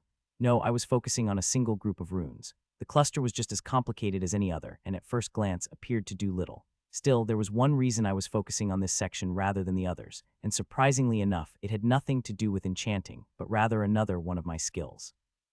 Sense soul, it shouldn't have surprised me that the bracelet had tethered itself to my soul, seeing how zealous skills functioned, but it did, and I was struggling to figure out what that entailed. From what I could tell, the connection was paper thin yet exceedingly strong. The bracelet wasn't siphoning anything from me other than minuscule amounts of mana, so that was good, but not sensing anything wasn't the same as nothing happening. There was a real possibility that my skills weren't strong enough to sense what the bracelet was doing to me or how it affected my soul in general. This means that it wasn't just my mind, that I would need to keep an eye on it was my soul as well, and the latter was much scarier than the former. I was trying to see if I could cut power to the runes governing the connection to my soul, but saying I was struggling was an understatement. No matter what I did, the runes continued to pulse with mana, and I couldn't help but feel frustrated. Whether it was the gods showing up unannounced, people using skills on me, or my skills trying to influence me, if there was one thing I hated above all else, it was people messing with my soul. Everything is tied back to the soul, so to have an unknown item connected to mine was a hard pill to swallow. It sucked, but as they say, every cloud has a silver lining. If it weren't for the connection to my soul, I don't think I'd have a single clue as to what the enchantment did. But because it did, and because of how the runes in question were placed at the center of the overall enchantment, it's safe to assume the bracelet augments my soul skills somehow. The question was, would the bracelet help me or hinder me? If the bracelet somehow helped curb the adverse effects of Soul Devourer, then that would be excellent news. However, if it does the opposite well, I didn't want to think of the consequences. When I first started examining the bracelet, I tried channeling my mana into the band to see what would happen, confident it wouldn't harm me after what Zealous and Ebion said, but nothing did, or at least nothing I could see. I couldn't waste all my mana on it as we were still technically in a dangerous place, but the few hundred points of mana I did pour in vanished amongst the countless runes. It could be that the bracelet didn't have enough mana to function correctly, but I couldn't test that possibility until we were safely back in the village. The simple fact was that it was almost half a day later, and I was running out of things I could safely test. I could stare at runes for the next 62 hours, but as previously stated, that get me nowhere. I'd learned all I could playing it safe, all that was left was jumping into the deep end. If the bracelet augmented my soul skills as I hypothesized, then the only way I can confirm my suspicions is to use them and see what happens. I grit my teeth and try to ignore the pit slowly growing in my stomach. Part of the discomfort was due to hunger, but most of what I felt was purely psychological. I knew it was all in my head, but that didn't make the feeling of dread any less. Tabitha was almost back to 100, so I shouldn't need to worry about her if Soul Devourer sends me on a rampage. Then again, it isn't physical damage she'd need to worry about. It was hard not to picture myself turning into the very same creature I killed. What if? Suddenly, I felt a hand on my shoulder, followed by a gentle squeeze. My eyes snap open, and I come face to face with Tabitha. It's time, she tells me. What? I need a second to gather my thoughts, and when I do, I frown. But I still have an hour left, I complain. Tabitha frowns and gently shakes her head. Wrong, it's been 3 hours. You lost track of time again, she informs me in her emotionless voice. Really? Shit, I can't help but curse. Losing an hour didn't sound like much, but time was of the essence. I'm about to curse again when Tabitha sends me a pointed glare. I knew that look. Without being told, I stop and take a series of deep breaths. I'm good, I tell her before refocusing sense mana away from my bracelet and using it to scan our surroundings, the same thing I did the last 2 times she pulled me out. After I was sure nothing had changed in our vicinity, I relaxed my shoulders and turned my full attention to Tabitha, who gave me a nod of approval. That simple gesture was enough to bleed away much of the stress I felt. But not all of it. Taking one last deep breath, I reaffirm my resolve. Okay, an hour break and then it's back to work, I tell myself. I was ready to start reviewing my progress with Tabitha, but one word from her stopped me. No, she says to my face. Come again? I ask her to repeat herself, probably with a dumb expression on my face. I said no. Tabitha calmly repeats. We're done for today, she informs me with an air of superiority. What? I jump to my feet in protest, but the action loses some of its impact when Tabitha is forced to steady me. I'm fine, I weakly tell her as I gently brush aside her arm. Sure you are, Tabitha deadpans, letting me remove her hand from my shoulder and giving me a look that said she didn't believe me. Just give me a second, I hold up a finger as I let my sense of equilibrium settle. Even during my previous breaks, I hadn't gotten up from my seated position, so it made sense that I was dizzy after standing up too fast. Watching me, Tabitha ruefully shakes her head. This is why we're stopping, but I can continue, I plead, but Tabitha quickly stops me. I know you can, I'm not questioning your resolve, but it's time to rest. You're pushing yourself too hard, Tabitha's eyes soften slightly. Or not hard enough, I counter, but Tabitha doesn't budge. Do you even know how long we've been up? Tabitha asks a seemingly simple question. I scoff, of course I do. I start counting the hours in my head, only to frown when I realize we've been up for over 24 hours. That's right, Tabitha interprets my silence for what it is. The last time you stopped to rest was after you hammered out the dents in my armor. Since then you've opened the chamber, helped me slay the undead guarding it, helped me bury it, picked up an unknown magic artifact, got your soul sucked into a statue. Hey, I try to protest that last point, but Tabitha ignores me and continues as if I didn't interrupt her. Got a history lesson. Unlocked access to said unknown magic artifact. She continues to count off. Studied it for the last 11 hours. Did I miss anything? Tabitha looked at me like she was daring me to contradict her. When you put it like that, I lower my head and grumble. Once again, Tabitha places a hand on my shoulder, but this time she waits for me to look up and meet her gaze before she continues.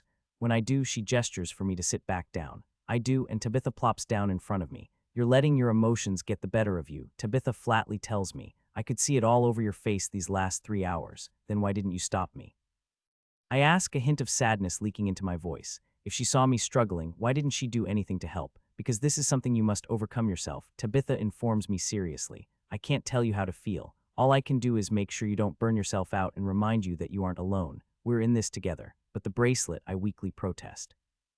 Tabitha struggles to glance at the piece of jewelry on my wrist as if it were invisible, but when she does, she reaches out and taps it with her gauntleted right hand.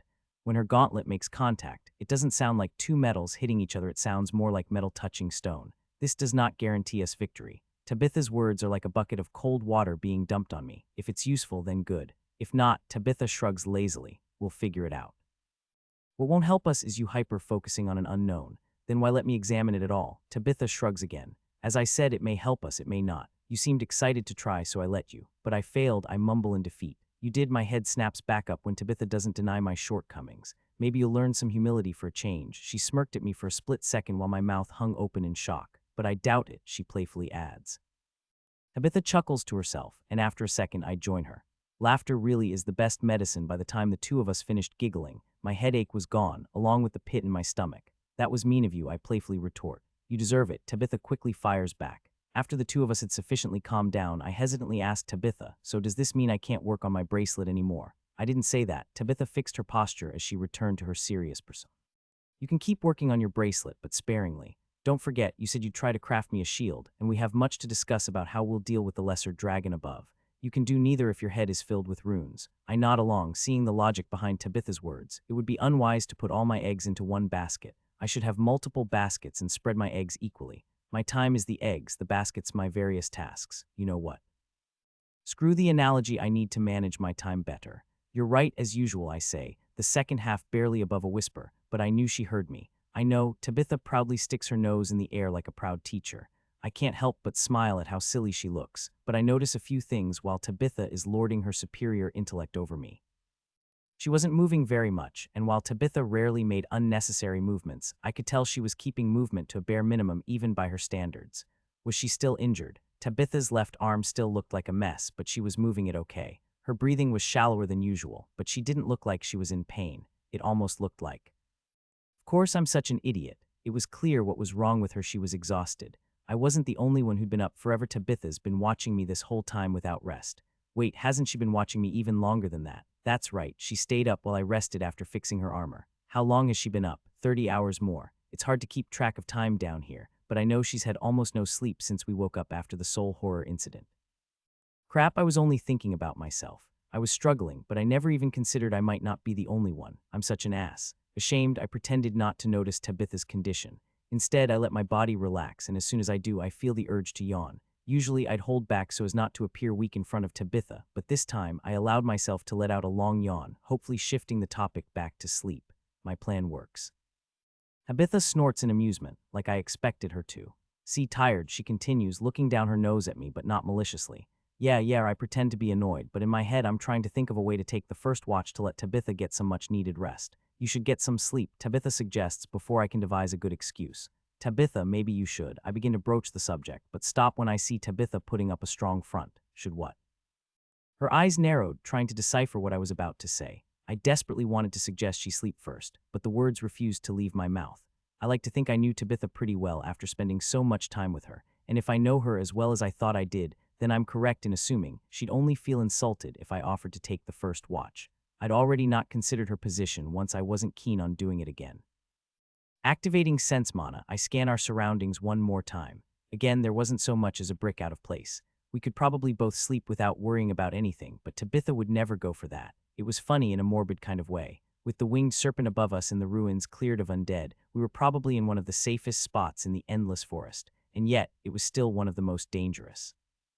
Should I respect her wishes and say nothing, or should I offer to take the first watch? Letting out a deep sigh, I bite the bullet and hope I don't appear rude. Are you sure I should go first? You've been taking the first watch for a while now, shouldn't we switch it up? I purposely ask in a joking tone with just a hint of seriousness so as not to appear like I'm pitying her. Please, Tabitha brushes off my questions by rolling her eyes. You should sleep first, she insists. Fine, I relent before she gets suspicious, letting out another yawn. I don't say anything else as I crawl to a nearby wall and lie against it. But before I close my eyes, I secretly glance at Tabitha. She had already closed her eyes and started meditating. I don't look long because I know she'll sense me staring. As I close my eyes and feel myself drifting off to sleep, I can't help but think about how great a person Tabitha is. Behind her rough, battle-hungry exterior was a genuinely thoughtful person. I wasn't going to forget this anytime soon. I'll make this up to her, I silently vow to myself. I'll catch a few hours of sleep and switch places with her then, and I won't take no for an answer. After that, I'll make her the best damn shield I can. I can hear the ringing of metal already. I might not offer much in terms of strength against the winged serpent, but I'm a damn decent blacksmith. Those are my final thoughts as everything goes black. I'm looking forward to the day I open my eyes, and I'm not met with total darkness. Though I will admit, I am reluctantly getting used to it by this point. I don't even think about the fact I can't see anything as I instinctively flare Sense Mana to get a quick idea of my surroundings. My scan picks up nothing that wasn't there before I passed out. From the empty hallway we were camping in down to the meditative position Tabitha favored. You're up already. Tabitha's confused voice bounces off the cold stone walls, making it sound like she was speaking from all around me. I try and fail not to twitch at suddenly being addressed. It wasn't exactly a secret that I was awake, and I know I'm not the stealthiest person out there, but that still didn't mean I made any noise when I woke up. I only opened my eyes, I didn't even look in her direction until she said something. So how was she so sure I was awake? Six het plots lags. I steadily chant and a ball of light forms in my hands, with some gentle coaxing from mana manipulation, and at the cost of a little extra mana from empowered spell, I push the now much brighter sphere up into the air between Tabitha and myself. How did you know I was awake? I ask once my spell illuminates Tabitha, pushing back against the endless darkness around us. She was sitting in the exact same spot as when I fell asleep, my question more of a greeting than anything else. Mind you, I wasn't expecting an answer. I doubted Tabitha would give up her secrets that easily. Maybe it was her way of testing me, impossible to tell. Trade secret, Tanitha coolly replies to no one's surprise, blinking rapidly due to the sudden brightness of my spell but never taking her eyes off me. But you didn't answer my question, why are you up so early? I don't think you technically asked me a question, I playfully retort, earning me an exasperated snort and a roll of her eyes.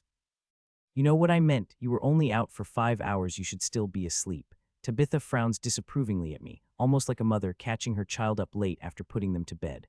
On the outside, I smile good naturally at Tabitha's razzing, but on the inside, well, that was a different story. 5 hours. Damn, I only meant to sleep for 4. I guess I was more tired than I initially thought. I shrug helplessly in Tabitha's direction, trying to act cool and not feel disappointed in my inability to wake up on time, even in our current situation. I guess I was too excited to sleep. I tell her with little fanfare, not exactly lying, but not telling the whole truth either. Slowly, I push off against the wall I'm leaning against and stand up. As soon as I'm on my feet, I make a show of stretching out my limbs. 5 hours wasn't much, but it was enough to get me back to peak working conditions. I only wish it was the same for Tabitha. I don't rush to Tabitha's side as that might look like I thought she couldn't handle herself, but I don't dawdle either. Once I'm standing over her, it takes everything I have, including acting, to keep myself from frowning in concern. Tabitha looked terrible upon closer inspection. Her eyes, which were usually vibrant and full of boundless energy, looked hollow and lifeless in my spell's light. She was slow to turn her neck as I approached, but now that I was beside her, she looked like a statue. Her armor hid her breathing, and if her eyes weren't following my movements, I might question if she was awake. Tabitha did her best to hide her tiredness behind a forced smile, but a blind man could see she was on her last leg. Doing my best not to look concerned, I returned Tabitha's fake smile with one of my own. You don't need to worry about me, I assure her. 5 hours is enough to get me back to peak physical condition. Is that so? Even Tabitha's questioning voice sounded empty. It is. I jerk my head toward the wall I slept against. Time to switch. Tabitha's eyes briefly shifted to where I was sleeping before refocusing back on me. I'm good here, she tells me quietly, her voice so muted one might mistake it for the wind if there was wind down here. Of course, she didn't want to move, she was probably too tired to stand by herself. I'm forced to bite my tongue before I say something I shouldn't and accidentally show how concerned I am. There's no need for that. I turn away before Tabitha can say anything and quickly head back to the wall I slept against. Our bags were also leaning against the wall, and after some quick searching, I found what I needed to set up a makeshift bed. I only had a canvas to work with, but anything was better than leaving Tabitha in the middle of the hallway. Speaking of my silent watcher, Tabitha didn't say anything as I spread the canvas out, bunching it up on one end to make a makeshift pillow. All she did was continue to give her best impression of a statue, only watching me with her eyes, barely shifting her head as needed. After doing everything I could to create a decent place to rest, I returned to Tabitha's side and offered her my hand. I told you I'm fine here, she growls softly with a hint of irritation. I know you are, I tell her, and I wasn't saying that just to make her feel better either. Tabitha is 10 pounds of badass in a 5-pound sack. I had no doubt she could sleep sitting up, no problem. However, just because she can doesn't mean she should. It's hard not to sound condescending, but it had to be said that I wasn't going to let Tabitha torture herself just to appear stronger in front of me. Tabitha pretends to ignore me, shunning my still outstretched hand. This time, I allow myself to sigh audibly. I tried the gentle approach, now it's time to be blunt. Look, you can take my hand and let me help you up, or I can princess carry you over there and tuck you in.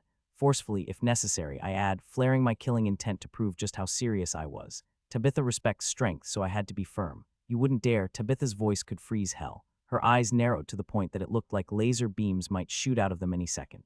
The two of us stare each other down, neither flinching in the face of the other. For a second, I consider the possibility that I might have to manhandle Tabitha like I said I would, but thankfully, it doesn't come to that. For the first time, Tabitha backs down, and honestly, it's a bittersweet moment for me. She visibly deflates in front of me, letting out a long, tired groan before reluctantly taking my offered hand. Neither of us acknowledges her shaking legs or how little force she puts into gripping my hand, because doing so would be tantamount to acknowledging her weakness. It was all an act, I knew it, Tabitha knew it, but neither of us said anything.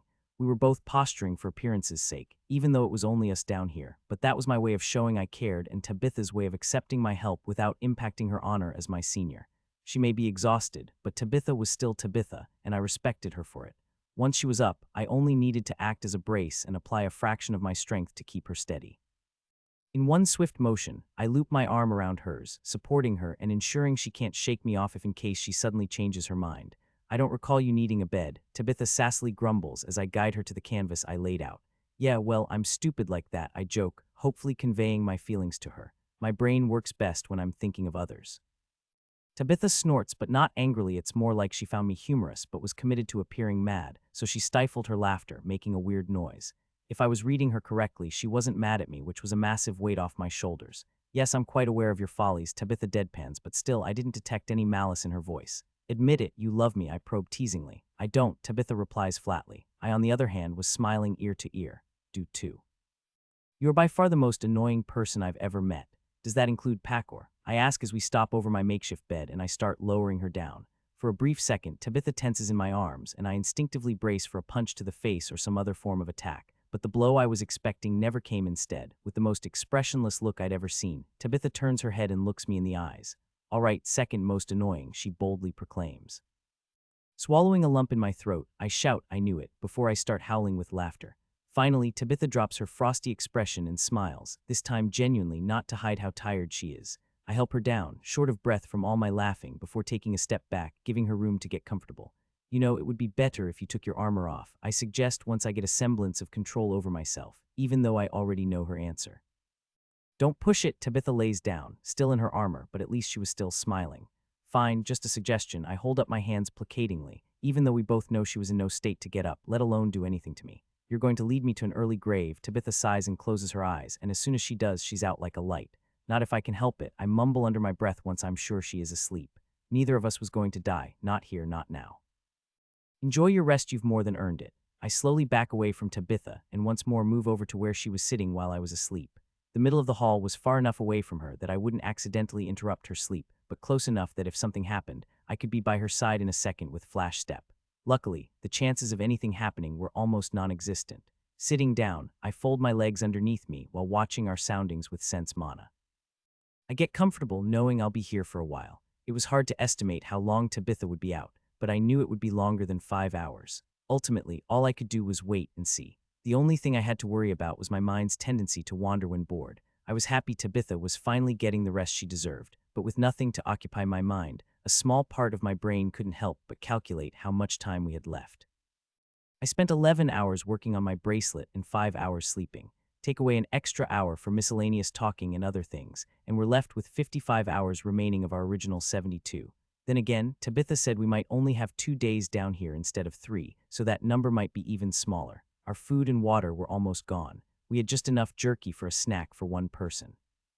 Splitting it was pointless, and I could already picture Tabitha insisting I had it. Bringing a hand to my stomach, I frowned at the slight ache growing in my gut. The pain wasn't unbearable, but again, we still had more than 2 days down here, and I needed strength if I wanted to try making Tabitha a new shield. Maybe there's something down here we can eat. Closing my eyes, I reach out with sense mana and scan the ruins for what feels like the 100th time, looking for anything edible. Rats, bugs, plants, it didn't matter so long as we could eat it. Sadly, after what I estimate to be an hour of scanning, I pick up nothing around us. There weren't even any insects in the dirt around the ruins. The poisonous mana emitted from the winged serpent above was centered directly over the top of the ruins. Combine that with the overwhelming death mana that used to be down here, and you were left with a massive dead zone where nothing living remained. Now that the death mana had dispersed, underground creatures and insects might return at some point, but not within the next few days. The only plants I could sense were the roots of the massive trees, but they were stronger than steel. Father told me you could eat the inner parts of roots on some trees, but we would likely spend more energy processing them than we would gain from eating them. That said, we already had a pile of roots.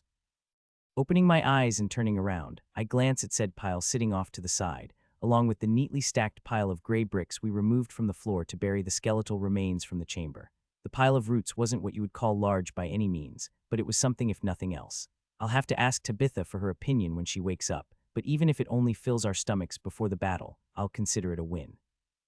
Although now that I think about it, there was a more important issue we had to worry about. While setting up the canvas for Tabitha to sleep on, I looked at all our supplies and noticed we were dangerously low on water.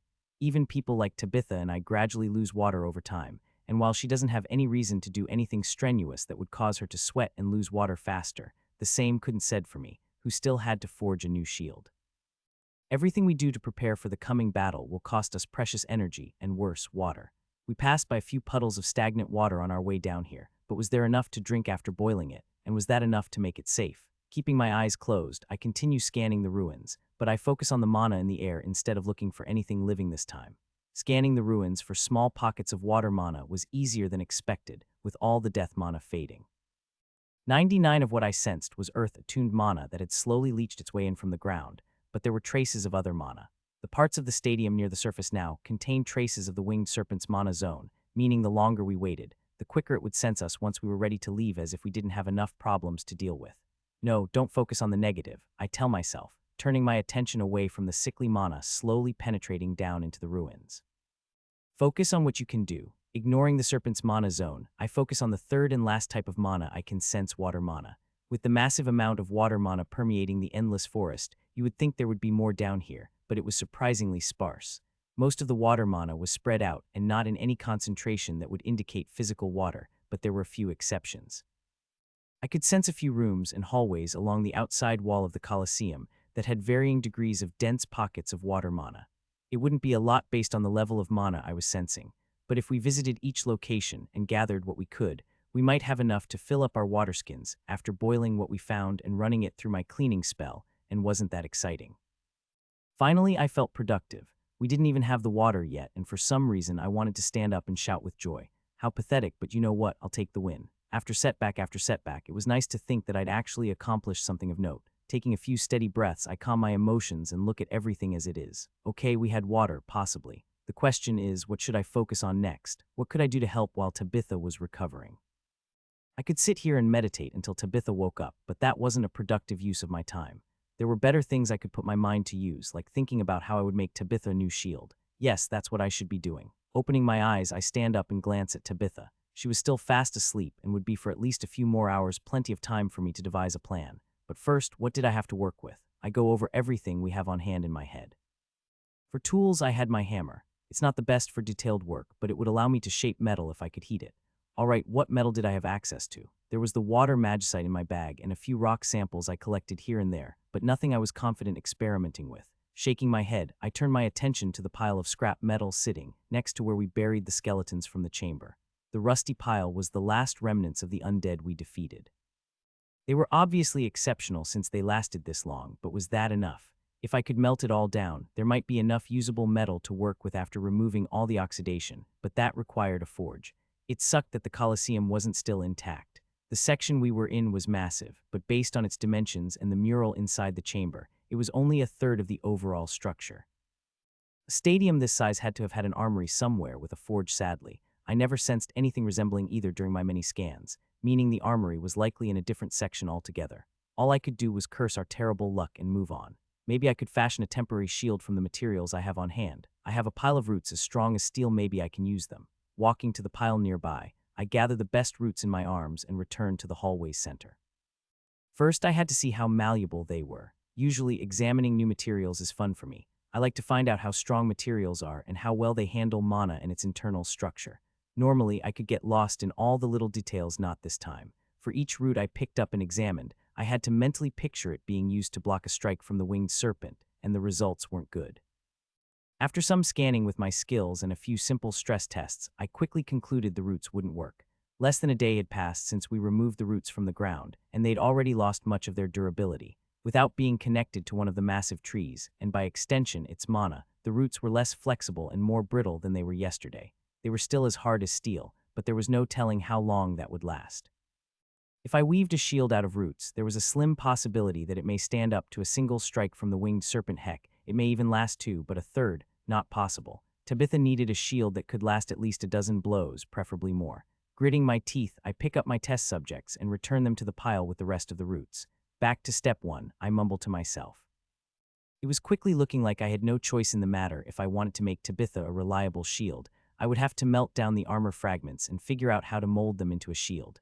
And to do that, I'll need to build a temporary forge. Glancing over my shoulder, I eyeball the stack of gray bricks we removed from the ground. At least when it comes to building a forge, I have materials to work with. It'll take time, but I can't leave Tabitha's side and have nothing else to do, so let's get started. You can do this. I try to psych myself up, and I'll admit, saying it out loud helps. It's time to get building. For a moment, we weren't trapped underground. For a minuscule second, I wasn't worried about fighting for my life. It would be so easy to let the world fall away and pretend I was somewhere else, but I couldn't. I desperately wanted to forget all my troubles and thoroughly throw myself into my work, but that would be irresponsible. Still, I wouldn't be me if I wasn't smiling while I worked.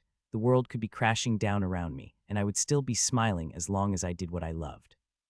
And what I loved was creating something new, something that matters, and this counted as that 1,000 times over. It was easy to lose track of time in the dark. At this point, I didn't even know how long we'd been in the endless forest. So much had happened that it felt like years since I was back home in the village. I wanted to go home and see my family again. That's why I was putting everything I had into my work, my heart, my soul. For the moment, we were safe. Technically, there was still a minuscule chance that we could be attacked down here, but we could only be so lucky. If the winged serpent came down here looking for us, it would only benefit us. The twisting hallways were the perfect place to fight a flying monster. The space was big enough for us to move around unencumbered, but small enough to be a death trap for the lesser dragon above. Too bad the serpent would never fall for it. If it were a mindless beast up there, it would have followed us down when we first ran away to finish the job. The fact that it didn't, plus how it cornered us when we first entered its territory, was more than enough proof that it was at least semi-intelligent, and that's putting it mildly. If only we could. Damn, I pause for a second to shake my head and clear away all my negative thoughts. Getting hung up on things I couldn't control and spiraling won't help anyone.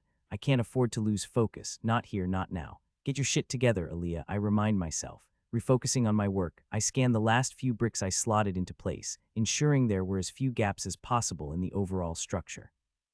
I was in the process of creating something truly incredible, and I couldn't allow my mind to wander.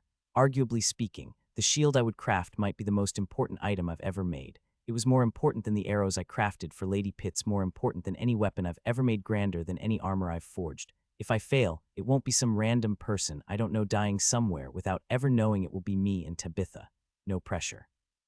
On second thought, yes, pressure, all the pressure in the world, so long as I succeed.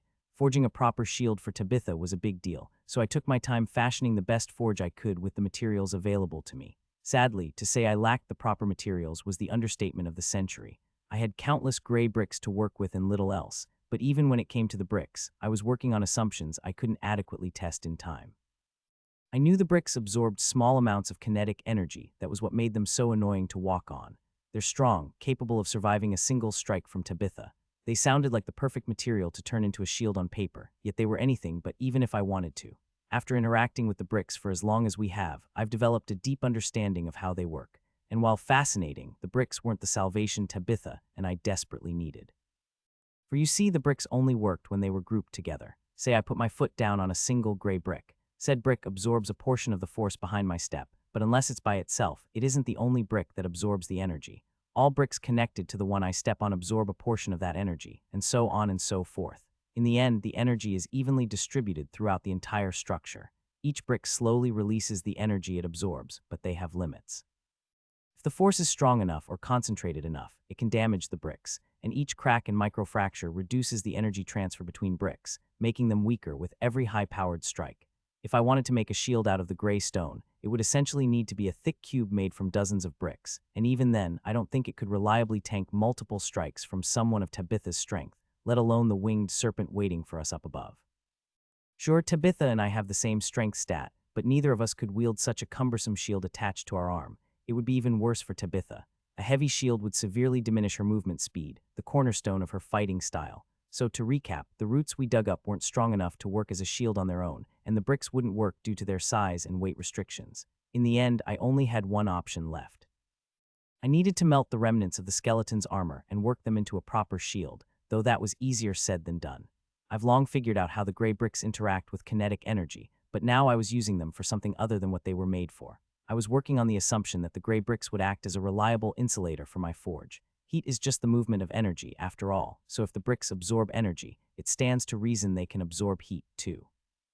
And that was the rub. I'll need almost all my mana to work the forge, so I couldn't spare any to test my theory. Sure, I summoned a small flame and held it against a brick, but that was hardly enough to see what would happen over a long period of time. I don't know how hot I'd need to get the fire to melt the armor scraps. For all I knew, they could require something ridiculous like 1,000,000 degrees or something equally absurd. All I know is that it'll have to be incredibly hot based on the fragment's strength. I knew that much, at least. That they were still salvageable after who knows how long was a testament to that. The forge I was carefully constructing needed to reach a temperature high enough to melt the metal and maintain that temperature for an extended period. To remove all the impurities from the rusted metal, I will need to liquefy it, which is another kin of worms I'll eventually need to deal with. First things first, I needed to finish the forge itself. I lost track of how long Tabitha had been asleep, but it's been over 8 hours. In all the time she's been napping, I've almost finished the forge and was about to put the final touches on it. Standing back, I look over my work with a sense of mild accomplishment. I've never had to build a forge from scratch before. Usually it would excite me to do something new, but this time it just made me nervous. I spent hours thinking about successfully fashioning a forge with only gray bricks, which showed in the final product. First, I had to be very selective about where I built my forge. Ultimately, I built it on the patch of ground we exposed when we buried the skeletons. I felt terrible working on top of their grave, but it was a necessary evil. At first, I almost built my forge elsewhere, but because I didn't rush into things and stop to plan everything out, I realized I couldn't just build it in any old place. If the gray bricks acted as I hoped they would absorb the heat from the forge and contain it. But that also meant that if I built my forge on top of the other bricks, the heat would be transferred to the entire structure, essentially doing the opposite of what I wanted. That's why I had to build my forge on top of the grave. It was the only place I could access the ground. For all intents and purposes, my forge was its own structure and wasn't connected to any of the other bricks in the hallway, meaning it shouldn't lose the heat it absorbs. I might have finished faster, but I had to stop occasionally and scan our surroundings. It was my duty to watch over Tabitha while she slept, after all. She was counting on me, so I couldn't let her down. That's why I noticed when she started to stir. I sensed Tabitha slowly get up from my makeshift bed behind me. However, I mostly ignored her, choosing instead to continue working. That said, I can't help but call out a cheerful greeting as she walks towards me without looking in her direction, proving I could be observant when I wanted to. Good morning, sleeping beauty. What does my appearance have to do with my sleeping habits? Tabitha was genuinely confused by my greeting, but not surprised. I sensed her approach. It's nothing, I giggle, not trying to hide that I found her reaction funny. But then it occurred to me that the tale of Sleeping Beauty wasn't some groundbreaking revelation I needed to keep secret. So with a smile, I turned and explained why I was laughing to Tabitha. Sleeping Beauty is the story of a princess cursed to sleep forever until true love's kiss. I laughed because picturing you as a helpless princess was comical. I sinker, hoping Tabitha didn't take too much offense to the comparison. Why? Tabitha calmly asks for clarification, slightly cocking her head to the side in confusion. Why would you think comparing me to a princess is an insult? Because princesses are usually seen as frail and weak, and you're the opposite, I hesitantly reply, but based on how Tabitha was reacting, she didn't see it the same way I did. But that's wrong, Tabitha deadpans. While royalty might not be physically impressive, they more than make up for it with their skills. I don't know where you got your information on princesses from, but it's wrong, she states firmly. It's just a story. I try to placate her, but apparently her nap did more than just recharge her physically. It's still wrong, Tabitha doesn't let up. You shouldn't look down on royalty. I'm not. Geez, I roll my eyes in exasperation before turning around and continuing to work on my nearly completed forge. Thankfully, Tabitha doesn't see fit to torture me further on that subject. You've been busy, she casually remarks with little inflection, while examining the budding forge I've spent the last 5 odd hours constructing. Don't worry, I made sure to keep an eye on our surroundings, I tell her as I set another gray brick into place, thinking she might have thought I got sucked into my work as I so often did. Of that I have no doubt. Tabitha briefly pats my shoulder as if to say, good job. Really, I stupidly find myself asking, hoping I wasn't just hearing what I wanted to. Really, Tabitha reassures me with the smallest smile. You've more than proven yourself. I could only sleep as long as I did because I knew you'd watch over me. For a second, I stand there staring at Tabitha wide-eyed in shock. Wow, that means a lot, I grin giddily in response to her praise. Don't let it go to your head, she reminded me a second later, somewhat spoiling the moment. Yeah, I grumble as I place down another stone. It was like putting together a 3D puzzle. I only had dirt available instead of mortar, so the stones needed to fit together as tightly as possible to minimize heat loss. Tabitha watched me as I worked, only asking me questions when I paused. How much more do you have? I think I'm just about done, I tell her, eyeballing my work. My finished product was only a few feet high by a few feet across. I didn't want it big, as that would just require more heat to operate. Forge needed to be just big enough for me to fit the metal scraps and the roots I would use for kindling inside, and I think I succeeded. Does that mean you'll start making my shield? Tabitha looked at me like a child during Christmas, only in medieval armor, or at least what was left of it. Almost, I tell her as I pick up the largest gray brick I had set aside while building my forge. If I start now, even if I manage to bring the forge up to temperature, the metal will melt into clumps. If I had a proper setup, that might not be a problem, but here, it would be disastrous. I see, Tabitha nodded along with a straight face, and that stone will solve this, hopefully. It went unsaid that if this failed, we were likely screwed. Using my knife, I carefully started to carve out small chunks of the stone. My goal was to make a makeshift crucible out of it. I was going to place it at the center of the forge and build my fire around it. Since it was made from force-absorbing rock, I hoped it would absorb the heat and help liquefy the metal. Slowly but surely, I carved the rock in question. Its force-absorbing nature made things tricky, but I could overcome the stone's properties by keeping constant force behind my knife because it wasn't connected to anything to disperse the force it absorbed. Eventually, after a few short hours of work, I had my crucible in hand. Now, Tabitha asked over my shoulder, where she had been hovering the entire time I worked. Almost, I tell her as I set the crucible inside the forge. We have one last piece of prep work to do, and this time I'll need your help. What do you need? It was almost imperceivable, but Tabitha's already rigid posture straightened further in excitement. I guide her to the pile of roots we removed from digging out the grave, grabbing the largest piece from the top and holding it up for her to see. I have no idea how these will burn, I tell her nervously. They're mostly dead from the death and poison mana, but that doesn't guarantee they'll burn. This pile is a start, but we should walk around and try to collect as much as possible before I begin. Roots had broken through the structure at multiple points, so we wouldn't need to dig for them, but that wasn't our biggest hurdle. That'll use up a lot of energy, Tabitha notes with little emotion, and that was the biggest hurdle of my plan. Even partially dead, the roots were incredibly tough to cut through. Only Tabitha with her sword could do it, and gathering the amount of kindling I needed would be exhausting. I know, I frown. Is there any other way to make me a shield? Tabitha asks calmly. Not anything that won't break after the first hit, I tell her. Tabitha and I exchanged looks. It was clear what we had to do. Without a shield, Tabitha wouldn't last 5 seconds against the winged serpent, and it went without saying that I wouldn't leave her behind. She needed a shield, end of story. Then we better get going, Tabitha says as she stretches her recently recovered arms, her new scars shimmering in the glow of my light spell. I agree. Oh, one more thing I suddenly remembered. Moving over to our bags, I grabbed our water skins. Between the two, we had a few mouthfuls of water left.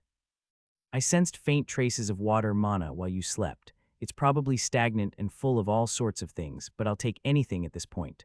Smart, Tabitha nods in approval.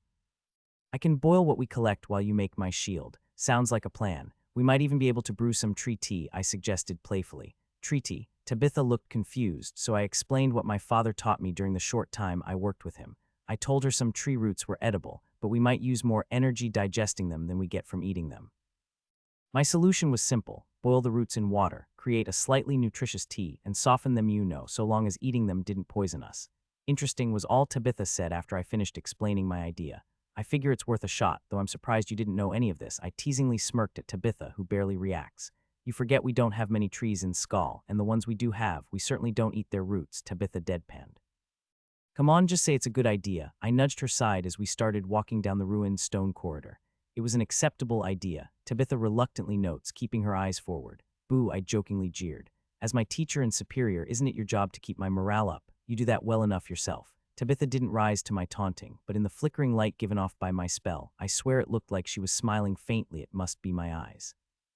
Bantering with Tabitha was fun, and it did raise my spirits. The threat of death was literally looming overhead, but Tabitha's stone-like demeanor somehow made me feel better. No matter what we faced, she handled it with a cool head and a strong attitude. She was my emotional rock, and I couldn't thank her enough for being by my side. Did that mean I would stop trying to chip away at her stony exterior? Not in the slightest.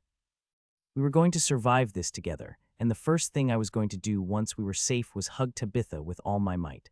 I didn't care how she might react, I was doing it. I would make it happen, and no wimpy lesser dragon was going to stop me. I knew hope could be dangerous for people in our situation, but I was starting to get optimistic. After hours of searching for and prepping what little I had, and a lot of cutting on Tabitha's part, my stack of roots had quadrupled in size, and everything was essentially ready. I had fuel, a forge, a crucible, a workstation, and metal to work, all the basics I needed to attempt this little endeavor of mine. I was still missing some of the more mundane tools a blacksmith needs, but I wasn't focusing on that now. Until now, everything had been in my head, but now that I had the essentials in front of me, I could finally see the light at the end of the tunnel. The small amount of water we discovered, while gathering roots, was just the icing on the pre-verbal cake. I had already taken a quick nap and meditated to draw in as much ambient mana as possible, so I was brimming with energy. Let's just hope it was enough. I'm ready, I say aloud to pump myself and clear my head, signaling Tabitha that I was finally starting. I first carefully added the driest roots to my forge, interweaving them around the crucible like a bird might build a nest.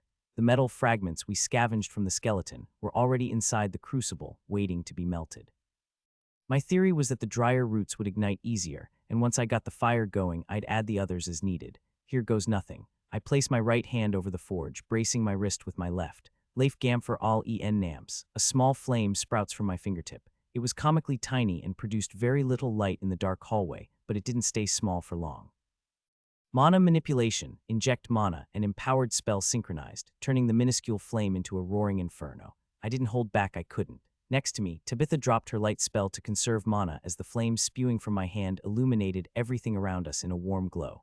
I could feel my mana pool emptying rapidly, but I didn't stop, I didn't even slow down. The gray bricks were gradually turning red under the magical fire.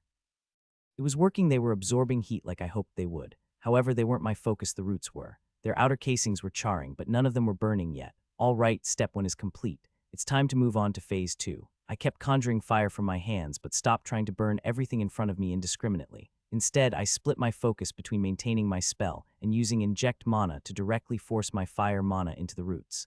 Come on. I shouted over the roar of my empowered spell. I was trying to burn the roots inside and out, but I would run out of mana if something didn't give soon. All the work I've done getting this far will be pointless if the roots don't light. I couldn't melt the metal fragments with my mana alone, not even if I had 10 times the amount of mana I had now. I'm able to force my fire mana into the steel like wood, but even partially dead, the root's internal mana refuses to ignite. To the side, Tabitha stood like a statue in the face of the heat I was producing. In her hand was our last mana potion. If my mana pool dropped to 20% before the roots started to burn, I would have to drink it, but that was my last resort. Along with the one remaining health potion, it's all we had left, and we needed everything we could get our hands on for our fight against the winged serpent. If it were up to me, I'd never touch the potion, sadly. The choice was out of my hands. If the roots didn't catch fire soon, I'd have no choice but to drink it. We could plan around not having a mana potion. The same couldn't be said about Tabitha's shield. That said, light, damn you, I grit my teeth as my mana dipped below 600. I would reach the 20 cutoff mark in another few seconds. I couldn't afford to go any lower than that and risk passing out. If I did, I could be out for days, which was basically a death sentence. Light. Light. Light. As I was about to lose hope, I felt a spark not sustained by magic. A single tail of smoke wafts from the tip of one of the roots it was burning. It started slow, but I could sense the fire spreading inside the root. That said, I wasn't going to risk stopping prematurely. I kept channeling my magic until it wasn't wise to exhaust myself even further. By that point, a handful of the roots were burning brightly, to my immense relief. Sweat dripped down my face from the heat of my spell, and from exhausting 80 of my mana pool in under a minute. My legs shook, but that didn't stop me from grinning like a loon. I did it, I mumbled under my breath. You sure did. Tabitha placed a steadying hand on my shoulder.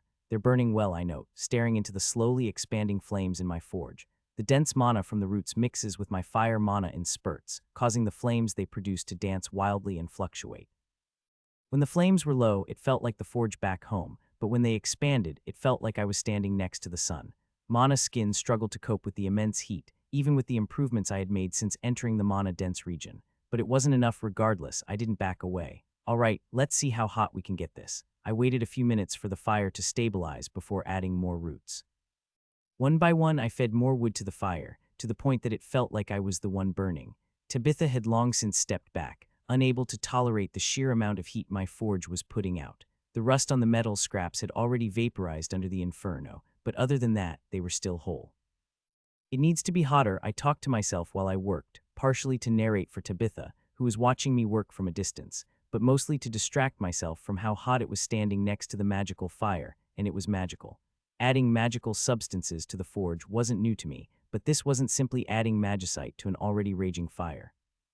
The roots didn't have the mana density of magicite, but they were close, and this wasn't mixing two substances together to create something new. The roots and the mana within them were one structure. As the wood burned, so did the mana inside it, as was the opposite. It created a perfect feedback loop, producing powerful magic-infused flames. The force-absorbing bricks I used to make my forge were bright red now and couldn't contain all the heat they were absorbing. In the bright light produced by the magical fire, you could see the air twisting and shimmering around each brick like the air itself was about to catch fire. At some point while I worked, Tabitha pulled out our water skins and held them in front of her with the caps off. Out of the corner of my eye, I could see faint traces of steam coming out the tops, meaning the water inside was either boiling or close to it. My body screamed to step away from the flames, but I ignored its warnings. I pushed through the burning sensation and added more roots until it happened. A single bead of liquid metal ran down the side of one of the metal fragments as if it were sweating. I wish I could say the same about myself. My sweat vaporized the moment it left my skin. But that didn't matter. The fragments were melting, and with them, an unimaginable weight was lifted from my shoulders. My crazy plan was working, but I couldn't celebrate yet. I had to keep tending to the fire, which was difficult without tools. I used the longest tree roots as makeshift fire pokers. However, they only lasted a few seconds before they too burst into flames, and I was forced to add them to the forge as kindling. More metal fragments began to liquefy, and soon a puddle of molten metal was at the bottom of my crucible. At the same time, my pile of roots was steadily vanishing into the flames. I kept working, ignoring the burning sensation that had now seeped into my bones. I couldn't stop, I wouldn't stop. This shield was our salvation, I had to tough it out. Then when I felt like I couldn't take any more, a cool sensation briefly washed over me, offering me a moment of respite before the heat returned in full force. It happened so fast that, for a second, I thought my mind was playing tricks on me, but then I felt the trickling sensation of experience points fusing with my soul. I didn't need to pull up my status page to know what skill I just unlocked. Ever since I started apprenticing under Dell, I wondered if I would ever unlock this skill. I thought I would never get it because of Mana skin, but I guess enduring these magic flames was enough to do the job. I finally acquired Heat Resistance, my 10th Tier 3 skill. At level 1, Heat Resistance did nothing against what I was currently facing, but I was happy to take whatever I could get. The psychological boost from unlocking it was enough to help me endure the heat a little while longer. Resistance skills are some of the most coveted in the world and some of the hardest to obtain, and I just got my third. What does that say about my life? Grinning through the pain, I kept tending to the fire. You aren't going crazy on me again, are you? Tabitha's deadpan voice reached me over the burning hell pit that was my forge. Not this time, I hollered back with glee. I just unlocked heat resistance. You hadn't already? Tabitha seemed genuinely baffled. Never needed it before. I continued to smile through the pain. My lips were so dry, I could feel the moisture being sucked out of them along with my throat and lungs, so I added another round of roots to the fire and finally stepped away from the fire and retreated towards Tabitha. I didn't care if the water was safe to drink or boiling. I grabbed my water skin from Tabitha's hand and started chugging. There was a considerable temperature difference where Tabitha stood compared to next to the forge, but it was still unbelievably hot. All the gray bricks around us were absorbing the ambient heat and dispersing it amongst the greater structure, but they couldn't keep up with what the forge was putting out since they weren't connected. After guzzling half my boiling water skin and thinking it felt cool against my lips, I returned it to Tabitha and forced my way back to the roaring inferno. While I was gone, most of the metal fragments had liquefied, but I could still sense some chunks stubbornly refusing to melt suspended in the liquid solution. Everything needed to melt before I moved on to the next step, or I risked the structure of Tabitha's soon-to-be shield. By this point, almost all of the tree roots we gathered had been fed to the fire, and turned to ash it was going to be close. I added the remaining roots to the fire one by one until I was down to my second-to-last root. Carefully, I placed it where I thought the forge needed it most and stepped back, as there was nothing more I could do. I needed the last root to make Tabitha's shield, and there was no time to cut down more. This meant I had nothing else to add to the fire besides my hopes and dreams, and those didn't burn so easily. "How is it?" Tabitha asks as she rejoins me at my side now that the temperature has fallen to a more reasonable level. "There's a few more fragments in the process of melting," I told her without taking my eyes off the forge. "I take it that's bad," she says with little emotion. I took my eyes off the crucible for only a fraction of a second to steal a glance at her, but even in that short time, I could see the signs of worry hidden in her eyes. If they don't melt fully, it could lead to a critical failure in your shield. I don't have to tell you how bad that would be. 2 fragments left, I note clinically as I stare into the dying inferno. Neither of us said anything else as the fire dimmed. We stood there silently until the last flames went out and were again plunged into darkness. "Ticht Eidwesk Fraulein Htig." Tabitha slowly recited her country's version of the light spell, pushing back against the abyss but not fully conquering it. "Well," she asks, the slightest trace of worry in her voice. After a moment and a massive sigh of relief, I gave her the good news. "It's Domberly." I gave her a thumbs up, and that's okay, should be now for the fun part. Rushing forward, I glanced down into the forge at the still glowing pool of liquid metal. Time was of the essence. Gritting my teeth, I dropped mana skin on everything but my hands, channeling the small amount of mana I recovered waiting for the fragments to melt into what remained. Without my skill protecting me, I was forced to bear the brunt of the remaining heat with nothing but my physical stats, an LV1 of heat resistance. Scratch that LV2 of heat resistance, I grin, feeling a minuscule amount of experience points fusing with my soul. Needless to say, my already red skin started to blacken as I was cooked alive. Holes started to form in my clothes, and I could smell burning hair. Not wasting any more time, I leaned in, grabbed my makeshift crucible with my bare hands, and pulled it out of the forge. Fuck, fuck, fuck, fuck, I swore over and over as I rushed to my impromptu workstation nearby. The air between the layers of mana skin protected my hands, but it did nothing for the rest of me. "Do you have my hammer?" I called over my shoulder, sensing Tabitha right behind me. "Ready," she replied. "Good, because we only have one shot at this." "Don't blame me if it doesn't look very nice," I tell her. "As long as it works, I could care less what it looks like." Tabitha deadpans behind me. "You say that now, but what about after we escape? What will people say about my work then?" "Then I'll just beat them up. Now hurry up, you're starting to smell like a well-cooked steak." "That's not funny," I whine as I pour the liquid metal into a circular divot on the top of my workstation, which was nothing more than a stack of gray bricks. Now, of all times, Tabitha decides to prove she has a funny side with a joke, but I'm too busy to laugh. "I wasn't joking," Tabitha retorts with a sly smile. "I liked you better when you were serious," I jokingly tell her as the divot in front of me is filled with molten metal. As soon as the last drop fell, I chucked the glowing gray stone that was my crucible into the distance like a hot potato. It crashed against the wall across the hallway, shattering into a million angry red fragments. Even the gray stone couldn't hold up against that kind of temperature for that long. Now that I wasn't holding a crucible barehanded out of the hottest forge I'd ever felt, I could again use mana skin to shield my body. The relief I felt was instant. Checking my status page quickly, I frown at the 500-odd health points I lost on that little stunt. I wish I could have done things differently, but no matter how you sliced it, it was the only way I got the crucible out of the forge before the metal inside started to harden. Glancing at my arms, sections of my skin were flaking off in patches, but at least my hands were okay, which meant I could still work. I had to hurry. Unlike the forge I built on the exposed patch of earth, my workstation was connected to the rest of the Colosseum, so it was sucking the heat out of Tabitha's shield, which was exactly what I wanted. My mana pool was still floating barely above 20, so I needed help to bring the metal down to a more workable temperature in a controlled manner. I waited for that crucial window of opportunity where the metal was cool enough to temper with my hammer but still malleable enough to work.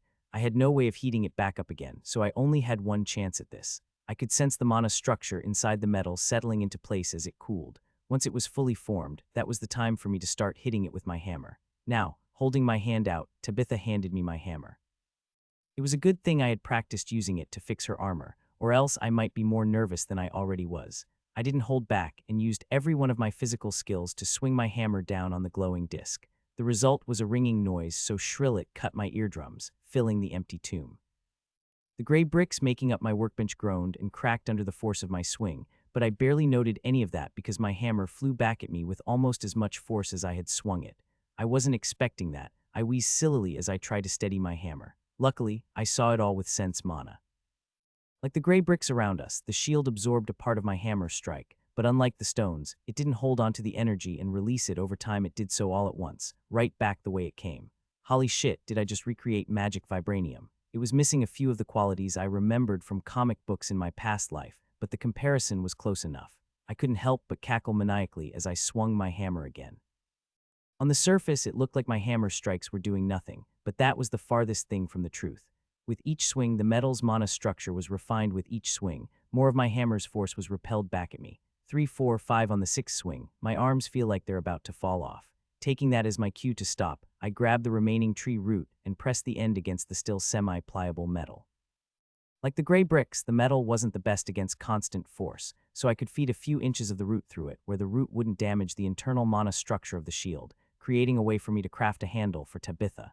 When the last of the heat was sucked out of the shield and dispersed around us, I picked it up and examined my handiwork with a manic smile. It was only 18 inches in diameter, making it more of a buckler than a shield. The edges were jagged and irregular, and the metal was unevenly spread. What little weight there was noticeably off balance. Now that it was cool, the metal had turned a sickly grayish-green color. It had no embellishments or any other defining features other than how horrible it looked up close. It was the most beautiful thing I've ever seen. Tears welled up in my eyes as I gazed down at the shield in my hands. I think I struggled to say, "I think we have a chance." Wiping the tears from my eyes with my shoulder, I finally turned to face Tabitha, who had subtly relaxed upon hearing my words. "Let's kill a dragon," I grinned wickedly. My arms hurt, my skin was flaking off in places, and my ears felt like they were bleeding, but even so, I couldn't stop smiling. The fucking snake wasn't going to know what hit it.